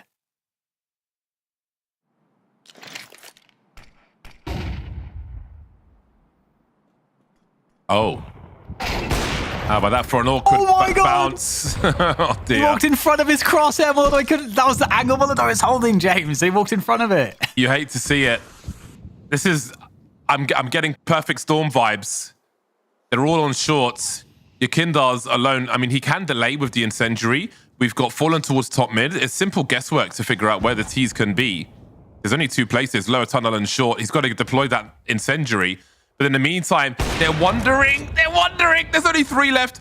I'm telling you, it's happening. It is happening. All those losses at the end of that last round, they might pay for. But the bomb has been lost on the other side of mid.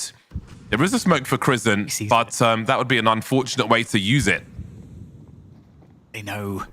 Got the knowledge. Molodoi surely gets another one here. Boom, there it is. Trade, though. xCloud in there in a perfect position. It's a 2 versus 2. 20 seconds. They've got to run. They've got to run. And Keserato knows. He just has to delay. He's got an incendiary still. He still has it. But he has to keep the gun out here. The spray is wild and successful. And my God, the opportunities in that round. That was exciting. And I've got to say, you've got to give big props to Keserato there because, you know, the first guy is, again, the sacrificial lamb. He is just trying to pull that crosshair away as far as possible. But Keserato still managed to get the transfer afterwards. Look at that. I got to say, that was one of my favorite moments that's happened so far because, like, just the timing of that, walking in front of Molodoi. Don't have time to talk about it anymore. I feel robbed, but Molodoi is getting active in the lower dark. We've got to respect it. And the enemies are respecting it as well, I'm sure. There is the utility coming through to force him back. And just showing that it's a possibility, James. Just striking fear into the hearts. It forces them to take it slower, to clear that position, even when he's not there in future rounds.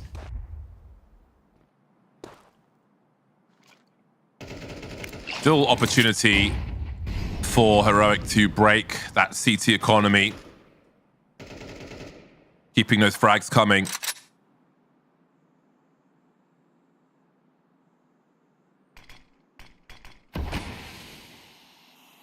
Keserato's movement as well. After fragging that first player, strafing at the same time and spraying.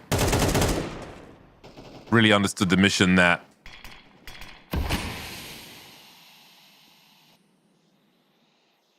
doing his damnedest to avoid the trade frag that he knows is being attempted.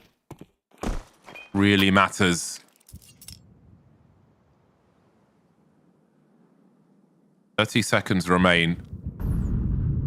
Double smokes out through mid. Heavy util will keep 3 players on B for FURIA. The chain flashes, Fallen, eating all sorts, and they're ready for Molodoi this time. They've got no smoke for the cross. They've got no smoke for the cross, unless they've thrown it already. Okay, they have. Everything's fine. Everybody calm down. I'm very calm. Thank you very much. I guess it's safe. So finally they've managed to do it.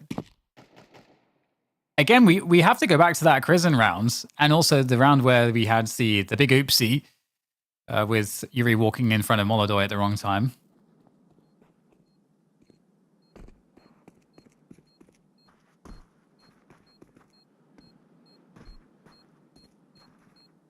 It's all led to this. 5 players alive is kind of nice too. We'll have to see if they can manage to maintain this. Terrorists win.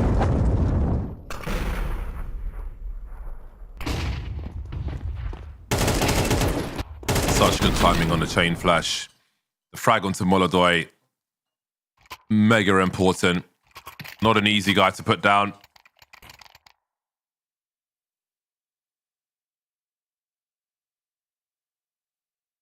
Plenty saved though by FURIA. They understand the opportunity and they look to deny.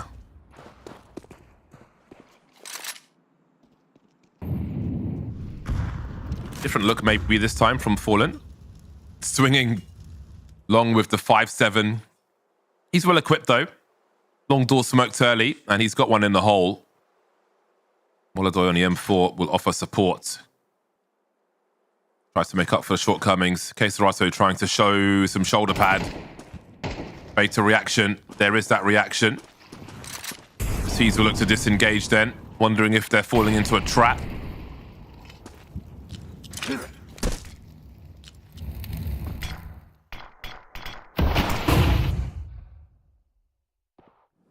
Ooh.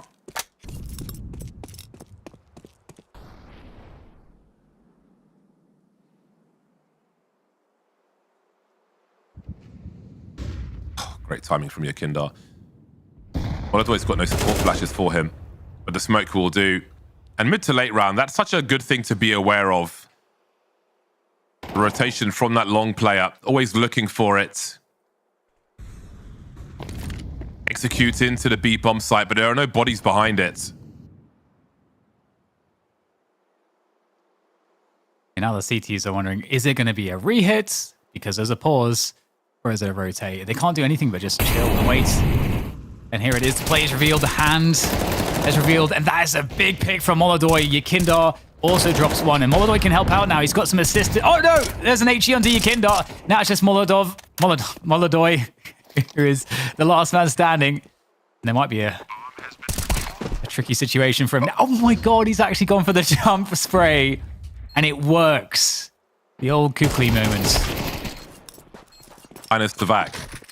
Minus the vac. Good work from Molodoi to stay alive. That'll be a stressful one. I mean, you can see it's a stressful one. The CT utility more or less exhausted. No counter flashes, no nothing towards the end there. Just raw fragging. Molodov coming in clutch. I don't know why that happened. Am I thinking about Molotovs? I don't know.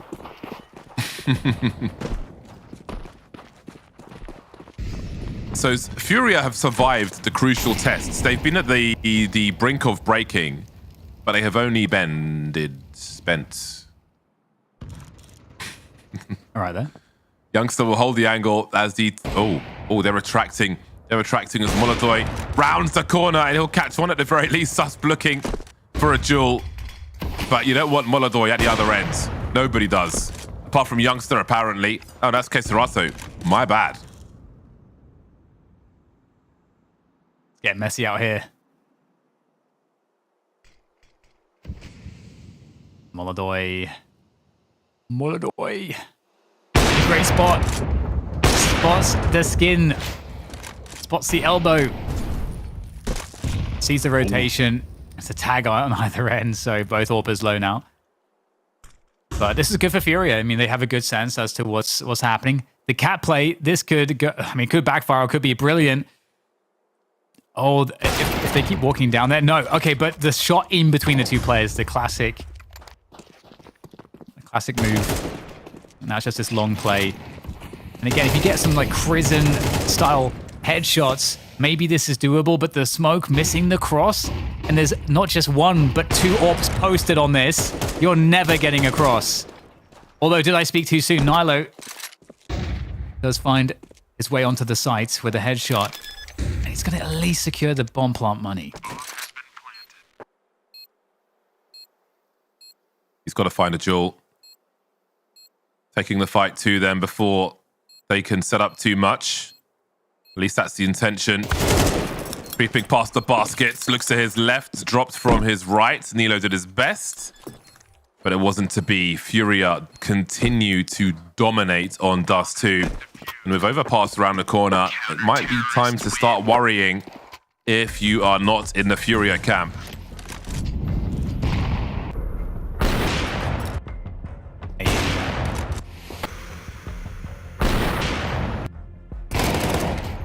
That is not normally.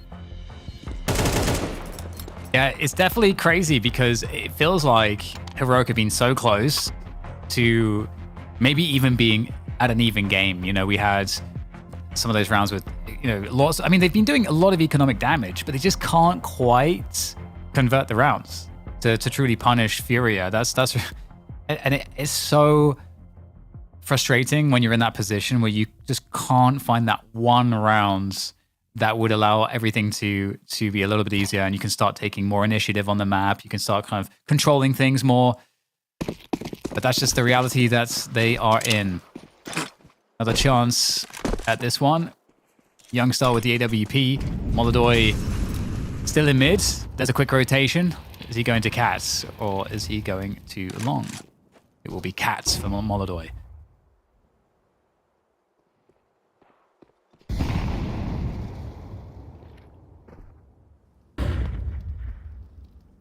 One smoke in mid from the T side of Heroic. Keep an eye on that. When it's FURIA's T side, see if it's 1 or 2 smokes. Wallen's doing a pretty solid job in this long position. Be it holding position, finding the right time to go for pushes. Yes, he might be found towards top mid, but he got there in the first place. That is a key frag as well. The 4v5 risks being taken by Heroic, but now the odds are crippling for them in this round. 2 unanswered frags in favor of FURIA, looking for their 9th. Ooh, this walkthrough timing is actually quite nice. Should find an isolated player on the B doors. Now there's a scoping. Good connection from Youngstar. It's got to do more though. He's alone. He is alone, and he's cut off from the bomb. Actually, no, the bomb's right next to him, but he's going to have to frag his way onto it, presumably, unless the CTs want to give this space, which they will now. They've got both sites. And Youngstar's looking to just perhaps save this up. What, does he think he has the bomb? I don't know. But either way, he's going to be looking to get a pick here onto the A site.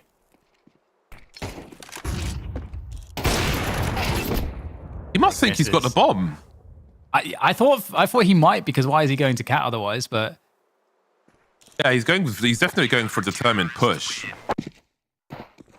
Oh god. Oh boy. Oh my words. Did he survive? Just about. Just about. Skin of his teeth. Nah. That was an unusual scenario. That was very odd, yeah. It really was very surprising. Yeah, I'm not sure. Not sure what to make. I don't know if there was maybe like a grenade that made that noise that you've picked something up. Oh, I don't know. Maybe.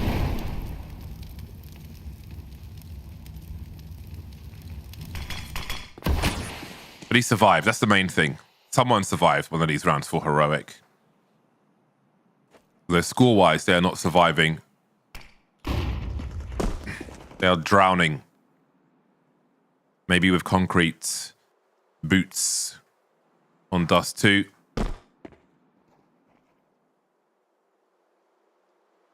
Orp will definitely provide them with opportunity, however.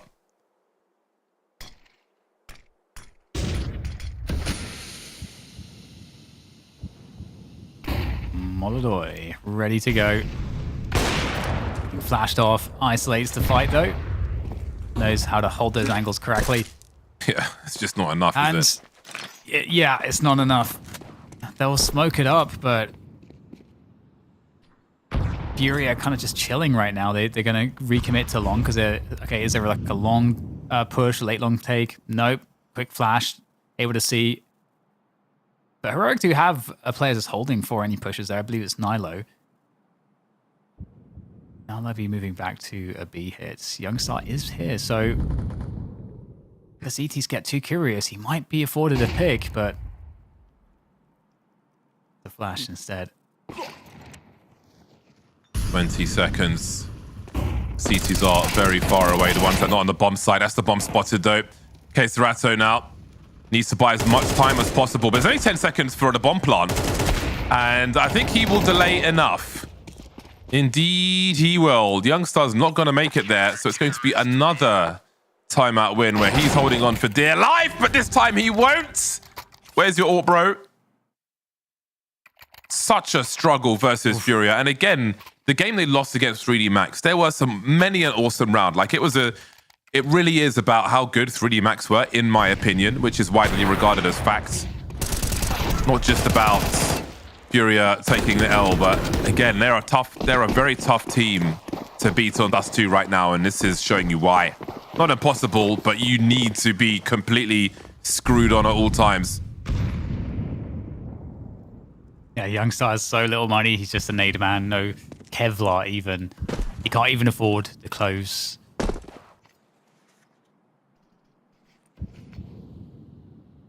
Yeah, it might just be a stylistic issue. You know, again, the last face-off between these two, it was a 13-3, I believe, in favor of FURIA. It's looking like we're headed for that once again. I guess it was free. Ending the pistol. That's a meaty one. It is very... It is succulent. This is the dance at long doors. How long will the T wait there for? Put the grenades on B. Invite Fallen to push long doors. It looks like it will, and he will be caught off immediately. There might be a second round here for Heroic. They've got Yakindar on the A bomb sites, and there are 5 Ts coming his way. He's got a flash, and that's about it. Seems they might respect the smoke, or will they? They're lining up very nicely. Oh, I was worried for a moment. Only one dropped, though. Yuri and Cesarato have got much to do. I don't see any HEs in spawn for them.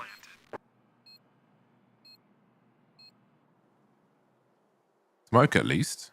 There are some, but not the high explosive. Smoking's bad for your health, James. See for you got asthma. It's a nice pick. It's shut down though, and at the end of the half, there is some glimmer of something, of hope perhaps. We'll see if they can change their fate. Heroic in the second half.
base of the mountain, looking at the peak. There are clouds, there are eagles, some vultures maybe, and perhaps soon they'll be eating your carcass. That is the viewpoint for Heroic in this game of Dust 2. They have been on the receiving end of a beating from FURIA, and it might not be over as we move into the second half. FURIA in full control at present. First map of this series, loser goes home. Yes, yes. And you don't want to go out like this if you're Heroic, right? You don't want to go out with just not even almost making an appearance in terms of your performance. If you're going to go out, you want to feel like you at least played very well.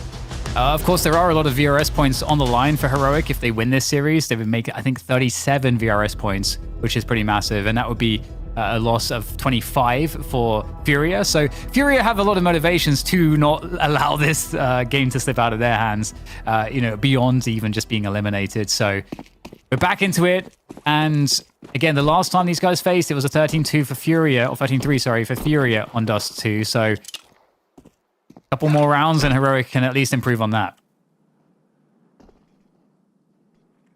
Smoke for the top of the door deployed. Who made that one? Very specific. FURIA charging up long. Molodoi, I think he got stuck on the wall there by accident. A free frag. 3 versus 4. Those flashes could be really important, but Yuri just can't quite connect as he wants to. Fallen trying to hide while he reloads, leaving Keisarato in a 1 versus 4. Heroic storming to a victory. You can see the troops being rallied by the war cry. There you go. That's what you need to have happen. No bomb down either, so, any kind of a force buy is going to be weakened for the T side of FURIA, so that's going to feel nice. I'm curious, though. What does Heroic like to do, or what would they like to do in this scenario? Some CT sides would actually get quite aggressive, and maybe you push Cat and just try to take fights early and get those opening kills, and it just shuts the round down completely. Also gives you fast rotation to B if it were a B rush. So being aggressive here around Cat, I think I like a lot. And xCloud will do that, but he won't see very much.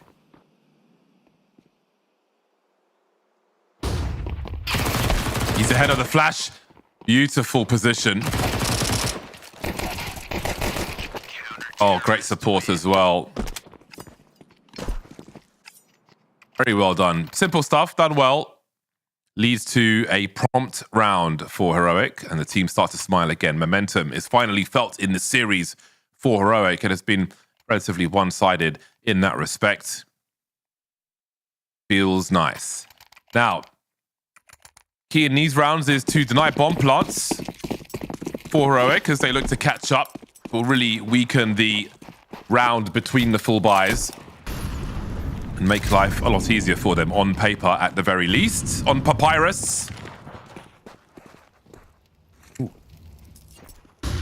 Papyrus. Okay. xCloud is going to be the player to receive the action there. Onto the A side, along with Youngstar. Looking to just deny this cat control, and that will make FURIA give it a pause. And pausing here for maybe another 10-15 seconds or so is actually also good because it can suggest the rotation away. And again, they can still go and drop mid for a B split. So as the CTs, you always have to be wary of that. That's why FURIA are pausing still.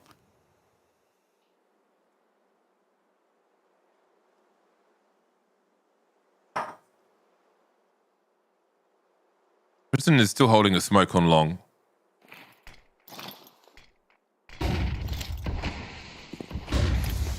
Youngstar's got a flash by that car position.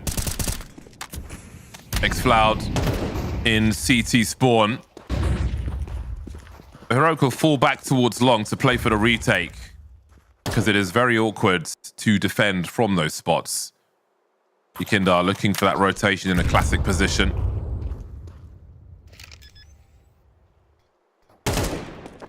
How will they approach that short area then? Heroic. How many bodies will they throw? Oh, Yekindar gets deleted immediately by Saf. That's a huge win for the CT squad. They're in a 5-on-2 situation. FURIA can barely respond to these duels. Lightning quick again from Heroic, reminding themselves of how good they can be.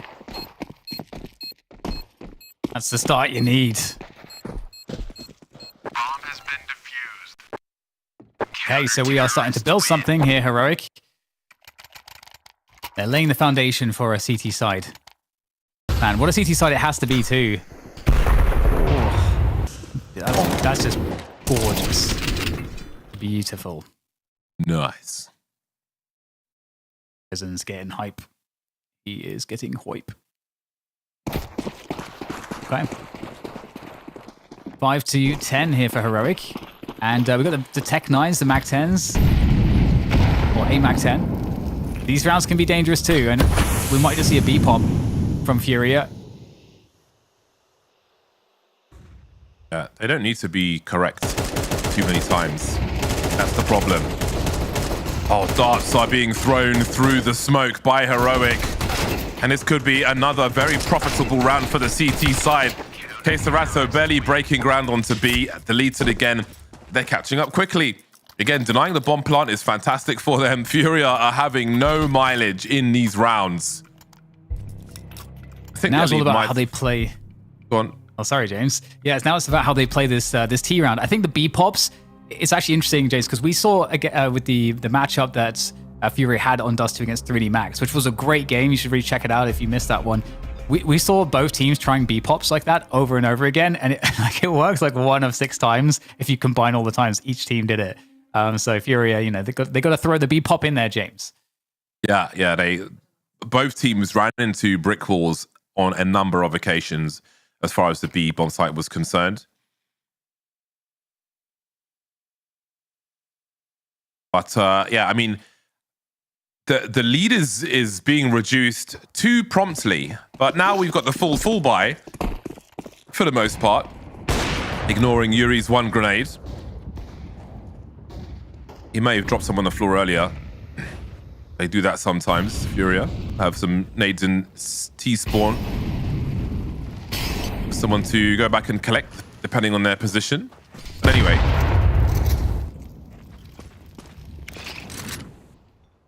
I think we'll see FURIA try to set the pace in this round.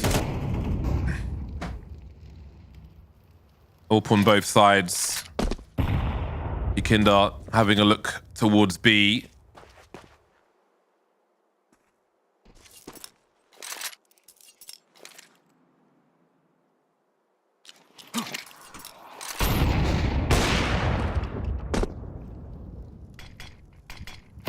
Back control has been secured by FURIA then.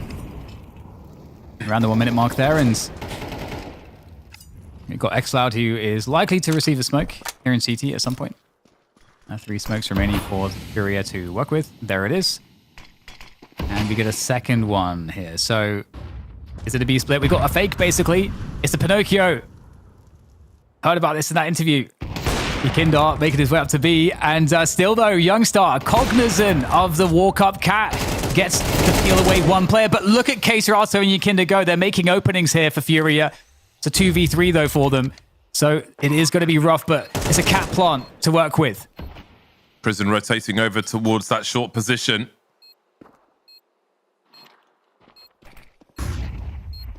Molodoy going to have some problems. T's need to find a frag quickly. There is Molodoy. He is being looked for. Does he know where both of them are? Doesn't matter.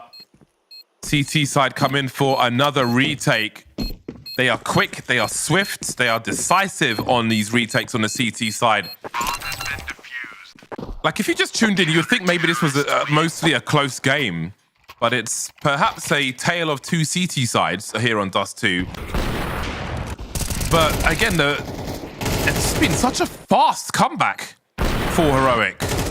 They're not messing around with these retakes. Yeah, and something that's also worth bearing in mind is that this is the first half where we've seen any action or life from Heroic at all. If you think about the first map, they got destroyed. And in the first half of this map, they got destroyed. So they're turning up now. We'll see if they can make the game theirs, turn it around into their favor. But Still a long way to go. And again, you know, Tech9's, the AK and Fallen, this is a dangerous round. xCloud might get caught there on the timing. He's going to get taken down by the Tech9. Young Star able to... Actually, it's not X-Star, it's his teammate who's able to take down a player there oncoming through mid, but it's the B split here that's causing chaos on the B bomb site. Nilo trying to hold it down, and it's going to be eventually a FURIA-owned B site and round. And just like that, all the success, James, is going down the drain. They made the B work on this occasion. They don't have to be right too many times, as we said before. And you can see the immediate cortisol levels going through the roof for Heroic. The stress is rising. Abusing the numbers. queserato managing to squeeze out that grenade and get the frag afterwards. Didn't look likely to me. 3 HP only. Molodoi is all too good at that. They've got to deploy HEs at the very least if they want to make it over towards B. Especially when Molodoi is on the server. Yekindar going for a big swing. Great pre-fire, but the CTs are long gone.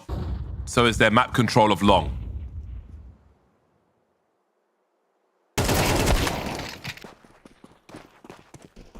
Still the aggression coming through from Heroic on the CT side, not deterred. That will award them an early pick in this game. And I mean, for FURIA, it's a more straightforward round. They're just looking to scale from long here. I don't think we'll see anything else. Initial cross smoke. There is a world where they can rotate off this because currently what they've shown would certainly have Heroic thinking this is going to be a long scale.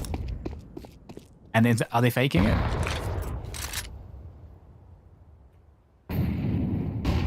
No. So much time left. So many CTs focused on this A-bomb site. Susp getting into position. I think this one's slipping away from FURIA. There are so many CTs here. 30 seconds may still feel like a long time. 3 might be enough for FURIA to transfer coming from Yekindar. And they've made it a 2-on-2. 3 FURIA players with space on the clock is dangerous, but there is a delay tactic on the bomb site. Molodoi is just waiting. He's got nothing else to do but wait for a flanker in that scenario. Almost gifted the info by the incendiary. Well, the site's on fire. I guess I'll look at long. And now Nilo's alone versus Yuri and Molodoi. He has repositioned, though. He also has a kit. Just needs to find a better side of the duel with Yuri. Molodoi might be not far behind, but Yuri will finish off the job there. And that's game point for FURIA. What a round for Molodoi and for FURIA in general, but I gotta say, James, I'm curious what your thoughts are about this. So Molodoi, he goes and grabs the bomb, and then he just holds for this push. He has the bomb. You think he's got like 13 seconds left. I would think that he is immediately just going to plant. But he has the presence of mind to go for that. There's a molly on the side. He's got nothing else to do. Yeah, there you go then. That's all he's got. Yeah, that's all he's got to do. Just look at long. The site's on fire. I'll just look at long. No problem. Well, I apologize. Nothing else to be done. Youngstar is... Go on, Dan. Yeah, Youngstar's opening this one up for the team. This is all you, Dan! Youngstar, internet casting. That delay sometimes.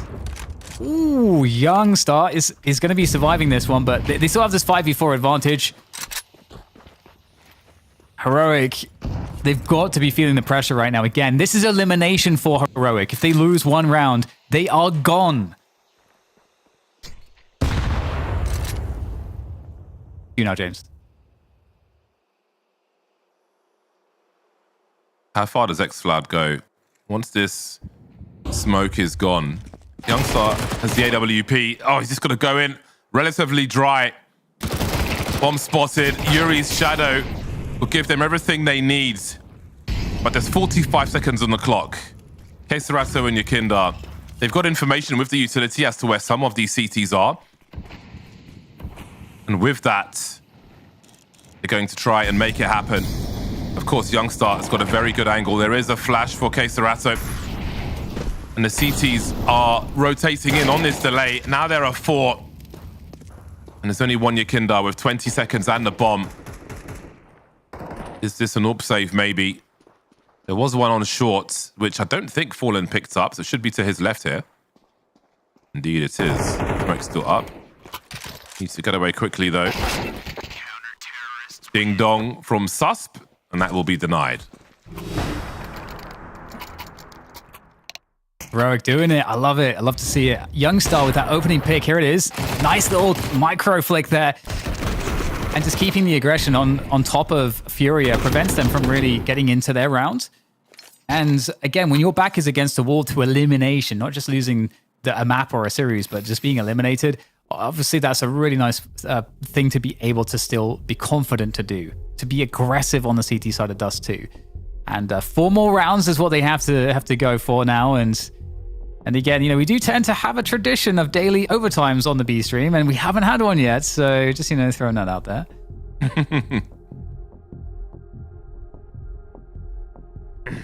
Will it be B to solve equation for FURIA? Eventually, I wonder. Small tech pause. For an issue to be resolved rather, before we resume. That's the way around. But I'm glad we're seeing a comeback mounted by Heroic. Again, it's necessary for the mental when you're looking at the series overall. 4 rounds, no errors. Big buy for both sides.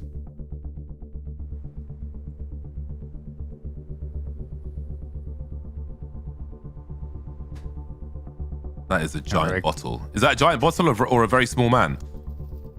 I think it's probably a big bottle. I think it's probably a big bottle. Maybe 1.5 liters at least, maybe.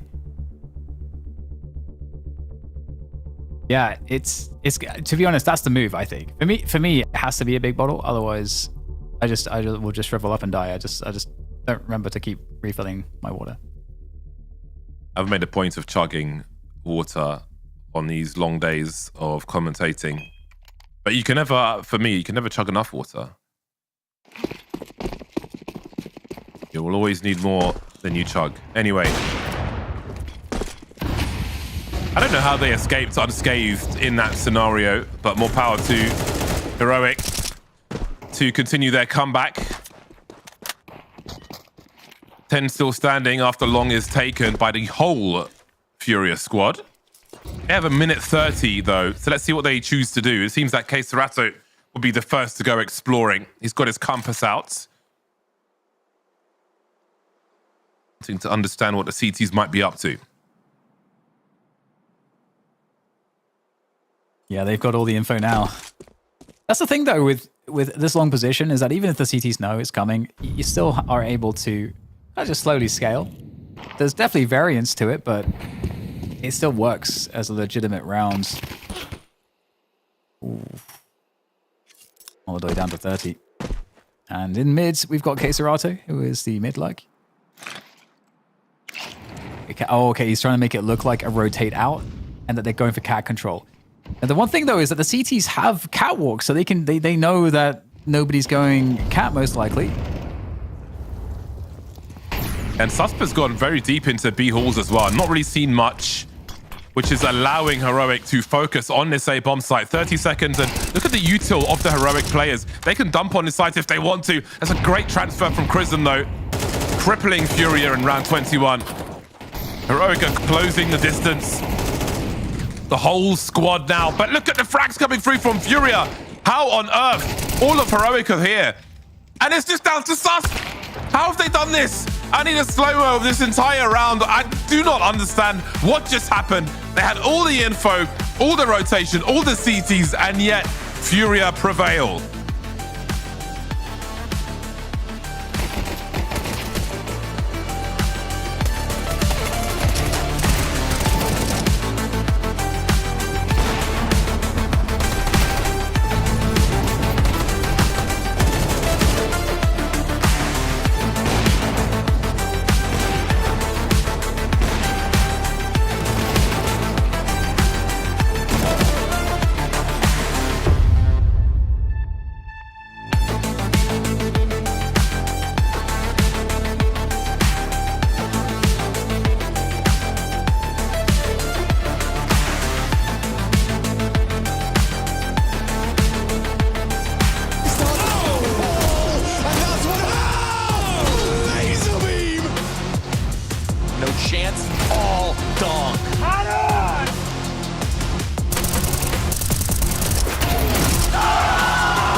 An opening fight here and no utility to do it. Brokey going for more. Brokey wants it all.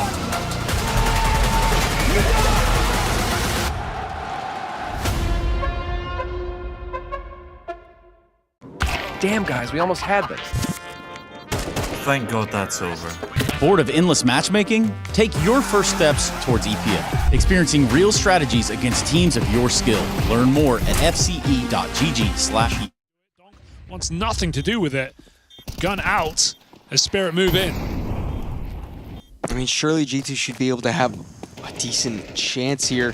Some pies. I wouldn't expect this. Long backstab. Has to hit the shots though. Sure, expectation diverted. But no kill falls. Now they know they can push in. They have to try to find Mattis. Hiding behind the box.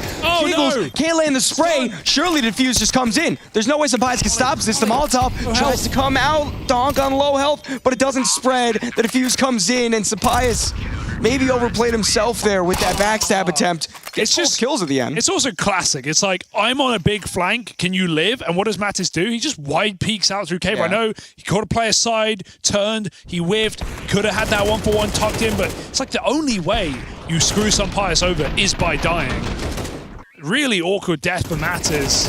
It made that round so hard for Sampaius. If he was able to peek wide enough to molly default, we're back on. But Mattis kind of put him in that position. 2 whiffs from G2, right? Sampaius also whiffed on flank. Oh, G2 getting a little bit hairy here down the stretch in some of these late rounds. They win an eco only to butcher that post plant. And once again, the buy isn't perfect for him. Heavy got MP7. The dying moments of this first half.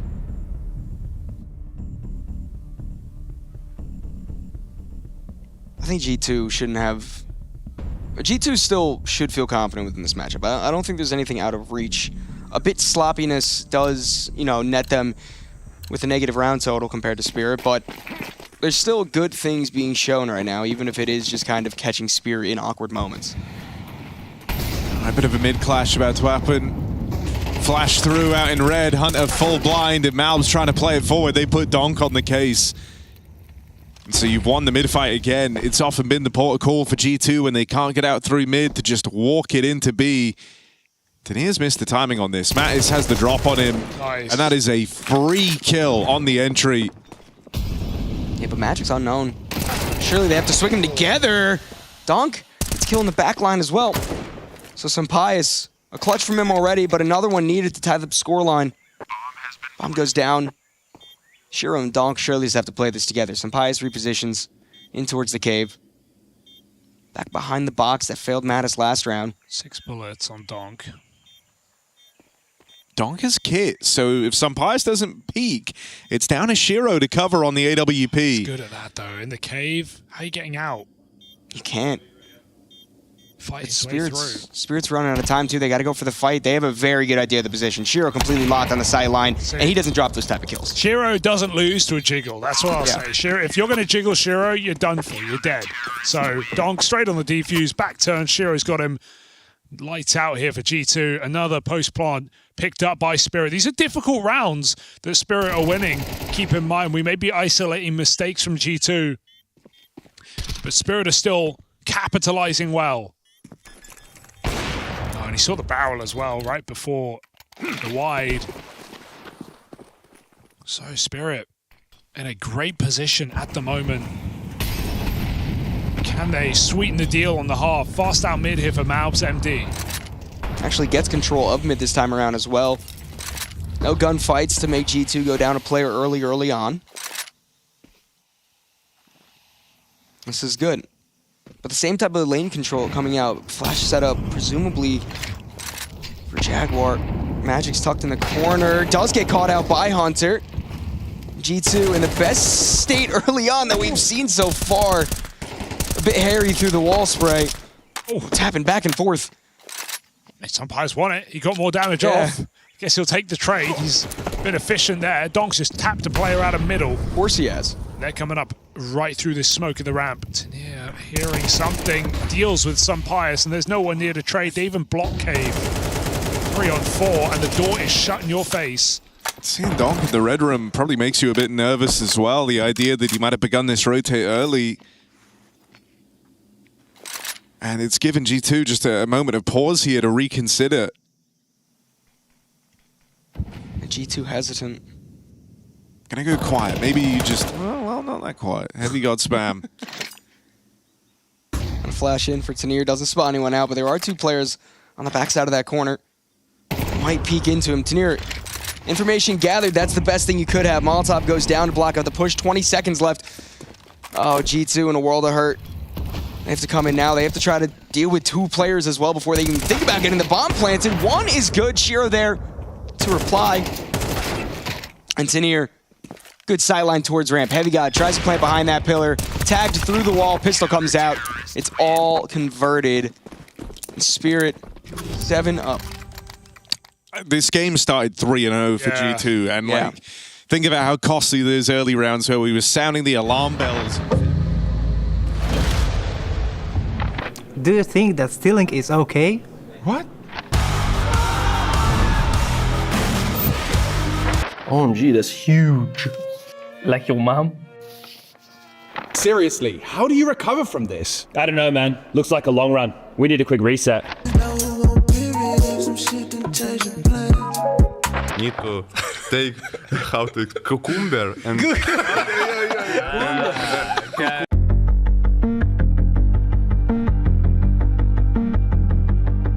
Here with Fallen, you don't need any introduction, and we're going to talk about, I was going to say one of your favorite maps. Is Overpass one of your favorite maps? Yeah, I would say so. I like Overpass a lot. Where does it fill in all time for you? After train.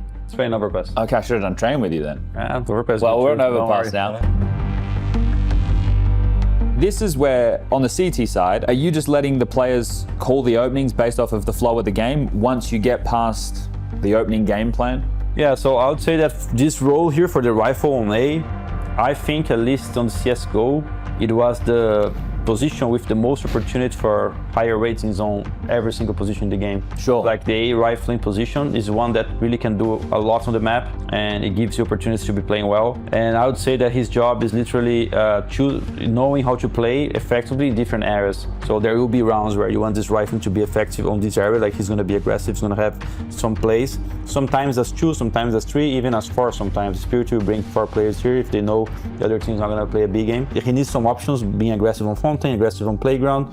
I think that a secondary way of playing it is just really blocking their futility in the beginning of the round. He's going to be throwing a smoke here to make sure that they don't know what we're doing, right? Sometimes this smoke molly combo is going to be just for faking it. Sometimes he's going to be playing around it. So he want to be throwing this a lot of times because then they cannot really read him. Because if you only throw this when you're going to use it, people are like, okay, he's coming, right? Sure. So he has his own game. And then I think there's a secondary game where they're going to pair up, for example, on toilets, Alper plus rifle, or even on this part of the map.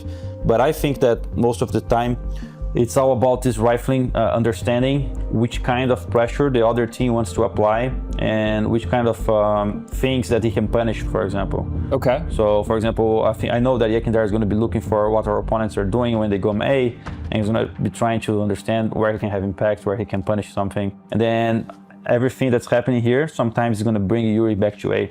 So the less aggressive they are, for example, if you go more like VP old style, or Jame and Fame and playing super passive, and they don't really care that you're going to come A, then you normally have this Alper playing retake mode. The rifle is going to take as much as he can. They're going to throw a defensive smoke, and then you don't really need the retake guy to be much on A because they're playing so passive that they can play more 3B, you know?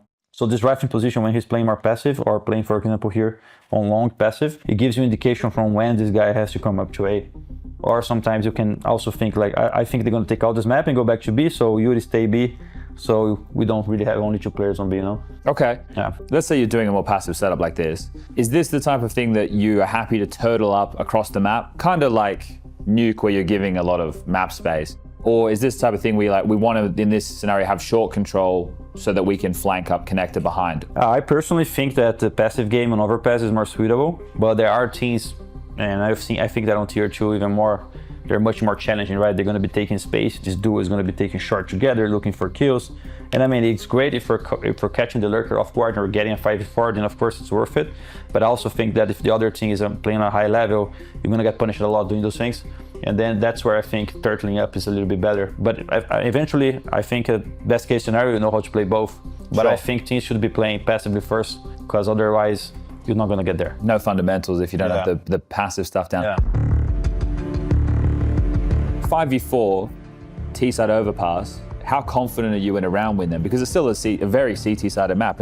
Off of one pick, are you like 70% of the time we should be converting that? Like, what do you think? I know it's hard to put numbers on it, but yeah, I would say that if you find this kill on the rifler, there's two ways the CTs can think. One of them is instantly rotating towards A and going for a 3-man A defense where they're gonna even push up stuff more or even gamble on A.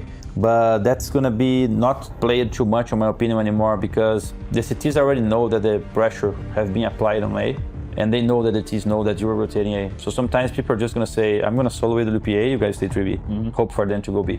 And then if you are trying to be smart as terrorists, you're gonna say, okay, they're coming towards A, let's go B. And then if you don't have due diligence or if you just think it's a normal round, if you go 5v3 on B, and then it's normal. The rifle kill on A doesn't really matter, right? If the players on B are playing well, if they get multi-kills, then the death on A doesn't really matter. So, you know, it's not too easy to understand what's gonna happen after this first kill. And I think short presence is important on this moment.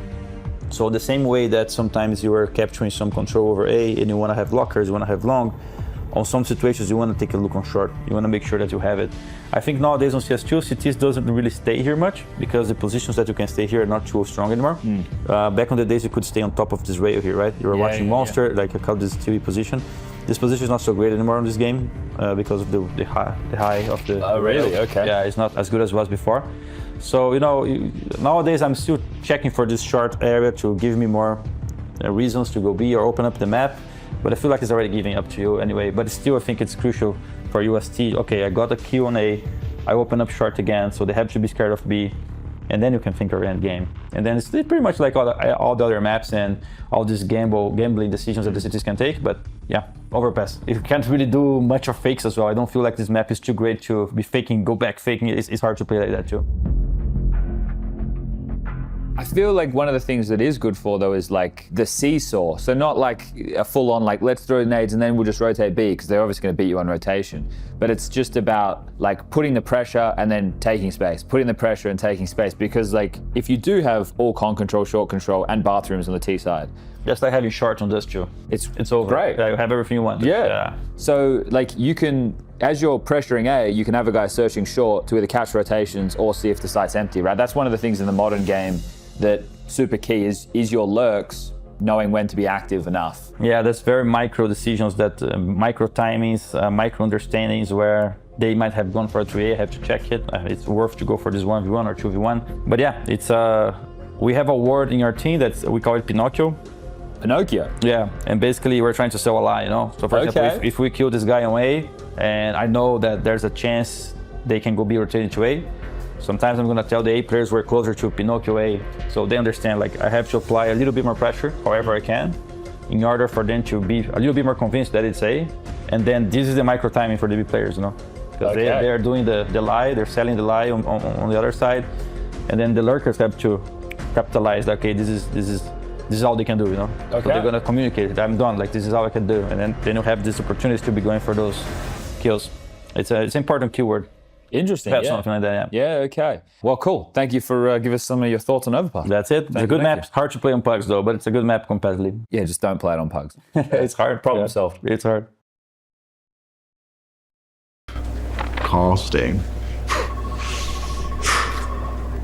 To be the MVP, absolutely top of the chart pretty much every single game. Blazing appliance. Oh, Josie! I finally touched down Hey man, come here. in Malta. Hey bro, wanna buy some skins, man?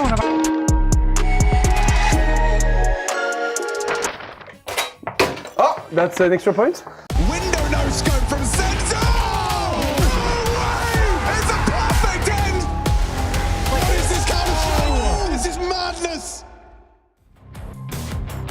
Welcome back, everybody, to the ESL Pro League. This is your final match of the day on the B stream, and FURIA are moving on to Overpass against Heroic. And it was a heroic comeback for Heroic on that Dust 2, but it didn't come all the way, unfortunately, for them. They need to come back here on Overpass to have a chance to avoid elimination against FURIA and force a third and final map. But James, we know that FURIA is a dab hand on Overpass, so it is going to be very difficult.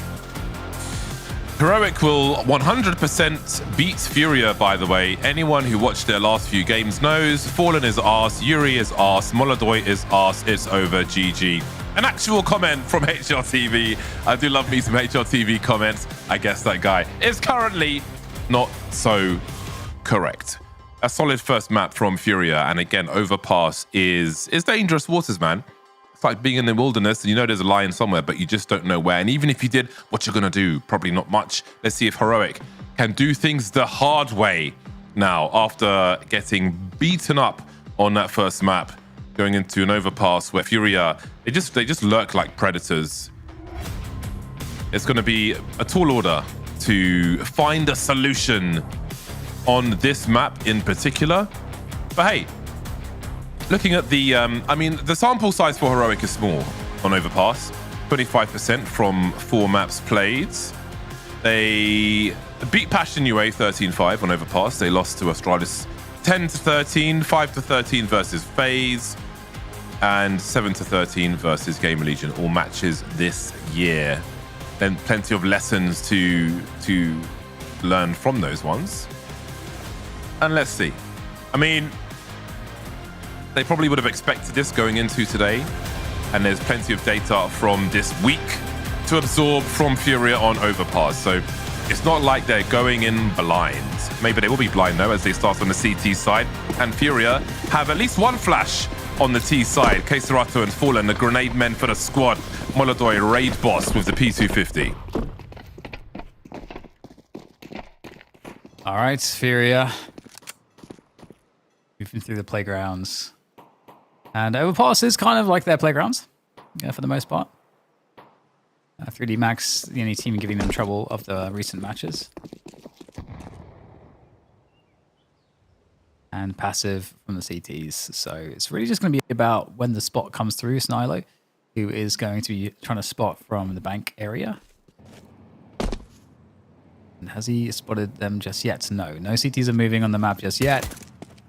Now they're going to start to move. Information has been relayed.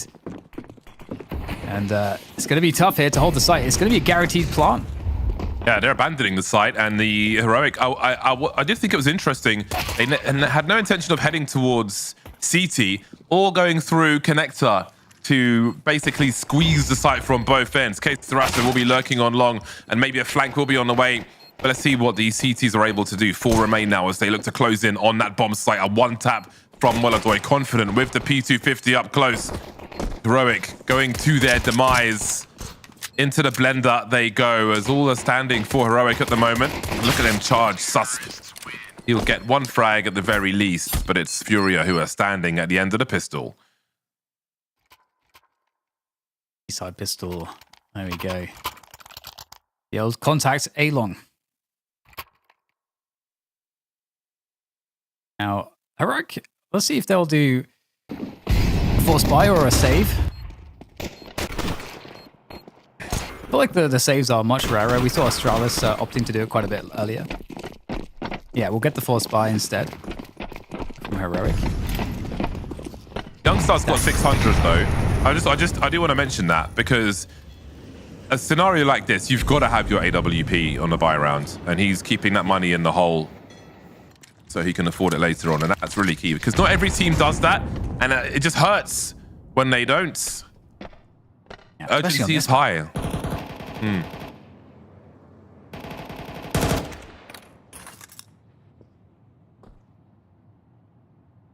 Hey, well, you know, Fallen's managed to help his team clear the connector position. Or in water haven't been fully cleared. We actually heard him talking about that position, the water position and water control on that content piece just prior to this match starting. It's good to keep your eyes on these great content pieces between the matches.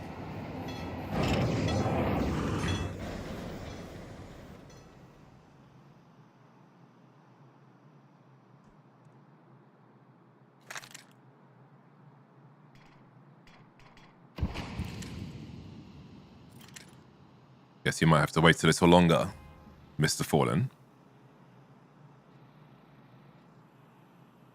Although, I say that, Youngster's got a smoke as well. And there it goes. but it's closer to the smoke, so they can eat the flashes off that one. There are the chain flashes. More coming through as well. Want to rotate his position maybe, but hey, Heroic are able to hold on to that bomb site. Not forced to use their utility earlier, and this will likely be a very early round for them. Indeed, it will be. Not enough time to plant that bomb. 3 standing for FURIA at the end of the round. Just outfoxed by utility. He just had a feeling, Fallen. That was a cheeky one. What's so interesting there, James, is that, like, you know, so the typical, you know, theory would suggest, you know, don't smoke off Monster here as a team because you want the teams to come into the site. But, you know, you can drop smokes in this game. So it allows this mind game where it's like maybe it's just one guy trying to make himself look like 5 guys with the smokes. And so, you know, they're trying to call what they think is a bluff by going through. But in fact, it was not a bluff, which is so kind of an awesome little mind game there on that one.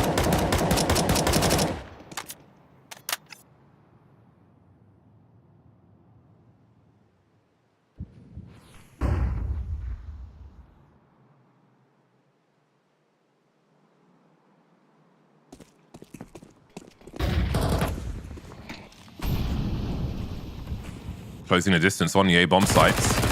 Keserato is moving up that long position.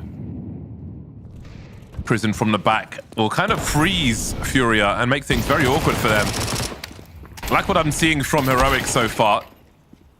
Looking competitive very early. Again, Overpass, a scary prospect for them with how the first map went. But a promising start. 49 seconds, Keserato now in a 1 versus 2. He doesn't have Kevlar. So maybe he continues with the Deagle here because he can't really take a fight. He's just got to pop the head. That's the only opportunity he has here. 37 seconds. It's a lot of damage done. Yeah, it's not bad. Not the bad.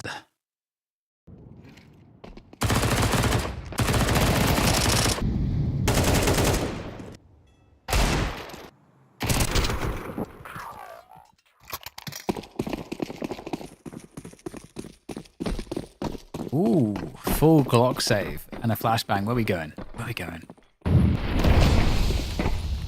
Going towards A. I would imagine they would want to try to overwhelm the bathrooms. You can get those close range fights, potentially steal away a weapon. It can be a nice way to create some more opportunities.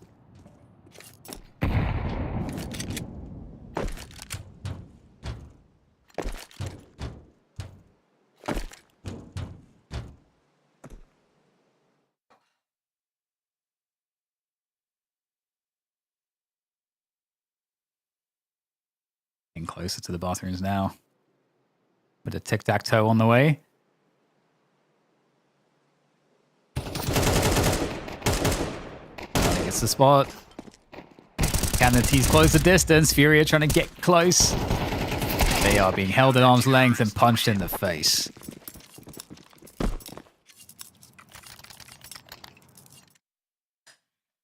Like, you'd be pretty good at that, James. Like holding people, you know, away from you with your long arms and hit them in the face. I'm more of a strangler than a puncher. Okay. Okay. All right. I did jiu-jitsu back in the day. Bit of Brazilian jiu-jitsu.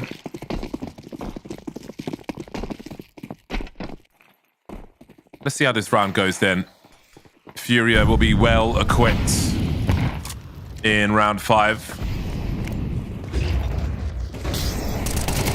Prison, they are lining up nicely for him, but that trade will be good for FURIA. Youngstar looking to equalize. And FURIA, I don't think will make assumptions of whether a CT isn't there. Youngstar showing plenty of presence now. Won't be too concerned. Yuri can hold the angle as he boosts Yukindar to look into the B bomb site. Not seen just yet. Youngstar catches both of them. The start gets even better for Heroic. 2 versus 4 for FURIA.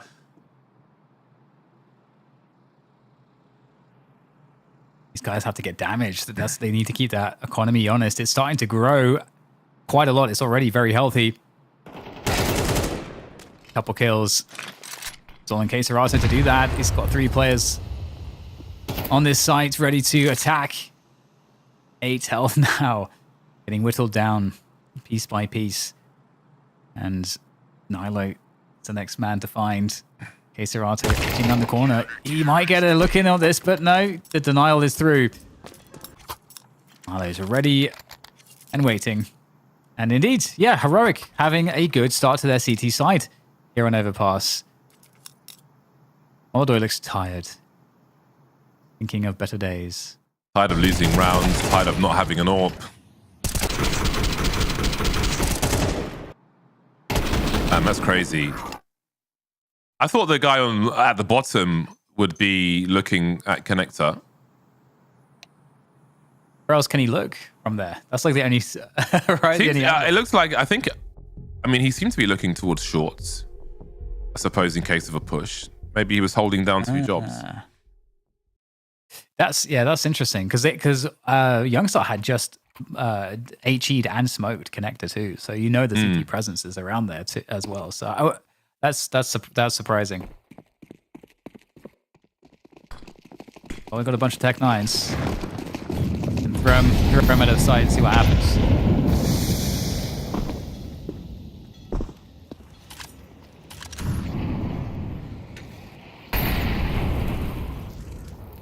It'll be a quick one then.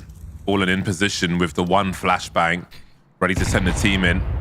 But the HEs keep on coming. Seems that the CTs are quite expectant here, and it just gets better. Heroic laughing with the current situation. 5-1 incoming. Everybody standing at the end of the round. Look at the money as well. 3 players above 10,000, basically above 11,000, excuse me. They have not had too many problems in their CT side of Overpass thus far. I don't think many were expecting such a situation. Hey, maybe that guy on HLTV was right. Maybe. I feel bad now because I've been bigging up FURIA on Overpass all the time. Rightly so.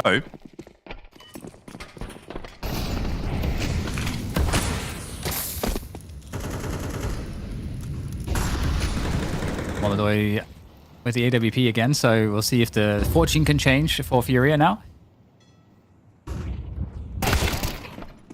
Oh, that's a key duel to win by Crizzen. He will evacuate the connected position, but that's a very good pick to get. Fallen's alone in the connected position with a bomb. Oh, actually, no, he's got a teammate. Never mind. Door has been blown up.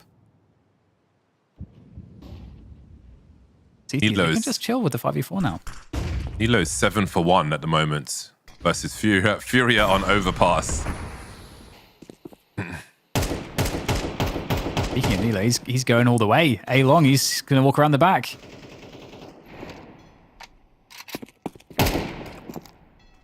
Oh my god, this could be disastrous. Does he hold here for a moment? Oh, he's just going to not show any respect whatsoever.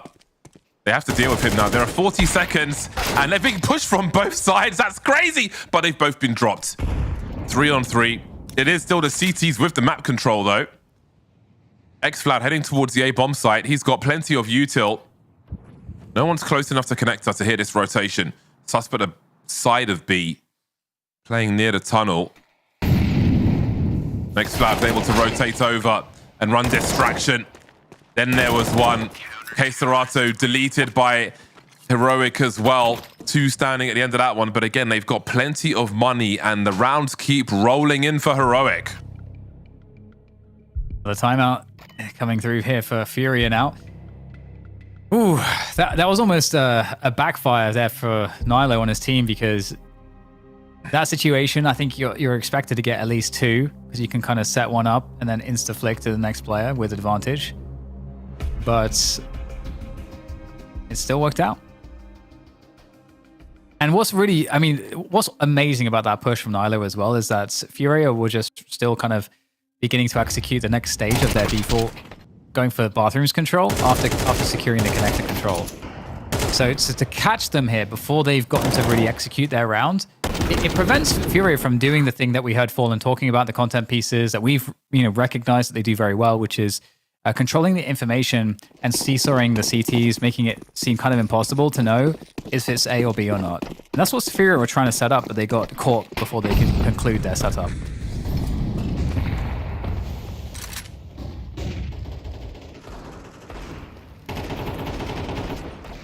Pistols again.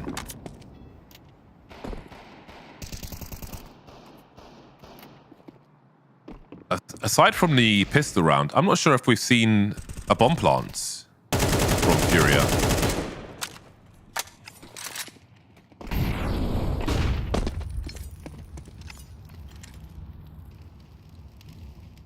No flashes left.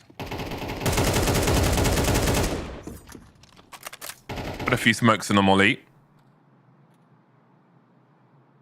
Yeah, unusual circumstances for FURIA. You just wonder, how far can this go for Heroic? Really serving a taste of their own medicine to FURIA in this second map. But also, it's interesting for FURIA to be tested like this. See if they can keep level heads and claw back. Again, let's not forget, this is an elimination match. Both these teams are 0-2. The loser sent straight to the bin.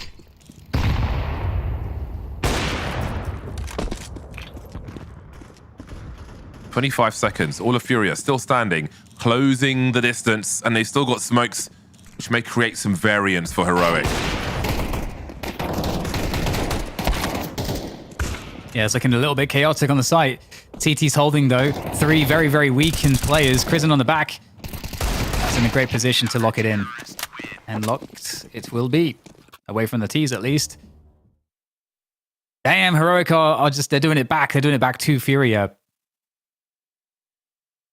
Can FURIA look like they looked like on the previous map?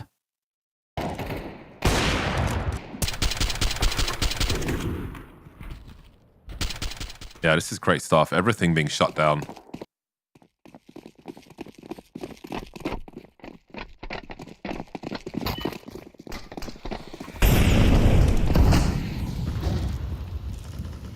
Access denied. This may slow the map control for FURIA in the upper area of Overpass.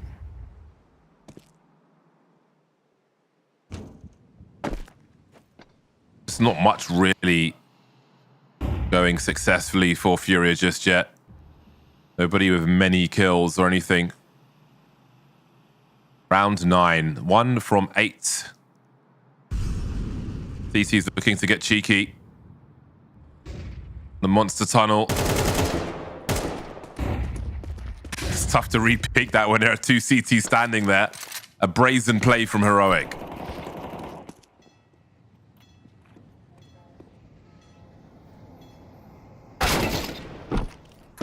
Oof. FURIA just can't quite seem to get a clean opening. Youngstar might be a victim to be had, but instead he will victimize Molodoy. They're just getting absolutely dismantled. They're all on their way to 16k. It's too much money.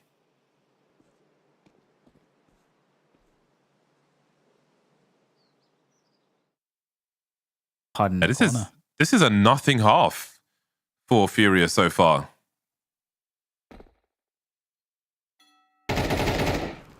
There's just not much to say. Like, there isn't. Again, they're not planting the bomb, which is an indicator as to how far they are getting. They are not planting. They're just losing by elimination, round after round after round after round.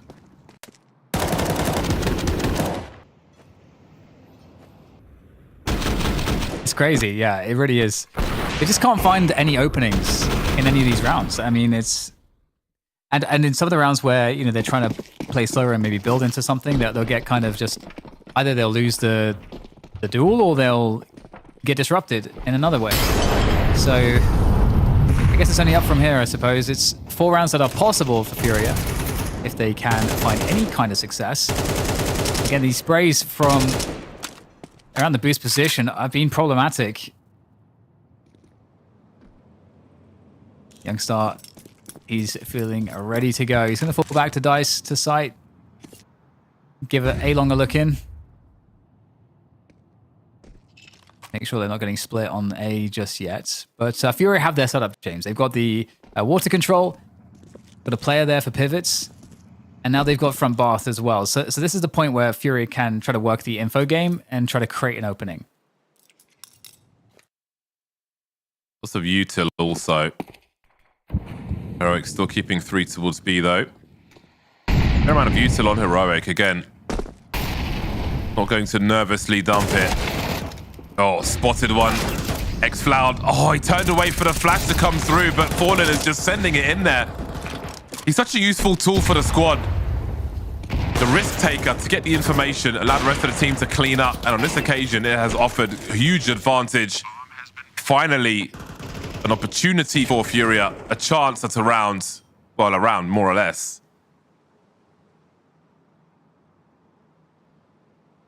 Yeah, so well done. I mean, it's exactly what we were talking about. You know, they managed to get water control. They leave a player there. They go show themselves front bath, which creates urgency. You know, they force Youngstar back to bank, and then you know they throw the smokes away. So at that point, you really can't know if you're the CTs what's going on unless you take water control. And what happens? The PECT players try to get the info on short B, and that leads to the first opening pick. A FURIA that Fallen then turns into a triple kill entry. So that's a classic FURIA round on Overpass.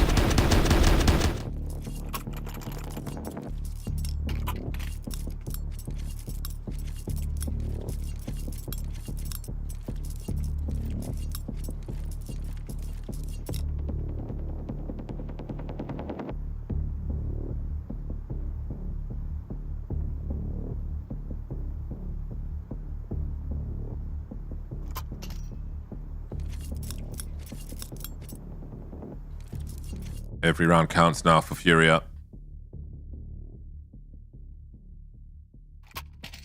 Now, I could see Heroic a world where they try to fight for connector control or water control more severely to kind of get into FURIA's face a bit more.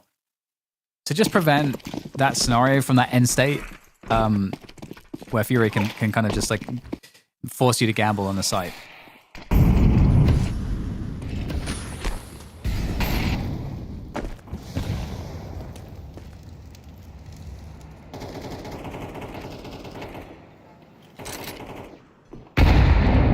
Stack. Common start on CT Overpass. Oh, he's seen so much Yuri, but they've all moved out of position. They know there's plenty there. Might not be a surprise. Oh, he's run straight into the biggest HE, Nilo. Either way, he's a goner. Utterly ruined by FURIA. That leaves Crizzen in a 1 versus 4. That looked chaotic and brutal. And there weren't many FURIA players on the bomb site, but still.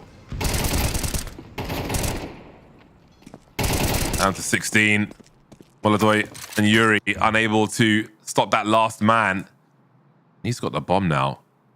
40 seconds. Can he find another 1v1? Needs to keep them isolated. Isolated they are, coming from either side. There's one more. The molly for Con. This is crazy. Surely his rotation is heard by Fallen. Oh, the bomb was in connector. He has just rotated to a much better position. 10 seconds to get that bomb planted. Can't believe he's won that. That's an utterly ridiculous round. And I think the comms will be quiet for FURIA. How do you... I don't even have any words for that. That's bananas. That 1v4 clutch. That's crazy. Yeah? Oh my god. A 1v4. That's insane. Crizzen. This seems so guaranteed. I mean, the bomb was available the entire time, but they were waiting for the peaks.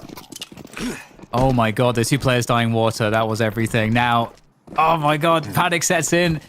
2 rounds for FURIA. Can they make it a third one here as we close out this first half? What a half from Heroic as well.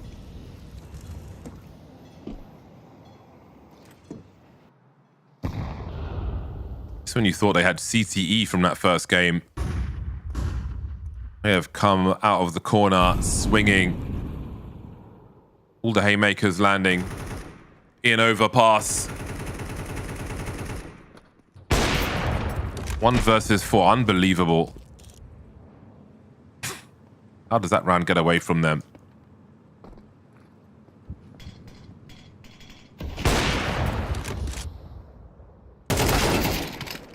Oh, okay, Strasser looking for the trigger discipline, but Kristen's snap is oh so quick.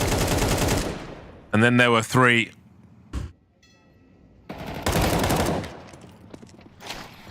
Kindar dropped. Running out of players to go and rotate that bomb. Leaves Yuri on an island.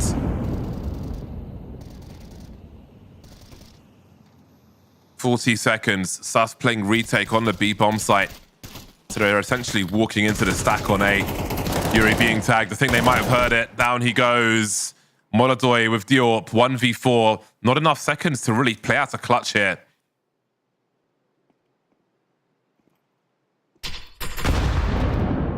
Oh my words. I mean... Oh my god. That tells you everything you need to know about that half for FURIA. That is utter dominance from Heroic. I can't believe what I'm seeing.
FURIA need to find their way back in this series. They got to get the map out. They got to find a cartographer. How can they navigate through this 10-2 deficit that Heroic have put against them on Overpass? This is an insane situation, but I mean, we got to wake up here on at EPL so that FURIA can find something, James.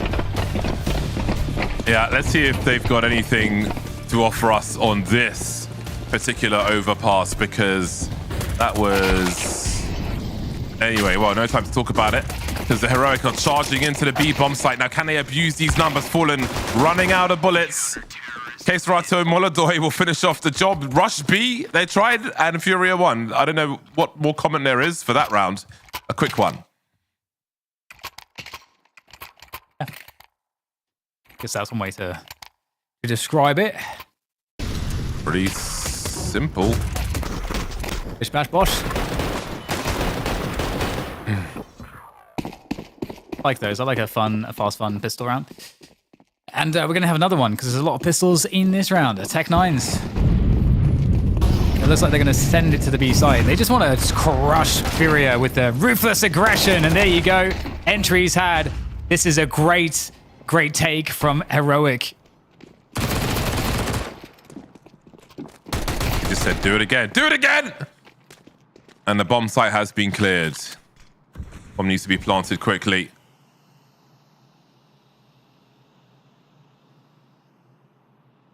Smoke for the balcony. Molodoi wondering where they are. Spotting the bomb carrier. Traded. Where is Yakinda? He's at range with an MP7. Nilo maybe walking into the mouth of the beast here. Yakinda in a hyper-defensive position. Minute on the clock. Nilo has time to clear some options. Should he choose to plant on his bomb site? Honestly, James, if there were a world where Nilo would end up at A, that's like Yakinda with the most giga brain play of all time. Like he just has been holding here forever. Nilo's like, man, I've literally cleared 30% of the map around this site. Where is this guy?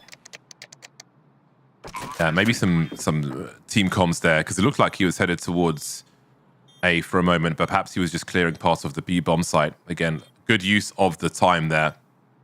Making the unknown known. Disengaging from the bomb site entirely. Yakinda doesn't have a kit. He doesn't have any health. Does he have a chance of winning this round? If Nilo is not showing on the site, which he isn't, I mean, the only way he wins this is if there is a kit on the site. And Nilo, I don't know, act of God, his computer explodes or something. And Yakinda understands that as well. 11 for Heroic. Terrorists win. I think the play makes a lot of sense, you know, given the fact that, Molodoi walked out and Famine 2 players ends up going down in the trade. And Yakinda doesn't have a kit, he doesn't have any health. He's got an MP7, like he's so low percentage for him to win a fight by retaking into B. So it makes a lot of sense what, his chosen actions there. But the shock on Orange, the B side was just very successful from Heroic, and they keep a couple Mac 10s here, so Heroic can keep just running at positions, and it's going to make it very oppressive.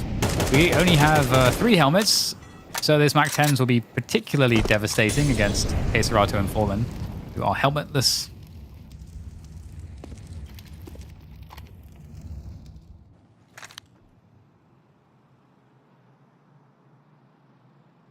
Utility will play a big part in this round for FURIA. They need to hold on to it for as long as they can, but there's so much util for Heroic. Again, FURIA can be pretty good with the chain flashes, but we saw that was true of Heroic as well. Yakinda, he's got to go down the stairs, surely. Can't take shortcuts here. It could spoil the whole party. They're closing in now, and again, that crucial util. Oh, the smoke has been missed. Is there a world where that smoke is deliberate, so they line up in Monster for Yakinda, but they actually checked for him. He's been spotted. Tough spot for the CTs now. Kindar will hold on a second. Kindar and Molodoi are somehow doing this. Down to the 1v1. 27 seconds. Commits to the bomb plant on B. We didn't see what happened on the bomb site, but you have to wonder how it got so far. Kindar through the monster tunnel, beyond the flames, to his demise. And poor Kindar not really getting good spots to work from in these clutches. And another one for Heroic. Looks like they're destined to force us to a third map at this point. This in a lifeless game of Overpass from the FURIA side.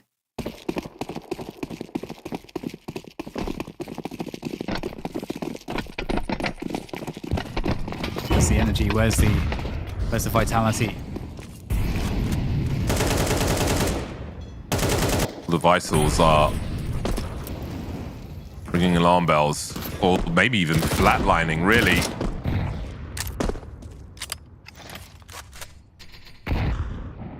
Less of a bang and more of a whimper for FURIA on Overpass.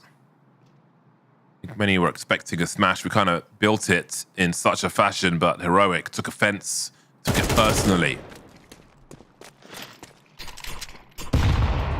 And so it begins.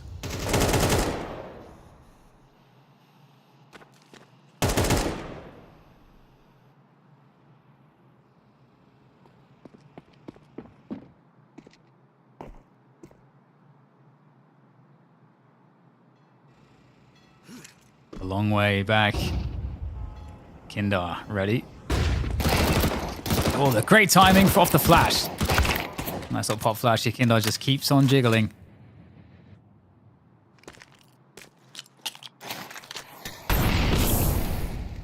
Ooh. Spread? No. Okay, so I'll take it. No. Are they spiritually out of this Overpass here right now? Because Heroic are about to boot them out. Just Molodoi left. And FURIA.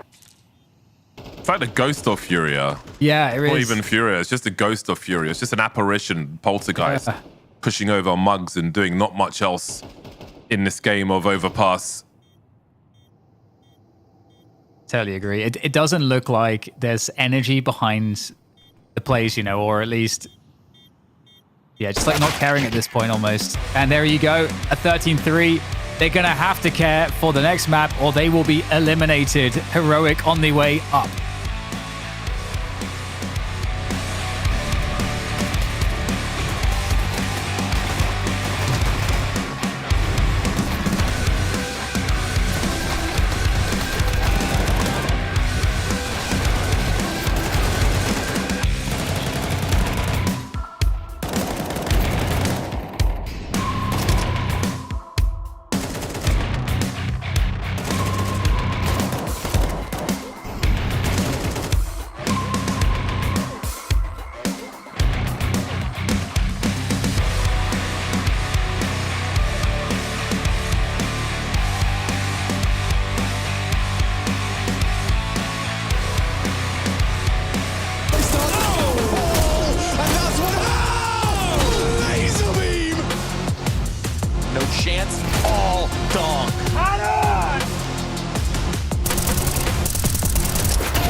Opening fight here, and no utility to do it. Brokey going for more. Brokey wants it all.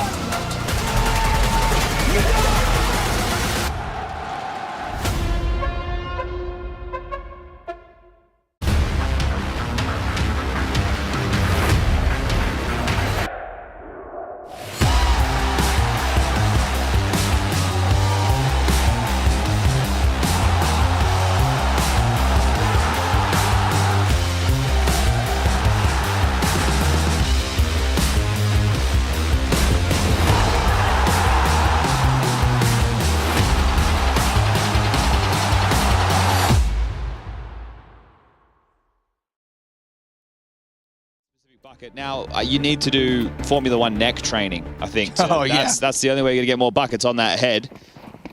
But all right. Wow. Spirit versus Mao's grand final. It's only a few days away. Major final. And this formality. Good. I actually thought anti-grav was on for a second. I was expecting. I was spinning around like that. It's broken my brain. Okay. It's interesting right now. They're playing smoke blocks on either side, right? B main as well as A main. They're highlighted by our lovely Obs team, Rushley Ranger and MC. You can see that Zontic's going to block A. You can see Magic's going to block B. And that means a cluster of USPs were ready to fight in middle. Oh, dear. Uh-oh. Is he observing? This can't go well. Is no one supervising it? Rush, you were really allowing this to happen right now. Yeah, just hey, around. be nice. How about that? Trace, observing is a really important job. I know. Don't mess this up. Can't be worse than Rush, surely. Whoa! Come on now. MC throwing hands. Woohoo! Rush ain't that bad. They've sauntered across middle silently, and it looks like they're going to split A. Shiro thinking about peeking at Mobs. Does push him off the angle, though. Space conceded. Temple Molly, surely. Smoky, but not Molly. That's exactly what happens. No other util to be named of. Senpai is opening kill, trying to push out onto the site. Trades back and forth, does leave us with a player advantage for G2. Bomb to be planted shortly, and 2 CTs rotating in, both through their spawn. Very challenging retake here, boys. You got no util. You have got a donk, though. I would take that any day. Not every team has one of those. The dual Berettas for Magix might not be able to really shine in the type of gunfights he's going to have to take, however. Slowly creeping on. No kit in the hands of the 2 remaining players. They have made headway into the site. But need to find these gunfights fast. Okay, they played it so well. Yeah, it's hopeless. Tapping away, Dog doubles up! But he has to stick to defuse now. Dog more than ready for some pious cheeky angle. Dude. Allows G2 to get that pistol. That's the contingency, isn't it? Bit of a statement, though, towards A main. Lovely shot there from Donk, but it will be a pistol round in the bag. If the trend continues, Spirit have been force buying every second round, regardless of what happened. So I'm expecting them to bring out the 5.7s and MP9s here. Were you guys watching Ancient? Because, yeah, fun stat line was G2 won both the pistols, won all the conversion rounds, only won one actual gun round. And Spirit still ended up winning 13 and denying double digits. Is that the Senpai's clutch? Senpai's clutch was the 3rd round of the first half. Yeah. That was a nice clutch from Senpai. Oh, it was a very nice clutch from Senpai. And he played well that entire series. Obviously just didn't get it over the finish line towards the end. Creamy P, we love him. All right, well, they have forced Henry G. They're not using the virtual system in this one.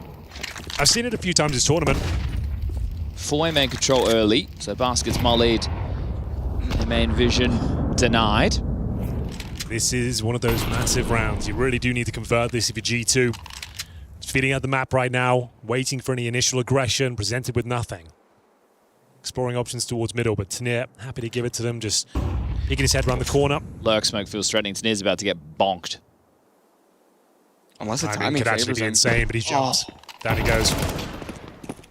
It almost was perfect if he just didn't make that noise, but now forcing his teammates to try to defend. Nice nade, but Shiro's being surrounded as well. Getting to there. Is there a foul on the card? There absolutely is. Can't get the quad, but he has set Spirit up to win this round. Snatch it away, in fact. And it's Donk and Magix once again in a 2-on-1 up against Cream Pius. Got himself a couple of flashes, 76 HP and the bomb on his back. Plenty of time to work with. He can definitely pull this one off. He is a clutch master. Currently 4-0. Buckhead, take us away. It's almost the exact same situation as last time. The same 3 players left. Senpai still needs to drop down and plant this bomb. 30 seconds. Time to work with, but Spirit's starting to get curious. They're going to push in through camera towards the big box of Senpai's. That's opposite side cake. Magix. Dude, that was a ridiculous sequence from Shiro. Shiro kind of made his name online, didn't he? With Cloud9 during the pandemic. And what Baby Gambit, what they were called? Baby Gambit. Baby Gambit, my favorite academy team. Baby Gambit. The Baby Gambit. They were quite good. That is, I would say, less than ideal. How good is 5.7 though? Yeah, pound for pound. Best gun of the game. I think so now. He's taken over from MP9, I agree. Yeah. I'll co-sign that, Henry. Hugo didn't agree initially, but then we talked him around. He thought the Deagle, maybe, I think, was what he was going for. No, what is it? Something else. I don't want to throw him The Deagle? We had a debate about it, but I think we all agreed that 5.7 was the best gun. Okay. For $500. Yeah.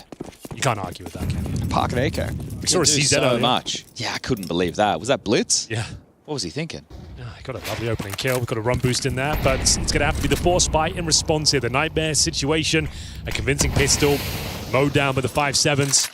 A execution looking very likely here, boys. We have all 5 players this side of the map. Problem is, you can Molotov cake and smoke camera, I suppose, but you can't really do much else. You're hoping Heavy God and Mattis can carry you through this one. Zontix has held on to his util, right? Still got a smoke, a page here, flash. So at this point, he is essentially just playing for info, and then he can use that util defensively. So this could work quite nicely for Zontix. There goes the smoke on a timing. He's not using it to start. Exactly, right? He didn't drop it at the start of the round. He's held on to it. Now he reposes. Brutal position as well. You would not be expecting this one. So smoke camera, Molotov, I'm guessing cake, but they're hoping to catch a timing. Flash comes. Zontix is going to get 2 here for sure. Oh, well done. Yeah, not timed well with the flash. Zontix, good spray down. Shiro combines 2 more, and it's all clean from there. Too clean, if you ask me. Way too convincing. Perfectly played by Zontix. An off angle you're just not expecting, especially when you're going through that smoke. And that's the operative word there. The fact he deploys it just before they completely commit is absolutely everything. Timing was a little off with the flashbang as well. G2 started pushing out before. I think that's the kind of the play, though. They're trying to have a surprise pounce element. Right. Yeah, they're taking a gamble that a player isn't behind the smoke fountain or Zontix's position, essentially, Exactly. right? And then the scaling is meant to be you're in their face. So well, look at this from Malbs and Spawn, Rush. Get this. That's it, though, right? There's not a boost here. You can look over the Quadruple boost? There's Let's nothing see. here. Get the quad boost. There's nothing here, surely. I mean, 1 foot on each run. Yeah, if we start building. Maybe 10 players? Yeah, get Spirit over here. Get those guys from Scouts Knives to come join. Okay, full eco. Everyone's favorite. That's for our audio-only listeners. I didn't watch the first map. You said it was pretty convincing, though. You sounded like they won both pistols and got absolutely owned with the gun rounds. That was the line of the whole thing. G2 were able to do the pistols, the conversion rounds, but then one... So we didn't have that slow start we saw against Bates. It wasn't like Onk was struggling. I heard like a 20-4 scoreline being thrown around for him. Donk went absolutely nuclear. He's definitely away again. Okay. Not repeating what happened yesterday at all. The scary thing about this map is some in-game leaders play the position Donk plays, right? Because it's so util heavy, but Donk just plays it like an absolute weapon, right? He plays E-Box. So Tanir will be middle. Shiro's your rotator on the orb. You've obviously got Zontix back to his old spot, so he gets to take over A, and then Magix has the anchory spot of B main. All right, well, we've been on some rugs, now we're on some heads. Boys. Oh, no. I mean, it's not going to make a difference. It really isn't. It just looks a little bit clumsy, doesn't it? All right, into the blender. Oh, Zontix is, okay, I'm about to say locked in. He mistimed that by a millimeter, but it's going to be another clean round here. Farming up that cash. Plenty of money to go around. AKs on the defense here. And yeah, this is where G2 need to lock in, show us what they've got. This is their opponent's map pick. Already a map down. After winning the pistol, it's been very convincing. Nothing but one-way traffic. So the AKs, I don't think we have Cream Pious Orb available. I wonder, it looks like same approach right now. So Sampius is going to go for the insta deep E-Box smoke. Then we're likely to get the molly in the hole. There it is. Matt is throwing it out now. There's the nade. That stops the pushes. But from there, this is where G2, right? I think Heavy God's very good at taking baskets control. Oh. Well, mate, they've watched your demos. He's caught that in his back pocket, though. He's got control of it, at least. Is that a lurk smoke from the T side? Yes, it is. Yeah, it's got a massive gap in it. It has not landed. No. I think it's a good idea to throw against Donk so that he has to help Magix on B, but yeah, if you're not throwing it correctly... If anything, it's giving the whole game up. You're not sowing any seeds of doubt, but let's see what they've got going towards mid. Is this a B split? Are they smoking off... Temple, camera? maybe? Is that going to camera? Yeah, it's a camera smoke. Oh, wow. Ooh. Zont is going to be rendered useless, so we'll be able to march up through mid. And it does seem to be an A split once more. That means they'd have to come through the smoke. I think they try and take some space. So look at the B defense right now. This is the key.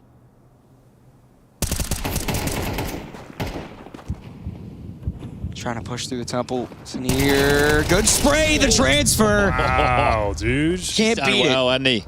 And now the last 3 Ts, they're stuck in E-Box. Molotov. A grenade on top the nade's of them. Absolutely. Oh, do a lot less damage than we thought. And actually, Doc goes down. Heavy hitter out of the round. All kills. All for the favor of the T's. 3v2 with the post plant. Although, look at the HP on all of them. Heavy God only on 11 HP himself.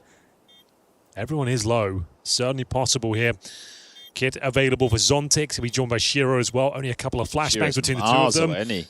Yeah, it really is down to Zontix, and I don't think he's checking jail. Even if he does, Mattis confirms the round. Shiro just too far away. No Kit, trying to lock them in here. But I don't think he can justify going for it. Not at this point. That's a tough round to lose. Tania stops what was meant to be the exciting part of the round for G2.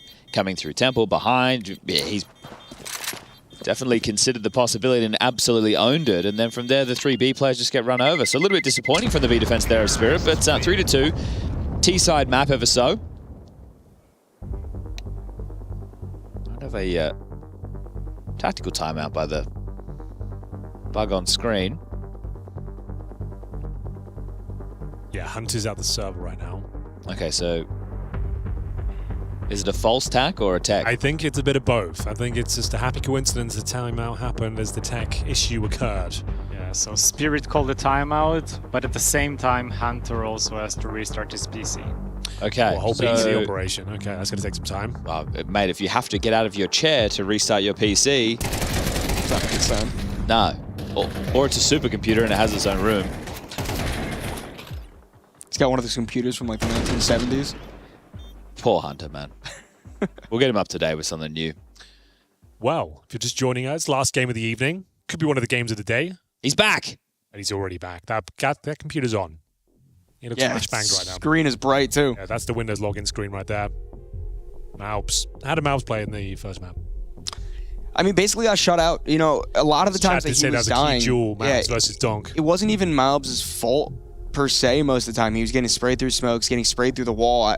They were spamming perfectly towards Bucket onto the B bomb site. Malps died to that 4 or 5 times, I want to say. Wow. It was just really unfortunate. The times that he was able to actually take a mid-fight, he was there for that initial trade or to get an opening, but he only had that opportunity like twice. That's one of the problems, right, with that type of position on the T side. If you're not getting one of the 2 best spawns, you're going to have a really tough time at least being able to go fast. And I also think going up against Donk on the other side, that's a bit of a mental battle to get past too. The CTs don't have the same level of concern. Obviously, spawns are nice, but double orbs seems to be the remedy to Spirit's issues early. Shiro and Magic's equipping those. We're still trying to get Hunter back in to get this one underway. They brought out the double ops last night against Bait, if I'm not mistaken. I think it's a good move on Anubis.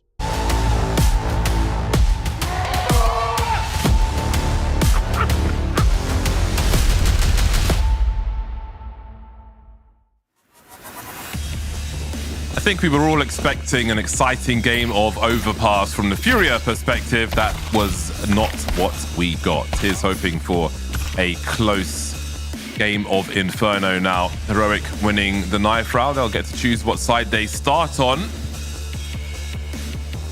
Based on what you've seen, Dan, what are your expectations for this map? Based on what I've seen, it's better to not have expectations because every time I get blasted by reality. The reality of those last 2 games. Not really what I was going to expect, but especially Overpass. I think that was an anomaly. Kind of felt like that was an out-of-body experience for the FURIA team. So it didn't look like they were in their bodies, James. So that's the best I can do. Yeah. Have you seen that Body Snatchers film? No, I haven't. Oh, it's really good. I think I saw the one that was a remake, even though it was really old. But it was, I thought it was a pretty good film, so you should watch that. Enough about Body Snatchers. It did feel like maybe FURIA were body snatched in that previous one, certainly by Heroic. Let's see if they can fight back now. Again, like, Heroic got smashed on the first game, and then FURIA were missing in the second. Now let's see if both teams can offer something in this deciding map of Inferno. xFloud is very alone. Nice bait, though. They've exhausted the utility. Have FURIA. Still with 2 flashes, 2 smokes. Just wanted to get this out of the way. before they choose to make their play. Still have Yuri towards top mid, keeping the CTs honest. How far does Crizzen go, I wonder? Is the answer. He's got now. X-Files is being attacked. He's being attacked. Serato trades. Gets his team onto the site. What a guy. What a guy.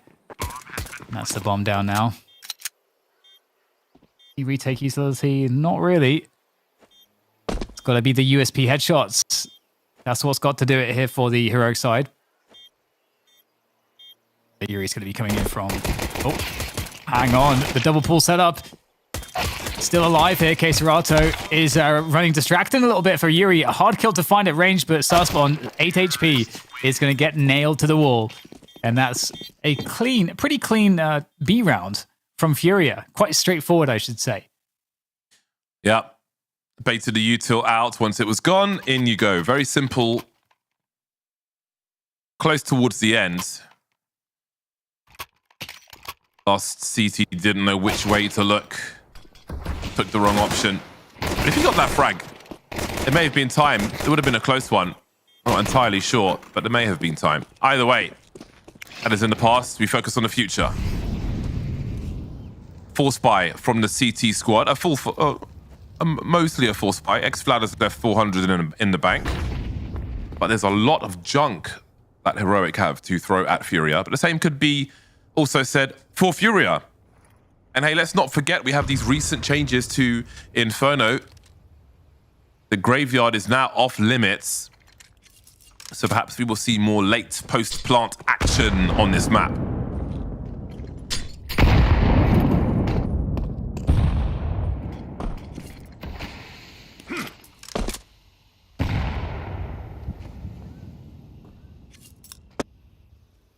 So banana presence has been felt.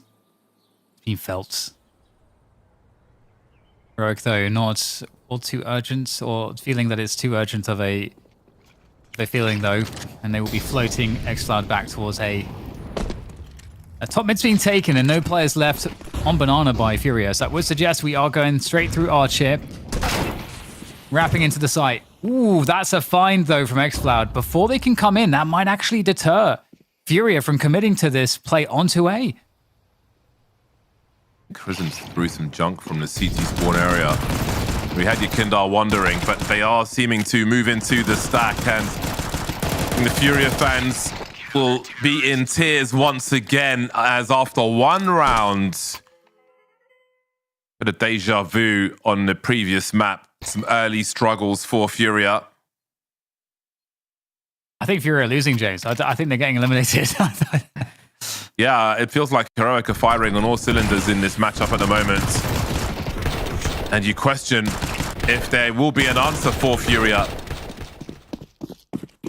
5-7's going crazy in that round. Heroic seem to have more of a killer edge. They seem to be more energized. I think that's definitely helping them here.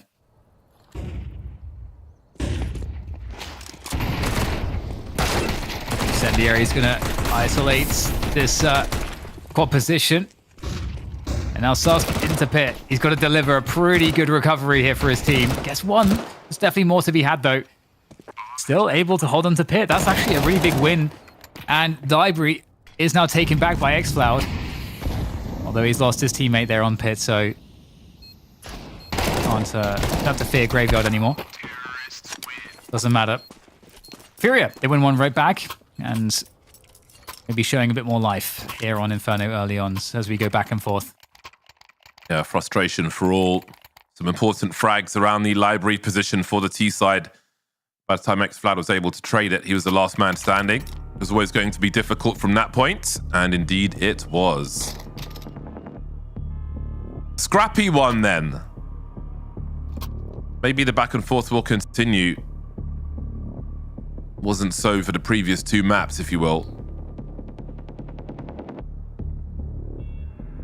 We find parity between these squads on this deciding map. I think the forces will continue until a consecutive round is won by one of these teams.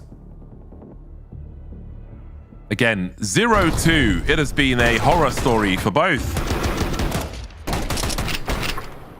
You could argue that the horror continues for both with how the first two maps have gone.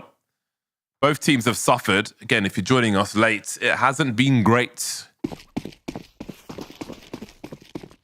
Getting wrecked on each other's pick.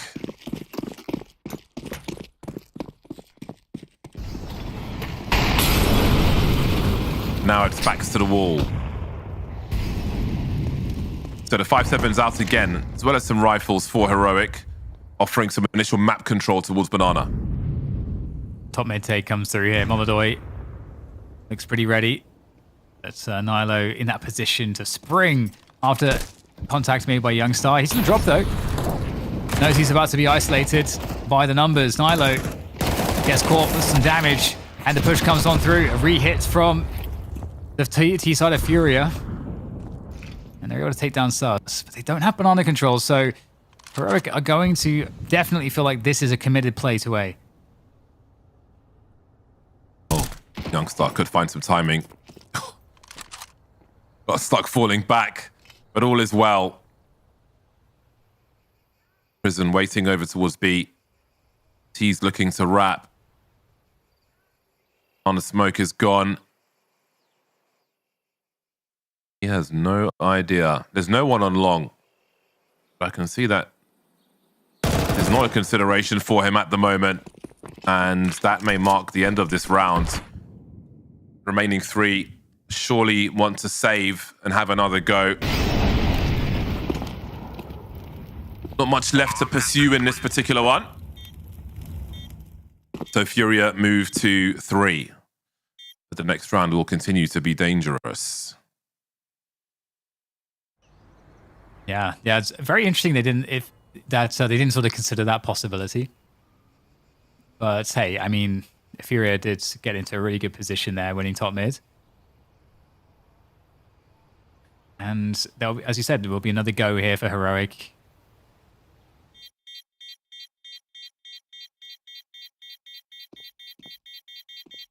Do you want to see Inferno continue in the map pool, James?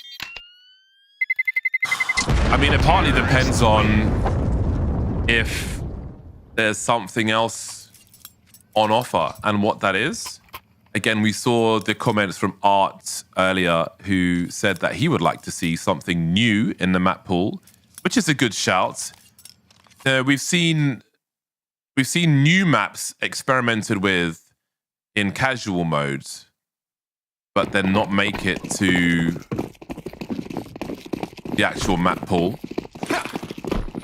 And when I did try to have a conversation with the devs about that many moons ago, they were a little coy at their intentions with that map. Was it Canals or whatever? Oh yeah. Which just disappeared there now. So I don't know if it was meant to be like what the plan was with that, but it is hard but not impossible to introduce a new map. You know, Overpass was a new map once upon a time.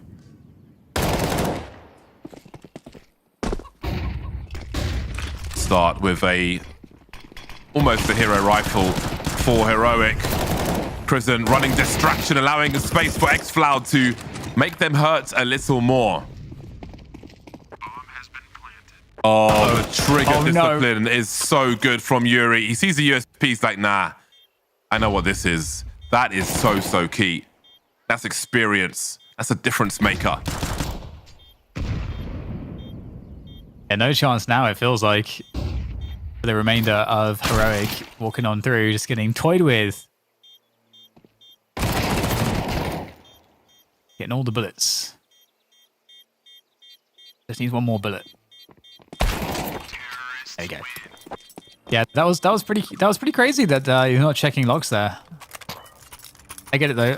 Oftentimes, if the first person doesn't check, you kind of assume as the second player that everything's safe.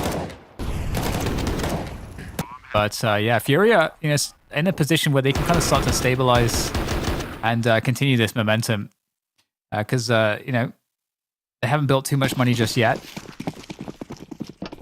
Now the CTs might be in a little bit of trouble. And I've been enjoying the top mid takes from FURIA. Those have often also looks pretty good.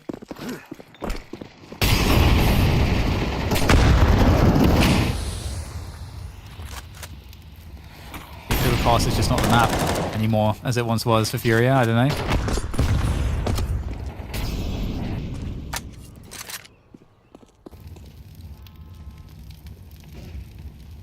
Fury 7-1 at the beginning of this game. Oh my word! Those are the first 2 frags for Crizzen, and they're utterly disgusting. What in the world? Those are all his. Like he came into this round with no frags, and he has just lit them up. How many did he even see? Oh my god!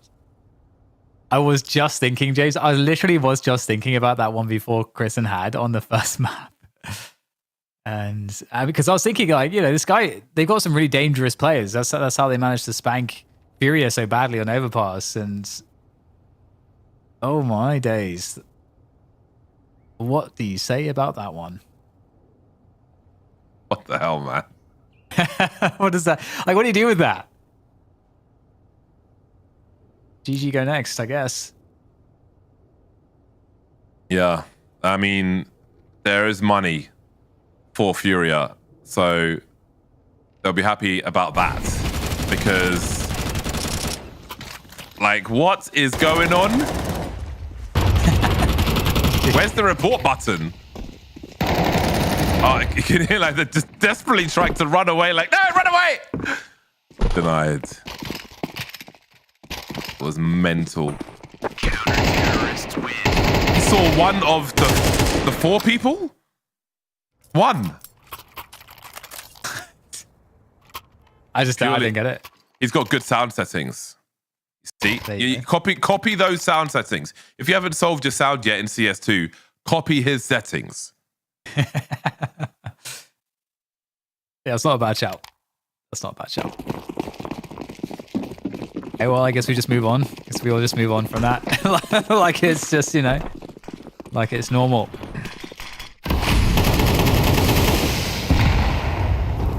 Honor exchange. Oh my god, that's karma, James. That's karma. That's what we call. Fuck you, Crizzen.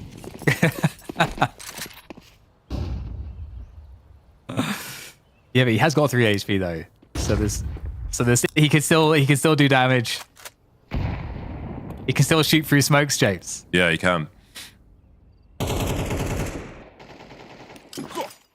Going to do an airstrike of his own.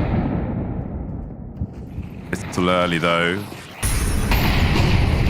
Minutes on the clock. Yuri keeping the CTs honest towards A, while FURIA get busy on banana. I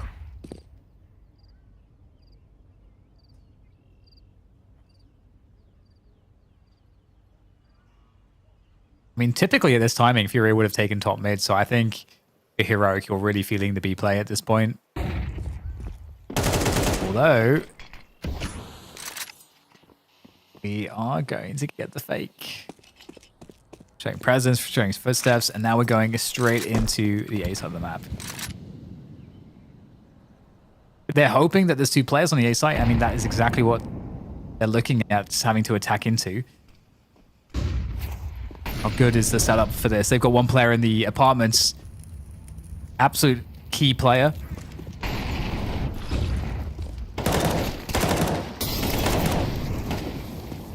Sus staying alive as long as he can. There are too many positions for FURIA on this occasion. And yeah, there's nothing to pursue at this point. Graveyard or not, you're like, your odds are still really bad in this 3-on-4, 3 HP Crizzen. Just got to cut your losses. We're in for a long game of Inferno here. And to be fair, you know, if we look at this round and we think about how FURIA managed to win it, it is reminiscent of what makes their T rounds good on Overpass as well. But it's just actually a little bit easier to, on Inferno, I think, set yourself up on the T side, because it's much harder for the CTs to fight you. They can only really fight you or the bulk of your default in banana or top mid. So if you have really good utility, for the most part, you should be able to force the CTs back. So it just feels like it should be a more consistent opener to play with information, which I think is that's one of the strengths, absolutely, of FURIA. Timeout for Heroic. as they discuss the way forward. You bear in mind how these two, that Crimson round, 4K on Banana. Again, that's an odd round, if you will. Outside of that, they have one round. So things aren't looking good on this CT side. If you, again, you look at replicable rounds, I don't think we've seen any in this half. They won round 2, and then they won that 4K on Banana. So considering how many rounds are left, they need to find a way to do more. In that sense, it's kind of worse than it looks, unless they can change something before it's too late. So let's see if they're able to do that. How has he dodged all of that? Not easy to do. Well, Crisen's looking for a transfer in the smoke once again, and they are going to aim their AKs in all directions and make sure he is absolutely gone.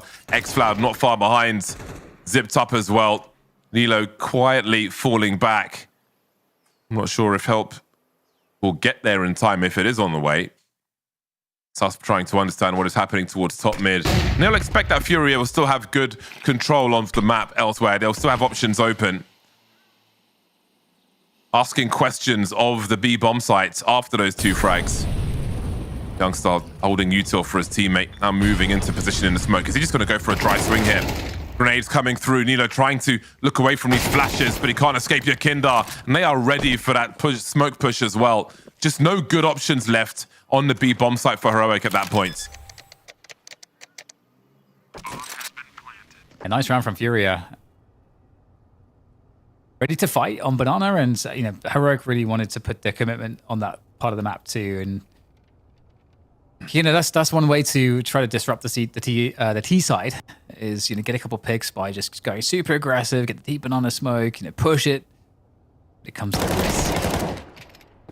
I thought when Crisen was in a smoke, James, it was all over for FURIA, to be honest. Put this guy in a smoke. I could see it happening again as well. Why not at that point? But again, Heroic have won 2 rounds, neither of which offer confidence for future round wins. Which I think is maybe partly why that timeout's coming through. There are problems for them to solve as quickly as they can. So far, not so good. Yukindar's so ready for that. He's so ready. He was waiting for that play long before it happened. That's a scary prospect. If you understand that on the Heroic side, how do you get even to parity when you know they're one step ahead, let alone one step beyond FURIA? That seems to be a tall order right now, despite the successes from earlier on.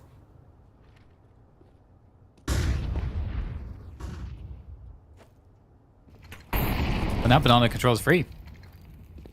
It's a mix up from Heroic, going more passive. You can do retake setups like we're seeing kind of here,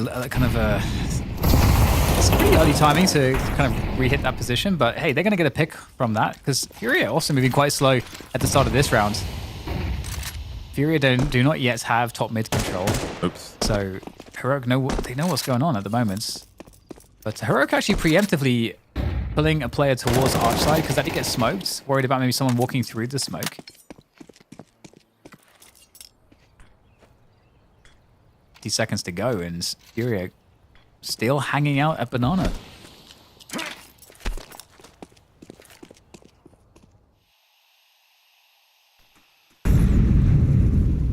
Crisen's the rotation man. Positionally. MP9, no support flashes for the B players. Going through the smoke in mid. Top mid to have, maybe to have a look at mid. He's going to risk it. 27 seconds. And the flank, it will be then. Youngster on the way as well. But again, the push is coming in all too soon. Nilo gets a very important trade. Repositions. 16 seconds to get that bomb planted. We'll see if he can offer anything. Yuri stopping Crisen on that flank. And there's no one else coming from that direction. 2-on-3 for FURIA as the remainder come from CT.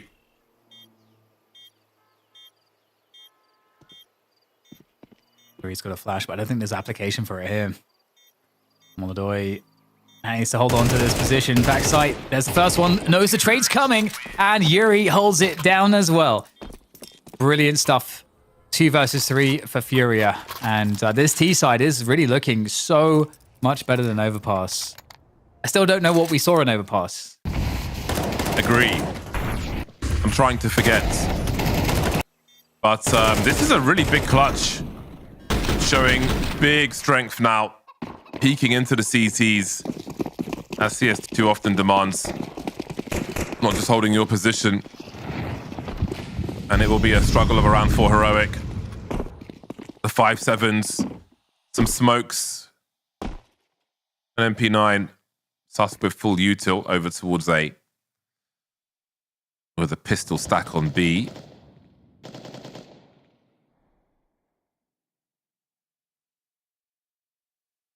Youngstar with just the 1 frag.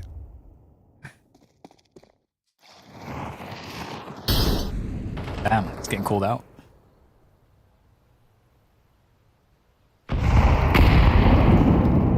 Look at this creep. It's gone so far up arch side now.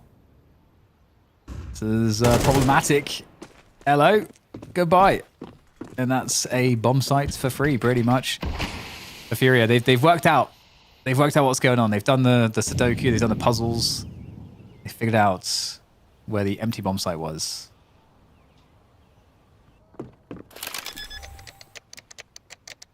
Maybe they asked Claude. What do you do in this scenario? For the CTs. It's so dire for them right now. Molodoy peeking banana with the AWP. Showing a bit too much flesh there, Youngstar.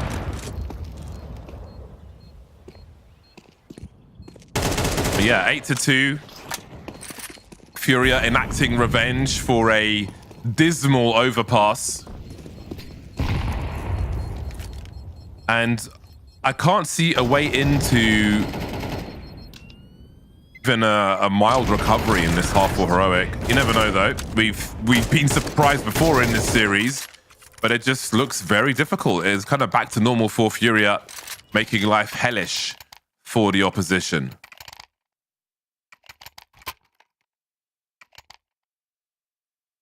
Yes, just kind of stuck on the CT side. It's definitely a map where, unlike Overpass, you don't really get much in the way of options on a CT aggression. It's also similar to Dust 2, I suppose, but maybe even more limiting in some ways than Dust 2. So it's hard to take the initiative when you're on the receiving end of news like this. Looking to receive some aggression on Banana. There's fire absolutely everywhere. How about some more? FURIA once again, they're looking like they just want to scale over. What a shot there from Molodoy over the top of the wall. And he's dropped himself Krisen. Problem no longer. And fallen with an entry.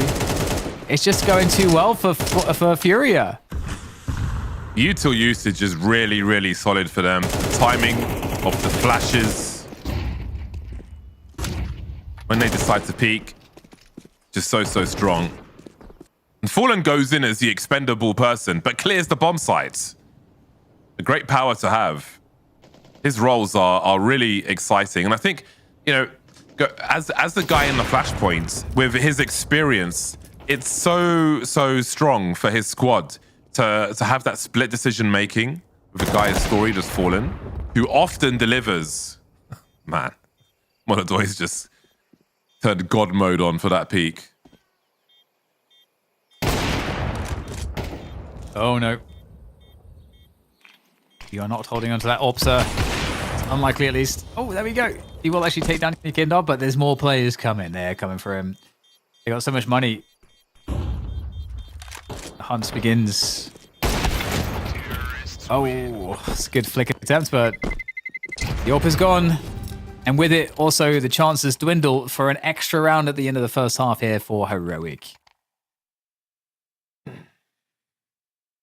It's like they're taking turns, map by map, to smash each other over the head with a hammer. Taking turns to smash.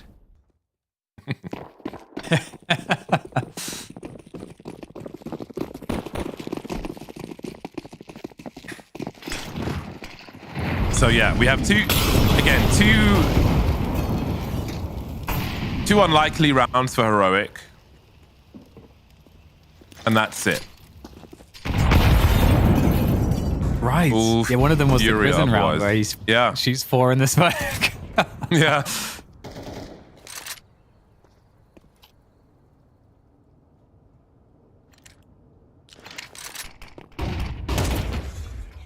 He's like the chickens in the house. If you ever go to Bermuda, in many areas there's just chickens walking around doing whatever the hell they want. You go to Fiji, through villages, you'll see bulls walking around, but yeah, Bermuda, chickens. Little brown chickens.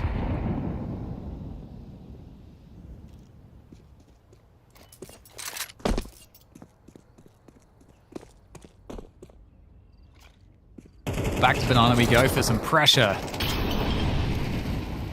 The ESL game's been great from FURIA. I mean, that's obviously to be expected. They are a world-class team. And I mean, that's very, very good from Heroic. Yeah, the reclear. And it's going to tell them exactly what to do. Get their asses back over to A. 20 seconds.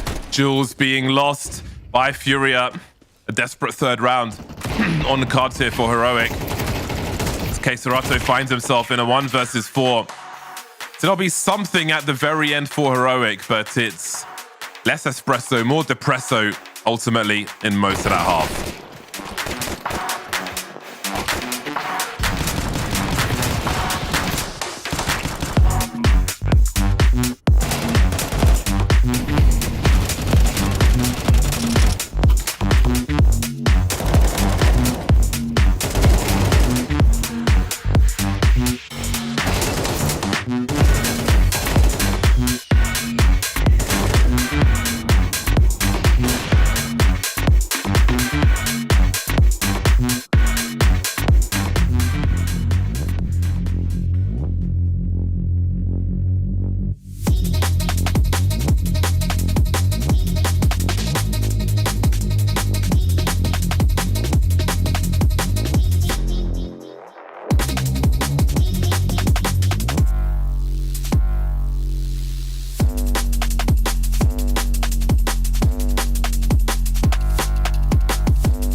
Welcome back to ESL Pro League. And, well, this has been an interesting series. It's been just each side taking turns getting wrecked on their respective maps. But on the third map, it seems like it's FURIA that are the ones doing the wrecking. But we're about to move into the second half, and Heroic, we'll see if they can save themselves, because this is it. This is the final map. If they lose this series, they are eliminated from the ESL Pro League. So they've got to make it count with a good pistol.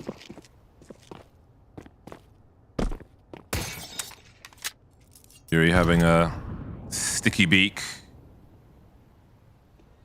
Second mid.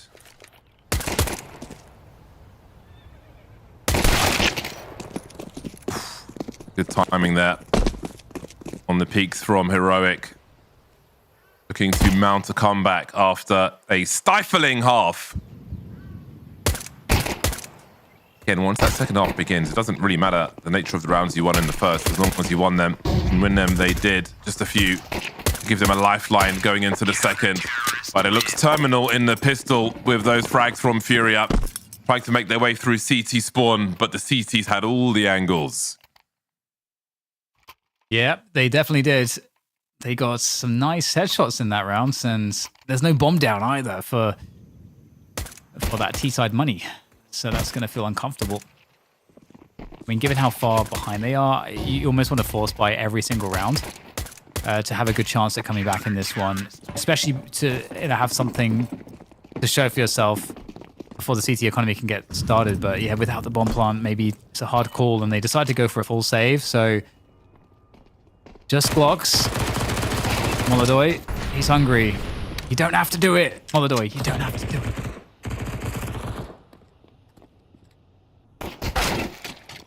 Oh my god. The Glock. He just wanted it. He wanted the MP9 sprayed out. Okay, Sarato's in trouble.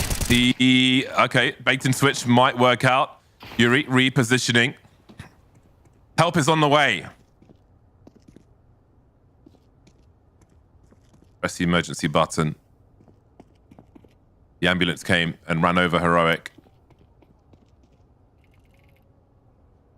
I do enjoy Fallen's role.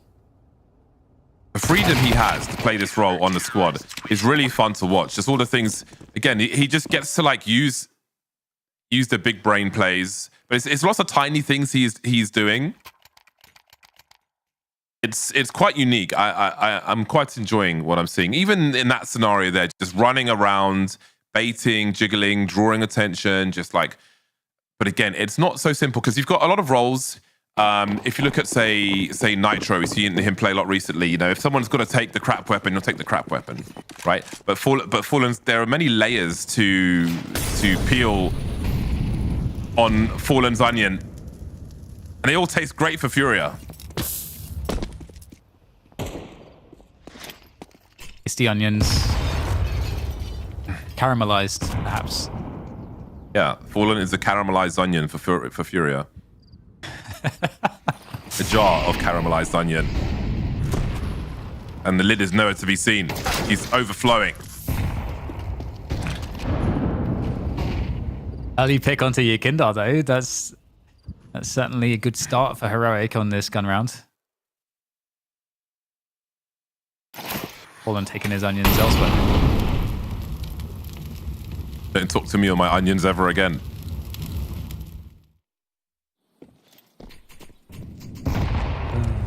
Well, it looks like it's just going to be a B hit. See how well this one turns out for them. Fallen, he's looking good still. MP9 long range, no problem. At least I'm the first player. Really important. He got that last bullet on Molodoy. There's a world where he turns around, just blasts you in the face. FURIA have lost position on this bomb site then. Yuri's rescued an AWP, but for whom? They'll be falling back, tail between legs.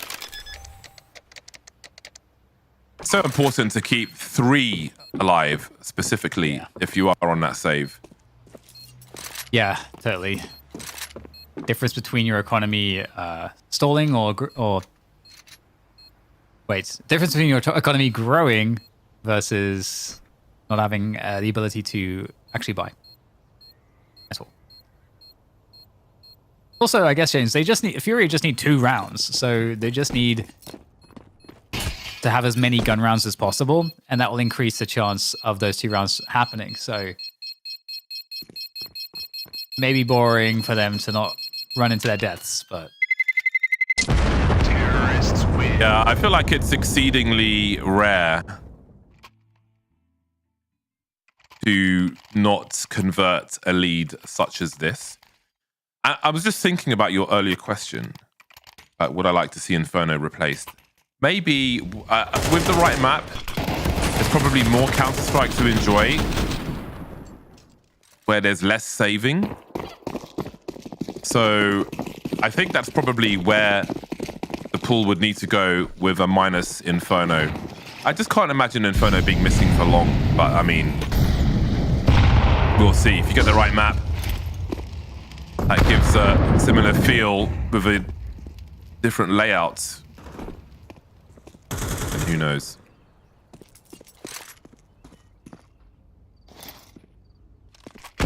Nana is under control. Well, it's actually split halfway at this point. Heroic want full control. They've got to get past the half wall, but I wonder if we'll get any retakes here. Fallen has full util on the B sides. So, but the problem is Yikinda's kind of weak already, so not looking interested in that. Oh my god, Kristen, he just doesn't care. He's just out there. Full swing, spray down onto Graveyard. The coffin's even. And they are certainly thinking about that B side. They have to collect the bomb though. That was probably some precious seconds for FURIA, but this is looking like a good round for Heroic. Yeah, this is definitely the green lights into the B-bomb site. That rotation is starting now. There is a lot of utility. Yikinda's waiting for a hopeful default plant where that HE will land before he even gets there. I like it. He's got a molly as well for the retake. But they need to time it with these smokes. There's no utility left for the T side. A resmoke here would be a death sentence for the CT side, but that's not going to happen. Krisen forced into the light, able to elevate his position, not expose himself. Not sure if they will expect him to be up here.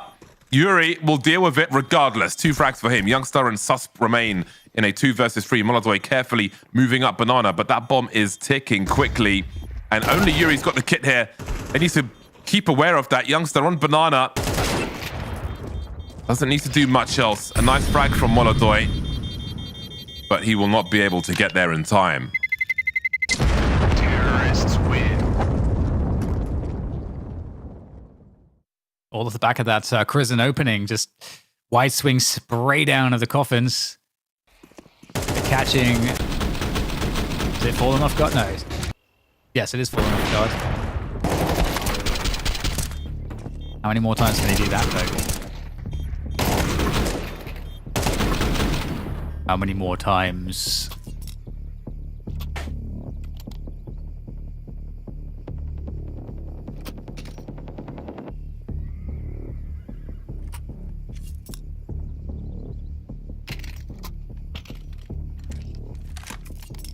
I think of the strangest series we've had the opportunity to cast so far on the B stream.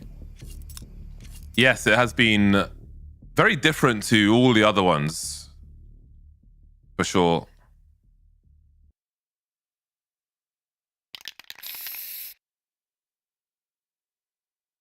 And probably a peculiar experience for the teams as well.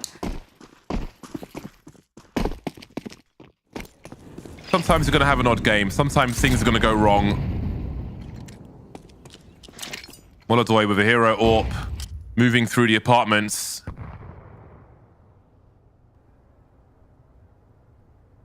JW vibes. This will never, I will never not think of Fnatic when I see an AWP in a position like that. Doing great things over at Eyeballers.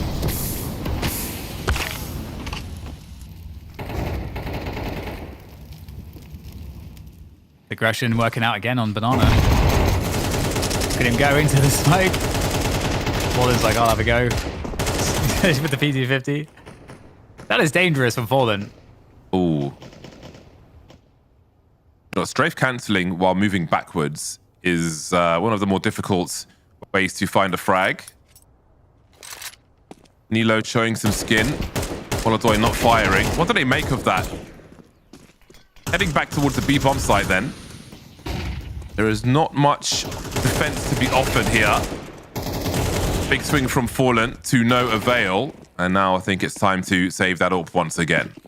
Off they go. I don't know how long around this will be though, because the hunt is starting immediately.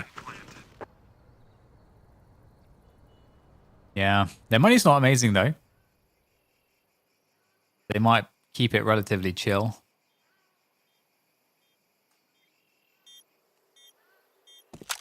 Heroic definitely coming back from a more workable position. In the previous 2 maps, they were, well, it's not just them, but it was like a situation of, oh, you're like it's already 10-2 at the end of the first half. You're kind of screwed. So definitely a lot to work with now.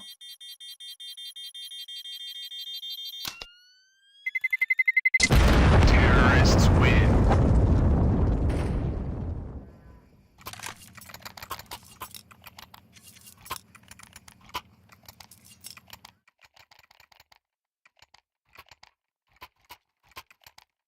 What do you want to see, James? Maybe you could manifest it. It will happen.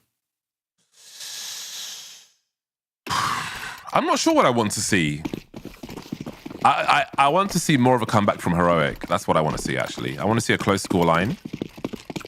I want to see both teams fighting for a W here. I feel like Heroic are still in survival mode, keeping FURIA off match point.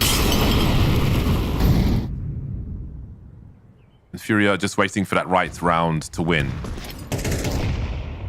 We've just seen like lopsided halves for pretty much this entire series. I haven't seen much of what's felt like a back and forth where teams are wrestling for control. Double peak won't be enough to drop Molodoi. And things look difficult here in for Heroic.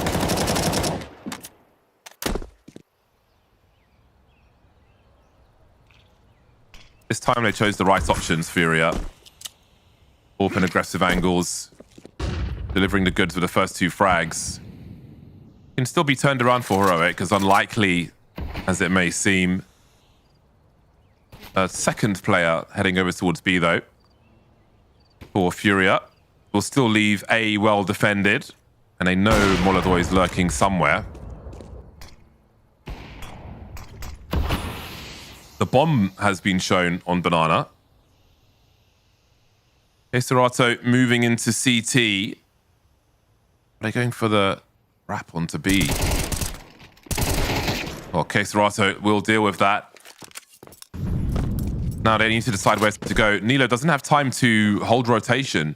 So they found a way into a 2v2, but of course, with the time on the clock, the CTs have all the luxury of the angles, and there is no time to properly clear a path to the bomb sites.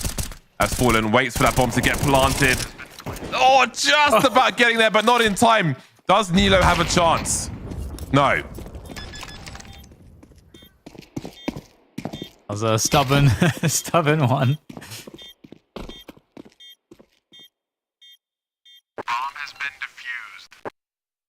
That's a really crucial round. Stop that momentum piling up for the Heroic side.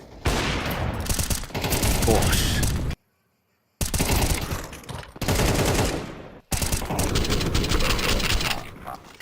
Here we go, FURIA 12-6 now. And making life very difficult indeed for the Heroic team. Let's get Krisen in a smoke, that's what I say.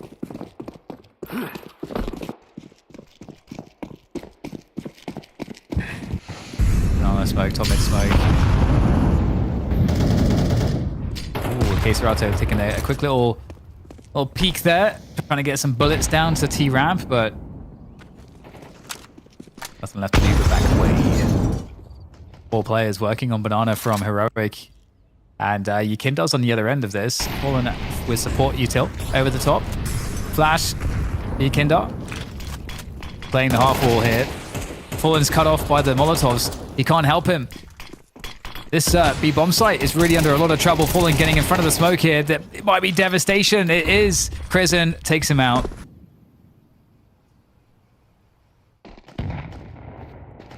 Oh, that's a wrap. Save. We're saving again, James. I think we are. I wonder if you replace Inferno with Cash, it would be popular with the community, which is crucial. What would the retake scenario be like in Cash's current iterations versus Inferno? It'd be interesting to look at like historical data, although, you know, the game has changed very much. Yeah, it would still be worth a look. Yeah, it really has changed a lot since the old Cash days. Cash was always a map that was, oh my god, it's like fully hunting them. This is disgusting. I feel bad. I'm gonna watch. If it was CS:GO, then I think that, you know, maybe the pros, if you just put Cash in as it was, maybe the pros would be a little tired of it. If you put Cash in, you know, a long time ago. However, with the new smoke mechanic and the CT incendiaries, if you will, for what it's worth, but I mean, really, we're talking about the smoke mechanic. You can drop nades and stuff now as well. That provides a much newer dynamic to Cash. Like if the CT's a smoking A main and you drop a HE, you know, it's a completely different approach to what you might have had earlier, and that may bring much freshness. Like you used to have the wall of smoke in mid for the T's to take it sometimes, but you know, it's just a completely different kettle of fish with the smokes in CS2. So I would hope that Valve take that into consideration before doing anything crazy to the map. Like if it's going to be an overhaul that just removes 100 FPS for everybody, I don't think anybody necessarily wants that. Change for the sake of change might not be necessary. I think maybe you could do, like Overpass has had a light touch up, if you will, but nothing crazy has happened to it. It hasn't been overloaded with detail like Inferno was when it first came out, but I would imagine they've learned from that because it's not a single play game. We're not playing Shenmue out here. We're not trying to pick up floppy disks and DVDs. But if they had ideas for changes, they could keep them and implement them in the future should it be required. Do a light touch up, remove those bloody flaming barrels, and just see what happens. I mean, yeah, it's not a new map that many players will want, but you do need to have maps that the casual players want to play, otherwise your game dies. That's why Mirage is never getting removed anytime soon. Yeah. Well, I think Cash as well is interesting always because it was kind of a similar map to Mirage. in some senses, like, you know, just and also Dust 2 in some senses as well. It's an accessible map. Yeah, it is. Like you got a mid and you got the two sites, and the way they're connected from the mid it's pretty straightforward. But it's different enough to Mirage and Dust 2 that it does still have its own novelty. And you know, the holds on the respective sites, the closed site and the open site, are both, I think, like they were really fun. And I don't know any other sites that we have that are similar, that are in the map pool to the Cash sites that I can think of. At least the B side. You can do a fair bit on your own, which is helpful. Yeah, like on a casual level, you can solo take mid, you can solo take map control towards like the vent area. You can be a nuisance on A. There's like a lot of different things you can do, which gives the casual player a sense of freedom, which is important. You can also lurk and just be unhelpful to your team if you want to, and stand behind Squeaky, wait till everybody dies before you play. You know, there's something for everyone. No salt. Yeah. But yeah, there's a lot of stuff that's fundamentally needed for the filthy casuals.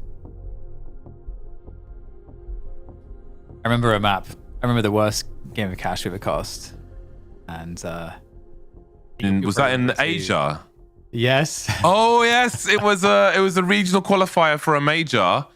Yeah. There was I swear it was a Chinese team, right? We were in Kuala Lumpur. Yeah, and no one, like, we were in multiple overtimes and neither team would go mid on the T side. Yeah. So they would never split a bomb site, and I was losing my mind. I'm just like, guys, just go try and split a site. Who knows what might happen? But yeah, we were like 30 rounds in, and no one had gone mid. It was crazy. It was so bad, and it was also really tough because we just traveled there. So like, and to get to Kuala Lumpur, you just fly into Singapore, and then you get on some transportation, like, and go out over from Singapore over the bridge because it's like a city state, and then you go over this bridge and you get to Malaysia and straight into Kuala Lumpur. And so it's like a very long travel day, and then I think we had basically no sleep, and we did that like the next day basically, and we had like a 14+ hour broadcast day, and it was just, oh my God. Yeah, I had to stand up because I would have fallen asleep. Even if I was talking the whole time, I would have just passed out from jet lag, and I almost fell asleep standing up and just fell over. It was crazy. It was crazy. I think that was some of the most challenging stuff I've done. I probably have a better grasp on how to deal with jet lag now, going in that direction. But yeah, it does help to go a little earlier. But yeah, it's a complicated issue to solve. But then when you're commentating, and you cannot stop him. Dog is designed for violence.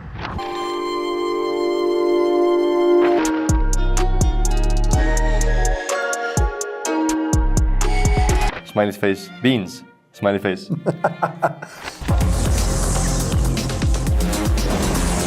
Screaming.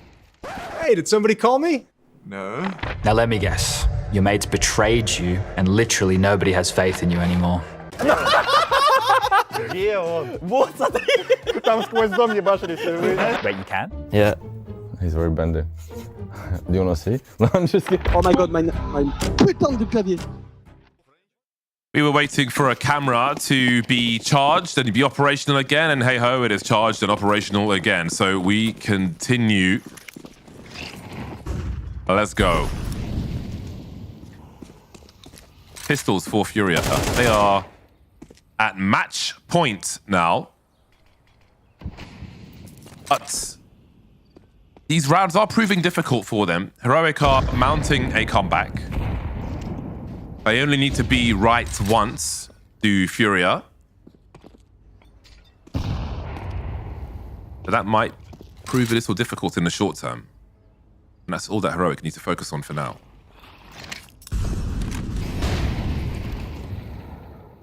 Yeah, up banana we go. And so FURIA, they're not challenging this at all. They're hoping that Heroic just walk in. Want to walk in. Into the pistols. I didn't realize their money was quite so wrecked during that break that we had just now.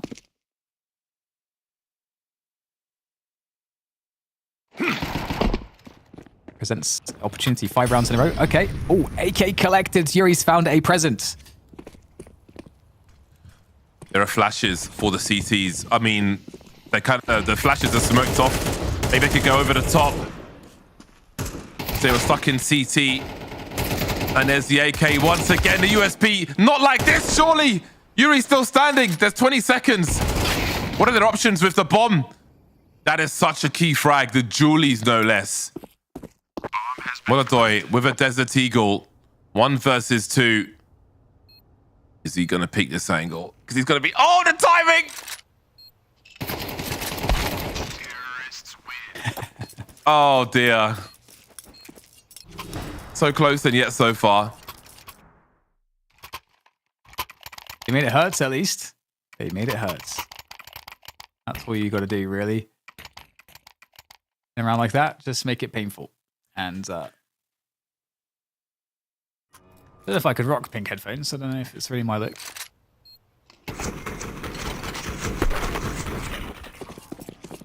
Yeah, my dry robe is pink. I've got a massive dry robe I wear to shotgun competitions. And the inside is the brightest pink wool you could possibly have. Nice. Yeah, I own pink, no problem. I've got a custom skin for my McLaren for sim racing in Hello Kitty colors. But anyway, Heroic can opening the A-bomb site, and FURIA will have to scramble. We've seen many around in this half where they've gone down to 3 out of position and had to save. There are reinforcements on the way now as Queserato goes through the smoke towards the A-bomb site, and Fallen might do the same. Suspect's been holding an off angle towards long, and this has allowed them to come through.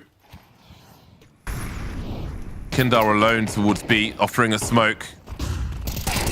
We'll be expecting so many defenses here now. Queserato and Yuri putting in work. Fallen and Yakindar remain, both on long. 2 on 2. Heroic need to survive. No more Utah except an incendiary from Yakindar. Where will he throw that one? It could be Keen. Gun out. They're waiting for the peaks, and xCloud just delivers death to both of them. Good shooting there for him. That's a very important round to pick up, and yeah, I think you're right as well. They're done. There's like a world where FURIA also just decide to save too. So now FURIA are in more of a tricky scenario because suddenly this game is looking like it's. I mean, 3 rounds. That's not too many. You know, we're kind of getting there, especially given that this is just 5-7s. But sometimes the way it works out is that it's this round that the CT side would win. So see what they can marshal. Yeah, we still have to look at this as a strong positive, though. Like, it's not a given that they win these rounds, but the odds are obviously far greater than versus a full buy. So there's so much value in wrecking FURIA in a buy round and taking all those guns away. It should make it a lot easier. There's not much utility left for FURIA at this point, unsurprisingly. So it is starting to get somewhat competitive. And again, it has been survival mode for Heroic, but they're getting close to it being something greater than that.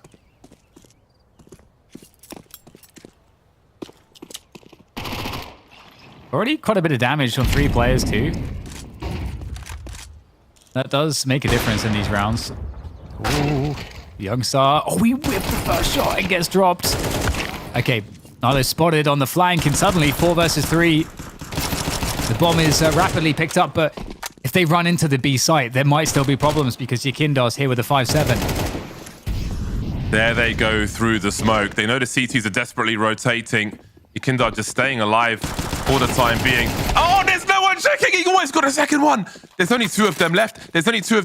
Are there rifles to collect? Maybe not with the rotation coming in from the CTs, but Yuri can go wide. Oh, Molotoy's found an AK. He's got a smoke grenade as well.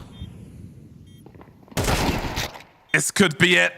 Susp versus 3. Heroics fighting to stay alive. They're all coming from the same direction. Can he isolate the fights here? The slightest jiggle. He wants the 1v1s. He's trying to buy time, but the wide swing from Queserato will be the last frag of the series. FURIA survive a very difficult, lacking series for both teams, arguably. And you got to feel for Heroic after such a close affair, trying to come back again and again. It just wasn't enough, and off to the airport. I said you got to feel for them. I guess production's not feeling for them. Just sending them home. Yeah. Man, I mean, I think this is one of those series where FURIA will just forget and be like, all right, you know, this was not the best day. Sometimes we will have a day that won't be the best, and this was it. So on to tomorrow. Fighting for their lives in ESL Pro League at present. They will live to fight another day today, but that was a series that felt like there wasn't enough sleep for everybody. You know, it was just like a bizarro land, a backwards land, you know, winning each other's picks, and one-sided affairs, a late comeback there from Heroic, just unable to close. It was just, I don't know. It was, I would say, not the match we expected, regardless of who won it. Just the nature of each game going into the final one was just peculiar. Then we see FURIA rise to a strength that we have seen even in defeat in previous matches. But then again, difficulty just finishing it off at the end as Heroic fight back on the T side. only to come up short. But again, FURIA had enough chances. They only needed one, and it was the weird one where they're running around with the pistols and so on. I don't know. I mean, I don't know if you have any other thoughts on that, Dan, but it was a peculiar series, if you will. Yeah, it was. Just looking at the stats again. Yeah, it was a peculiar series. Definitely felt pretty awkward, I think, for both teams at various points. It's like so awkward on Overpass of FURIA. It looked very frustrating for them, and they kind of like just kind of like reined it in at a certain point. Like, yeah, we're not winning this map, but they knew they were good enough for Inferno. Oh, we've got a schedule for tomorrow. FUT versus Bait, Na'Vi versus Legacy, FURIA versus Pain. A South American standoff to close out the evening on the B stream. And then we've got plenty of action on the A stream as well. So it's going to be an explosive day 9 on both streams. A lot of action coming your way. It has been a slobber knocker of a day, Dan. Lots of action today. Not as many 2-1s as we've seen on other days. And I think everybody, well, maybe everyone for FURIA will be straight to bed. Make sure they're well rested for the carnage to come, because there is more work for them to do. My words. Indeed, it is going to be heroic off to the airport. Any final thoughts before we disappear for the day, Dan? I'm curious what team you're looking forward to seeing the most tomorrow, because we've got a few on the B stream. I think for me, it's Pain. I actually am pretty excited about Pain right now. Yeah, I think they are a team. I mean, there's more than one team who have been on the rise and have been going beyond, like pushing through the glass ceilings. And I think Pain have been doing that relatively consistently, which is great to see. And the journey of discovery to see what their peak on any given day can be is a great experience something great to behold. So yeah, I would agree with you. I'm definitely looking forward to seeing what Pain can offer tomorrow. They're going to have their work cut out for them. That much is for sure. And I think many teams will as well, as quite a few of them have their backs to the wall now, fighting for survival once again. So we're going to close the day out. We'll be back tomorrow with more action on the B stream. Don't forget to send in your questions to the mailbag. I think there's one we didn't get through to today, so we'll pick it up for tomorrow. So make sure you stay tuned. Thank you for tuning in, and we'll see you for more Counter-Strike tomorrow.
ESL presents the ESL Pro League in partnership with Intel,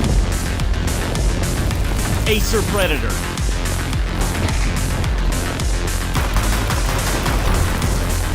DHL, Zoe,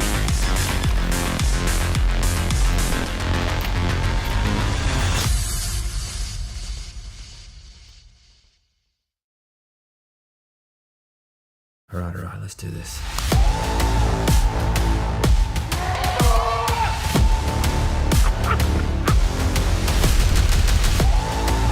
And that's what